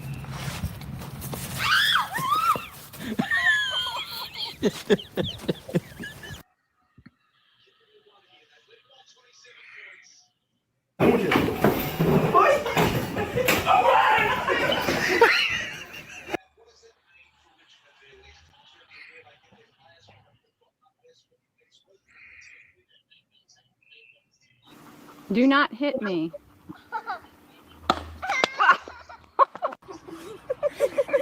You don't want him to fly in my face. Well, why would he fly in your face? Oh, he's closing his eyes.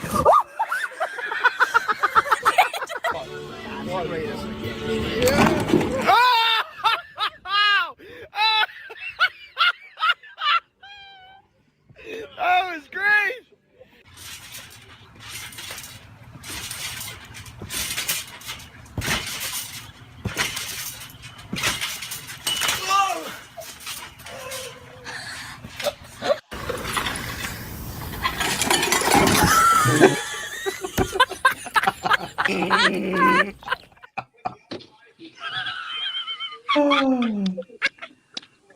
God damn it.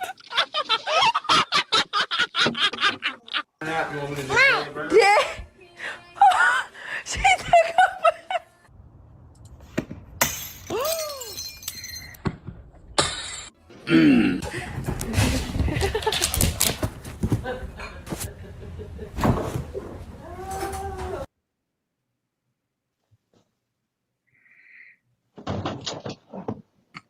Wait, did you actually make it?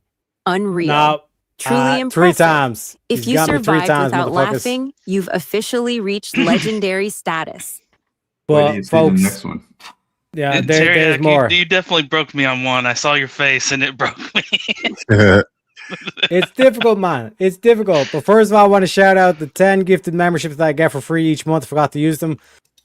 So, Janine NC, David Atlas 40, John Castle PhD, OG2NV92, Scotty, Scott Ved 9057, Real Pierre Delecto, Wrongful Rage 9405, Heron 75, New Phone Who Dis, John Velaqueta. Those were the celebrated ones. We also had Shantae as well. Charlie Bitterfinger. I understand. The like I said, man, some of them like they were good ones. You know what I mean? We also have people Oscars. go in the same direction and then down a hill and then throwing front brakes on a bike when you go in the same direction. That shit always gets me. I cannot not laugh at that. It's a good one, as they say.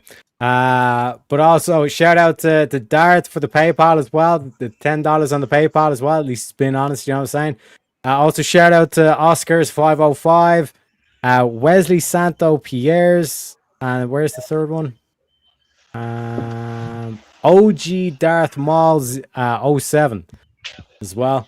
Congratulations, gentlemen, for all that. We also have our boy Hugh as well with the $15 Australia, saying people launching themselves off bikes always gets me. Oh man, we also have another guest backstage. Let me introduce him. We bring in the studio this morning one of the gay rights activists, Mr. Should I call you Mr.? Mr. Dogs, welcome to the show. What up, brother? My bank's down for maintenance, believe it or not. This motherfucker. Yeah, see, the way my money works is I've got a checking and a savings. And all my money is in my savings. It takes 3 business days to transfer to my checking. So I'm gonna get you on the next round, bro. My man.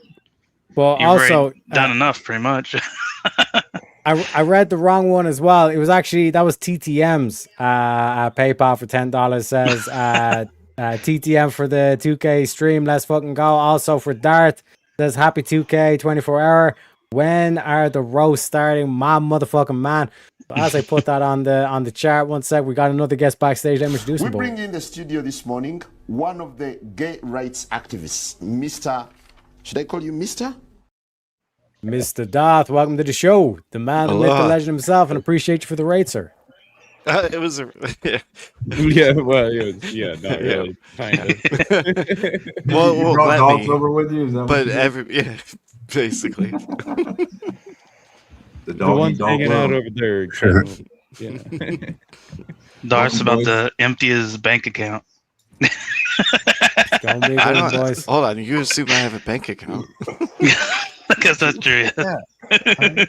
I've heard Darth just laugh at my fucking accent. This guy's cooked. That's what I'm saying. Let's go.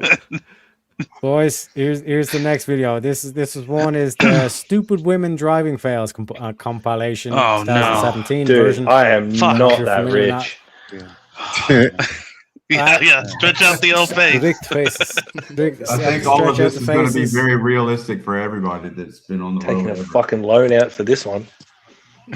Okay. Stoicism, boys. Remember the stoicism. Sorry, my bad. Oh, Блядь!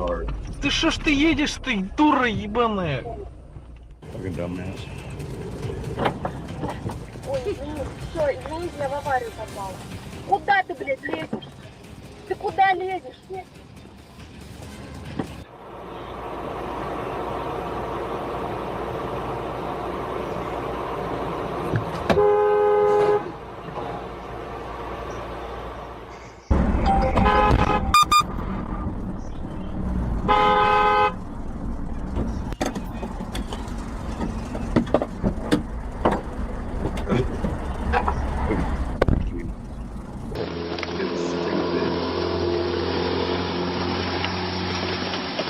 There you go.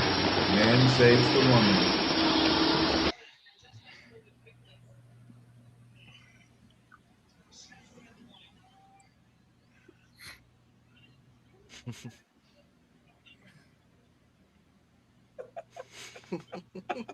Holy shit. Wow. I've watched my wife do that. Mother. I've seen so many. Unbelievable. The best is when they go around the pump and come back and it's still on the wrong side. I watch that all the time.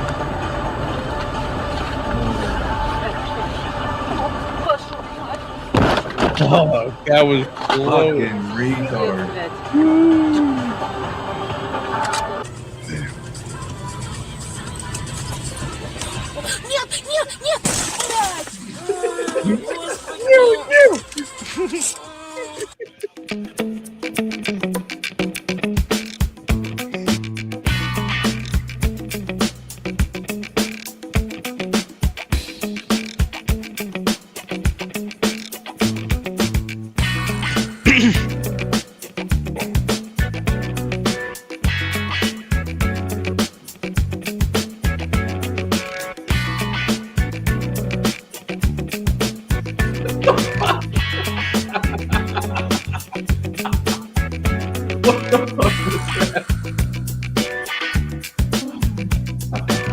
Ma'am, are you okay to drive?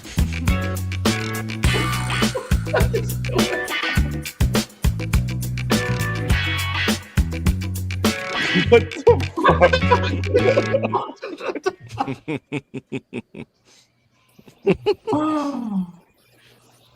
Well, I guess we know who's kind of elevated.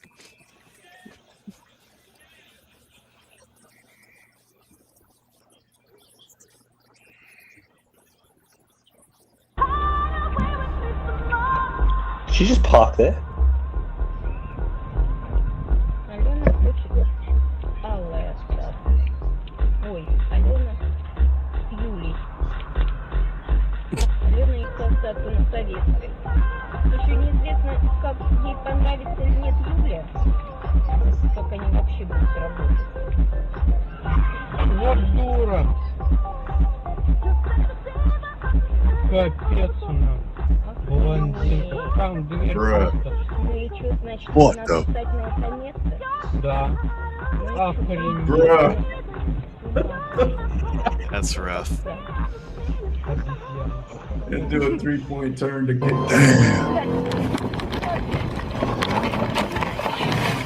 Охуенно, не поняла. Нифига себе. Oh. Way to go.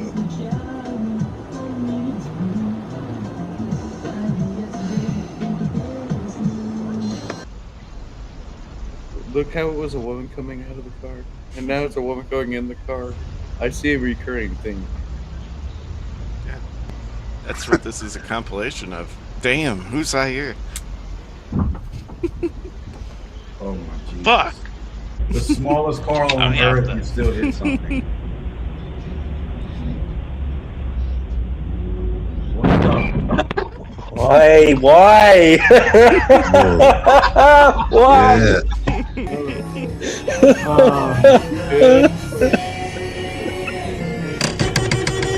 Oh, what the fuck? Бля!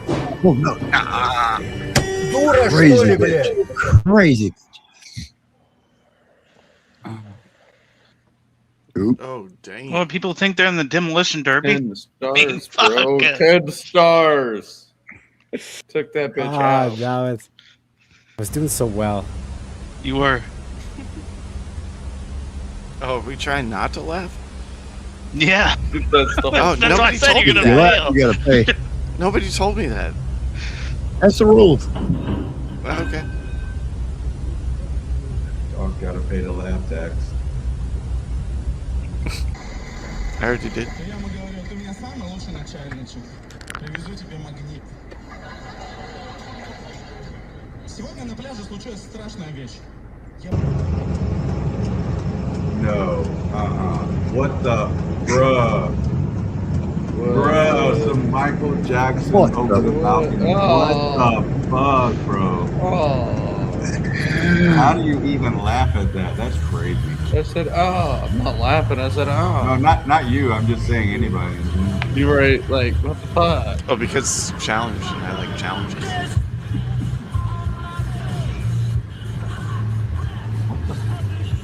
What is even going on? From the other side. From the other side. We're dealing with a genius. We did it. We heard it. Dumb people, man. Dumb people are everywhere. What the hell is going on? What the hell? Who said 2 heads are better than one? Oh my. Holy shit. This is Russia. Just, y'all promise me something. If I'm ever this dumb, just get rid of me. Just get rid of me. These women vote, gentlemen.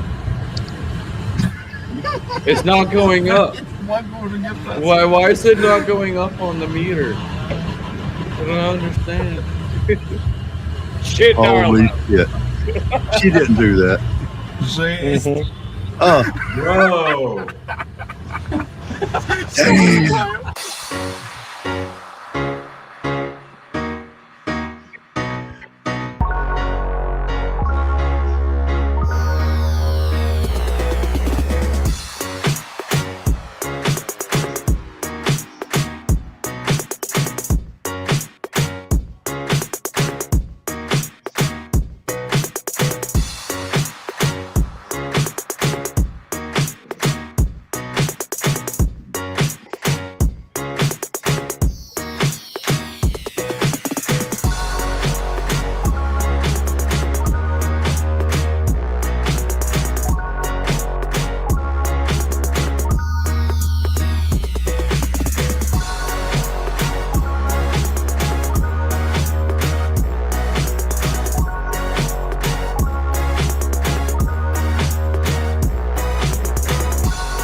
Damn.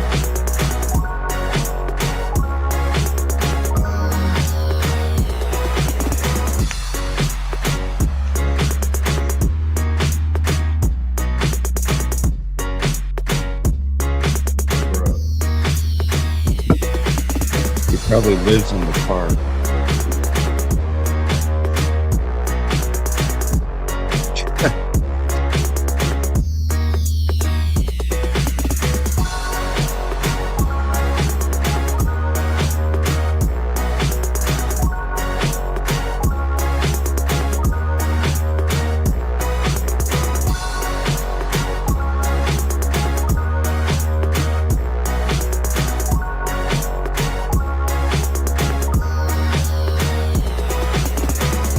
If she does all this to ride 10 feet and get off the bike and park it, I'm going to die.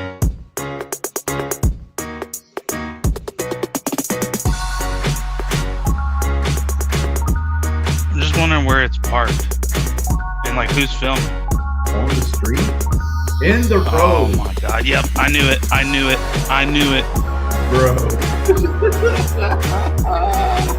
I knew it. Crazy. W feminism. All right, now that I've proven I didn't laugh. What did I just watch there at the end? It's like, what did I even see? Kind of weird bicycle fetish freak show. Like it almost got me where like Jack's like I'm just wondering where it parked, and then like you just see it's like this is in the middle of the fucking road that we just witnessed. 100%. I almost giggled only because of how dumb it was. It's why are we watching this? But it's Like not this was a full costume change that we just witnessed in the middle of the fucking road. On the highway. I guess the And traffic. that's That's just the road. That's on the Why is it highway. being filmed, The right? traffic Why was is too it heavy being to the when main they're riding the strip. bike lane. It's Like, I can't Like- take my car in the bike lane. I might as well And- just get my bike out and ride it in the bike lane. Yeah. Like And in the what's even car more lane. mind, why'd somebody upload that? Like, what was the purpose? Right? just ignoring that, like the whole I can find concept utilities. that we were presented with. Because as soon as she opened the boot, we knew that the bike was coming out. Then we had the whole Right. And she hullabaloo with avoided like it the the costume whole time, change. yeah. and just ignoring the fact of like, why are you driving around with a fucking bicycle planning to cycle somewhere? An SUV at that, because like the idea is like, oh, I'm conserving gas as I drove my SUV to go ride my bike. It makes no sense. Shout out to Jack as well for the $2. Says Darth broke me on the one and that demo derby one. Yeah, the one where the SUV just comes out of nowhere and plows. That got me as well. You know what I'm saying? 10 of 10 points. That got me. I was like, oh, bam! Well, I didn't know I was right supposed there. to be laughing. That's fair, but it broke. It broke The me. next one with shits all over Teriak's people. So is one's this gonna a be no good. laugh Yep. competition? haven't there's a watched these, third by the and way. final installment. I didn't There's watch these, Nice. by the way. I just I'm here found for it. them and pasted them, so we're all getting this firsthand. Oliver says Does this one's going after the Irish though, so I've You're gonna this one's relate. gonna be my toughest test. You're gonna relate. Okay, here we go. We must cool, collected champion. Stoic. You Okay. got about 8.5 minutes, bro. Oh shit. Okay. Let's Oh go. jeez, that fucked me up. Asking Irish guys to say certain words. 33 and a third. 33 and a third. 33 and a third. 33 and a third. Trying to give his father a heart attack. Mom! Dad! There's water running down the stairs! There's water running down the stairs! No, quick. You little What took this man 45 minutes in the toilet? Look at this fella. Look, 45 minutes in the jacks. Show me the history of your phone. Give me the phone there for a second. Show me the history of your phone there. Show me the history, come on. You're making funny noises in there, young flick. Come on now. Show me the history. Give me the phone out in front of everyone. Come on.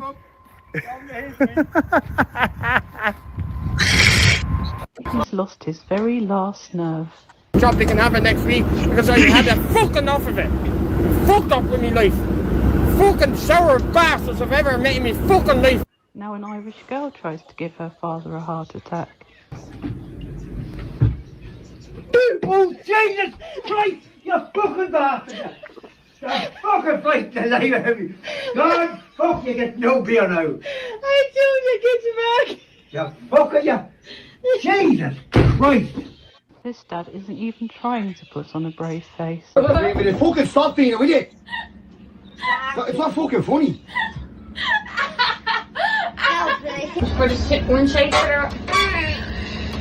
Did you hear that? Don't do that again. I'm getting him to stop this. I don't give a shit. I'm getting off. Do you want to get off? Want to get off? Okay, get off. Translate.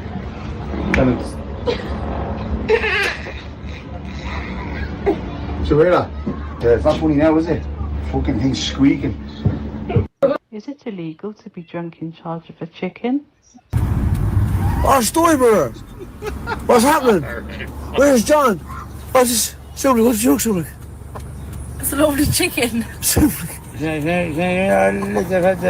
Silver. Toys in the back of the car. Toys in the back of the car. Can't see here any longer. Give a bumpy hug, give a bumpy hug. Yeah, but chicken there. Everybody lost on that one. Well and truly had. Hello. Yeah, that's no bother. I'll call us straight away. What's the name? Yeah, I'll do it now. Now, a member of the public has found a wallet in the enclosure if the owner would like to collect it from the office. Mr. Gabe Owner. So, if Gabe Owners can go to the office, please. Thank you. He's just her current boyfriend. Vlog of our day. Me and my current boyfriend are going. Excuse you? What? Current boyfriend? Yeah. You get a quick million. What? What's wrong with that? My current boyfriend. This is just my current dog. Yeah, we're going to get another. What? You are my current boyfriend. I'll tell you, if I'm not your current boyfriend anymore, I'm taking the dog with me. Me and my current boyfriend just went for a walk at Dollymount, and Yeah, so did me and my little fling here. My little fling and I just went for a little walk in the dunes. To be honest, I'm getting kind of sick of it. I'm not sure how much longer this fling is going to last. Might get back on the apps, see what happens.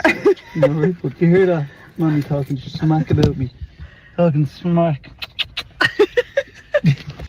the way Irish people greet each other. How do Irish people greet each other? We've a few ways. Like we could say hi, well, how are you, how's the going, how's the farm, how's things, how's yourself, how's tricks, how's the mother, how's the father, how's the head, how's she cutting, how are they getting on, how are they keeping, any crack, any news, any scandal, in scale, current a tattoo, what's the story, what's happening, well boy, well horse, well boss, yes lad, story bud, alright kid, haven't seen you in donkey's years. Hold on, would you ever just say hello?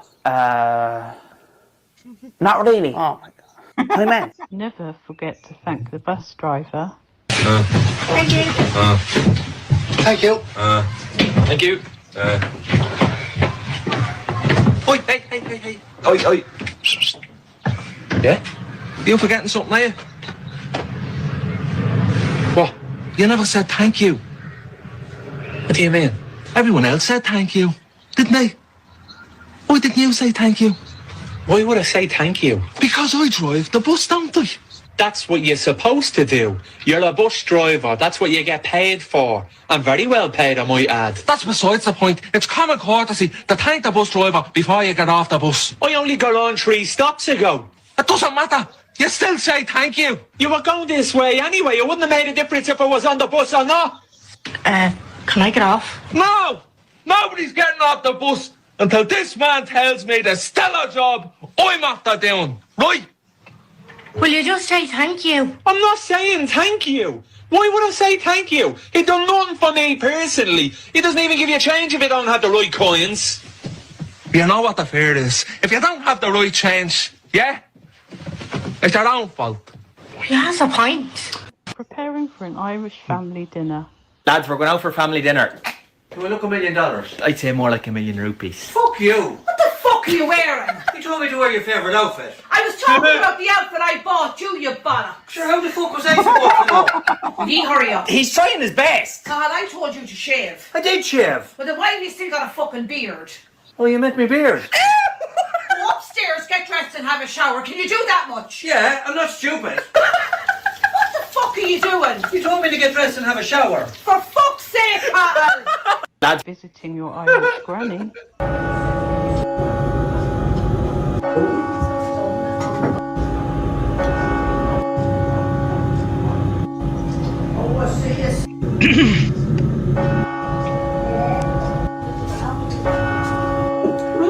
It'd be a second. Some interesting observations. In a town before called Langan Village, it was called. And basically there was a young lad and he looked awful similar to me. I thought I was fighting in the mirror, right? Come outside the nightclub, I was like, do I know you from somewhere? And he goes, do I know you? Do you know? And he had a Celtic jersey on, but he had the green and yellow one, right? And I was about to throw a punch. And then he looked at me in the eyes and I go, he goes, am I your father? I said to him. And he goes to me, am I your son? And we just hugged it out. Turns out that no relation at all, and I just headbutted him and he got taken away. But you know, it goes to show you, people are out there, you could know them. He doesn't appreciate being TikTok famous. Now I'm on video now on TikTok. You're not on TikTok yet. What are you doing? Well, you're putting it on TikTok and there's €2 there. Do you want it? I'm getting sick of people recognising me. A woman yesterday gave grinds to the kid saw me in the supermarket yesterday and she said, actually, I saw you on TikTok last week. You came up, your runners, and I see you have the runners on. Are you sure they weren't the blue ones? She said, I don't know, but they were funny. Famous. And I said, that's my daughter. They're for washing. The two-faced granny.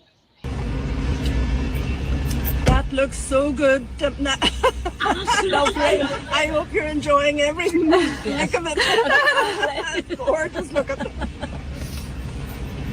What the fuck's that? This Irish child is bringing the sass. You better get out of bed now before I get up there and go up there and knock on the door and keep working it. You're up. And I feel away on my life. I'll get up there with husband and hit you with if you don't get up. Now, get up. Gotta get up there, boys. Gotta get up there. Shout out to Jungle for the entertainment, ladies and gentlemen. Hold on. I see your tactic, Teriak. Because I was using the same one. You were giving out subscriptions and paying attention to something else so that you wouldn't laugh. Listen, I was being honest. I gave away. One sec. I gave away a lot of subscriptions. Okay, I did not do well in this test whatsoever. I No, failed you this were competency distracting test. yourself. That's what I That's do. to say the least. You know what I mean? But shout out to Wesley Santos Pierre's. To who else we got? We got Tip Top 35. We got who else we got? We got Dragoth the House of Dagoth. I'm not gonna lie, it's pretty badass name. Radio Babs. We also got again coming in from our boy Darth. Nice to see honest people. You know what I'm saying? Mr. Puddington. That's a good name. I'm not gonna lie. L.A. Mangelin 82. Ash Never Lucky Rubber Ducky. Randolph Wrestler. Randolph Wrestler. Halpartique 27, Inked 1776, and Duratodos as well. Shout outs to you. Like I said, I'm trying to get my headset back. One sec, gentlemen.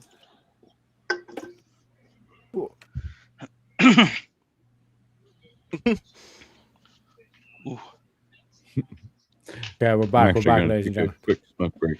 I'm on headset, but I'm gonna take a quick smoke break. Stepping outside. What kind of smoke break? Sorry, I had to. The bad, I know, bad smoky man, bad smoky the not dog. 420. Yeah, the not 421. It gets you. And actually, this is the next clip that loaded up. What are you? Oh, that's my favorite. I sent you one for Darth. This one's for you, Darth. Oh, why? You okay? Yeah, I'm good. Why? Oh, I mean, I don't think it's necessary. Nigga, you about to cry? No, I mean, I'm already high. How much higher are you trying to get? This boy high.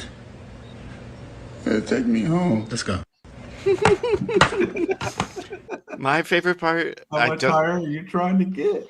My favorite part is like, why? Because I ask people that. It's like, but why? Like, how high you trying to get? I'm already high, man. Why are we here right now? Can you please take me home? That was funny. That will forever be my favorite. Shit, Yeah, I was that- on mute. Yeah, go I was ahead. gonna Jack. say that beginning one definitely had a few parts there that hurt. 100%. I feel it was an adequate video because there's a couple of ones, especially the granny one. That one got me because I knew that was coming. This whole thing, I'm like, oh hell yeah, and all this kind of shit. And then as soon as you close, wonder who the fuck was that? You know what I mean? That's a typical kind of like Irish granny response. You know? Yeah, I'd say you had more, but I would say that even a few of those were definitely hard to not laugh at. I have something like above my monitor that like, because like me and Trailer will watch like super gory videos, and he thinks it's fucking awesome, and I don't. So I purposely look like above my camera to like a note, and it literally just says, "I'm definitely not drunk enough for this shit." So I just look at that and I'm like, "Yep, no." I just look at it, and it's got a little bird on it. Yeah, motivation, you know what I'm saying? You gotta have the motivation behind it, you know what I mean? Here's another video from Jungle as well. One sec, let me load it onto stage. Here we go, gentlemen, here we go. This one hopefully goes well. Alright! Wasn't it great? Our next comedian coming to the stage is a very talented ventriloquist. Give it up for Mark Summers and his best friend Tyrone Jenkins! What's up, everyone? I'm Mark. This is Tyrone. Now, before we start the show, I want to remind you guys, Tyrone is his own man. I am not controlling him. Isn't that right, Tyrone? Damn straight, bruh. Now what do you say we start with some crowd work? Okay, that's a great idea, Tyrone. What's up, motherfucker? What's your name? Josh. Okay, what do you do for a living, Josh? Well, actually. Hold on, Josh, before you answer that, let me guess. I'm thinking either a rapper, a basketball player, or probably something gang affiliated. Whoa, Tyrone. No, actually none of those. I'm actually an accountant. Bullshit!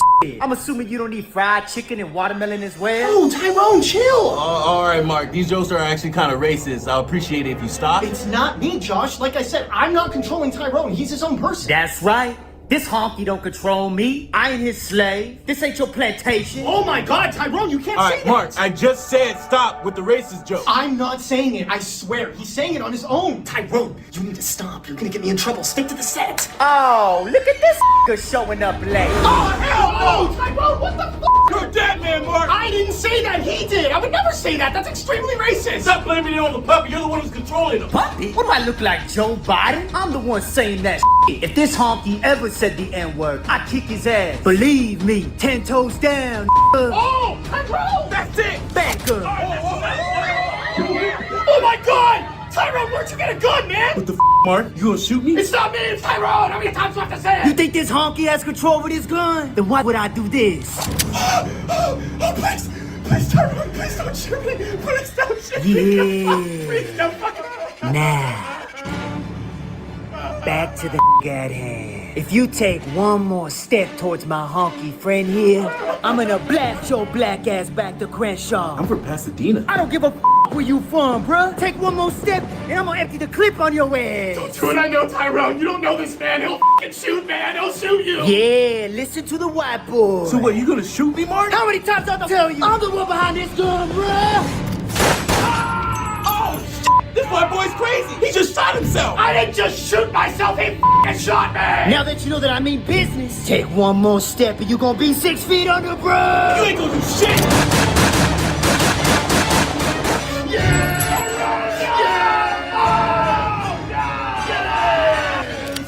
Oh shit, it's the cops. Chance where I can see him. It wasn't me. Come on with me. It wasn't me. It was the puppet. It was Tyrone. Okay, that was kind of lame, but it was funny. Damn, that was a close one. I ain't going back to the pen. What can I say, boys? What can I say? It's a foolproof tactic. Because fundamentally, you know what I mean? If if I'm not controlling them, it ain't me. All right, Shaggy. It wasn't me. It wasn't me. It wasn't me on the counter. I would like to point out I made it all the way through that one. Yep. All right, what can I say? I think we have to end it because then otherwise, we're not allowed to laugh for the rest of the stream. We got about 15 hours left. Yeah, about 15 We're hours. not broken faces. Only 15. Hold on. When are you breaking out the Wheel of Madness? I guess we could do it now. Might as well. One sec, because we're coming up to the old griff break, as they say. So let me get some thingamajigger in the back scenes here. But you can talk amongst yourselves while I set it up, John. What was that word? I'm gonna get some liquor real quick. I'll be right back. Thingamajiggers. Oh, how'd you know which one I was pointing at? The stuff. That's that Tennessee lingo, baby. Materville, Tennessee.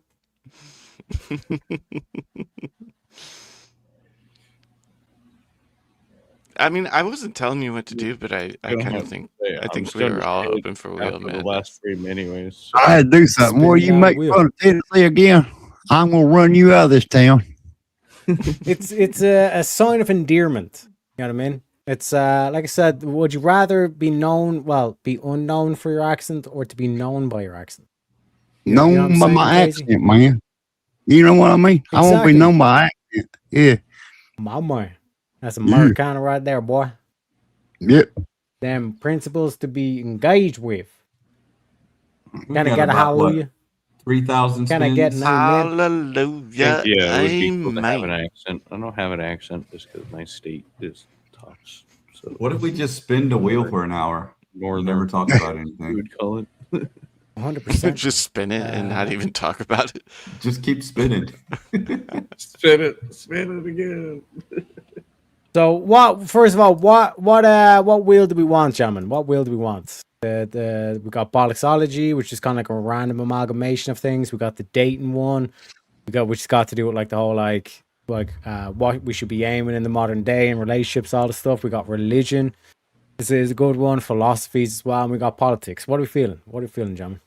The simpler, the better. I can only do the dating. All this other stuff, I can't even hardly spell it, even though I'm reading it. Not that they're not all fun. That's the random one, pretty much, right? Yeah, the dating one's pretty easy as well. Like everyone should be at least able to engage in a dating one, I guess. So real quick, let me throw this on, and we do. What? Oh fuck. We do this thing, oh Bob. We do this. Oh wait, yeah, this, and we would do this, ladies and gentlemen. Welcome back to a little bit of Wheel of Madness, baby. And as they say.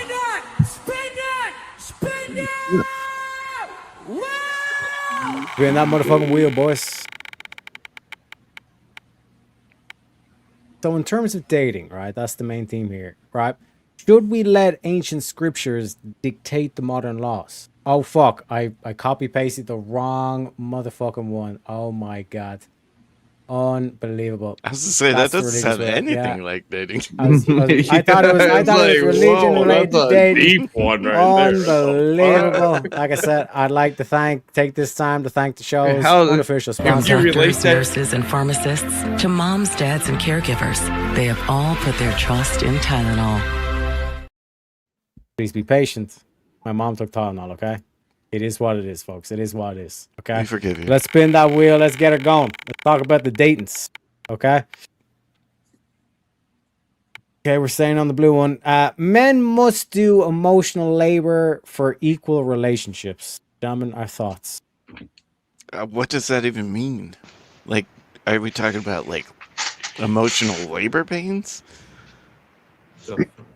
This is big shit. Women want higher emotional intelligence in men. So should we labor ourselves to increase our emotional intelligence for the betterment of our significant other, or as they would call themselves, our partner? What is this gay shit? Did I just watch a thing that Amber's produced the other night about this gay shit? Yeah, I think I know what you're talking about. Yeah. So is it like, what is emotional labor? Like putting in time into the relationship to make sure that your woman feels heard. Spending quality time with her.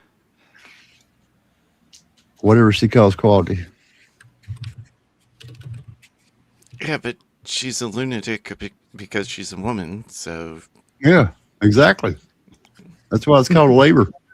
It's going crazy. My fucking man!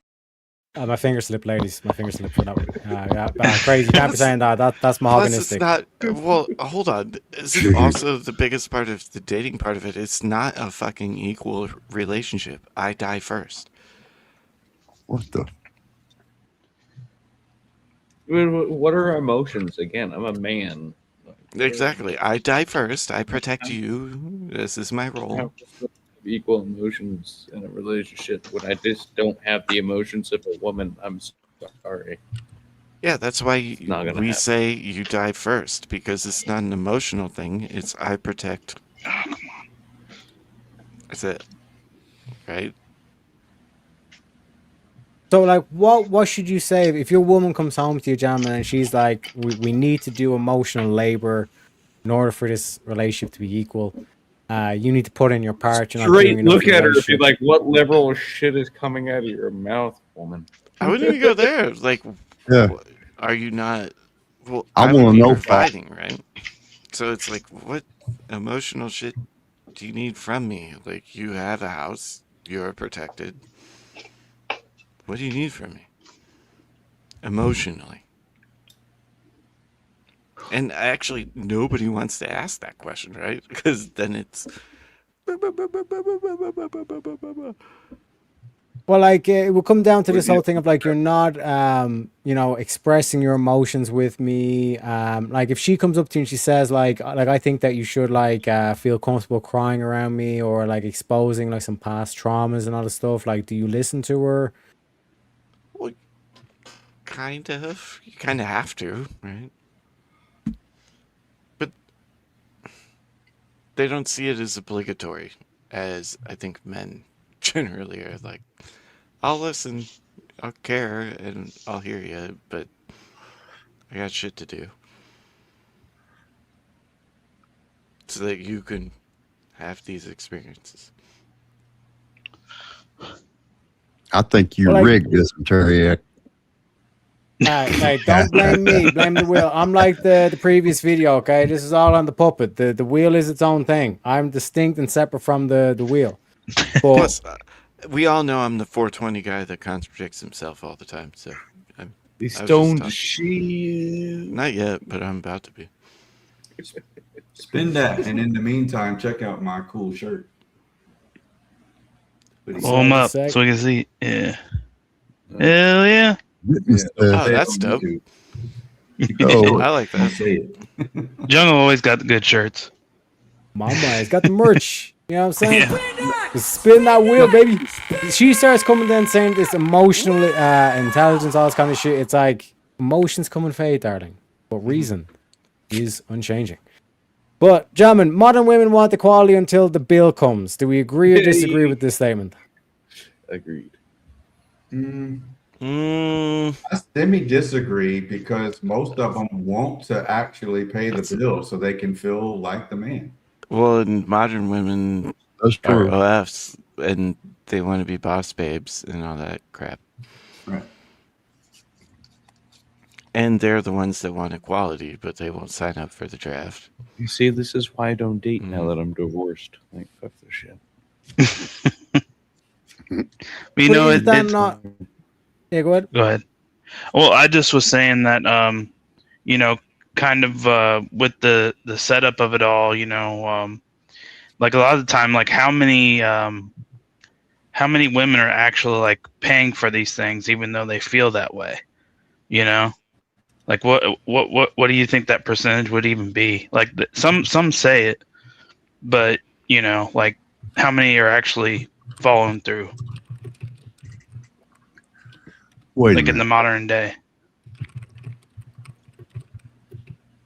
You know what that does? It gives them access to the checking account or the bank account. No.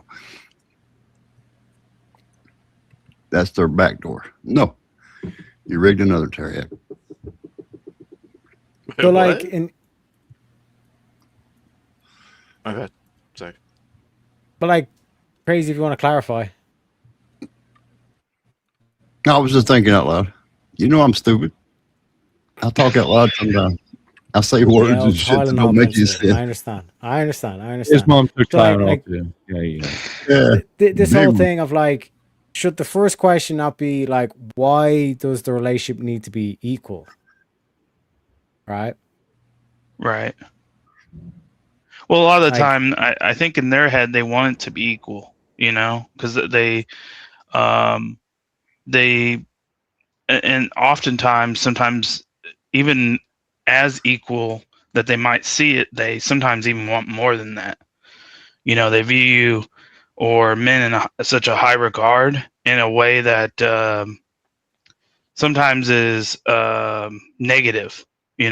Like it's went past the point of being positive. Well, yeah, like the simple way that I'd like disperse this would be sitting her down saying, sweetie, listen, like you're going to be like creating life. There's no equal standard to you creating life. Like we can come to some sort of arrangement and all this kind of thing, but fundamentally, like this whole kind of aspiration that you have of like equality and all this kind of shit is bullshit. You know what I mean? Well, and to pick up on something Dogs was saying as well, it's like, oh, like this is why I don't date in like modern life and all this stuff. That's not a solution to it either, Dogs. Like this whole aspect of, oh, I'm just going to blackpill or I'm just going to like give up on like this aspect, to me, is not a solution either. It's mostly a smart ass comment, but yeah, I get where you're going. Well, Do you know what I mean? 'Cause go ahead, Jack. I was just saying to clarify a little bit more because I feel like I was being vague about it. Like a lot of women, and at least in the modern day, like they want these things, but they don't want the duties behind of trying to be equal to a man. You know, so they want all these things, but they don't want to go that extra mile to make that happen. Mainly because they can't. You know, in some ways, some of the stuff, you know, you could argue about, but in a lot of ways, it's not. So, you know, they don't want the duties behind it. So, to try and like, let me see what way we go by that aspect. 100% jungle. But like, is it a better way to give them the taste of the like give them a taste of their own medicine and then basically put it on them? Like have to sit down discussion and say, listen, sweetie, like if you want this whole equality thing, how are we going to balance like you giving birth, like versus like the bills? Like it makes even like from that aspect, granting the position of equality, it's like, do you think it's fair that like you birth children and you pay half the bills? Yeah. What am I supposed to be bringing to the relationship? Do you know what I mean? And once you introduce that thing of like what do I bring to a relationship, then all of a sudden you have that kind of like framework to go about it. So would you go along the lines of like giving the little taste of medicine, or being strict in terms of the principle and just saying, listen, if you don't adhere to, if you want to keep doing the equality, then you find someone else? Yeah, reverse psychology will work, and they are all about this empathy stuff. So they're going to want to see your point of view, like, oh, you're right. You don't bring anything to the relationship. Yeah, you pay the bills. You're right. At least we hope, unless they're just confrontational and then they just won't agree with anything you say, which you shouldn't be together in the first place if that's the case.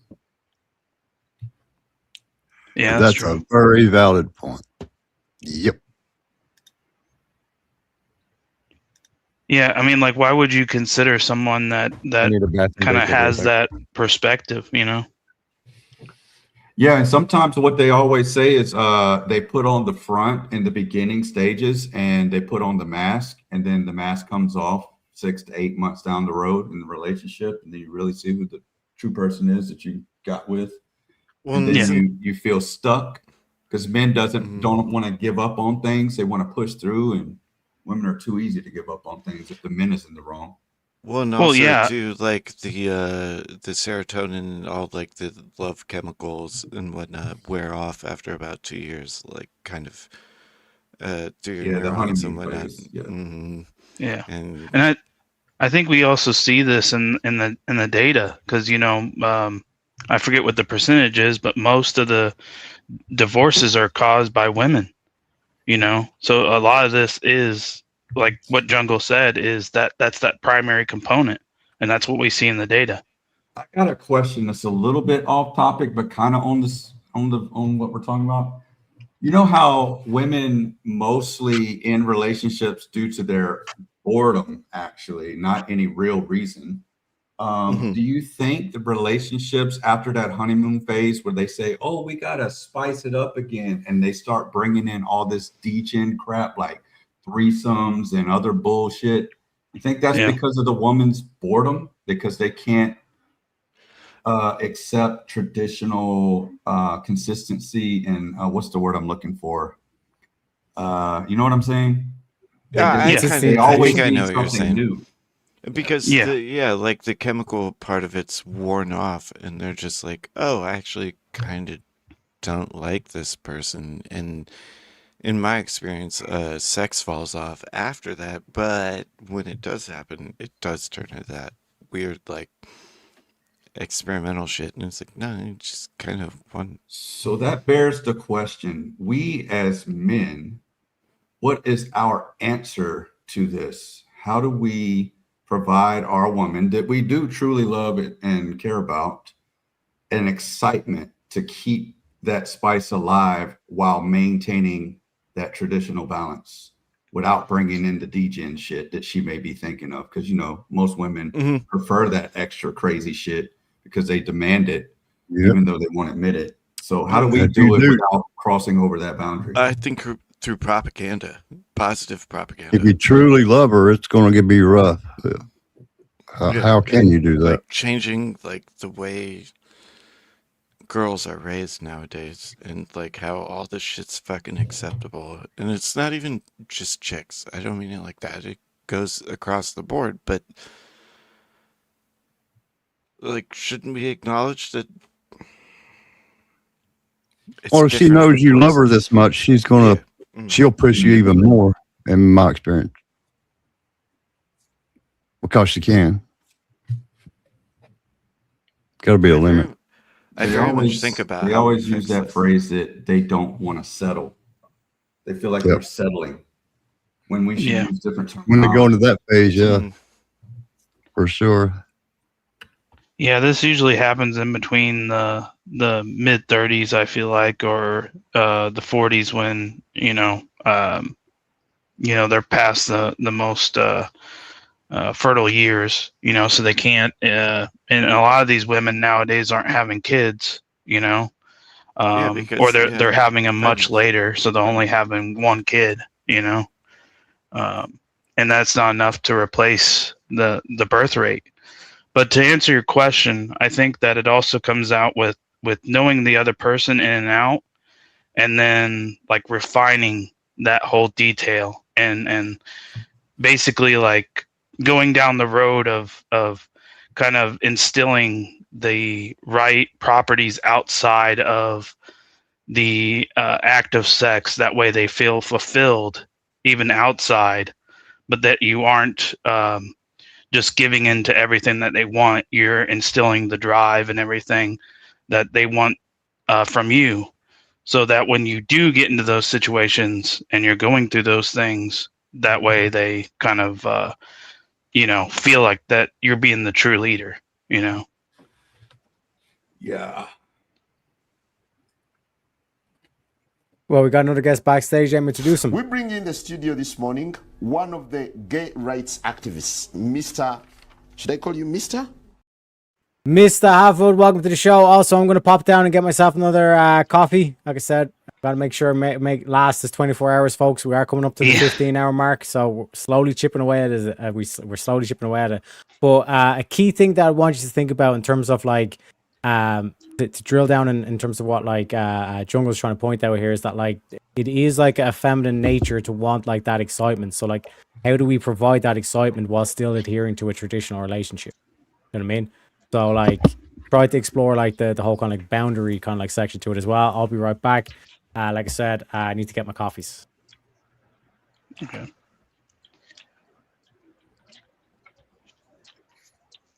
Anybody want to go on that? And like the boundaries of how to keep it interesting. I mean, like, And keep it legit, keep it traditional. Yeah. Well, isn't like the commitment? That is I mean, legit was the wrong word. Sorry. Traditional. Well, yeah, in the traditional sense, you're committing to it, right? And as a Christian, it's till death. So, yep. I find it, it's kind of sidebar, but I find it weak when people get divorced. There is obviously reasons for getting divorced, but it should be, and I wish it was, well, I guess that is not, it should be with the intention as a life mate, right? So we should abolish the no-fault divorce. 100%. Is that a state thing or is that federal? I don't know. I don't know if it's federal or not. I think it is, but I don't want to say. Isn't the state who issues your marriage license to begin with? So Yeah, I guess that's a good point. California has like the most egregious. I wonder if just like then if like a bunch of states have it because it's talked about so often that I feel like it's. Does no fault only apply to religious marriages, or does it also apply to secular marriages? I think it's just secular. I'm pretty sure. Yeah, I think so. Okay, Yeah. it says here that divorce is strictly a state matter, not federal. There are no federal divorce laws in the United States. So Okay. everything is, so no fault is all state. Okay, that's why I was thinking about California. Is there a state that does not have no fault? Yeah, that's what I'm curious about too. No, every state allows for Wow. some form of no fault divorce. Oh, So it's not almost- federal. it might as but well be every state federal. voted for it. Yeah, that's funny. Yeah, there are 16 states that are true no fault states. These states do not allow you to file for an at fault divorce. They don't even allow you to file that type of divorce. You must go through no fault grounds like irreconcilable differences or I can't even pronounce that shit. Some shit. These states include California, Colorado, Florida, Hawaii, blah blah blah. Optional no fault state divorce. God damn, I can't talk. Optional no fault states, there's 34 of them. These remaining states allow couples to choose between filing a no fault divorce or an at fault divorce, citing reasons like adultery and cruelty or abandonment. That sounds logical. Except for the part, like, well, yeah. No, Well, the that sounds option of no fault still applies to those. So you could just say, oh, I don't want to give a reason, and they'll allow it. Well, anyway. that's why I was hung up on the optional part. It's like, how's optional? Like, wouldn't you just? Yeah, it doesn't even make really much sense, honestly. But I guess it's because the 16 states that only allow no fault divorces, like you literally cannot even give a reason, it seems, which makes no sense there either. It's so odd. I mean, I agree with you, so it's hard to like make an argument that you're not going to agree with. Like, that's complete and total horseshit. So yes, like you mentioned, Jungle. Yeah, there should not be no fault divorces. I think at this point. But to answer the original question you had there, Jungle, I think this kind of comes back to what I was saying is you got to know the person in and out, and even in the bedroom, you got to know what you need to do properly. That way, they don't get to the state of quote unquote boredom. I think if you achieve that, I don't think they'll get bored. But after 15 years, I know they get bored. Bro. Well, What do for you guys sure. Think about this right here. The federal government cannot directly outlaw no fault divorce because family law falls almost exclusively under the jurisdiction of individual states. To enact a nationwide ban, the federal government would have to pursue specific, difficult legal and political pathways like a constitutional amendment. So we have to write a constitutional amendment to ban it in all states. That sounds better than the 19. That's true. Well, the part of the problem. The part of the problem with that though is that because it's a law and prohibited, now it's so hard to undo it. Well, that's the thing. That's another question I've always thought about is should we add more amendments or should we take away the retarded ones and add better ones? Like, should there be an unlimited amount of amendments? We can just keep amending things forever. I mean, that is kind of how it is. They do take and add amendments, and they have throughout the years. But they should really like think real hard on it, and there really doesn't need hard thinking, but they really should just remove one and replace it with another.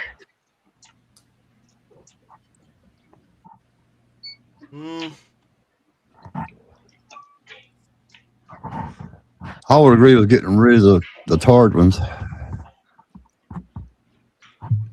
And maybe update the current Oh, hold one. on. Actually, you made me think of something, Jungle.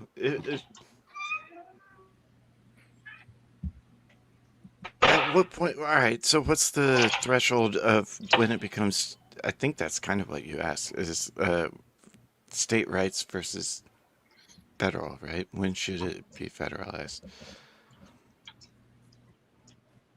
Am I wrong? Well, if you want to do a blanket, you got said, yeah, you're pretty much got to go federal. Right. What'd you say, Crazy? I didn't hear that. I said if you're going to do a blanket law for all states, you're pretty much going to have to do it federal. Well, federal is the blanket, though. Should there be a blanket? Right? This If could I be a understand, good if debate I understand the topic point. on VK or Swords of Reasons, the no fault divorce stuff. I agree with that.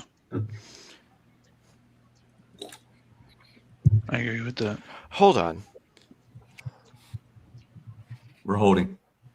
But I got me puzzled with that one question. No, I just made a connection. Hold up. My stupid ass high brain just made a connection. If we were to be a Christian nation and we all agreed on it, right, then the sanctity of marriage would be through God, and it wouldn't necessarily be federal because state would have religion. Yeah, we'd have to reinstitute state religion in the state. Unfortunately. Yeah, I would rather Holy it shit. that way. Holy shit! I would made a rather it point. that way than someone go into a courthouse and write 100%. it on a piece of paper. 100%. Local elections, yes, I very much like small government. But Well, that's it's kind of Damn, I like got what that. happened with Roe v. Wade and stuff. You know, Yeah. it was left to the states. You know, I can't agree with that one. do you think that should be a federal? Yep.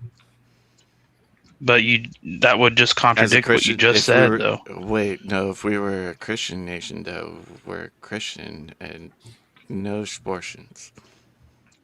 Yeah, but you said you would rather leave it to the local, and then I posed that question, Well, and then but now on you the just said the federal- opposite. There are certain things on the federal level, right? But should that not be across the board? I think it was done that way intentionally to show what was. But murder's Because that it's way easier to across the pass that way too, as well, though. Hold on, but murder's know? that way across the board. Well, for sure, but it also shows like what's the separation, you know, like what states actually value life. Well, scientifically, it is 100% proven when life begins. No, for sure, I'm So- not arguing with that. So then, since anything after that is murder. No, I agree with you. I'm not disputing that part of it. I'm just saying that there's a reason why they done it to the state to show that. Because they knew they couldn't, like, really, it would be harder to pass it federally than it would be state to state. Okay. But shouldn't there... Well, hold on. We have the Constitution and the Bill of Rights. Like, I'm not saying amend shit, but it's in the language for sure. Well, And federally, that should when you be think about it, okay. when you think about it federally, right? You got to have, like, if you have everybody in line, let's say the Republicans are completely in line with something, you go down this train to where you got to have, I believe it's like 75 or 85% to completely pass something. You know, like you got to have a certain percentage to go over that, and you got to keep that up if you want to change Hold these on. things in a long Hold period on. of time. I think you're missing my point Well- here, Jack. Unfortunately, gentlemen, it is a good conversation, but Dogs comes in on the Ko-Fi and he says, "Spin this shit." I'm here to tell you right now, we don't care. He wants to spin that motherfucking wheel. Appreciate you, That's kindly, fair. sir. That's fair. Toxic way masculinity is past just what it was normal male nature. Down our thoughts. Men are not toxic. What do you mean? I wasn't We're gonna be the first one to say superheroes, that. man. We save the world. We save everybody in it. Masculinity. Also, welcome I into mean, Misunderstood because as we're well. men. Toxic?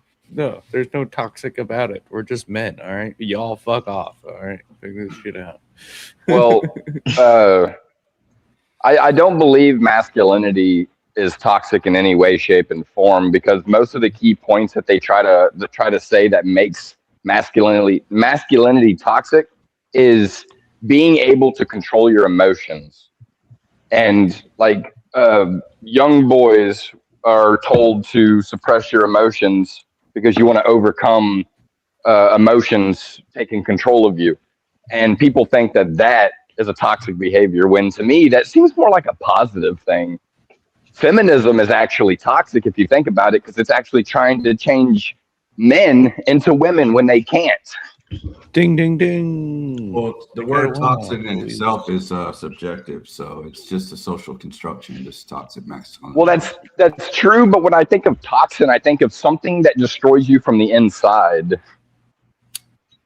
And femininity kind of does destroy a man from the inside. Like you can have some feminine things that you're obviously going to have because you had a mother or sisters or shit like that, but there's certain feminine properties that cannot dwell over a man strongly, because those things will start to negatively affect you over time. I just feel like they do. Yeah, I feel like you missed an important word here. Is male. Just Yeah, exactly. Yeah. What about male? Define male. Man, having a dick and balls. Oh, really? I wouldn't. I would expand that definition. Now, yeah, you might want to expand that, because if somebody goes and gets surgery, No, it gets I like, said you it know, the way I this said guy it on died purpose. and I got some Not surgery done, even- and now I gotta. Not I even got a dick and surgery balls required, back. gentlemen. Earth is fucking around. What and- about That's No, he's they doing. can't reproduce balls. So what balls is about the these? important part. What about these bunch of men that spend X amount of dollars a month on OnlyFans? Mhm. Is that masculinity? No. That's No, Simple that's no. day. Any sympatry is a feminine thing, because women are supposed to simp for men. Men are not supposed If to a simp for male's women. doing it, it's feminine. the definition of simphood is submitting. Well, yeah, because if you think about it, you don't really simp to your wife; you cater to your wife. There's a difference between catering and simping to. I believe that sympatry came from guys who couldn't get long-term women, so women learned to devise this plan to use. Like the cuck porn stars that lick their toes while they're doing the thing, you know. Yeah, all that It's type. gross. It's like fucking cucking. Toxic, hey, dude. Shit. I just said that right now, didn't I? My bad. Shit. that was wild. Yeah, Y'all know what I mean. Spin Hey, the y'all know what I mean, though. motherfucking wheel, for fuck's sake. So, like, just in terms of toxic masculinity, it refers to rigid traditional cultural norms that pressure men to behave in "quote unquote" harmful ways. And what exactly is that? emotional? Yeah, it's So emotional subjective, too. suppression, the ingrained belief that real men must be stoic. It discourages vulnerability and frames showing emotions like sadness or fear as weakness. Anger is often only the acceptable emotion. You mean like how we were trying not then I to would laugh say yes. earlier? Isn't that stoicism too? Yeah, like they're saying stoicism is toxic. Yeah. Holy. Nah. Then I guess it is, right? To them. That's horseshit. Honestly, males and females are just built different. Like males, like we have a hankering for not necessarily violence, but physical movement in general. Whether it's fighting each other or doing something physical, like we have to have that type of balance. Being a man, I don't see that as toxic whatsoever, because it kind of makes us, the stronger gender in that sense when it comes to strength values.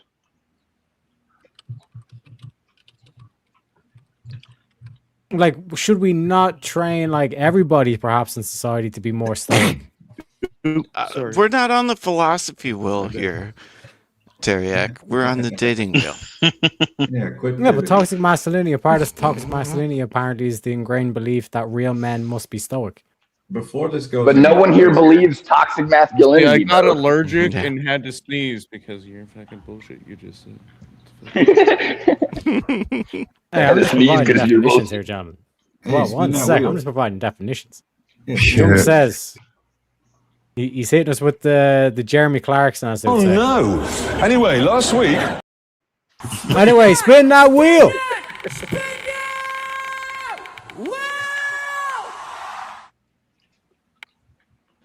High body count ruins women for marriage. Oh, 100%. 100%. Definitely. Oh shit, yes. Talk about emotional wreckage. Mm-hmm. Yeah, I that's think ultimately what it counts comes for down both to. sides, to be honest, too. Oh, Honestly, here we that go. ties Hold back on. to- Hold on. Teriak's looking up the opposition because we all agreed. You ready? Yeah, all I'm looking for is the reason, gentlemen. I'm just looking for the reason. Nah, That's what my main thing Well, is. they I have to don't- give you they shit. can't We aren't make What's wrestling. your something feminism That molecule would also talking my about? third Terry? never trust you. You know what? I Somebody think that would jumps make around her and- never Mhm. trust You're always gonna be. you at all. Well, define high. Let's start there. Define high. My man. How How high is too high? Are you and in asking how about many preference? years? You know. How high is high enough? And I'm not asking you, Darth. Yeah. You're staying out of this one. More than 3. I would agree. 3. I would agree. Yeah, I would say because In how the many more years? men, they'd have to In be their spanned lifetime? out. If it's, it would have to be spanned out. Even if it's in their lifetime, I'm saying so. Like all the way up to me starting to date them. If they dated and had sex with only 3 people, and they dated them in a span of years separate, maybe like 2-3 years apart or something like that, I'd be fine with that. But if it's like the same year they were a virgin for a while, and then that very year I met them was the same year that they had sex with 3 people and broke up with them multiple times, nah, I wouldn't get down with that because I could already read the patterns. Yeah, I would agree with that. Good. I was about to get back to that on the similar one when I got on. Is women have this mindset different from men where they can't deal with the same thing every single day. Some women can, but most women can't. Where there's this certain mindset where they want constant change, all the way down to the very T. Men are able to deal with change and adapt to it. We also realize that when we get into a certain routine of things that's similar or that's like the same thing every single day, it does annoy us sometimes, but we also get used to it. Women tend to break from it because they don't like that same routine every day, other than things that like beauty routines and stuff like that. But I don't really count that because that's just But not all men can adapt like that. Not all men. No, not all men. I just feel like most of the men who have more masculine values can adapt to that certain most men out degree. here ain't shit. That is true. You can blame feminism for that. Can I ask why I'm excluded from this conversation, Joe? Because of the first word of the prompt. You got that big red thing sticking up. That's a fair roast. Jesus. Oh, I actually shit. had some fair points, but you pointed that out. No, Red yeah, I'll rocket shut the fuck missile. up. Correct. Anyways, back to this. High. Let's go around the table. What is high for everyone? 3, 5, 10, 12, and let's just say I'm over. gonna go Well, I with the 3 think number. everyone said 3. Oh, I would say 5 at most for me. But So from only 18 to 'cause I live 28, too high. So we talking about like lifetime or No, 18 to 28. 18 to 28. 18 to 28? Okay. I'm still gonna say 3. Still gotta say Yeah, I'm 3. still with Wow. 3. Okay. But any Christian man would say anything over 1 because they seek the virgin. Well, we're talking about reality. Hold on, there's and forgiveness accountability. though too on that. That's where Kids I'm not sitting back here considered. thinking. It's a good question.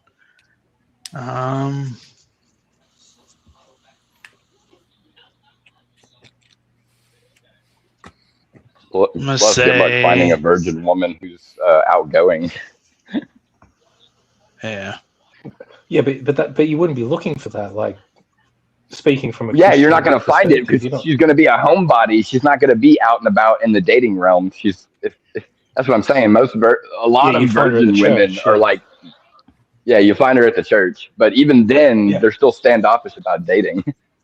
Yeah, which they should be, which is probably acceptable. Yeah, it is a good thing. I'm gonna say for that analogy, I'm gonna say 5. I think if you're going past a single hand, you know, it's no good. So I'd one even of say the 4 reasons- because then it would be 5. You'd be the 5th. That's fair. My cutoff Whoa. is 2. I think it's fair. Anything over 2, I think is fair. I would not, criticize that. I'm my wife's 3rd, and we met when she was 29. So Yeah. I think that's two fair, long-term relationships. One of them was an abusive, and the other just couldn't cut the mustard. So wasn't a provider, and she dipped out. So yeah, she's on the right path now. Hallelujah. So it's a very subjective number, pretty much. Yeah. Yeah, but I think we that's all kinda have it what I was under thinking double too. digits, Like I don't think you can go over the double digit marker at the very most. Yeah, one every year is crazy. That's insane. Yeah, yeah. I agree with that. 9? No, not for It's under me. double digits. That was just the, No, I'm saying you gotta the be under condition double there. digits. Yeah, that was under 9. Well, then, but you would be the 10th, so I feel like it's got to be 8 at the very maximum. And I'm saying even like long term, like we're taking just this. move the goalposts because you said Well, under I'm just not under saying- double digits. Think Now about you're it saying from that you this be the double perspective. digits. Think about it from this perspective. Imagine in your mind that your woman that you want to fall in love with has slept with 8 different dicks. Just Over picture how long? those. Okay, just picture shit. those I was actions. gonna No. go here. But... No. But, Well, but and see, I you can go do that here with too, one, because that's what I was thinking about so hard. I was gonna because go like way worse with it. But... So hard is crazy. I told you to stay out of this, Dark. You're saying bad words. that wasn't a bad word. You're like, I wanted to talk about this so hard. It's not a bad word. I'm And just in joking. this context, it is. Fucking goddamn it! I had a point and you distract me. Yeah. Hey, you set yourself up for that one. No, I was just gonna say though. I mean, See, that first word, like you said, you got lost that. Well, hold on. Because like, Go ahead. I'm sorry. I don't want to be crass, but Junkle, is that like a? I mean, the obvious question is that a save a hoe question. No, there I mean, I shall don't not know be your any shit. save- You know what I mean? saving of any hose. No, thank you. Okay, I was just curious because it kind of I'd is agree like with that. you're kind of gearing that like it doesn't matter, but at the same time, I don't think it matters as long as the person is.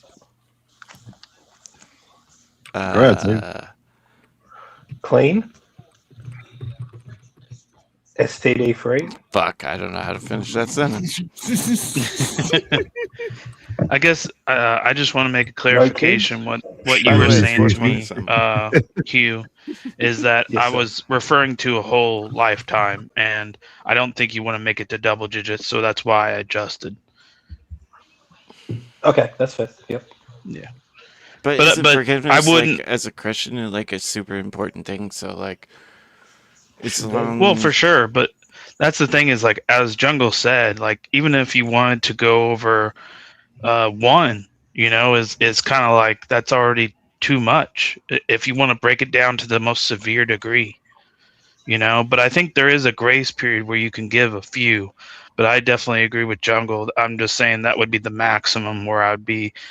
She would have to hit every mark before I just been like, okay, I could see this being, and it's a lifetime thing, and maybe I met her even later. But in that time frame of where we're talking about, yeah, if she was hitting 8 by that point, yeah, I wouldn't even consider her. You meet your love of your life at 40, and she's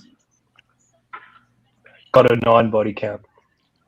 Well, Yeah, I don't see, think I'm that's 41 and single, so like that's why I'm like hesitating. Where it's like, Shut up. at what point do I? But also, yeah, I'll shut up. Sorry. This begs the question. But surely there's a lot of that's a lot of forgiveness there as well, yeah. Should we For sure, overlook for their sure. Also, not transgressions? sorry, Jungle. I'm not gonna shut up. That's fair. Should we overlook their transgressions and look into their soul? I think that's part of it. Give me those glasses. That's Well, like the key know, you reason should- why this gets brought up is like this whole aspect of like when you're talking about relationship, like it always takes two to tango, but the main thing in question is like her commitment. And if she's telling you that like once every year, like to give the whole like I think it was like 18 to 28 is like the region, Yeah. and if she's averaging one new guy each year, then you've to kind of put in perspective that like okay, like a year later she could feel completely different about it. That's About true. me, about this relationship, about this vision that we're building. So in terms That of can like come with- commitment, Can you Yeah, blame her what? for the feminist like movement? Because I mean, this is all orchestrated, right? The way the high body count came to even be, right?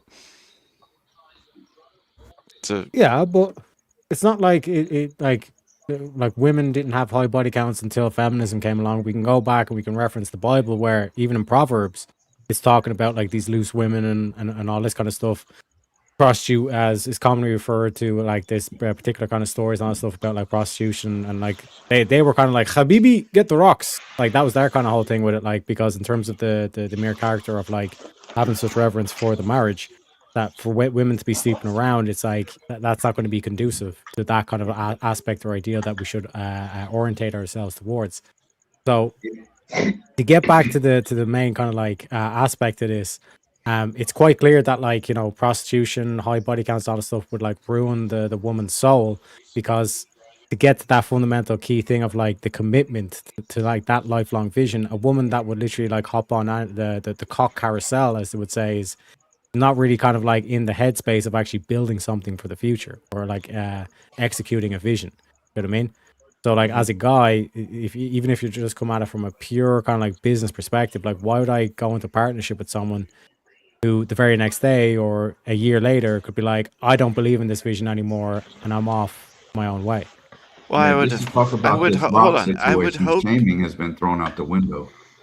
but this is why the Baconator theory is so good, right? Because like if you go on a date with her, right, and you buy it, and you're just hanging out in the car, you buy her a Baconator, you get yourself a Baconator, and she doesn't get like butthurt about how like not fancy that date was, and you get to know somebody, right? This is the Baconator theory, but wouldn't that kind of apply to this? Right? I mean, because Put it down, Darth. I mean, if she's willing to go get a Baconator with you, and she's not butthurt, I mean, obviously, we're also gonna, you know, be token up on the way. And she's totally down with like, of course, I want to get to Well, know you, want to talk to you. How many Sit guys here. can afford the Baconator, though? That's the thing. Oh, they're only $9.99 actually. Exactly. So Only $20. $9.99. But like, if she has a high body count and she's willing to go on a date with some she genuinely likes and doesn't complain about it just being, because I mean, wouldn't it be implied that somebody with a high body count would probably be like fishing for dates, you know, high class shit, and I take her to get a Baconator, and she sits there, we listen to music, podcast, Teriak, have fun eating Baconators. It kind of tells me Well, more now you're about her talking character, about. right? Well, now you're talking about expectations, because then you could also put in the rule like, Jack, would you date a girl? Would you date a girl that's only dated 3 guys, but every single one of those guys were super fucking rich and beyond any money that you could make? But that would be her idea of seeing things is the perspective of the men she's dated in the past.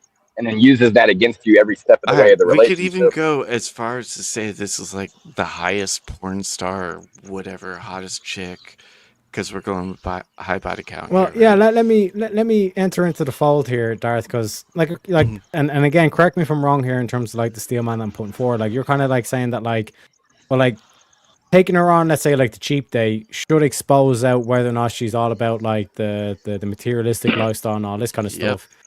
Or kind of like, and to Jungle's point of like looking at her soul, not necessarily about like a raw number per se. But like my counter to that would be the Nala Ray card, where it's like she'll say the script, she'll say she's Christian, she'll say she's all these things, but she also has this questionable past. Oh, that's a deep cut, Teriak. Yeah. Mm. I would say think that's a would no-go. I would know within a Baconator, though. I don't even think she's Which worth the goes to Baconator. Jungle's point I'm was willing to that throw that out there. when we're both balls Making me deep hungry. in a Baconator, that's when you see somebody's true self. And so, like, maybe, I mean, I wouldn't be great. I'm definitely not for high body count. But when it comes to looking at a soul, cheap date, sitting in a car, getting high as shit, although that could, you don't have to get high as shit, but I would be. I think we know that. I don't Darth. know. I'm not convinced. I'm not. I don't have enough evidence put forward from this Baconator theory, Dart, to remain convinced, because a certain aspect to it, like the Nala Ray test, would be like what I'd try to drill down on, even if she has a low body count on the stuff. If she spent a significant amount of her life, like, you know, taking the feminist or drinking the feminist Kool-Aid, even that alone, given a small, like a small enough body count, let's say like only 2 bodies or whatever, you're still kind of like they're in that kind of mindset or that like muscle memory, for lack of a better word, or mental memory of kind of like automatically defaulting down to, well, equality is like the presupposition here. You know what I mean? Yeah, I'm too nice. Because like this key aspect of, like, it was kind of mentioned before, it's like, oh, like what happens like to the women that, like, you know, drank the feminist Kool-Aid. Well, to me, like that aspect of the behavior would tell me it's like, well, what's to stop the sisterhood coming back with a new trendy talking point and then convincing her, like this whole thing of like submission to your husband, it is a pretty big deal, and it might sound like a lot to a lot of people, but when you fundamentally break it down, what So- else is going to stop the woman going off with the sisterhood? So are those people just like obsolete then?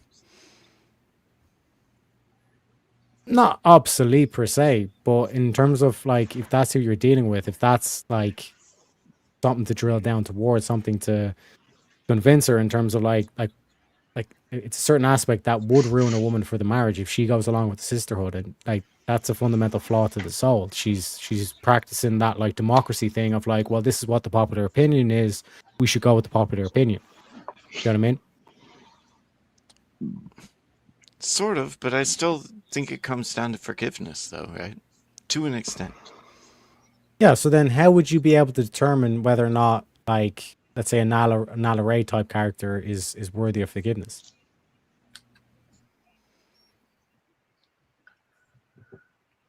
If she ate a Baconator with me in my car?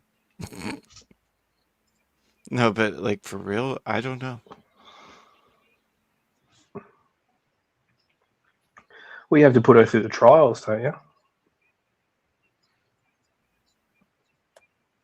And what would be the trials? Trials and tribulations, gentlemen. Yes, correct. Yeah, the trials of I guess you have to sacrifice your need and your want to actually see if a ninja warrior obstacle course. that's gonna separate them for sure. I don't think we should be choosing our women based on physical challenges. Let's be real. I agree, but I also am struggling with the forgiveness idea. Like, if a woman does have a high body count, like it stands to reason. Like what do we do with these women Yes, that have it the high stands body to count? reason, but not everything is reason when it comes to emotion and And now I sound like a liberal. Well, the answer is Mm-hmm. simple, man. You put them through a logic and reason and competency test. If they are, Yeah. if they don't pass, they got to go, bro. There you go. No vote. Spin that wheel, baby. Bez says, spin that motherfucking wheel. I was trying to drop you hints and everything. Like, does it stand to reason? You know what I'm saying, boys? I tried to give you hints. It is what it is. We're going to spin that wheel. Let's get to the next prompt. Ladies and gentlemen, do we agree or disagree? Real men lead and women should follow. Agree Yeah, or disagree? Spin the and wheel, why? bro. We already know what the fuck this is about. Just so Shantae knows, that's called a prescription right there, Shantae. Women secretly want to be dominated by strong men. It's not a secret.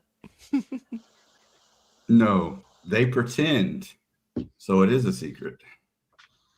It's pretending it's. Well, what do you mean by dominated? What does That's dominated mean? definitionally not true. What does dominated mean? Hold on. Jungle That just sounds like fucked union himself. talk to me, boys. Whoa. It's not secret if everybody knows. Plus, you said a different word. What'd you say, Jungle? Can you repeat that for me? I forgot what I said. I'm sorry. Damn, I wanted to give you pushback on that because you did contradict yourself. Oh, they pretend. Yeah, that's not a secret. Of course it is. Wait, they pretend they want to be dominated, or they pretend they don't want to be dominated? They pretend they don't.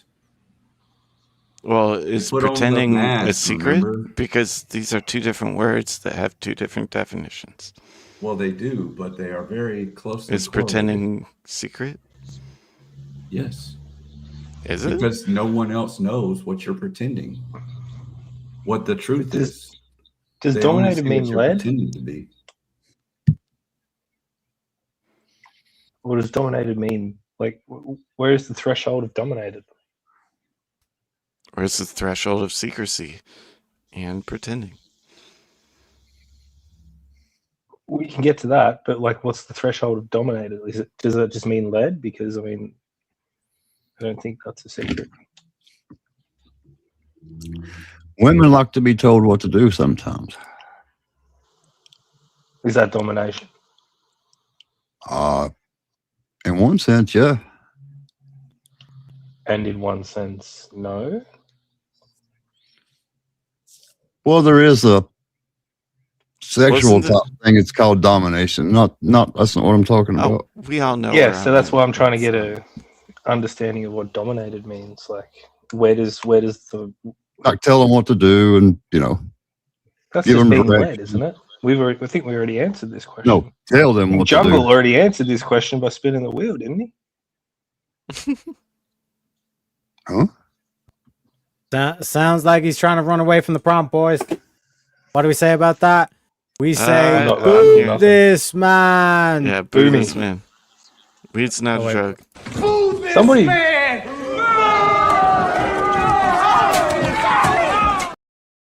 Boo. And ladies and gentlemen, we got a guest backstage. Let me introduce We him. bring in the studio this morning one of the gay rights activists, Mr. Should I call you Mr.? Mr. JS, the illustrious JS. Welcome to the show. Holy shit! What up? urban adventurer. Congrats, Teriak. Thank you Hello, very kindly, JS. sir.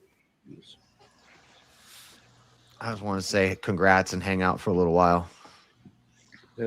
My man. You came in at the best part. Not that it's not going to get better. Sorry. Wheel of Madness Well, is my shit. We do have calls to spin the wheel, but like I said, like it's $10 spin. Otherwise, it's up to Jungle as well because he done with the massive donation as well. But the current one's talking about like this whole kind of like aspect of like the feminine nature actually wanting like the dominant man to show up and to lead them and all this kind of shit. JS, how do you feel about this? This one, women secretly want to be dominated by strong men. Yeah.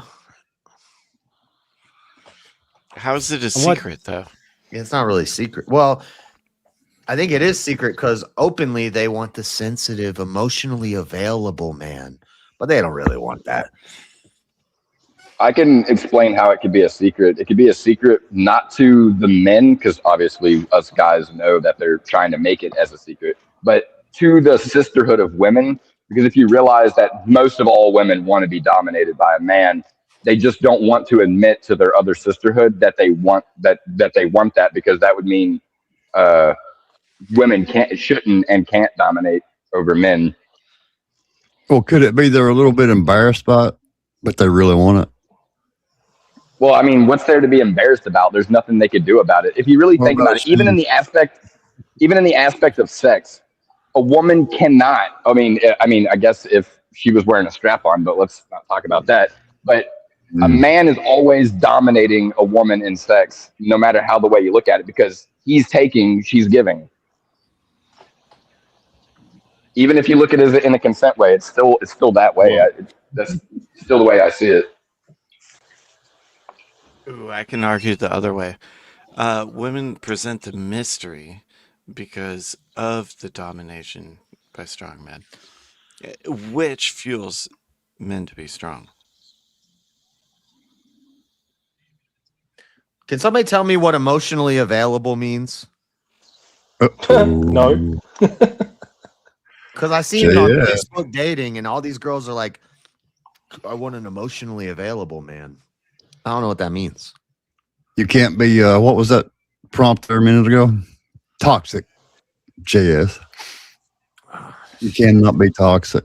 You got to be like, I love you. You're so pretty. You make my heart sing.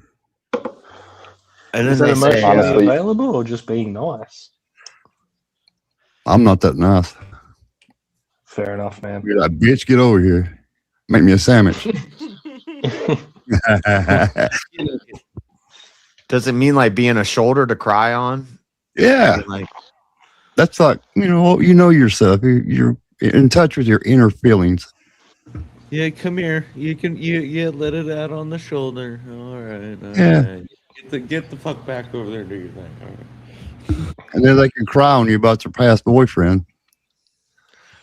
Okay, so the women want an emotionally available guy, and the guys want a sexually available woman. Yeah. As long as you reciprocate. When a woman says she wants you to be emotionally available, what she wants to do is like to sit down and for you to basically sit there and listen to like any fucking thought that comes out of her head. To sit there and listen to the complete prattle and all this kind of shit that comes out of their mouth, and then to nod your show head her and- support. Yeah, and no, not just nod your head, because then you might not be listening. You have Right, to make you have sure to that you actually be prove that you listen. Yeah. Every couple of What are your minutes, thoughts like, about that? what did I just say? And you have to be able to repeat it back to them. Yeah. Damn. Well, sounds like a lot of work. That's tough. Because like my whole thing, and again, like I said, not a lot of people agree with this position, but soon they will agree with this position. But this is my thoughts. I just on had it. a question. Does Oh, Glenn and the girl with the big eyes have a thing going on or something? Or what's going on here? Lads, women should be seen, not heard. Do we agree with this? So I think it could actually turn into a positive thing for humanity if we just all agree that collectively should be seen but not heard. It gets rid of this whole like emotional intelligence, apparently what they talk about. This whole thing of like listening to like her problems and all this kind of shit. Welcome in, JS. Good to see you, brother. Yep. Hey, that's me. Huh? With the banana. Oh, shit. He's got better teeth than me. Oh, that burnt. Well, anyway, everybody just sit here quietly. What's going on? Yeah, did I'm Terry gonna ask spin. your question? Is there a wheel spin? Yeah, So spin that wheel. Just let's keep it going, boys. Let's keep it going. Is this And I want an actual case present for this, gentlemen. Patriarchy actually protects women. What's your best sales pitch? The draft. Patriarchy actually protects women? I mean, the police force, the military. Yeah. bouncers at a Force? club.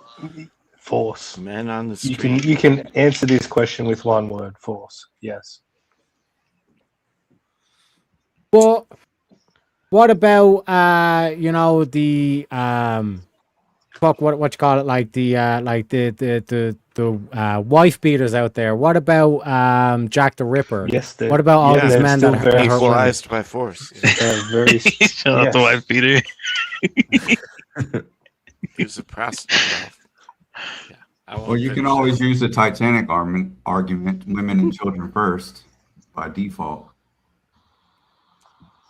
As Stillborn would say. Well, just because you could think of an example of where men in leadership don't protect women doesn't mean that they don't usually. So there could be some guys who are douchebags who Outliers exist. beat Yeah, their there's always wives. that one guy. Yeah, 100%. You mean the excluded middle? But then when she calls the cops on him, it's Mhm. going to be more a higher level of the patriarchy that's going to show up to take him to jail. So then the patriarchy is still protecting her.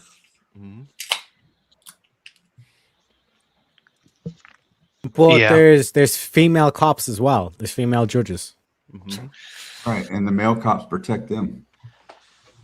I don't know. I've seen a lot of videos of female cops not doing a good job. Mm-hmm. Me too. Just I not watch strong that shit a enough not lot. to go for it. Dude's just like run in circles around him and then run away. I saw one the other day where like a female cop tased the male cop. That was actually some doing it, dude. Wait, she was trying to tase the person he was like holding down, and she hit the cop instead. Yeah. Mhm. Of course. Oh my god. Yeah, you missed our women driving video earlier. That says it all. Oh god. Damn. Hey, Teriak, Abe asked a pretty cool question in the chat there. He's asked it a few times, and you're yet to identify. Oh, well, my bad.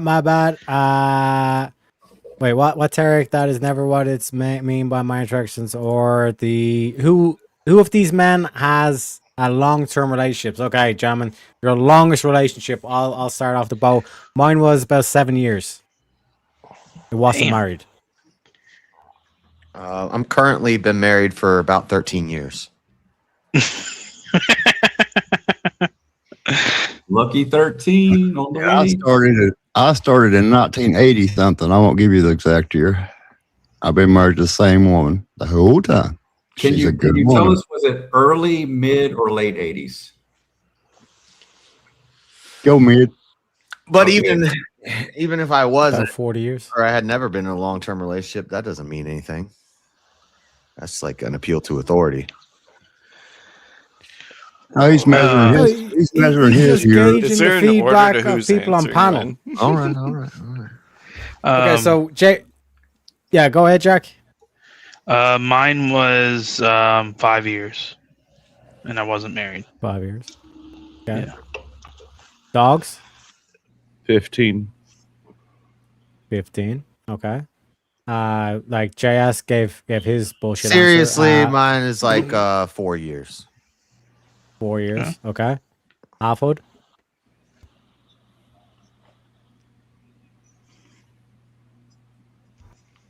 You pulled a Teriak. First one to fall asleep. He pulled the He's tag. at work. He's unmuting his mic, so he's Oh. definitely there. Okay, he's just dropped off the panel. He's run away from the question. He'll Okay, probably interesting. reconnect.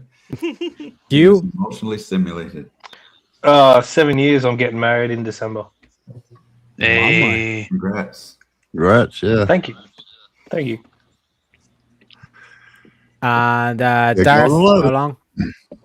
Darth longest was 3.5 years.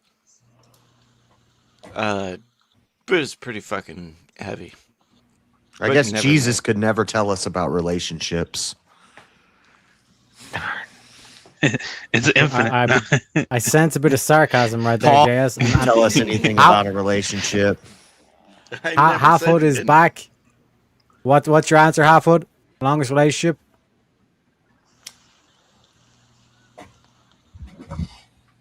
He needs to advance his technology. Address it. Ain't a quinky dink that the technology just like goes out as soon as like the key questions come up. Halfwood, you there? Coinky dink.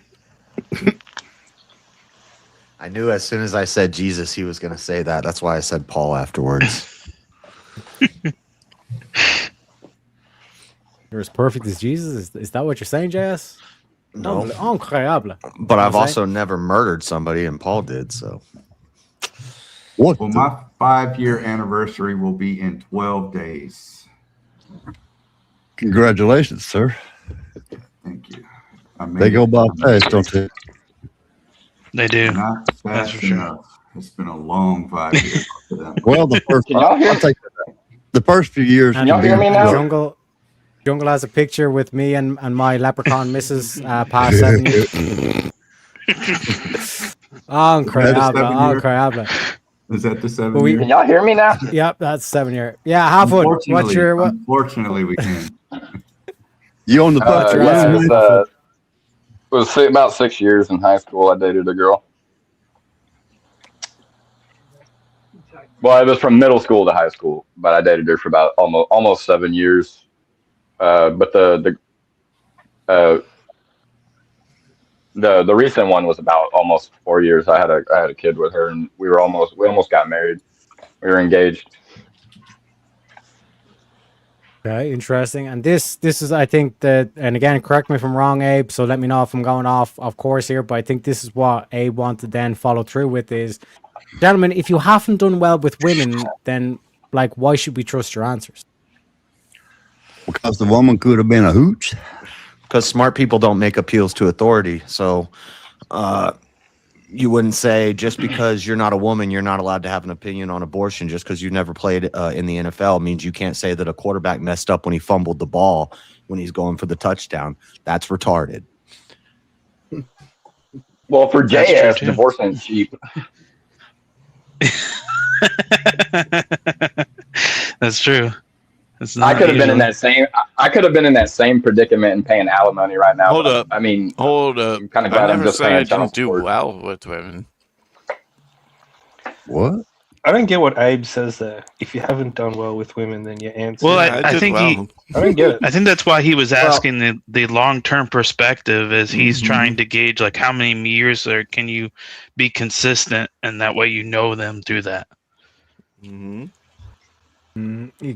To put it bluntly, if you failed building rockets before, why should I trust you to build one for me right now? Because I have potential. Every rocket ride that in a was rocket? successful took some failures to get to the success. Why is Abe riding rockets? Well, hold on. Hold up.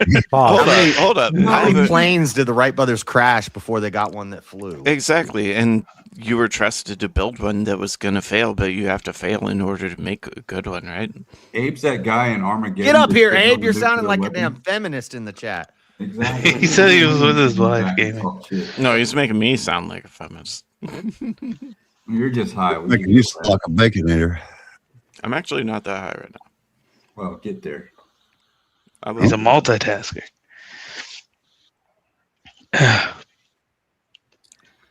Spin the wheel. Spin that motherfucking wheel, gentlemen.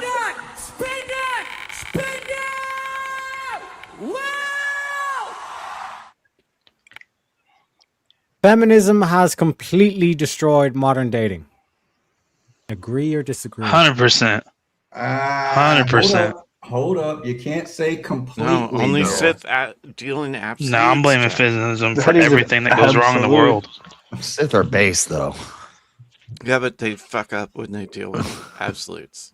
It's 100%. He said 100%. That's an absolute. Well, look at every aspect for dating at this day in modern era. Like even online dating, I felt like was kind of more of a feminist creation itself, because it allows women to nitpick categories of men for what they see fit for their eyes, even though that guy probably isn't going to like them to begin with. What's the most popular dating app or site or whatever you're using Nowadays, probably none of them. Back when they all started, it was like Tinder for the longest time, but now they're all just money scams. That's true. Yeah, it's just a bunch of scam shit out there now, from what I hear. So there's no legit. Not all of them. I would say the ones that are more on the lines of actually trying to get a relationship started for people and their values and virtues and stuff would be like Christian Mingle or Farmers Only. Like there's certain ones that find a specific demographic of people to get them together because that's the purpose that they're trying to do. These other ones, it's more like, let's match a bunch of random people together and hope for the best. I could actually make an argument the other way to where like men have been weak as shit, which is kind of the reason feminism has destroyed dating, right? Like these soy boys and shit that don't go out and do anything, don't accomplish anything, can't even defend their own ideals, right? Are you saying that was caused by feminism? Yeah. Yeah, I was It was just the curious on- pussification. It was the beginning of Oh, the pussification, in my opinion. I was curious about gender. A woman founded that, by the way. That's why I asked. Yep, that's part of feminism, 100%. The sexual liberation and all that. Well, that and what most women should be looking for when dating, they get a lot of that from feminist ideology as well, because it's like,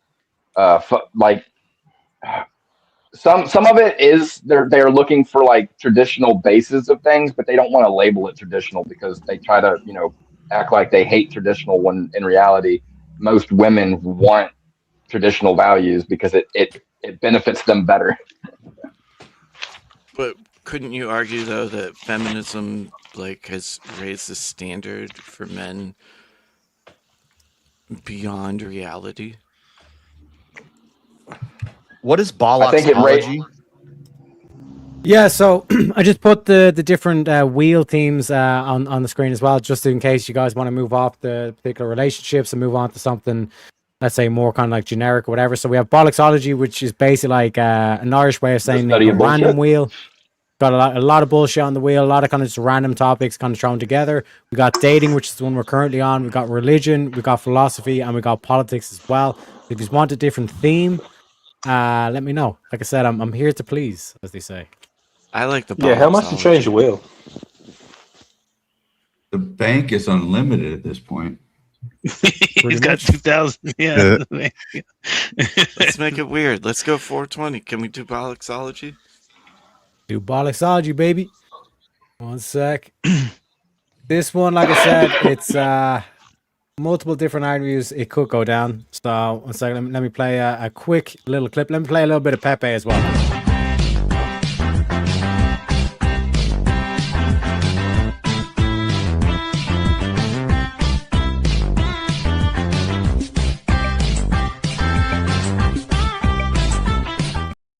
This is the bollocksology wheel. Good luck, gentlemen.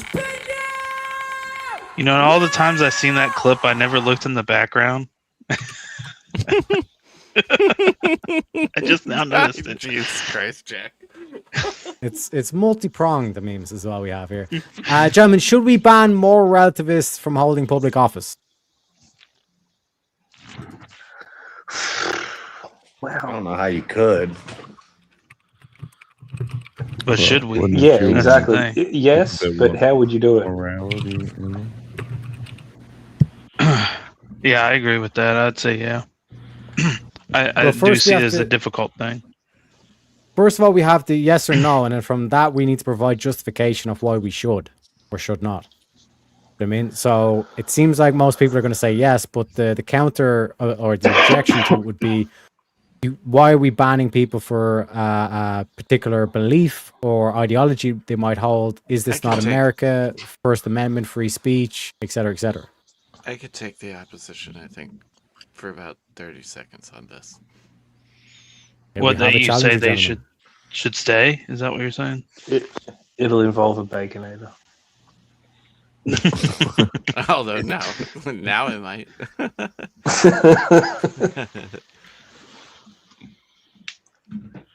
Am I supposed to start now? Okay, all right.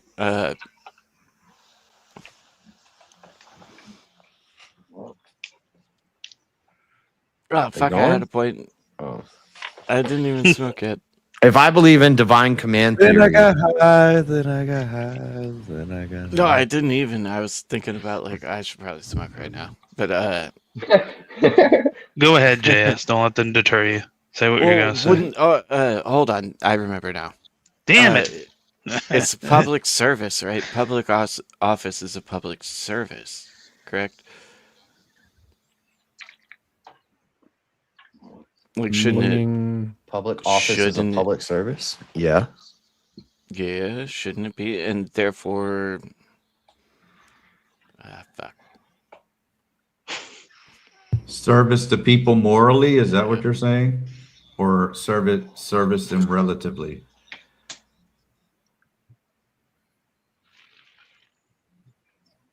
I'll say serve them with an open mind, right? Let it ride. This is like pulling teeth. Dart, Yeah.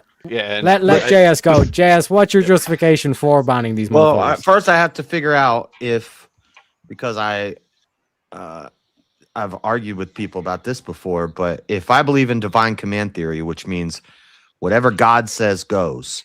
So if God says wipe out that whole city, including men, women, children, that's good. If God says don't kill kids later, that's good. Don't kill kids. So my morals are relative to what God says, but God is an objective moral arbiter. So I would say that's still moral objectivity, but other people would say that that's moral relativity.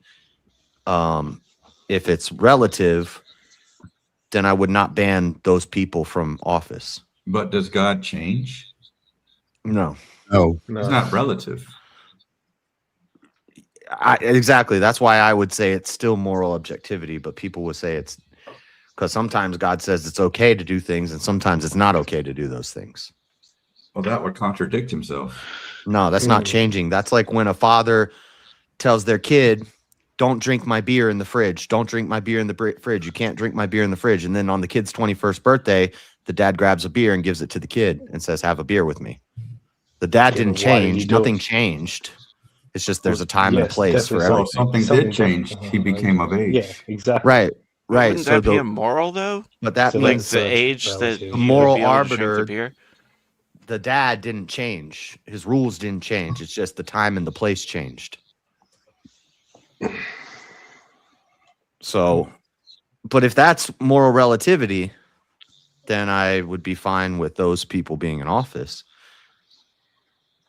But ignoring all that, yeah, probably not. You don't want somebody whose morals are based off of time and place making your laws.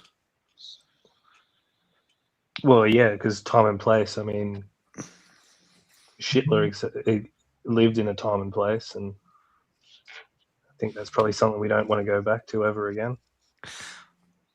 I think this question would be if it was, should we ban moral subjectivists from office? Yes. That, yeah. Relativists. So But moral, can you have moral subjectiveness? Though? It's almost an oxymoron. say if slavery is legal in America, you're allowed to have a slave. If slavery is illegal in America, you're not allowed to have a slave. And it's moral relative to the laws, to the time, to the standards, to the people, to the place, to the culture. So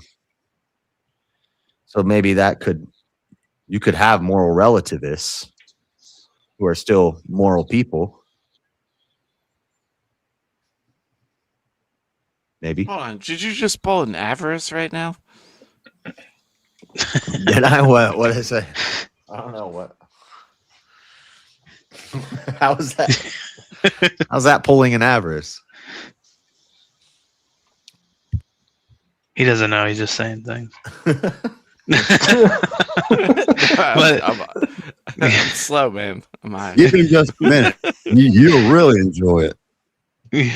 A moral relativist would say, if I'm in a tribe where it's okay to eat people, then it's okay for me to eat people. Okay, so isn't that heaven maxing? That's where he was going with it. Okay. I don't know how that's. I don't know. No. Well, abortion is good because babies go to heaven. Mm-hmm. Is it relative? Jungle's got. Jungle's Just to give you guys a lifeline, right? The definition of a moral relativism is the philosophical belief that there are no absolute or universal moral standards. It argues that whether an action is right or wrong depends entirely on the cultural, societal, or personal feelings of the person evaluating it. Yeah, my feelings. I disagree with the personal feelings of that. That would be subjectivity.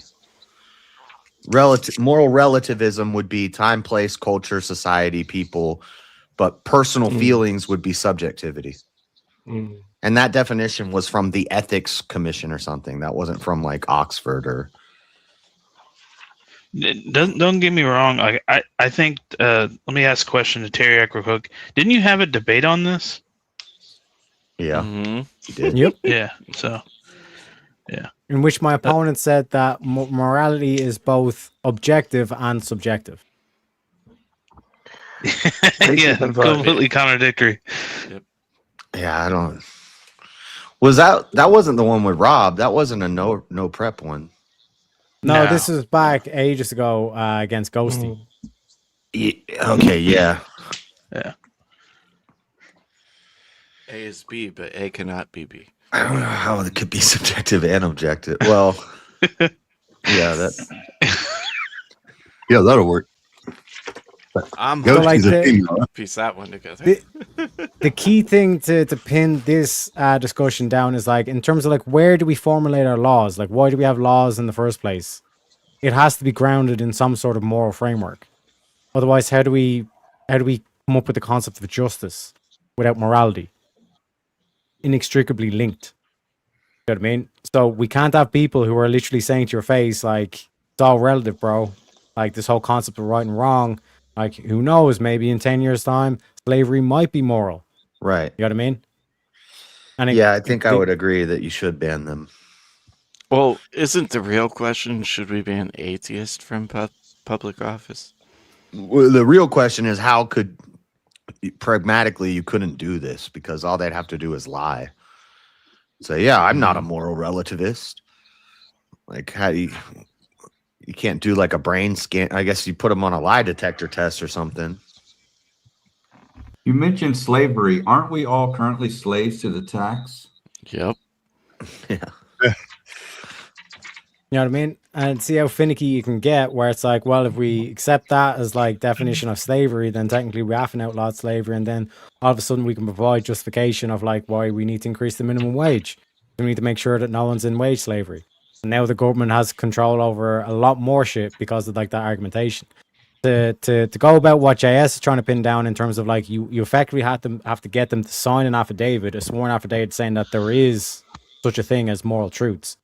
The reason why you do this is you pin them down to they're no longer able to make these argumentations that are, well, it depends on the context, it depends on the culture we're talking about, it depends on this, because they've already signed up and agreed that there are moral truths. Oh, so you're saying saying hold part of them your competency test, yeah? Exactly. But you're also saying hold them to perjury, right? Yes. I see what you're saying. And yeah, moral relativity is bad because that's why you have like sexual tourism where the legal age of consent in America is whatever it is, 16 in some states, 18, whatever. But then you go to France where it's 14. It's immoral. I would never do anything with an underage girl while you're in America. But then you fly to France. Now 14 is legal. And it's like, okay, let's go find a 14-year-old. That would be moral relativity. That's no bueno. How about we try to spin the wheel and see if we can get that is a hot dog a sandwich thing? Let's spin that wheel, baby. Everybody loves that one. That's when it's going to pop off. You know what I'm saying? Gentlemen, is war necessary? Yes, spin the wheel. Spin the wheel again. Yes. Spin, you heard, folks. Spin the wheel. That one went fast. Damn, do we just get a forced topic on this? It's not VK. Empathy is weakness. Like, shall I just force the topic at this stage? Yes, spin the wheel. Yes, it is. Spin the wheel. No, he says we're going to spin the wheel, so we're going to spin the wheel until we get it, boys. It goes with the memes to it as well. Is egalitarianism just envy with better PR? Yeah, explain that and let's talk about it. Let's go. What the fuck is even whatever that shit is? Everybody's equal. I know. I'm Yes. just messing with you guys. It's a hell of a word. Egalitarianism for those to at see home. it spelled out in front of me, it makes it look like it's just a gibberish word, but I know what the fuck it means. It's Well, crazy. egalitarianism is like trying to convince everybody that hot dogs are sandwiches. Just envy with better PR. Wow. But I'm the PR. But I'm not convincing Unbelievable, people Darth. Unbelievable. So there's basically two systems or flows of thought where it's like meritocracy and egalitarianism. Egalitarianism would say, no, we're all equal, or we should strive to treating everybody equal. Whereas meritocracy would say, no, we should judge people based on their actions and their accomplishments and their merit.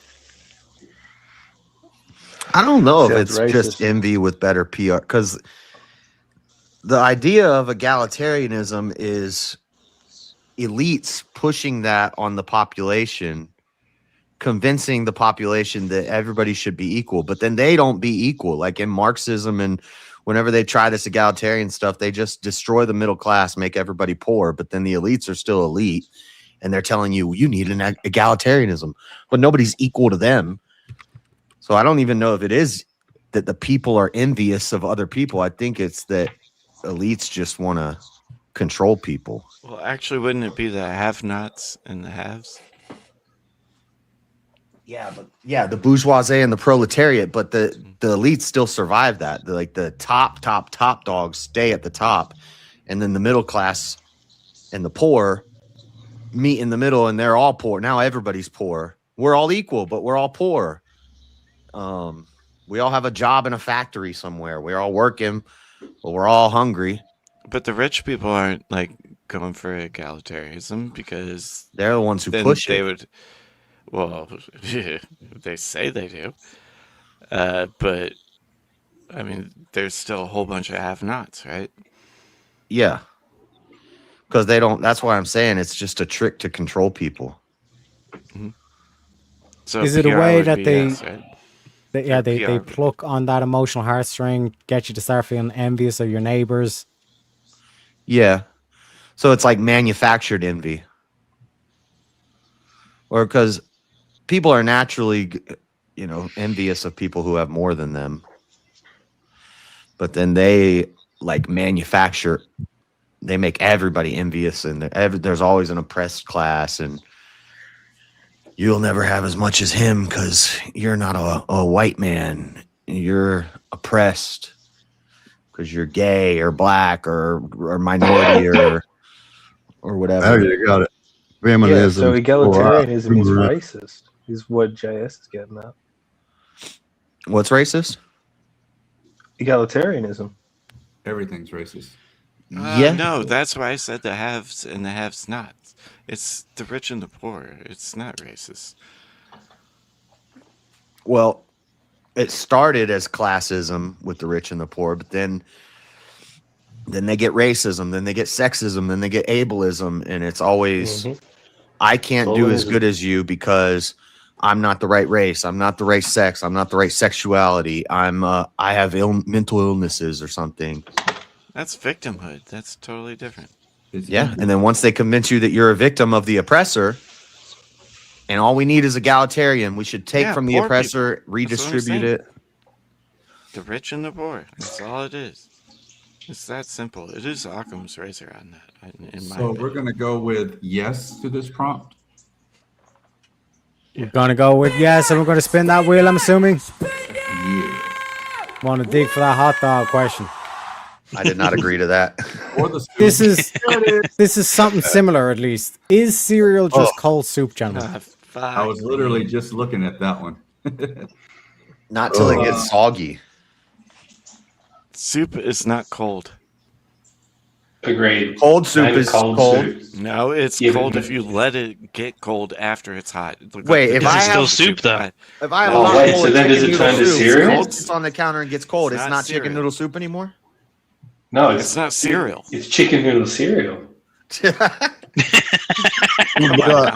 The cereal just No. This answer That is just no. fucked my entire position. It's chicken noodle cereal because it's cold. The delineator is the what's the word? The substrate or the The liquid? Soup uses definition- broth. Yes, Cereal and it uses has milk. to be warm. It's prepared warm. You have to prepare soup warm. Well, I see your argument, JS, and I Yeah. raise you the counter off milk soup. Explain this phenomenon, milk soup. I know. As soon as I said that, I was like, "What about like cream of chicken? Because you put milk in So like that." a hot chocolate. Got 'em, if boys. It was We got cold would be a soup. No, if it's hot. Okay, is it's there a soup. cold soup? Uno Yeah, there momento. is cold soup, I believe. I'm pretty sure there It goes is. back. I'm Yeah. sending it to you now, Yeah, but it was still Terry. prepared warm though. It's just cold after the fact. Yeah, but Definition of cold, soup is cold it's soup prepared- recipes. I just sent it It's to you. still prepared warm. Gazpacho is a famous Spanish chilled soup made with a blending of raw, ripe vegetables like tomatoes, cucumbers, bell peppers, and garlic, and olive oil with a bit of stale bread. There's also white gazpacho, varieties that use grapes, fennel, and almonds instead of tomatoes. There's Vichy sauce, a creamy French-inspired soup made from pureed leeks, onions, potatoes, cream, and chicken stock that is served chilled. We also have It's served though. How's it prepared? Are they yeah, heating it's it at served any chilled. point? It last it one is Served served chilled, but are they heating it at any point? Just skip to the last one. That's your lane. Okay. You probably have to render fruit the soups. leprechaun. heat it to- There's gentlemen. There's fruit soups, which is sweeter, lighter soups made by blending seasonal fruits like watermelon, honeydew, or strawberries with mint or ginger. Wait a minute, you just say watermelon? I didn't. I just had to Y'all are looking Watermelon. He's related to watermelon. Hold on. Y'all are looking past the fact Oh, that it shit. was soup as a word, and they had to delineate that it was cold because it originally was warm. Look up the definition of soup. But like, they have for hot fuck's sake. cereal. We Like just oatmeal did. is basically hot cereal. No, he Yeah, looked what if up I the heated my definition. cereal? Then you're eating oatmeal. Yeah, a hot chocolate would be. That's why is we have oatmeal a different soup? words for this. What the fuck 'Cause do it- words Is oatmeal mean? a soup? Hot chocolate cereal? Because it Why would involves they say solid it's grains cold floating in a soup liquid? if It soup fits the isn't warm? dictionary definition of a liquid dish. Therefore, it is a soup. Any solid grains floating in a liquid is a soup. Doesn't have to be hot or cold. Yeah. Wait, There you wait, what? Floating grains? Yeah, Solid cereal. grains floating Cereal. in a liquid. Cereals are grains. There's Cereal. wheat, These are rice, grains, Yeah. oats, and barley. I think are the four Fellas, eat your cereals. brains. Bran. You want to be like But And you did you have know to- corn is just the name of the most popular cereal in an area? So maize is actually in America our Well, most that's a- popular that's a cereal. good is pull. corn. That is a good porn pull. is also maize. another word for porn if you're on TikTok. Just saying. All right. What the He's right, you Again, know. I want to get back to the point that soup is a word with a definition and cereal is a word with a definition. Well, see, you What are have those to add definitions? stuff to cereal. They Like got you could fruit have soup, they got cereal. cereal soup. All right, answer You could me just this have one. Riddle you could me just this have one, cereal Batman. by itself. What is a word? What's your point, Darth? What is a word? Yes. What is word? a word? A word is a word. That's hard to define. It's a lot. Bird. Word is a bunch Words, of a series letters. of letters put in an Yeah. order, recognizable and define. I don't know. It's a language. Yeah, you know, like sounds that That's you like make out of super your mouth pedantic that delineate the difference between the other ones. Oh, So, roasted in the chat by Shantae. Shante. Mm-hmm. Up there. Gazpacho is a Roasted. fucking cold soup. It's never cooked, Dart. You do not Boom, appreciate the roasted. gazpacho. It's Why still you not not s- appreciate hold the on. gazpacho? It's not- I know. Shut the fuck up. Per favore!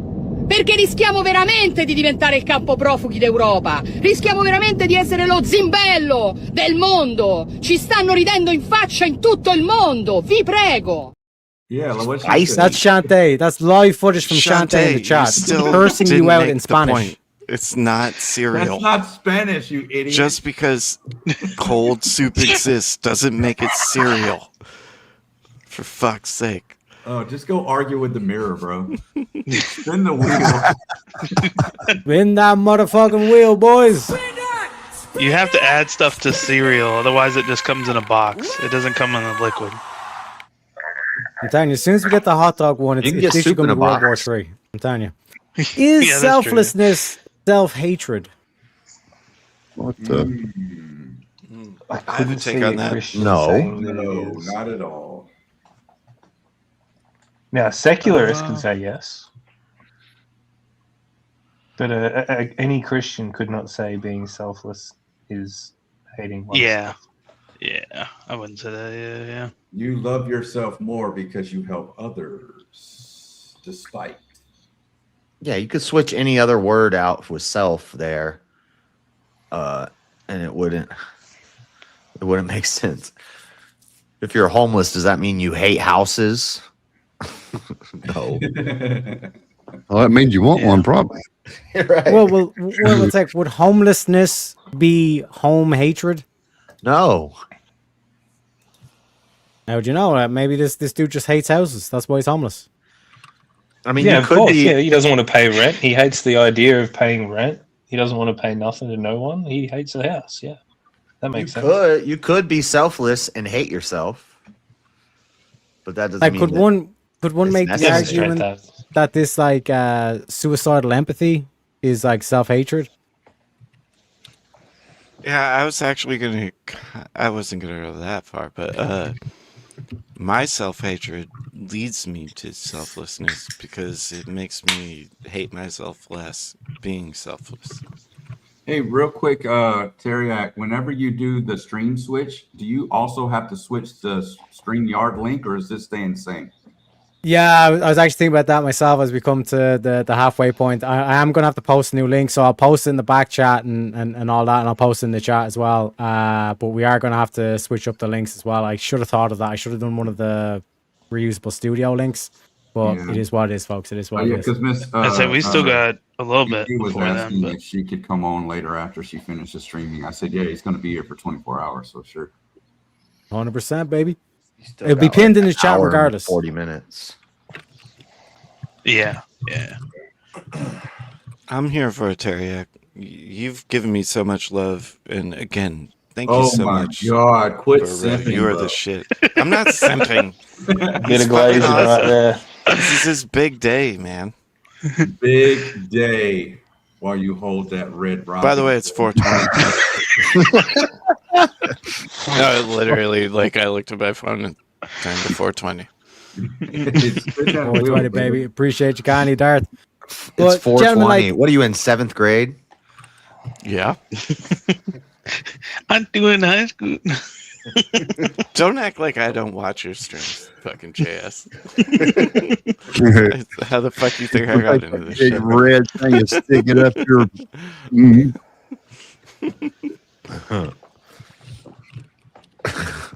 Hey, don't worry, Darth. I'll be in that and I'll be in that same position at DebateCon. They're gonna rag on me the whole time. For sure. It's fine. What's I'm not arcade, backing down. bro? They can talk all the shit they want. It's That's fine. wrestling. I'm here to talk shit too. RKO, RK bro. Yeah. Like a play Yeah, it was a on. tag team. That's a bar. Ah, okay. Yeah, if you Can we know spin the the wheel, the gentlemen? RKO. Yeah. Yes, sir. We need to get to this hot dog question. Like I said, it's going to be World War III. Yeah, I'm telling ready you, for it. it'll be brother versus brother. You know what I mean? Wait, Gentlemen, wait, hold on. Yeah, go ahead. Can't I force my own topic? Yeah, of course. Well, then let's just fucking do it. Put it on Let's the cut screen. straight. Let's cut straight to it, gentlemen. He wants One to get sec. straight there. Fucking hey, bro. We're gonna just spin it all He goddamn said, night. "Fuck this, put it there." It's a Collectivism is the marathon. left I want to idea. bring it out. Is a hot dog a sandwich, comrades? The main event. Yeah, I'm on Pretty the sure I spelled negative. sandwich I'm wrong, on the but fuck it. 100% absolutely it is side. Oh my God. That's I right. can't believe he took the other side. I thought we'd all be agreeing. No, anything between Yeah, two I'm- You just Definitely live in a on the world negative. where words have no meaning. And I was flagging. This is man. Everything's gonna 1v1 fall or apart. total of Today. What I'm is the talking word? about He went into some deep philosophy shit there earlier. I mean, deep. You still haven't defined a word. You dude. went off the damn rails. That's what you Oh, did. so words matter. Hold on. I am checking the record, and technically, you did not define what a word is, JS. That is official on the record. I was working on it. It's complicated. What is a word? It's Millen. A word is a collection of symbols with meanings that Oh, put so you can only together read words? You can't convey an idea, a definable idea or concept. Google the word What word. does- Google the word word and then scroll to the bottom and click the last number of the link and read the last fucking entry on Google. See what that says. The last number of the link. Yeah, you know how it gives you like multiple pages? Go to Yeah. the last page and then the last entry. Why would I want to look at the last? Oh, wait. That's We're what's getting really gonna tell us the outside truth. research on this? This is like my favorite argument that I can do off the dome. Well, when I click on 10, then at the bottom it has 11, 12, 13, 14. When I click on 14, it has 15, 16. Well, let's just go to my favorite number. What's number 17, the last entry? 17. Hold on. Now I got to go to 14. Okay. Page 17, the last entry. Turn off Copilot in Microsoft 365 apps. Holy shit. There it is, boys. That's a word. Wait a minute. This is Wait, that- define Copilot. That doesn't help me at Like, all. I'm sitting here on pins and needles listening to Jungle, like, be like, here's Fuck you, like, here's Kieran. the- Yeah, it's like- there's no fucking room for you, sir. Fuck you. We got one spot left, technically, Kieran. If you want to hop on board, Yeah. make sure you get your link. One When second. the me, lady comes later, though, you got to go, bro. It's reserved. It's reserved. Not for the Australians. We need more Americans on panels. We need more American representation, as they say. And what But- the fuck are you doing here? All right, I'm on the defense here. Like, Hey, I'm the host. Someone's got to host it. You know what I'm saying? And like, I'm trying to be unbiased, so need we an have to make American sure that we host. get an Irish person to host it. You know what I'm You saying? need an American I mean, we can technically kick him from his own fucking panel. That is true. It's I a You want murder, that? baby. You know what I'm saying? I got the Joey Diaz clip. You know what I'm saying? I got was that a American spirit. raccoon invasion. oh, wait, that's. There was hold a on. raccoon invasion. I Vintage, think that's- Chariot kicked that's off a good 3 or 4 point. times. But Remember? to drill down, to Some the guy focus, named y'all Diaz got his motherfuckers, ass because whooped tonight, by the way, so I wouldn't use that. you're word. all you're all turn down to like, what's the definition of word? A definition of a word is a unit of meaning. Okay, that is the definition of what a word is. A What's unit the of definition meaning. of a unit? Well, I would have went even Time to more be thoroughly super with the jungle. pedantic. What We're does- gonna go by every Oh, word in the word dictionary describe before we it? get to a word. What does meaning I am mean? not turning Holy my camera cow. on as much as you want me to. I can show you what he. How do you ask what does meaning mean in the same sentence? Exactly. What is meaning defined as? Yeah. What does the word is mean? What the fuck are we talking about? A Yeah, hot dog is a proof. sandwich, boys. I'm just gotta say that. No. Hot dog No. isn't even the hot dog is the two separate pieces of bread. no the hot Yep. dog is just the cylindrical Sliced. meat. It's No. the weenie. Now, I can destroy you really quick. Can you go into a grocery store and buy a hot dog, abs in a bun? Yeah. Yes. Is it still a hot dog? Of Yeah. course. Of course Is it that a sandwich without the bun? Nope. Exactly. No. I win. Thank you, Oh. ladies and gentlemen. A hot dog can do two things at But- the same time. The bun is called the hot dog bun. You put the And hot it's- dog in the hot dog Wait, bun. what if the Correct, hot not dog sandwich. But then why isn't it called a hot dog bun? When Why you isn't eat it it? called a hot dog sandwich? Yeah, Gentlemen, the hot dog gentlemen, is one at a bread. time. One at a time. Otherwise, we'll have World War III. People will be launching nukes over this fucking panel. Okay, one at a time, gentlemen. We What need if to a hot think dog of is parliamentary. frozen Launch a in nuke. I'm just gonna Alaska, launch a what the fuck? sandwich. It's the same thing as a nuke. If the hot dog is in Alaska, No, and it's frozen, not. it's no No. longer a See, hot this is the dog. It's a cold delineation of dog. words. Is a cold dog a sandwich? Everything's a sandwich. Everything. No, everything's not a sandwich. I'm gonna take a Especially nice when you go sip of to this page- sandwich right here. Especially when you go to You know you lost.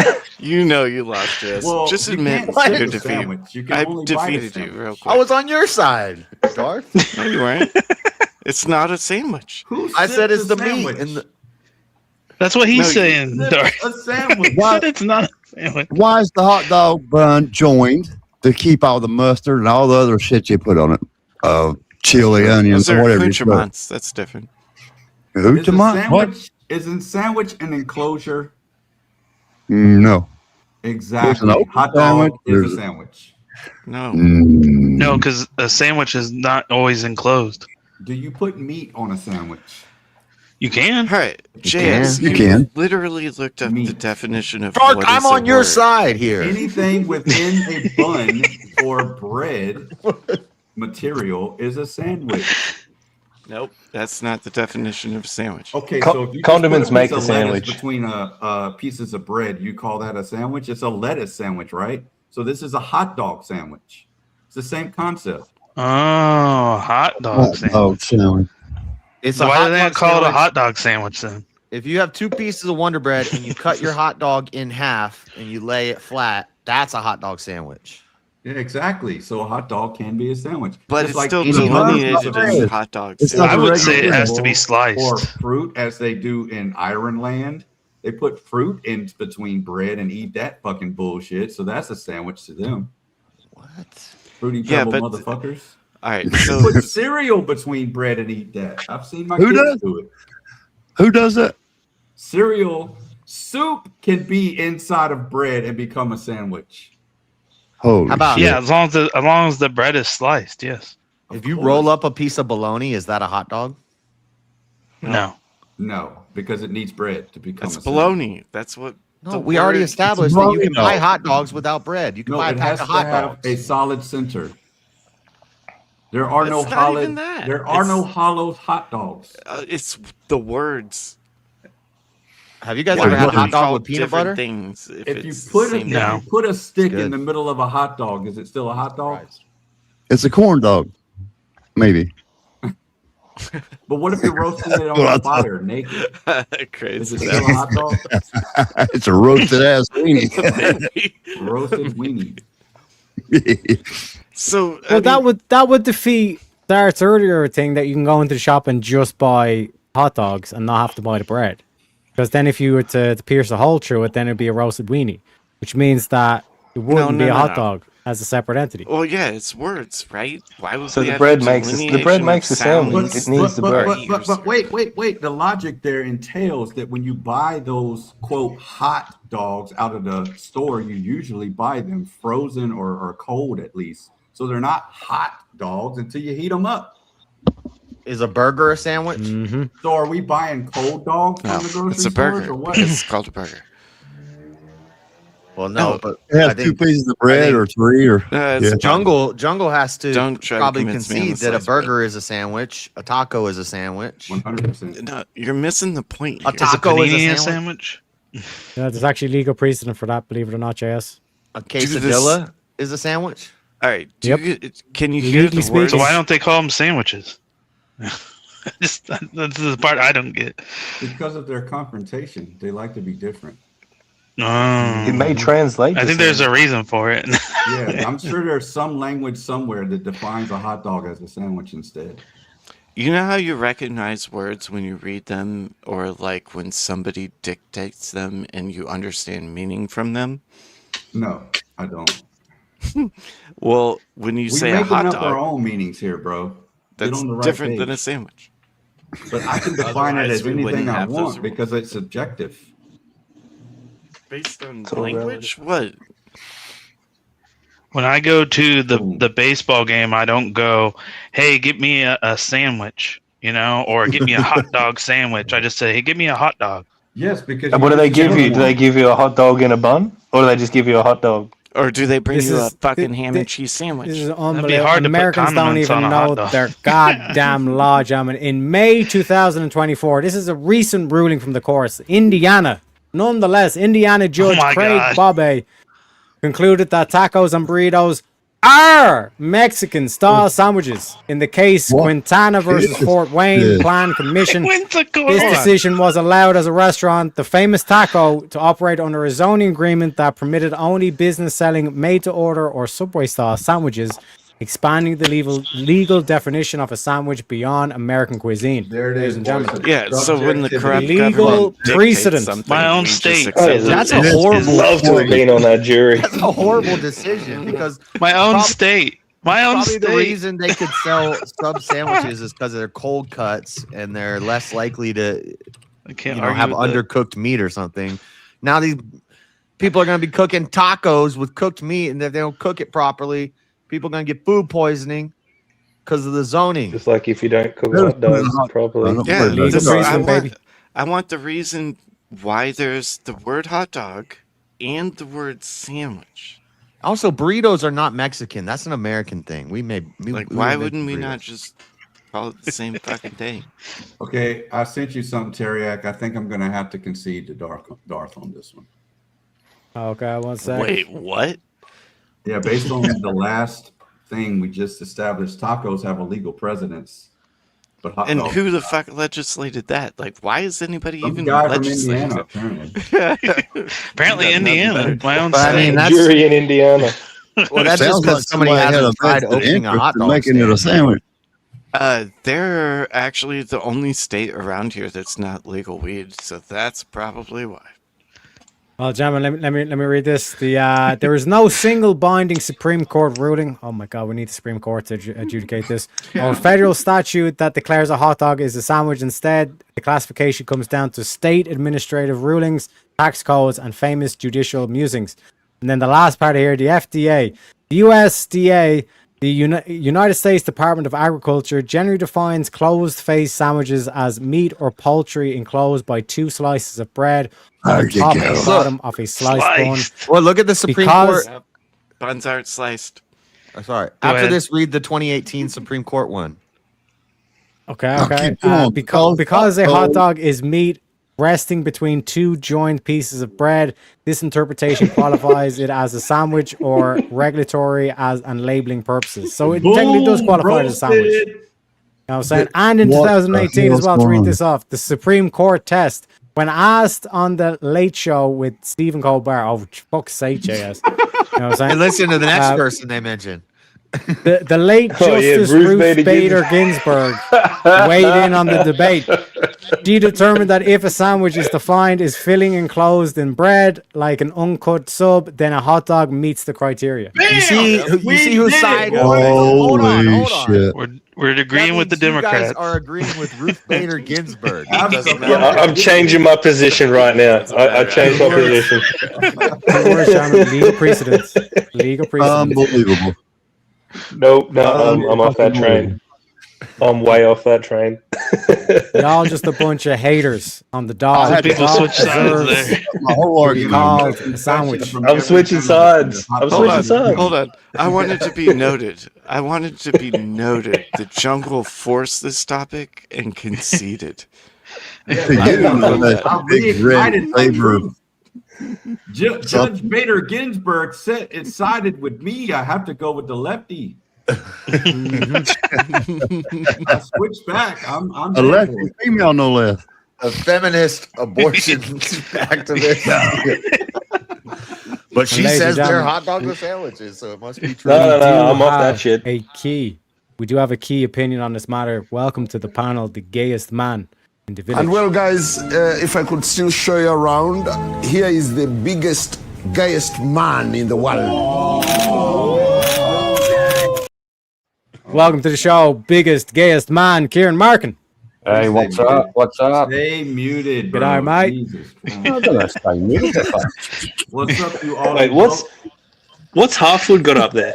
I need to see this. It's a hot dog sandwich. Did you just draw that? It's a big sandwich. To be fair, you can make a hot dog into a sandwich. 10 minutes. That's 3 hot dogs. Holy crap. Words have meaning. Y'all never made a hot dog sandwich? No, I was Okay, waiting for like someone that. to make that point. I totally cut them in half and put them on bread and shit with pieces of cheese.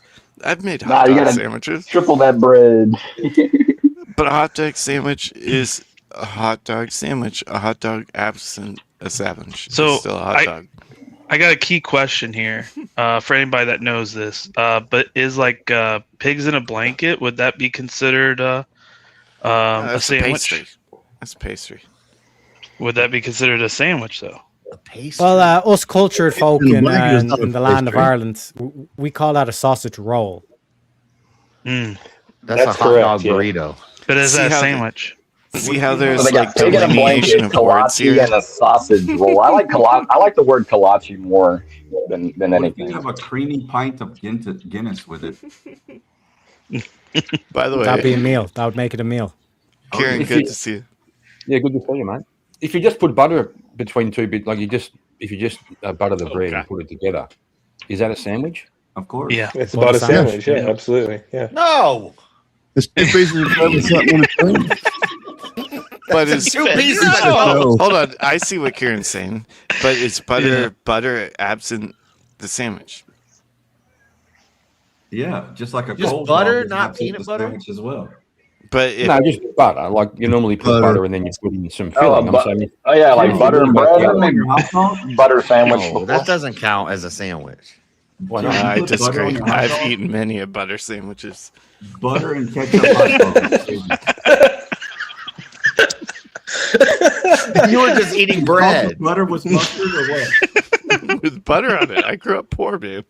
Why do struggle you meals are real, dude. I get that. Like government fees, man. 2 Government pieces of bread, some mayonnaise, man. You gotta have something to sort of go down, you know, to make your stomach quick Tomato growl. sandwich, bro.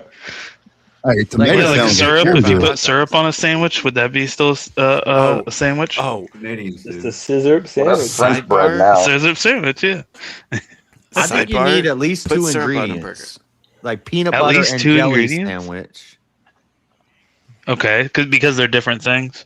Yeah, What about a because if ham it was sandwich? just like mayonnaise and bread, that's just a mayonnaise. That's just mayonnaise bread. ew. I saw you swallow the damn bread. That's not. What if you toast it? Wait, but that doesn't make any sense then, because then a grilled cheese wouldn't be a sandwich by your degree if you're just putting something between bread and it's not a sandwich. Yeah. Or a ham sandwich. Good point. Why do we have all these words about these things, right? If like they were all the same thing. Well, you can make an ontological argument if you wanted to. Go ahead, Kieran. You could say that ontologically, a sandwich and a hot dog have certain similarities, but ontologically they have a different purpose and different qualities, different strengths and different weaknesses. So, What's the purpose of a hot dog? Well, it's a cultural thing. So in the same way that you could say men and women share some similarities, we have 2 arms, we have 2 legs, you know, etc. We also have important. So what do you call it? What do you call it if I wrap the hot dog with a flour tortilla instead of bread? That'd be a A tortilla. hot dog with a Something about tortilla on taco it. sandwich there a minute ago. That's a It's hot the taco. delineation of- See, I think the wrapping. I think it's the wrapping that defines the ontology, right? So a hot dog bun has a different ontology to 2 pieces of bread, different ontology to a tortilla. I like They're Jazz. the same thing. Hot taco. No, Why it's are we like talking about I DM'd you, Terry. oncology? And gentlemen, we do have a change of topic. I'm here to tell you right now, we don't care. Let me tell you. The next question is race. Race conscious, yeah, it's flawed. It is what it's StreamYard. Kieran just stays up there. Race well, it's like I can fix it, so it's give Kieran a break in terms of the FaceTime. Race consciousness admissions and hiring policies effectively rectify historical discrimination. Agree or disagree, gentlemen? Well, I need Can to read this someone question 3 simplify more that for times. me? Someone simplify that for me. Race conscious admissions and hiring processes. So like DEI, affirmative action, effectively fix historical Disagree. discrimination. Hardcore disagree. So it's quotas. It's like DEI and affirmative action fix Yeah. historical racism. Yeah, That's what it's saying. Yeah, I No. disagree with that as well. So what did Martin Luther King even do, boys? Nothing. He was a socialist. Nothing. He liked Well, to this smack is his a- wife around a little bit. This I is don't know. question Had a for dream. Rose against Rose then after that, man. Well, He had Isn't a it- dream. Martin Luther Isn't it- King used to have the original Diddy parties. Oh God. Who did? Martin You were Luther at King. one of them, weren't you? We got lessons from Saul Alinsky on how to Yeah, the files were released. fabricate outrage. The best kept secret in America. The files were released like last year or the year before. Yeah, you attended one of them, didn't you, old man? I'm a little too young for that, mate. I'll tell you the truth. Really? I don't Just think a little bit before my time, yeah. You're lying. I'm not saying I wouldn't have. That's an assertion. I didn't. Right? Whoa. I'm joking. I'm joking. What did you No, attend? He said what? No, I don't think you can rectify historical discrimination. That's in the past. You just do what you do today. Just be fair. Funny thing was, on a similar note, they tried this with the feminist thing about getting more women into workplaces, and so they decided to leave the names off the applications when they were being submitted, so they couldn't tell if the men or women were applying. Funny thing happened was that more men got the jobs. But if I stole something from you and then I get caught and I get arrested, you would want me to pay restitution. Yeah, but I haven't stolen anything from anybody. So what I'm saying, if I stole something from you and I get caught, you would want me to pay restitution for what I stole. I just want my shit back, yeah. Well, the shit's already been sold to a pawn shop. It's gone. Yeah, okay, then I want restitution, yeah. But it happened in the past. Why should I have to pay you restitution? It happened in the past. No. There's nobody alive. We can't rectify it. It happened in the past. There's nobody alive today who was there. Okay. I can still come after you because you did it. Why am I paying devil's advocate? Why am I paying restitution to some other guy who I didn't steal anything from and no one stole anything from him? Yeah, and also this stuff in the question, it makes new historical discrimination or present discrimination, and doesn't rectify historical. Yeah. Well, who was Well, that don't guy? they- No, sorry. go Don't on. they think that nowadays, anyways? You know. Think what? Well, just that they think it still, you know, like exists to the extent to where they think there's this I don't know how to call it.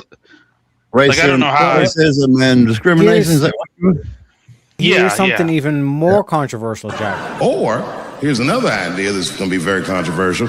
You could shut the fuck up. Ah, shit, one sec. It won't let me change it. Fuck. All right. Should high schools push start times to 8:30 a.m.? You're going to give me a later? seizure. 8:30? That's Hey, early. we're here for 24 hours. Get used to it. Most think, high schools start at 9, don't they? To be completely honest, I feel like they should probably do it like Japan, where you go to school for like 3 hours, and you go home for like 3 hours, and then you go back to school for a few hours, and then you go back home, and that's the that's the rest of your day. Well, usually a lot of those the people German walk school to the high system is school. about half a day. They go to school at around 8 a.m. and get out by 12. Should we do that? Straight to the sweatshop. I'm trying to remember what time my school started. Yeah, don't most high schools start at 9 o'clock? late. When I was in high school, we had an early schedule and a late schedule. I think once you became a sophomore, you were on the late schedule. So the freshmen and the sophomores were on the early schedule. Juniors and seniors were on the late schedule. So we'd come in when you're older. You come in like 3 hours later, and you're only with them for half the day. Yeah, so that's my question. Should we reduce the overall time that kids are in the classroom for better education, like cram it in faster or elongate, keep it as it is? I would say think- later, personally, think it- because like I went to vocational school and it was like later in the day for me. I think but it all the jobs I had definitely went like I'm a closer. Like I think don't know it'd be how to better say that. to rearrange the system so that they taught subjects in blocks. So for the first 6 to 8 weeks, you're studying mathematics, and then for the next block, you're studying English, or maybe 2 subjects, you know. But to have a day where you'll study 5 different subjects for 45 minutes, you're going from class to class. I think you could make an argument. Just study English for a couple of months, and then Yeah, but you need PE in there to break it up. yeah. It's okay to have PE. Should we reduce the number of teachers that kids go to in a day? Should we reduce it down to just one single teacher? No. I think you could reduce it. Yeah. I don't. Yeah, but you have to pay them a lot. You have to pay them a lot more. So They I would think be more specialized. I think you have to look at Yeah, this. exactly. Yeah. I think you have to look at this and the way that, you know, there's like if you did something to where maybe you did like months at a time where you had just the one teacher, and maybe you had like PE that you balanced it with. That would be good, but the downside is like if you don't keep on top of those things, usually some people kind of lose the knowledge. So as they go into maybe like let's say the next school year, you would have to do that, or the next semester, like however you want to do it, the layout, you eventually maybe would forget everything you learned because then you went to this class for this many months and this class for this many months. Yeah, I think I would do So- the assessments. I would do the assessments after each block. I don't think the time frame actually matters. You know what I mean? Because like I operate at different times. Teriak definitely operates at different times. It is structure, but 8 a.m. is where I'd be like, nah. Well, I mean, like It's what works for you, which is something that should be pushed. I wouldn't say pushed, but I mean, you gotta have the structure initially, right? But come on, we can all agree, waking up at 8 a.m. sucks ass. I mean, I think that's 8 a.m. like 8 a.m.'s a sleep-in, bro. I don't know what you're talking about.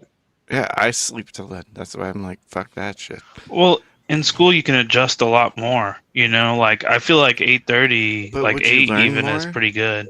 Would you learn more if you were in like, I hate to say, god damn, this is gonna make me sound weird. Your circadian rhythm. Would Right? you learn That's more not if you're what? circadian rhythm? Yeah. That's not a complete thought. I did hear that some people. Hey, you don't have one right now. Well, like at the time You that run your out. brain operates at the best is when you should be schooled. I mean, I'm Yeah. making the homeschool argument. Yeah, I've heard eventually. it claimed that some people are night people and some people are morning people. I Right know there, when I man. was doing my final year at high school, I'd fucked around for 12 years. I thought I may as well give it a proper crack on my final year. And I read that some people are morning people, they do better. And I tried it. And for the whole year, I was going to bed early and getting up at 4. And then I would do my homework in the morning before going to school. Then I'd go and do gym in the morning before that. And then at school and then do my classes. And I found that worked out perfect for me. It was much better than staying up late at night and doing homework and then getting I'm up. not arguing that structure isn't good. I'm just saying the time at which a person does that, though, right? Like, because 8:30 a.m. is like, it's So this question says push start times to 8:30 a.m. or later. Does that mean schools normally start at what, like 7? That's they what I do don't mine. get. Like, high schools think- in Australia start at 9 o'clock. Yeah, when I was high school, the early schedule was I think 8, and then the late schedule was like 11. Yeah, Well, it was high either school- 8 or 8:30 here, I think, or even In high earlier. school, you're getting ready to get, you're training for a job more or less, right? Exactly, yeah, the 9 to 5. Yeah, that's what kind of Yeah. what that's the idea of the 8:30, 9 o'clock starts to get you in the rhythm of the 9 to 5 Yeah. sort of workforce. Yeah. So this It's question is also- already like the norm. Well, it's also so your parents can go to work 9 to 5 while you're at school. No, I'm trying to make Yeah, the like, point that's that Tiny the- just said. Like, I think it 8 is a starts good when you time. wanna, and it should be family Yeah. based. But But that's that's 8 or what 9, I'm I thinking think is like is how long are we wanting, like how long are these kids there? So like eventually like in a lot of these schools, you know, you got to have enough time where the custodial crew can clean up after the kids and not be like forced into the next day. Mhm. There's a lot of Like things you got 6 to hours consider. max. 9 till 3. Well, It's like common. Other than the starting time and later in my school, when you became a senior, you had the choice if you had the right grade point average and all that stuff, you could either have the choice of get there at 8 and then you get out at 12, or get there at 12 and you're only there for till 3 o'clock. Yeah. Usually they want them out before then, because you got after school activities you got to consider too. Mhm. But when you're homeschooled, it's based on your family's like ethics, right? Because there are no ethics so much. Well, I wouldn't say there aren't any, but public schooling system is. I had to do absolutely fucked. PDIP PDIP was where we would go from 1 to 4, and we were in a separate part of the school so that we didn't have any association with other kids because we were like the problem kids. Yeah. They're basically just training us to get our GED. I'm here to Well, tell you you say right that- now, we don't care. The new prompt is: should we require parents to obtain a specialized college degree before they can homeschool? Not a college degree. Maybe not a college, degree. but at least some kind of degree No, or a that test, something. Certification. it seems like an Yeah. infringement. Certification, probably, yeah. Something.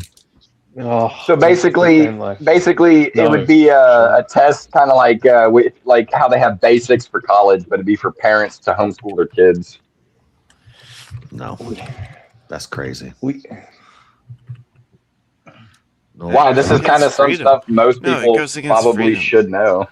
Parental rights and education. I should be able to raise my kids and educate my kids however I want to. If I'm a dumb farmer and I want to raise my son to be a dumb farmer like me, he don't need to learn Pythagorean theorem. I'm not really sure how it works with that. I'm not really sure how it works with everyone, but most of the homeschooling that I've seen with most of my friends is their parents had to go off of a homeschooling academic thing that was given to them by, like, it could be an online course, it could be from a school. Well, Think about that, it, well, yes. it kind of already is because you can't kind of I have avoid thought it. about it a lot. If you lay out of school yeah, but too much, they're gonna come and get you. You know the truancy officer they used to call it. Yeah, You know what I mean? and that's if the I kid is understand what you're skipping saying. school. If the kid is skipping school, then the parents send him off to school and they skip school, then they should get in trouble for truancy. But if I'm a parent and I'm raising my son and we're a farm family, and my son's going to follow after me, he's going to be one with his father and he's going to be the image of his father. I'm going to teach him everything I know, and he's going to take over the family business, and I'm going to leave him behind the house and the farm. He doesn't need to know why am I wasting time? Why does he need to learn I a agree foreign with you. language? Why does he need to learn Yeah, algebra and learn stuff your he's skills, never going to yep. use in his life? It's a waste of time. I don't think they'd be teaching algebra at homeschool. Now, if the kid wants No, to I be think- different, he wants to go off and pursue studies in different fields and stuff, then he can do that. I think in homeschool, it's a basic set of requirements Exactly, for education. yeah. I don't think it goes as high as algebra. It might, but I think that's based on the choice of where you want your kid to go. Like, they have to meet a certain requirement that reaches like a base for like high school graduating, and I think that's basically what they shoot for. I don't think it necessarily has to do with all the high end things for necessarily set for college. Yeah, and even what Hartford was saying, But there isn't there are guidelines for what most homeschool parents will have to that they follow off. But it's one thing to be able to like just read it off and tell the kid what it is, but to have an actual understanding to be able to answer the questions, I think that's where the delineation comes in. And that's where I think there is some form of like an actual understanding rather than just reading words and explaining it. Yeah, and then there's two different types of parents that could homeschool. So one of my friends, when they did homeschooling with their mom, their mom would be like a teacher about 3 or 4 hours out of the day, or maybe even less than that. And they would do a specific course, only that one specific thing to get it crammed in. And then my other friend, they didn't do anything. Their mom did all the work for them so that they would get that passing grade for homeschooling, so they wouldn't fail. And now look at them; they have no education base whatsoever on anything. Well, wouldn't that fall into fraud though? It would, but that happens a lot with a lot of homeschooling, because think about it. It's a parent that sees their kid struggling, and then some parents, there's two different parents. They'll either help their kid because they want them to be educated, or they'll be all like, well, my kid doesn't need to learn this. I'm just going to do it So for what? them. Do you because this won't regulate affect them trust later on. in parents, or do you like what's the Well, solution? let me on let me that? give an example. Let me just give an example, because like it seems though we're now kind of like refocusing the conversation, which I think is a valid point to be making. Like how much do we trust with the parents, and how much do we be cognizant of like the state coming in? So like to give you an example, like Dearborn, Michigan, for example, like do we want the parents of these particular individuals to choose?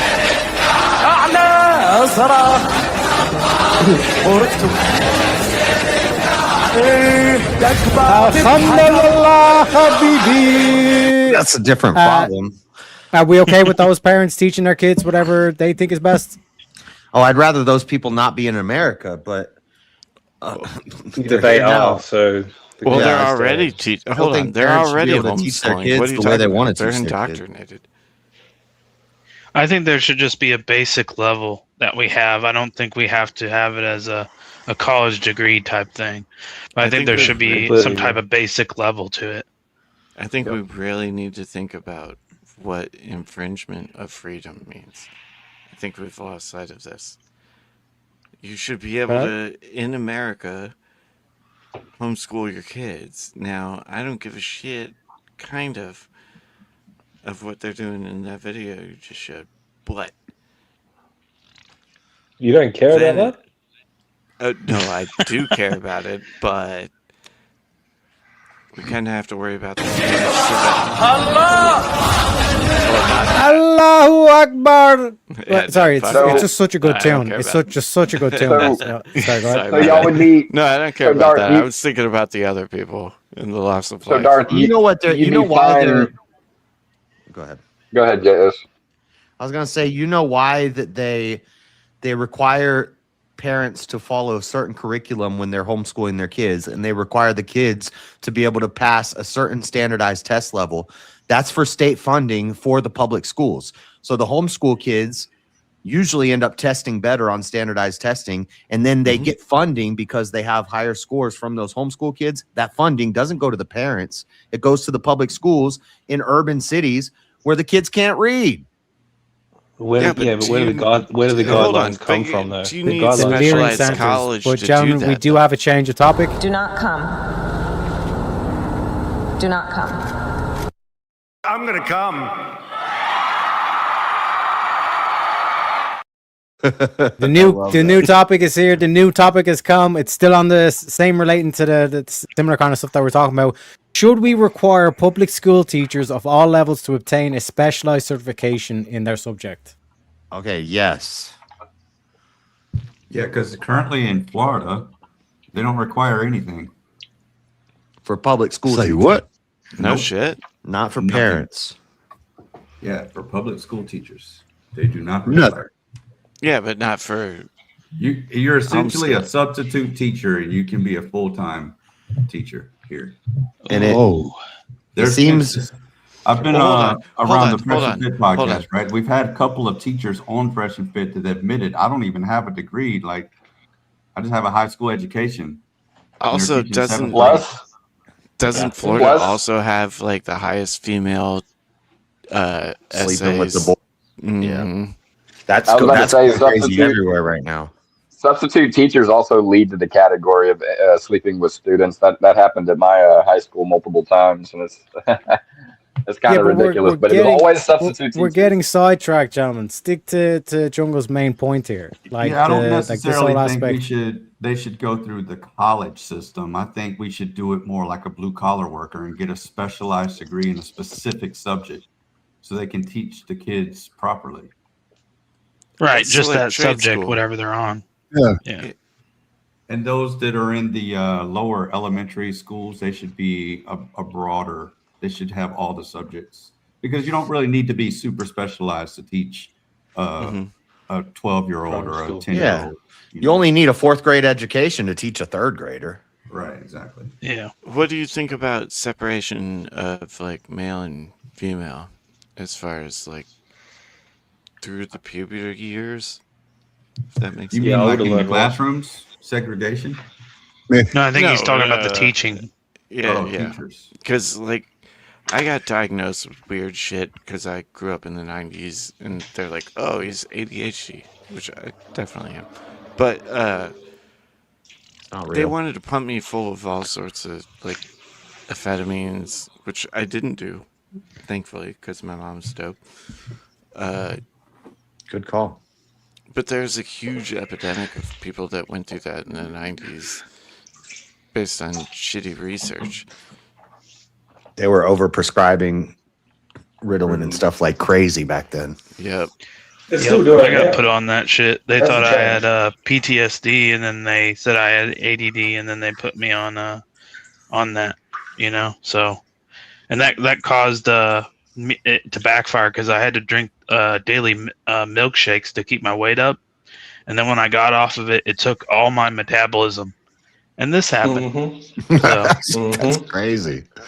yep, Mm-hmm. It I'm fucked just my life glad up.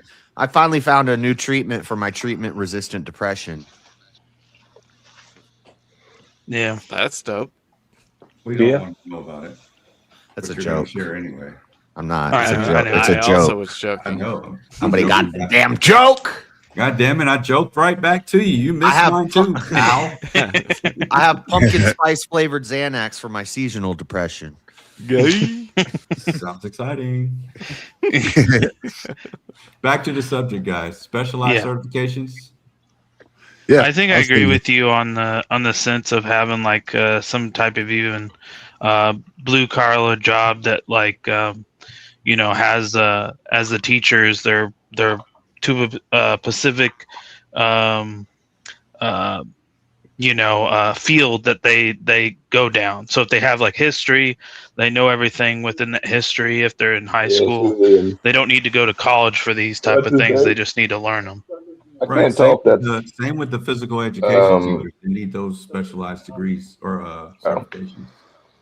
Because you don't want some rando just teaching gym training. Can mess Yeah. these kids I don't know up if that's physically. Shelby. Just like they should have financial parts a part of like schooling, I believe.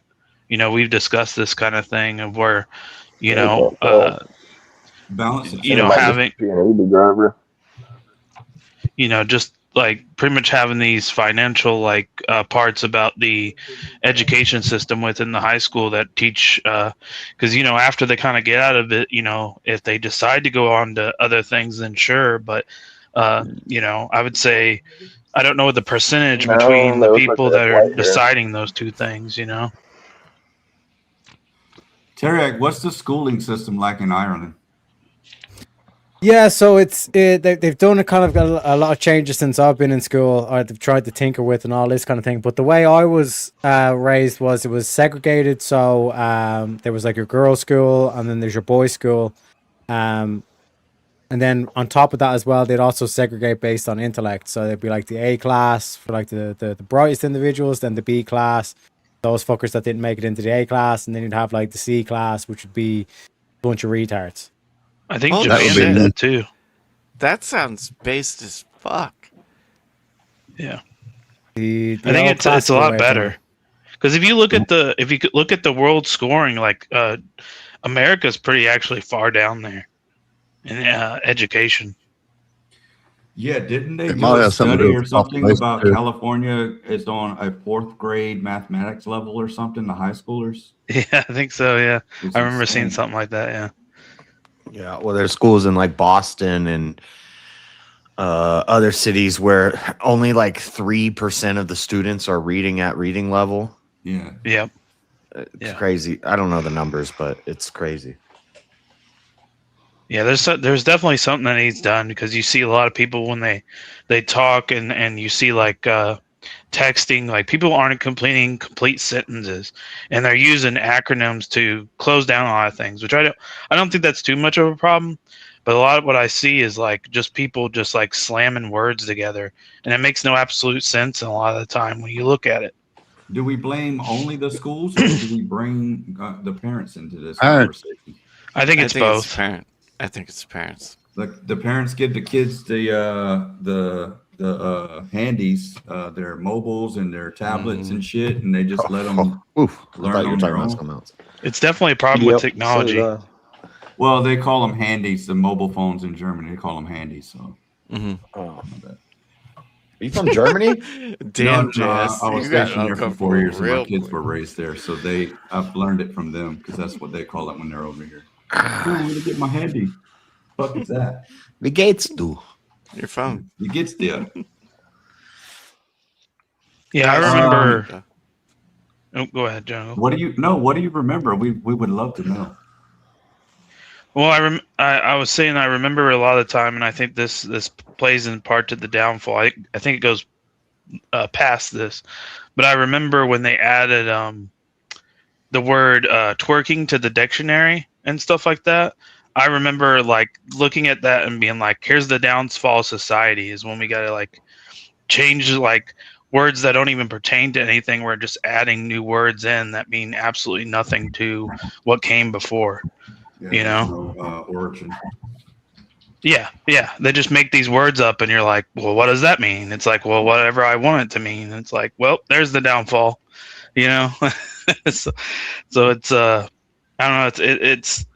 It's an unknown time. You know, the future is always unknown, but it's like we got to make strides in the right direction. And I think conversations like this is beneficial. I think one of the biggest problems is that they don't teach teachers how to actually teach. The tactics involved with teaching a child or adolescent how to learn. Yeah, there's a good clip on YouTube about that. Really good one. I'm gonna try and find it. Some long-haired kid talking about not just saying things, but because you can get a degree in biology and you know all the biological crap to talk about, but you just don't know how to convey it to a student for them to learn it. Like, do you write it on the board and you only know that way? Do you know how to make them read it? Do you know how to make, all the different forms of auditory learning, visual learning? Like, do you implement all these things? I had the instructors in college like that.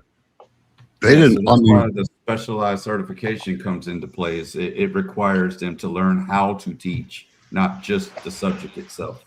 The problem is if they had a small classroom with only a few kids, they could figure out how each kid learns and then they could deal with them on that level. But when you got one teacher with 30 kids in the class, and they can't do that. Let me put it this way though, JS. Like propaganda works. Like there's an art form behind the propaganda in order to drill certain pieces of information, certain slogans that are like you believe in these certain slogans. Even when you're fundamentally questioned on it, you'll still resort back to that slogan. So like, is propaganda not just another form of teaching? Is there not an art form that we could like instill in these teachers that actually gets these kids to actually like learn the lesson? Does propaganda includes, I mean, it is teaching, but is it really teaching if you're deceiving people? Like, what am I trying to say? I think like if I'm just putting out information and it's true, is that propaganda? I think, doesn't propaganda imply some sort of deception to convince people? The word entails. I don't know if it has to be nefarious. Not really. You could have positive propaganda, but exactly. But I think the word itself kind of deceiving people a little bit. Yeah, like what I'm trying to drill down towards in terms of using the propaganda as an example is like there's some sort of art form to, because as the goal of a teacher is to get the lesson or to get the information in the kid's head or the student's head, so that like that's basically like your mission accomplished kind of thing. So could we, let's say, extract out like the tools or the formula of like propaganda and then apply whatever those tools are to the teaching standard? Yeah, but now you're talking about like some tools of propaganda are like mind control tactics that we learn from the Monarch mind control experiments and MK Ultra and stuff like that. We use these tactics that we learn from that subliminal messaging to control the way people think. And is there only negative propaganda? You know, I don't want to get bogged down. I don't want to get bogged down on the propaganda itself. Like what I'm basically saying is like, in the same way that there would be a course to become a propagandist, like should there not be a course to become a teacher? Yeah. And I don't think this contradicts with what I said about the homeschooling with parents. I don't think parents should have to get a certificate, but public school teachers should, because I don't think the government should be telling me how to educate my kids in my house. But if I'm sending my kid out to a public school with a bunch of other kids, that teacher needs to be qualified. So they need a certification, whereas the parents don't. And if they have Then- an assistant, I think they need that too. But I think we're still getting down to that core thing where it seems to be a conflict between like the parents' final say versus the state's final say, particularly when it comes down to education. 100%. Right. Well, I feel like think there it should be a actually- really good fine line between the two, because if you really think about it, I would agree with JS, but then you can have some parent come along and it's like, well, I want to teach my kid Yahtzee ideology because this is my firm belief in things and stuff like that. So I mean, there's just certain things that like that might overlap each other, and I feel like that As there a should be a parent- balance between state and Need parents. some form of like baseline. There's going to be minimum. extremes, which are going to be exceptions. Or like, I can't teach my kid once a year we fast for 3 months. Well, if you think Hold about on. it, that Hold on. Starved to death. Isn't that like what? I mean, I'm not trying to talk shit, JS, but like, as a parent, shouldn't like your knowledge be passed on, and it's you that shapes them, not other people? Yeah. Yeah, that's what I'm saying. But if you're gonna send your kid off to a state-run, government-run public school, then we need to keep the state in check to make sure that they're watching over the kids the right way and doing the right thing. So that's why I'm okay with parents not being specialized in a topic but teaching it to their kids, but I'm not okay with the government schools teachers not being specialized. The government schools. Well, let me come at it from this perspective. Like, do we believe that it is the duty of the state to educate and inform its citizens? I don't. But I mean, I'm whack on that one. So. What'd you say? Is it the state's responsibility Duty. to educate, the duty to And inform the public. Yeah. Not educate. No. So then, if it's not the state's duty, then why are we entrusting the state to set the standard for education? I don't think they should. That's I would always in the been- Department of Education. Yep. Yeah, this Yeah, but the goes Department of along with your Education- argument about the republicanism. Are we going to implement learning centers and education and fund it so that we can teach children competency and reason? Yes. No, that's what a parent does, not public Yeah, but school. what if the parent's an idiot? What if they fail the natural test selection. themselves? How can they teach I don't their think they should have child? to. I don't think they should have to pass the test. Here so they we could go. just teach them Yahtzeeism and it'd be fine by you. I mean, I'd rather You a have to few say that. crazy Yahtzee parents are teaching their kids Yahtzeeism while they're homeschooling them, Is rather that not than part of a freedom? bunch of liberals are teaching civics to our kids. So you want to No, so that's why legislate you- that? People always you like have public some schools form of should teach basic civics fair. more. They should teach kids about our government and how we vote. You want a Shouldn't bunch of liberals parents teaching your teach their kids shit? civics? No. Either way, they're going to get taught. I'm Well, not it doesn't excusing the necessarily shitty always- parents. it doesn't always fall into that category, but I feel like most of the time it's always when it comes to the parents or the one that's, the guardian of the child, it would be like, criminals raise criminals. Not all the time. Sometimes there might be that one kid out of the group that might, see that this is a bad thing to be doing and not to do what they see their parent. There might be that, but there's still certain attributes where if the parent is of that specific nature, the chances of their kid becoming of that nature because they're teaching them that is a little bit higher than low. So, are we saying that public school? Never mind. I'm here to tell you right now, we don't care. I'd have to look more into it. Jazzy says, spin that wheel. So we're still on Bollocksology, by the way, just so everyone's clear on all stuff. But I would like to remind everybody, Jungle does have like unlimited funds essentially to change the topic to key things. Because How is this that whole kind of bollocks- aspect of who has the final control over like what the kid gets educated to? You do have that conflict between the parents Should be and the the parent, state. right? And what if there's a disagreement between the state? But then if we do it based on the parent, then each parent is going to have their own standard of But like isn't what is the competent, state- what is. So then we get back to, well, should we want a central governing body determining what should be deemed as competent and not competent? And also, is the state made up of parents? Yes to this prompt. And I have another one I just sent you. But yeah, I'll shut the fuck up. Sorry. We love you, Snazzy or Snazzy or whatever. Oh, yes. Shazzy. But But we I am, do have a nerd. topic change before we get into it, ladies and gentlemen. The next topic is government. Wait, what the fuck? Yeah, the government should guarantee access to adequate food as a fundamental human right. No. How do we feel, gentlemen? How do we feel? No. I'm still thinking about it. Actually, Yeah, well, Well, what do you mean by access? I don't know what that means exactly. Food stamps? Is that access? You're thinking too small. This is a fucking question. Good luck. Yeah, but what does access mean? Does it mean it guarantees that they get food or they get access? like It no one can guarantees hold. that they will not starve. Okay, so they get food.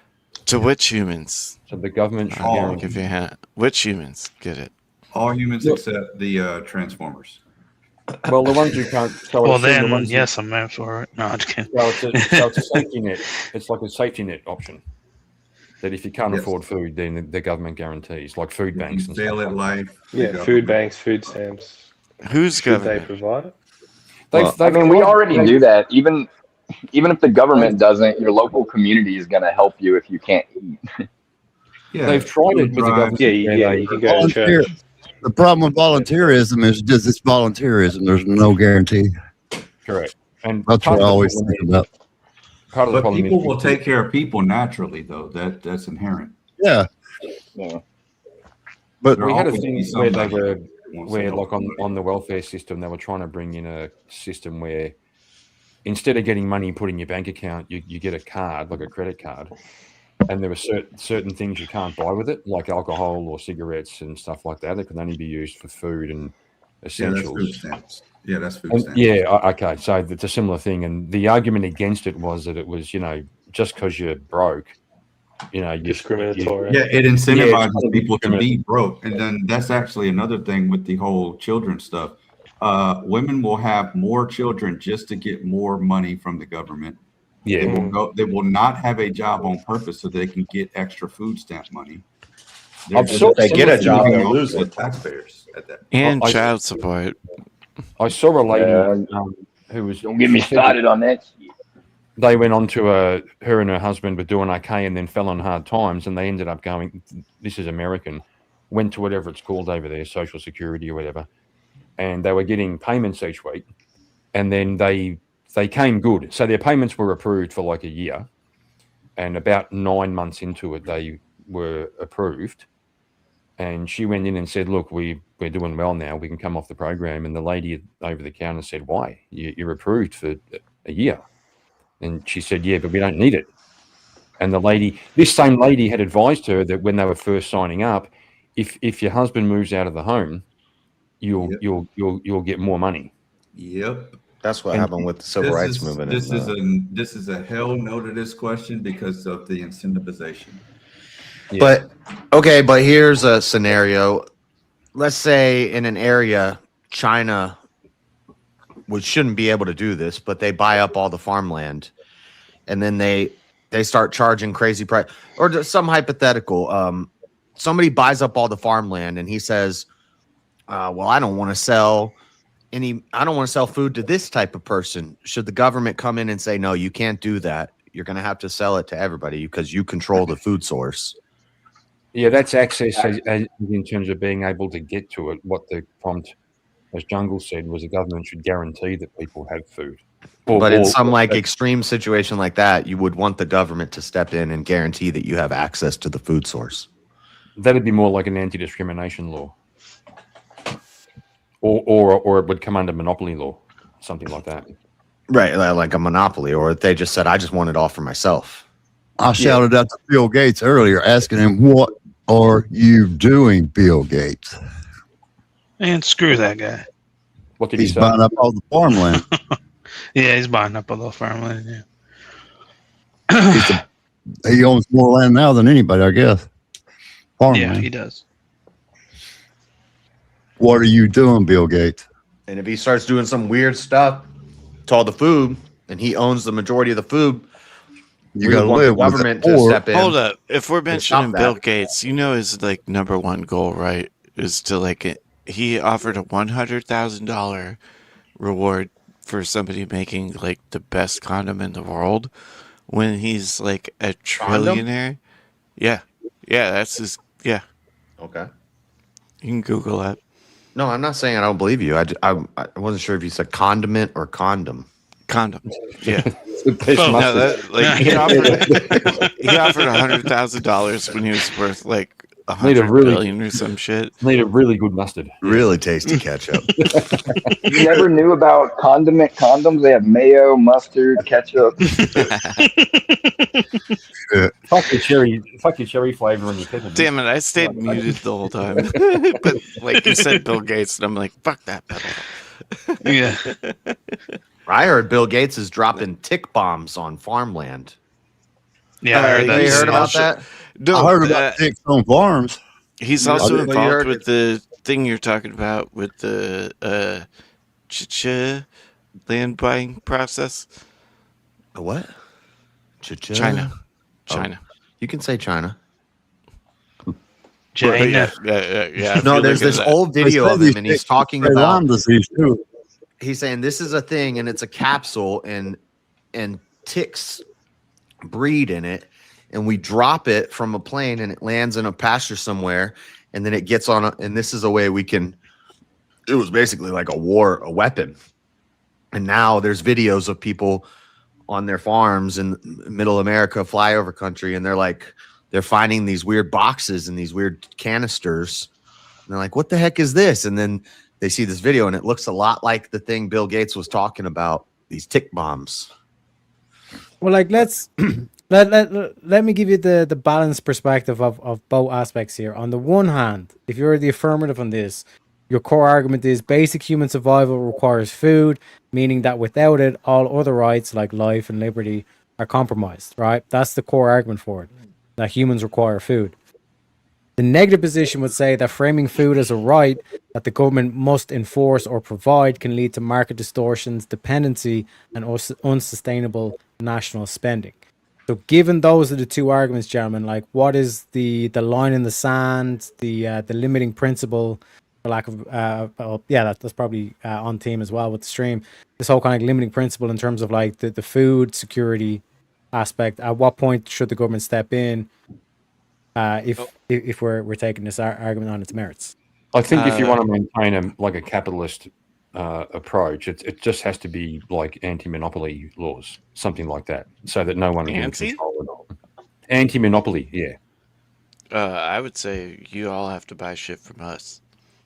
No, I mean internally, domestically. Like you can't have one company in the country that controls all the food in terms of selling it. They do it all the time. Like, they broke up Microsoft. They broke up fucking Apple about 17 fucking times because of monopoly. You can just make sure you're doing the same thing with the food, and then the free market will kind of set the level. You will have cheap food. You'll have expensive food. You'll have competition. It's a conversation here. Well, and also Well, access doesn't mean we're just going to give it to you. Well, that was what we explained. That's what Jungle explained. That's what he meant by the prompt, was that you're guaranteed food. But so it's a commodity versus necessity thing. Like food is That's a always a hard thing necessity. to define. Yeah. That's a hard thing to define. Like, is mustard a necessity? Obviously they say bread, milk, and vegetables. And meat maybe. Beyond that, what's necessary? Is special mayonnaise necessary? Pink. But guaranteeing access could be just you let your community start a community garden and have a food place, a food pantry where they hand out food to poor people, and the government doesn't come in and shut that down. That would be, and the government protects that and lets them do that. That would be guaranteeing access to adequate I don't think food. it should be the 'Cause- government running that, right? So, like, if the government's stepping into that, that's determining what is a right and what isn't. But we already know what kind of is. And I fucked up on that part. But the government shouldn't be doing that. Food pantries and whatnot are like Christian food pantries. Like, human nature is going to help human nature, or it isn't, right? But let's say I set up a thing outside and I say, drop any of your extra vegetables, fruits, canned goods, drop them in here. And it says, poor people just come up and take what you want. The health department should come to my door and say, you're not allowed to do that here. Well, the health department canned it. Like, it was already approved. I know, by but them. so the government should protect my right to be able to set that up and hand food out to people without having to go through a bunch of red tape and health department We had crap. a street here in Australia, I forget where it was, where everybody in the street had agreed on their nature strip, I don't know what you guys call it, the bit of grass between the median. Yeah, like out the front of your house. Okay. Yeah, it's between the footpath and the road. There's a strip of grass we all have, or most places have. Yeah, So- we have a word for it. I can't think of it right now. Yeah, so this whole street had all agreed to make a community project, and they were growing fruit trees and vegetables, and because it's a useless piece of grass, it's just there. The entire street was full of fruit trees and full of vegetable gardens. The local council was actually making moves to shut that down. Yeah, because it was It's on causing city property. No, it was called. Yeah, well, it was causing trouble Right away. with people with access. It was getting too busy with people going up and down there and picking food and picking fruit. So I can see what you mean, where the government, in this case, local government, was getting involved and trying to stop it. Not for any nefarious reasons. They were just trying to keep things clear, Yeah. So I don't know. I'm just saying there are complications there, but I agree the government shouldn't be blocking people from I accessing just want food. kids to go hungry, not in the United States. Sorry? I said I don't want to see kids going hungry in the United States. I really don't care about their parents that much. Just the kids. Wouldn't I that don't. be a point, though, for why we need positive propaganda to, like, reestablish the family system and whatnot? Because we wouldn't need all this welfare shit if, like, the nuclear family was actually a thing. And, like, the Yeah, but them American single dream moms got- can't get all them money for all them kids that they can have. Yep. That's the problem. where it That's why I don't stems. care about the adults too much. Incentives are in the wrong place. Too They're much using the incentive on kids how many as a kids you can have.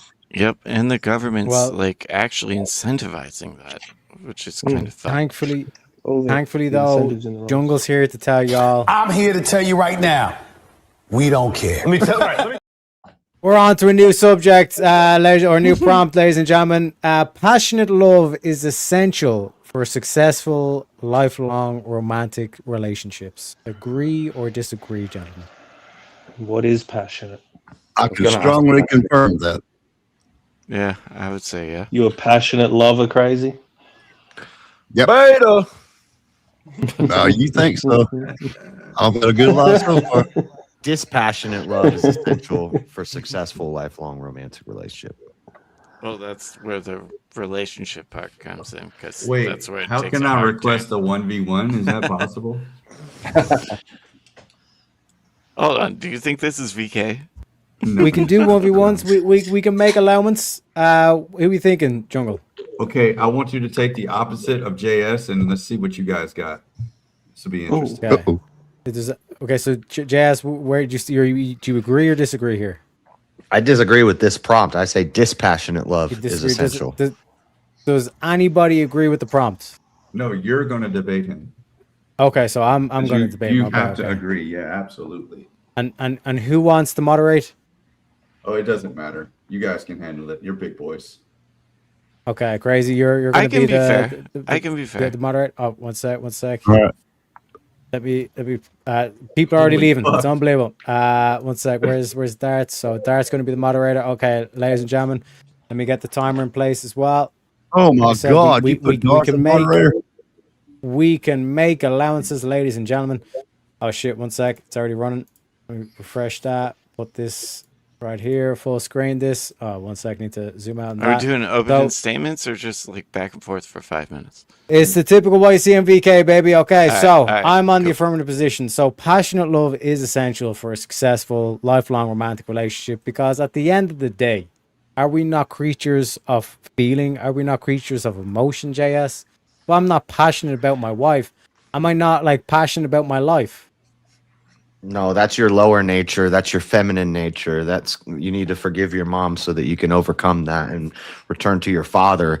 And then you'll learn what true love is. It's dispassionate. Passionate love is a roller coaster of emotions. Emotions are gay. Dispassionate love is love without emotion. It's loving everyone, even your enemy. And when you have that love, then you don't have the roller coaster anymore. That passion is going to get you. So like this whole aspect where like we all act as robots, we all get the Neuralink. That's like the ultimate form of love for you. Robots don't love. You know, but you kind of said it's dispassionate. There's no emotion. It's all just pure logic. Yeah, emotions are fallen nature. That's from the woman. That comes from the woman. When you're born of the flesh, you come through your mother's flesh. You're born of the flesh. Then you have that emotional roller coaster that you're on. That happy, sad. Oh, I love you. Oh, I don't love you. Yeah, she loves me. She loves me not. You're saying get rid of the emotion and just put it down to logic. Yes, That love it's is like true love. marriages- Agape, God's love is dispassionate. Yeah, It so doesn't like in matter. terms of the ultimate relationship should be one that's determined purely on logic. It doesn't you have matter logical what justification. It doesn't matter your what wife. my wife does to me, what she says to me. I'm still gonna love her. It's not like one day I'm gonna be angry and hate her, and then one day I'm gonna love her. That's what passion does to you. Because passion can go both ways. You can have passionate hate, but love, there is no hate. It's the absence of hate. It's Okay. dispassionate. So you come home and your wife's plowing 5 other dudes. You're gonna come say, sweetie, I love you. I'll leave her, but I'll still love her dispassionately. Be like, oh well, she's a whore. Bye, and then you leave. But then we kind of get into a mismatch here because, like I said, if there's still that logical reason, you'd still maintain the relationship. That's a dumb question. If you passionately love your wife and you come home and she's banging 5 dudes, are you still gonna passionately love her? Well, would you have more respect for the dude that got all passionate and like wiped out the 5 dudes banging his wife, or would you have more questions for the dude who just like calmly, coolly, like unemotionally, just like walked away? But the guy that you're saying the passionate dude's gonna end up serving life in prison. Yeah. He's going to be so angry. He's going to see red. He's going to kill the 5 dudes banging his wife, and he's going to spend the rest of his life in prison. The dispassionate dude is just going to be like, well, she's a whore. I still love her because I love my enemies, but I'm done with her. And he's just going to leave, and he's going to divorce her, and he's going to have proof that she did something wrong. He's going to come out of it on top. The passionate guy's going to end up in prison for the rest of his life. Yeah, but getting our banged by a emotions- black guy. Are our emotions not just spidey senses to give us body senses? Yeah, like in terms of like senses, like sensing that something's wrong.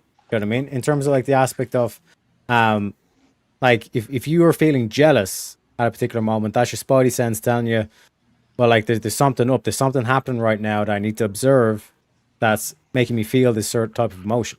If I felt jealous about something, I would want to overcome that. That would be passion, and there's no reason to be jealous of anybody or compare yourself to anybody. I would want to dispassionately overcome that.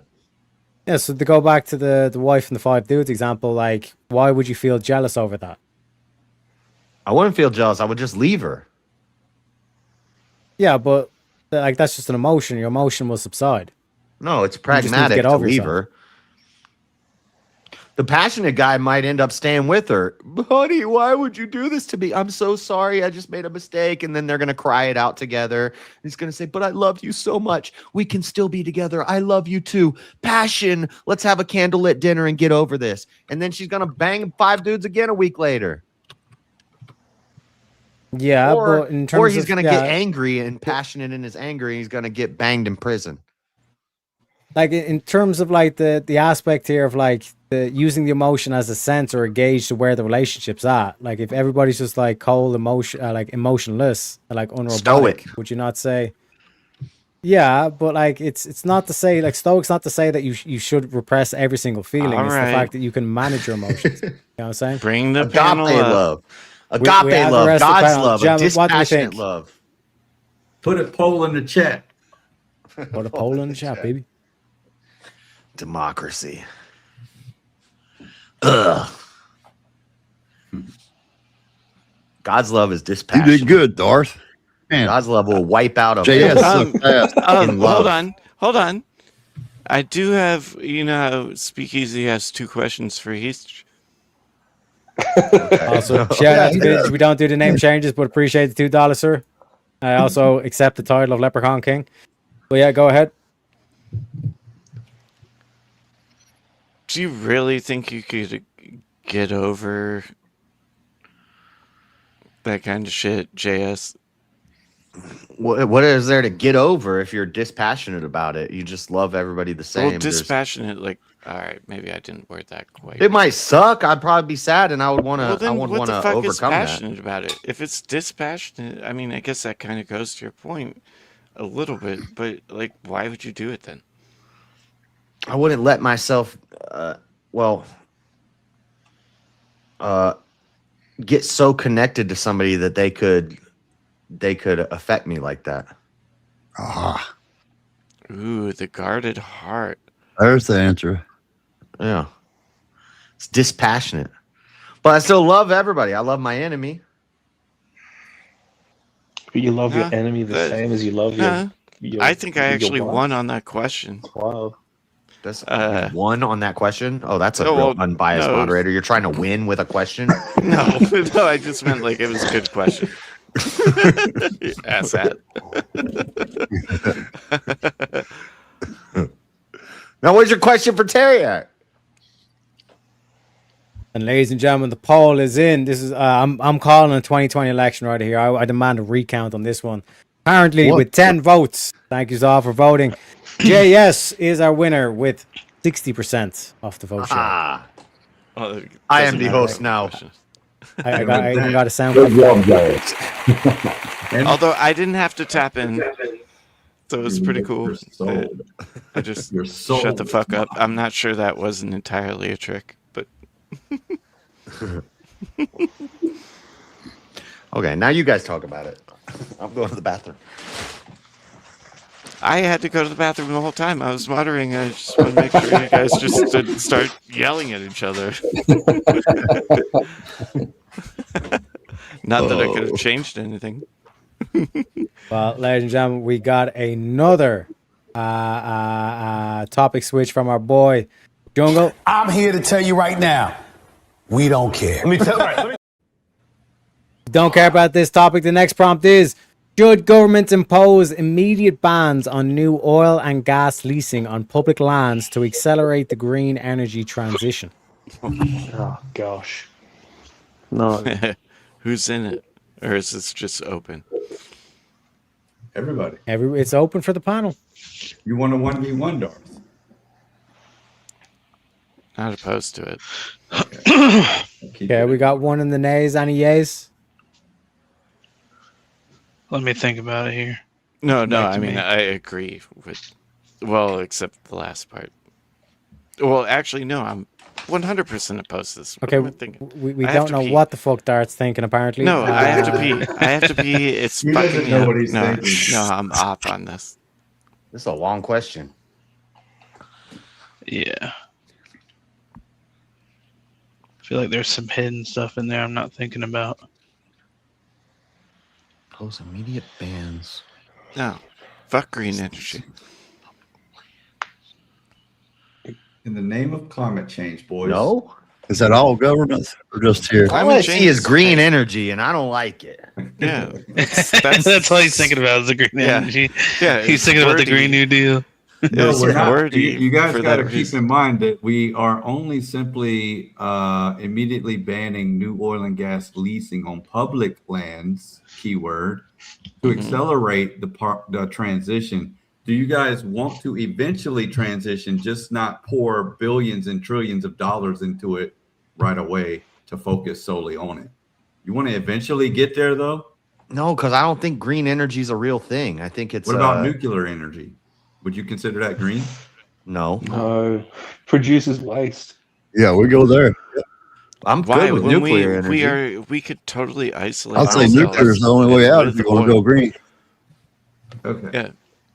Fair enough. Well, All for I mean, that. even if you look at like wind turbines, I mean, the way they dispose of them is How many birds essential die waste. Yeah, how many Bury 'em, how or many they just birds let 'em die fall through apart. turbine? Well, yeah, that too. I mean, yeah, a lot of birds die, but a lot of birds die by flying into planes too. They've got Yeah. wind turbines in the ocean that are killing the whales. You know, It's very good. The best like- word, the best wind turbines. it's like the only one I consistently hear about that doesn't seem to have. And I guess I could be stand corrected on this, but it is solar energy. That's the only one I don't, you know. But It's that inconsistent. also depends gotta if replace there's those panels enough at some sun out point. there to collect it, you know. Yay gotta or replace the nay, panels? gentlemen? We need to get the No. yays and nays in order first. No. There's a potential 1v1 on the Nay. table here, gentlemen. I don't No. know, but I do want to say that solar, wind, hydro, and nuclear are all nuclear energy because it all Okay. comes from the So- sun. In Yeah. terms of the nays, which should be the entire panel, apparently, based on your answers, is there anyone who feels strongly that they could present a counter argument to this? No. No. Without looking like a fucking whatever her name is. In New York. AOC. AOC, yeah, I yeah, think everybody's going to avoid looking like that. I'll yeah. just throw another one at you. I'll just send it to you. Ooh, Yeah, I was gonna say, hold on. is cow farts, you know, producing, you know? I'm fine if they want to Well, work on green energy, but don't restrict our oil and gas. That's the best. It's the best thing we got right Speaking now. of which, ladies and gentlemen, speaking of cow farts, should the use of animals in scientific and medical research be legally phased out? I'm not a vegan, so fuck no. Scientific and medical research, no. No, because Maybe cosmetics. We don't want human trials. I don't know if we should be putting Maybelline in a bunny rabbit's eyeballs, but I mean, there should be ethical conversations about it, correct? But I mean, you got to test shit. That is the scientific method, right? And when we say animals, do we mean all animals? Are any exempt? yeah, is a lab rat on the same level as a beagle? That's funny. They fought so hard to get those beagles released, but they don't care about the damn lab rats. That's deep. Yeah, I think that's more of Things that a make you go. dog is a pet. Yeah, That's maybe not think about my common dog. And I was rat is a like, rodent. "Fuck, no, you ain't testing my dog. There's an argument to be made that we should test it on like prisoners serving life. If we're not going to have the death penalty, we could do life with human testing. Does anybody disagree with that? What do we? What are we Wait, trying to JS be? is in favor of human Hold on, trials? that sounds awfully German to me. If we can't have the death penalty, That sounds really German.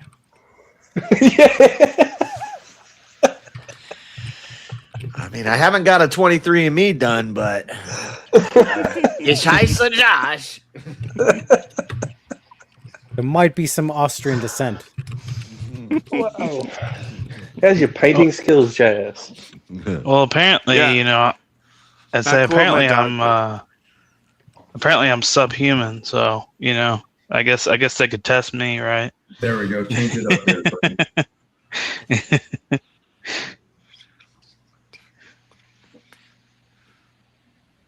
Should we use human prisoners for scientific testing to advance medical treatments?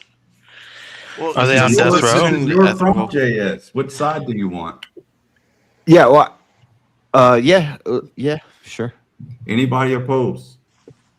Now, only for Well- prisoners who are doing life. Okay, on Yeah, death I'd row. agree with that. Or death yeah. row. Like, basically, if we can't do death row because a lot of people are against the death penalty, fine, give them life. But let's do some of this. Let's do some experiments on them while they're in there. Is this a 1v1? Because I say Yeah. definitely no on this.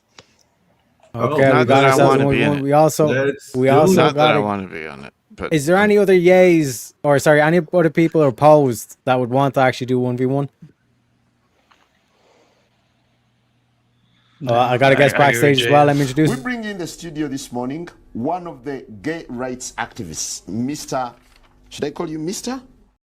Mr. Vintage, welcome to the show.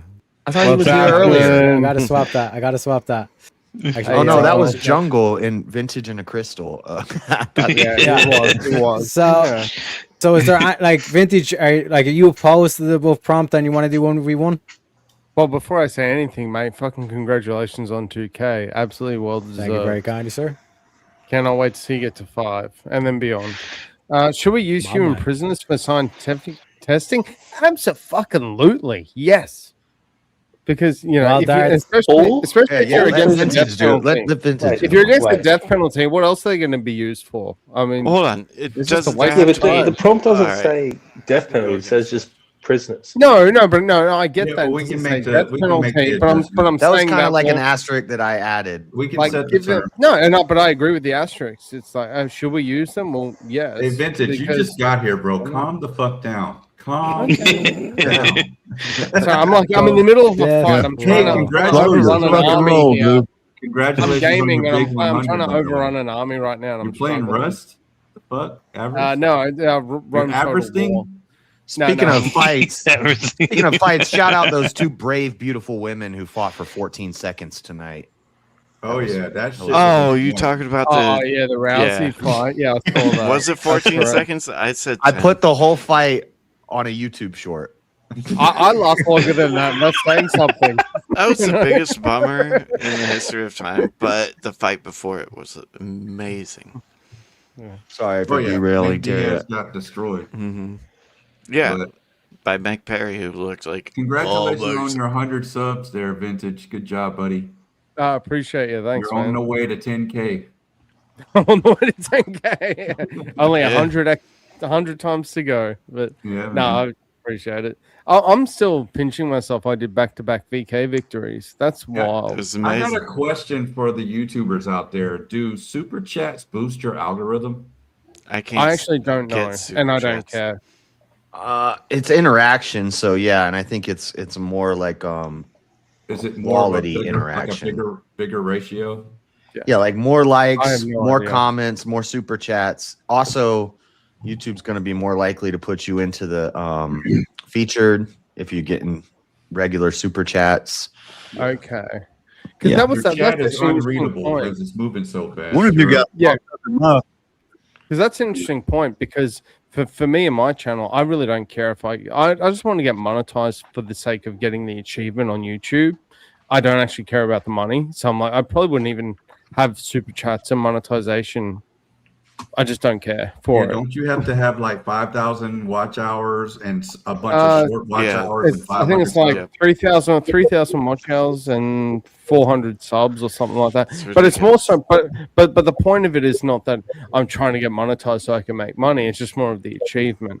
If I got to the point of monetization, like you're monetized, I would probably just like instead of go thanks YouTube and then turn it off because I'm Or not just not turn it on because you have to give them your tax information to turn it on. Oh, do you? Okay, see, there you go. I didn't know that. You know, that's how little I care about monetization. I was just like, whatever.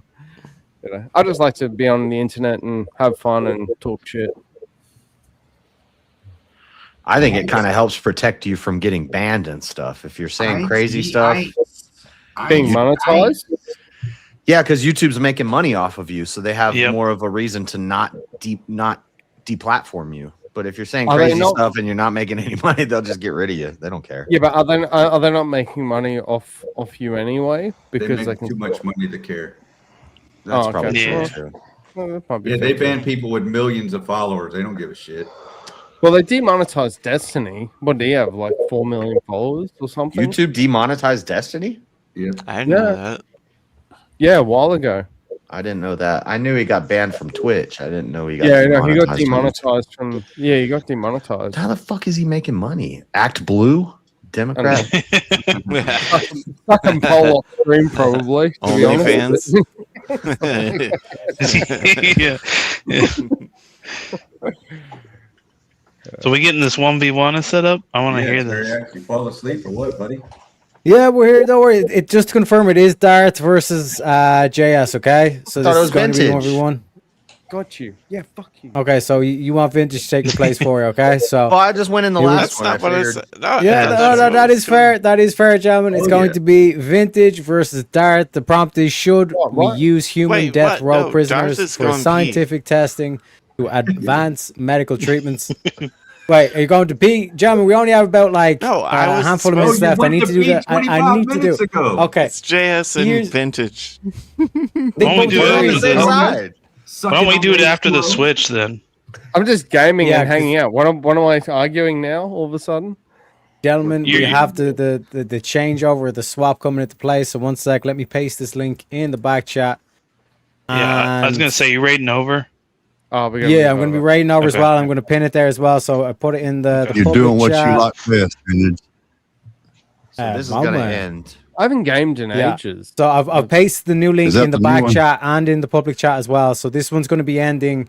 I'm going to hit the clip now, and then I'm already over in the other one, and I'm going to start that one up as well. So one sec, let me do the thingamabob.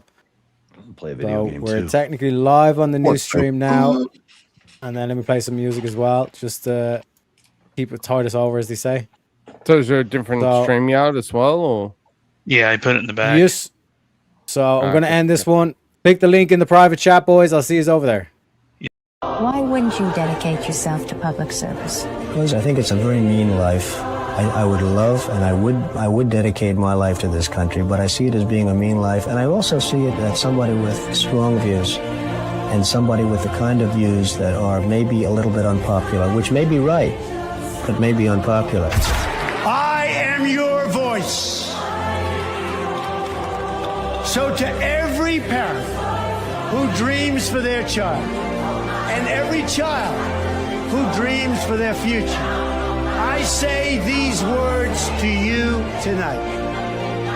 I am with you, I will fight for you, and I will win for you. We will make America strong again. We will make America safe again.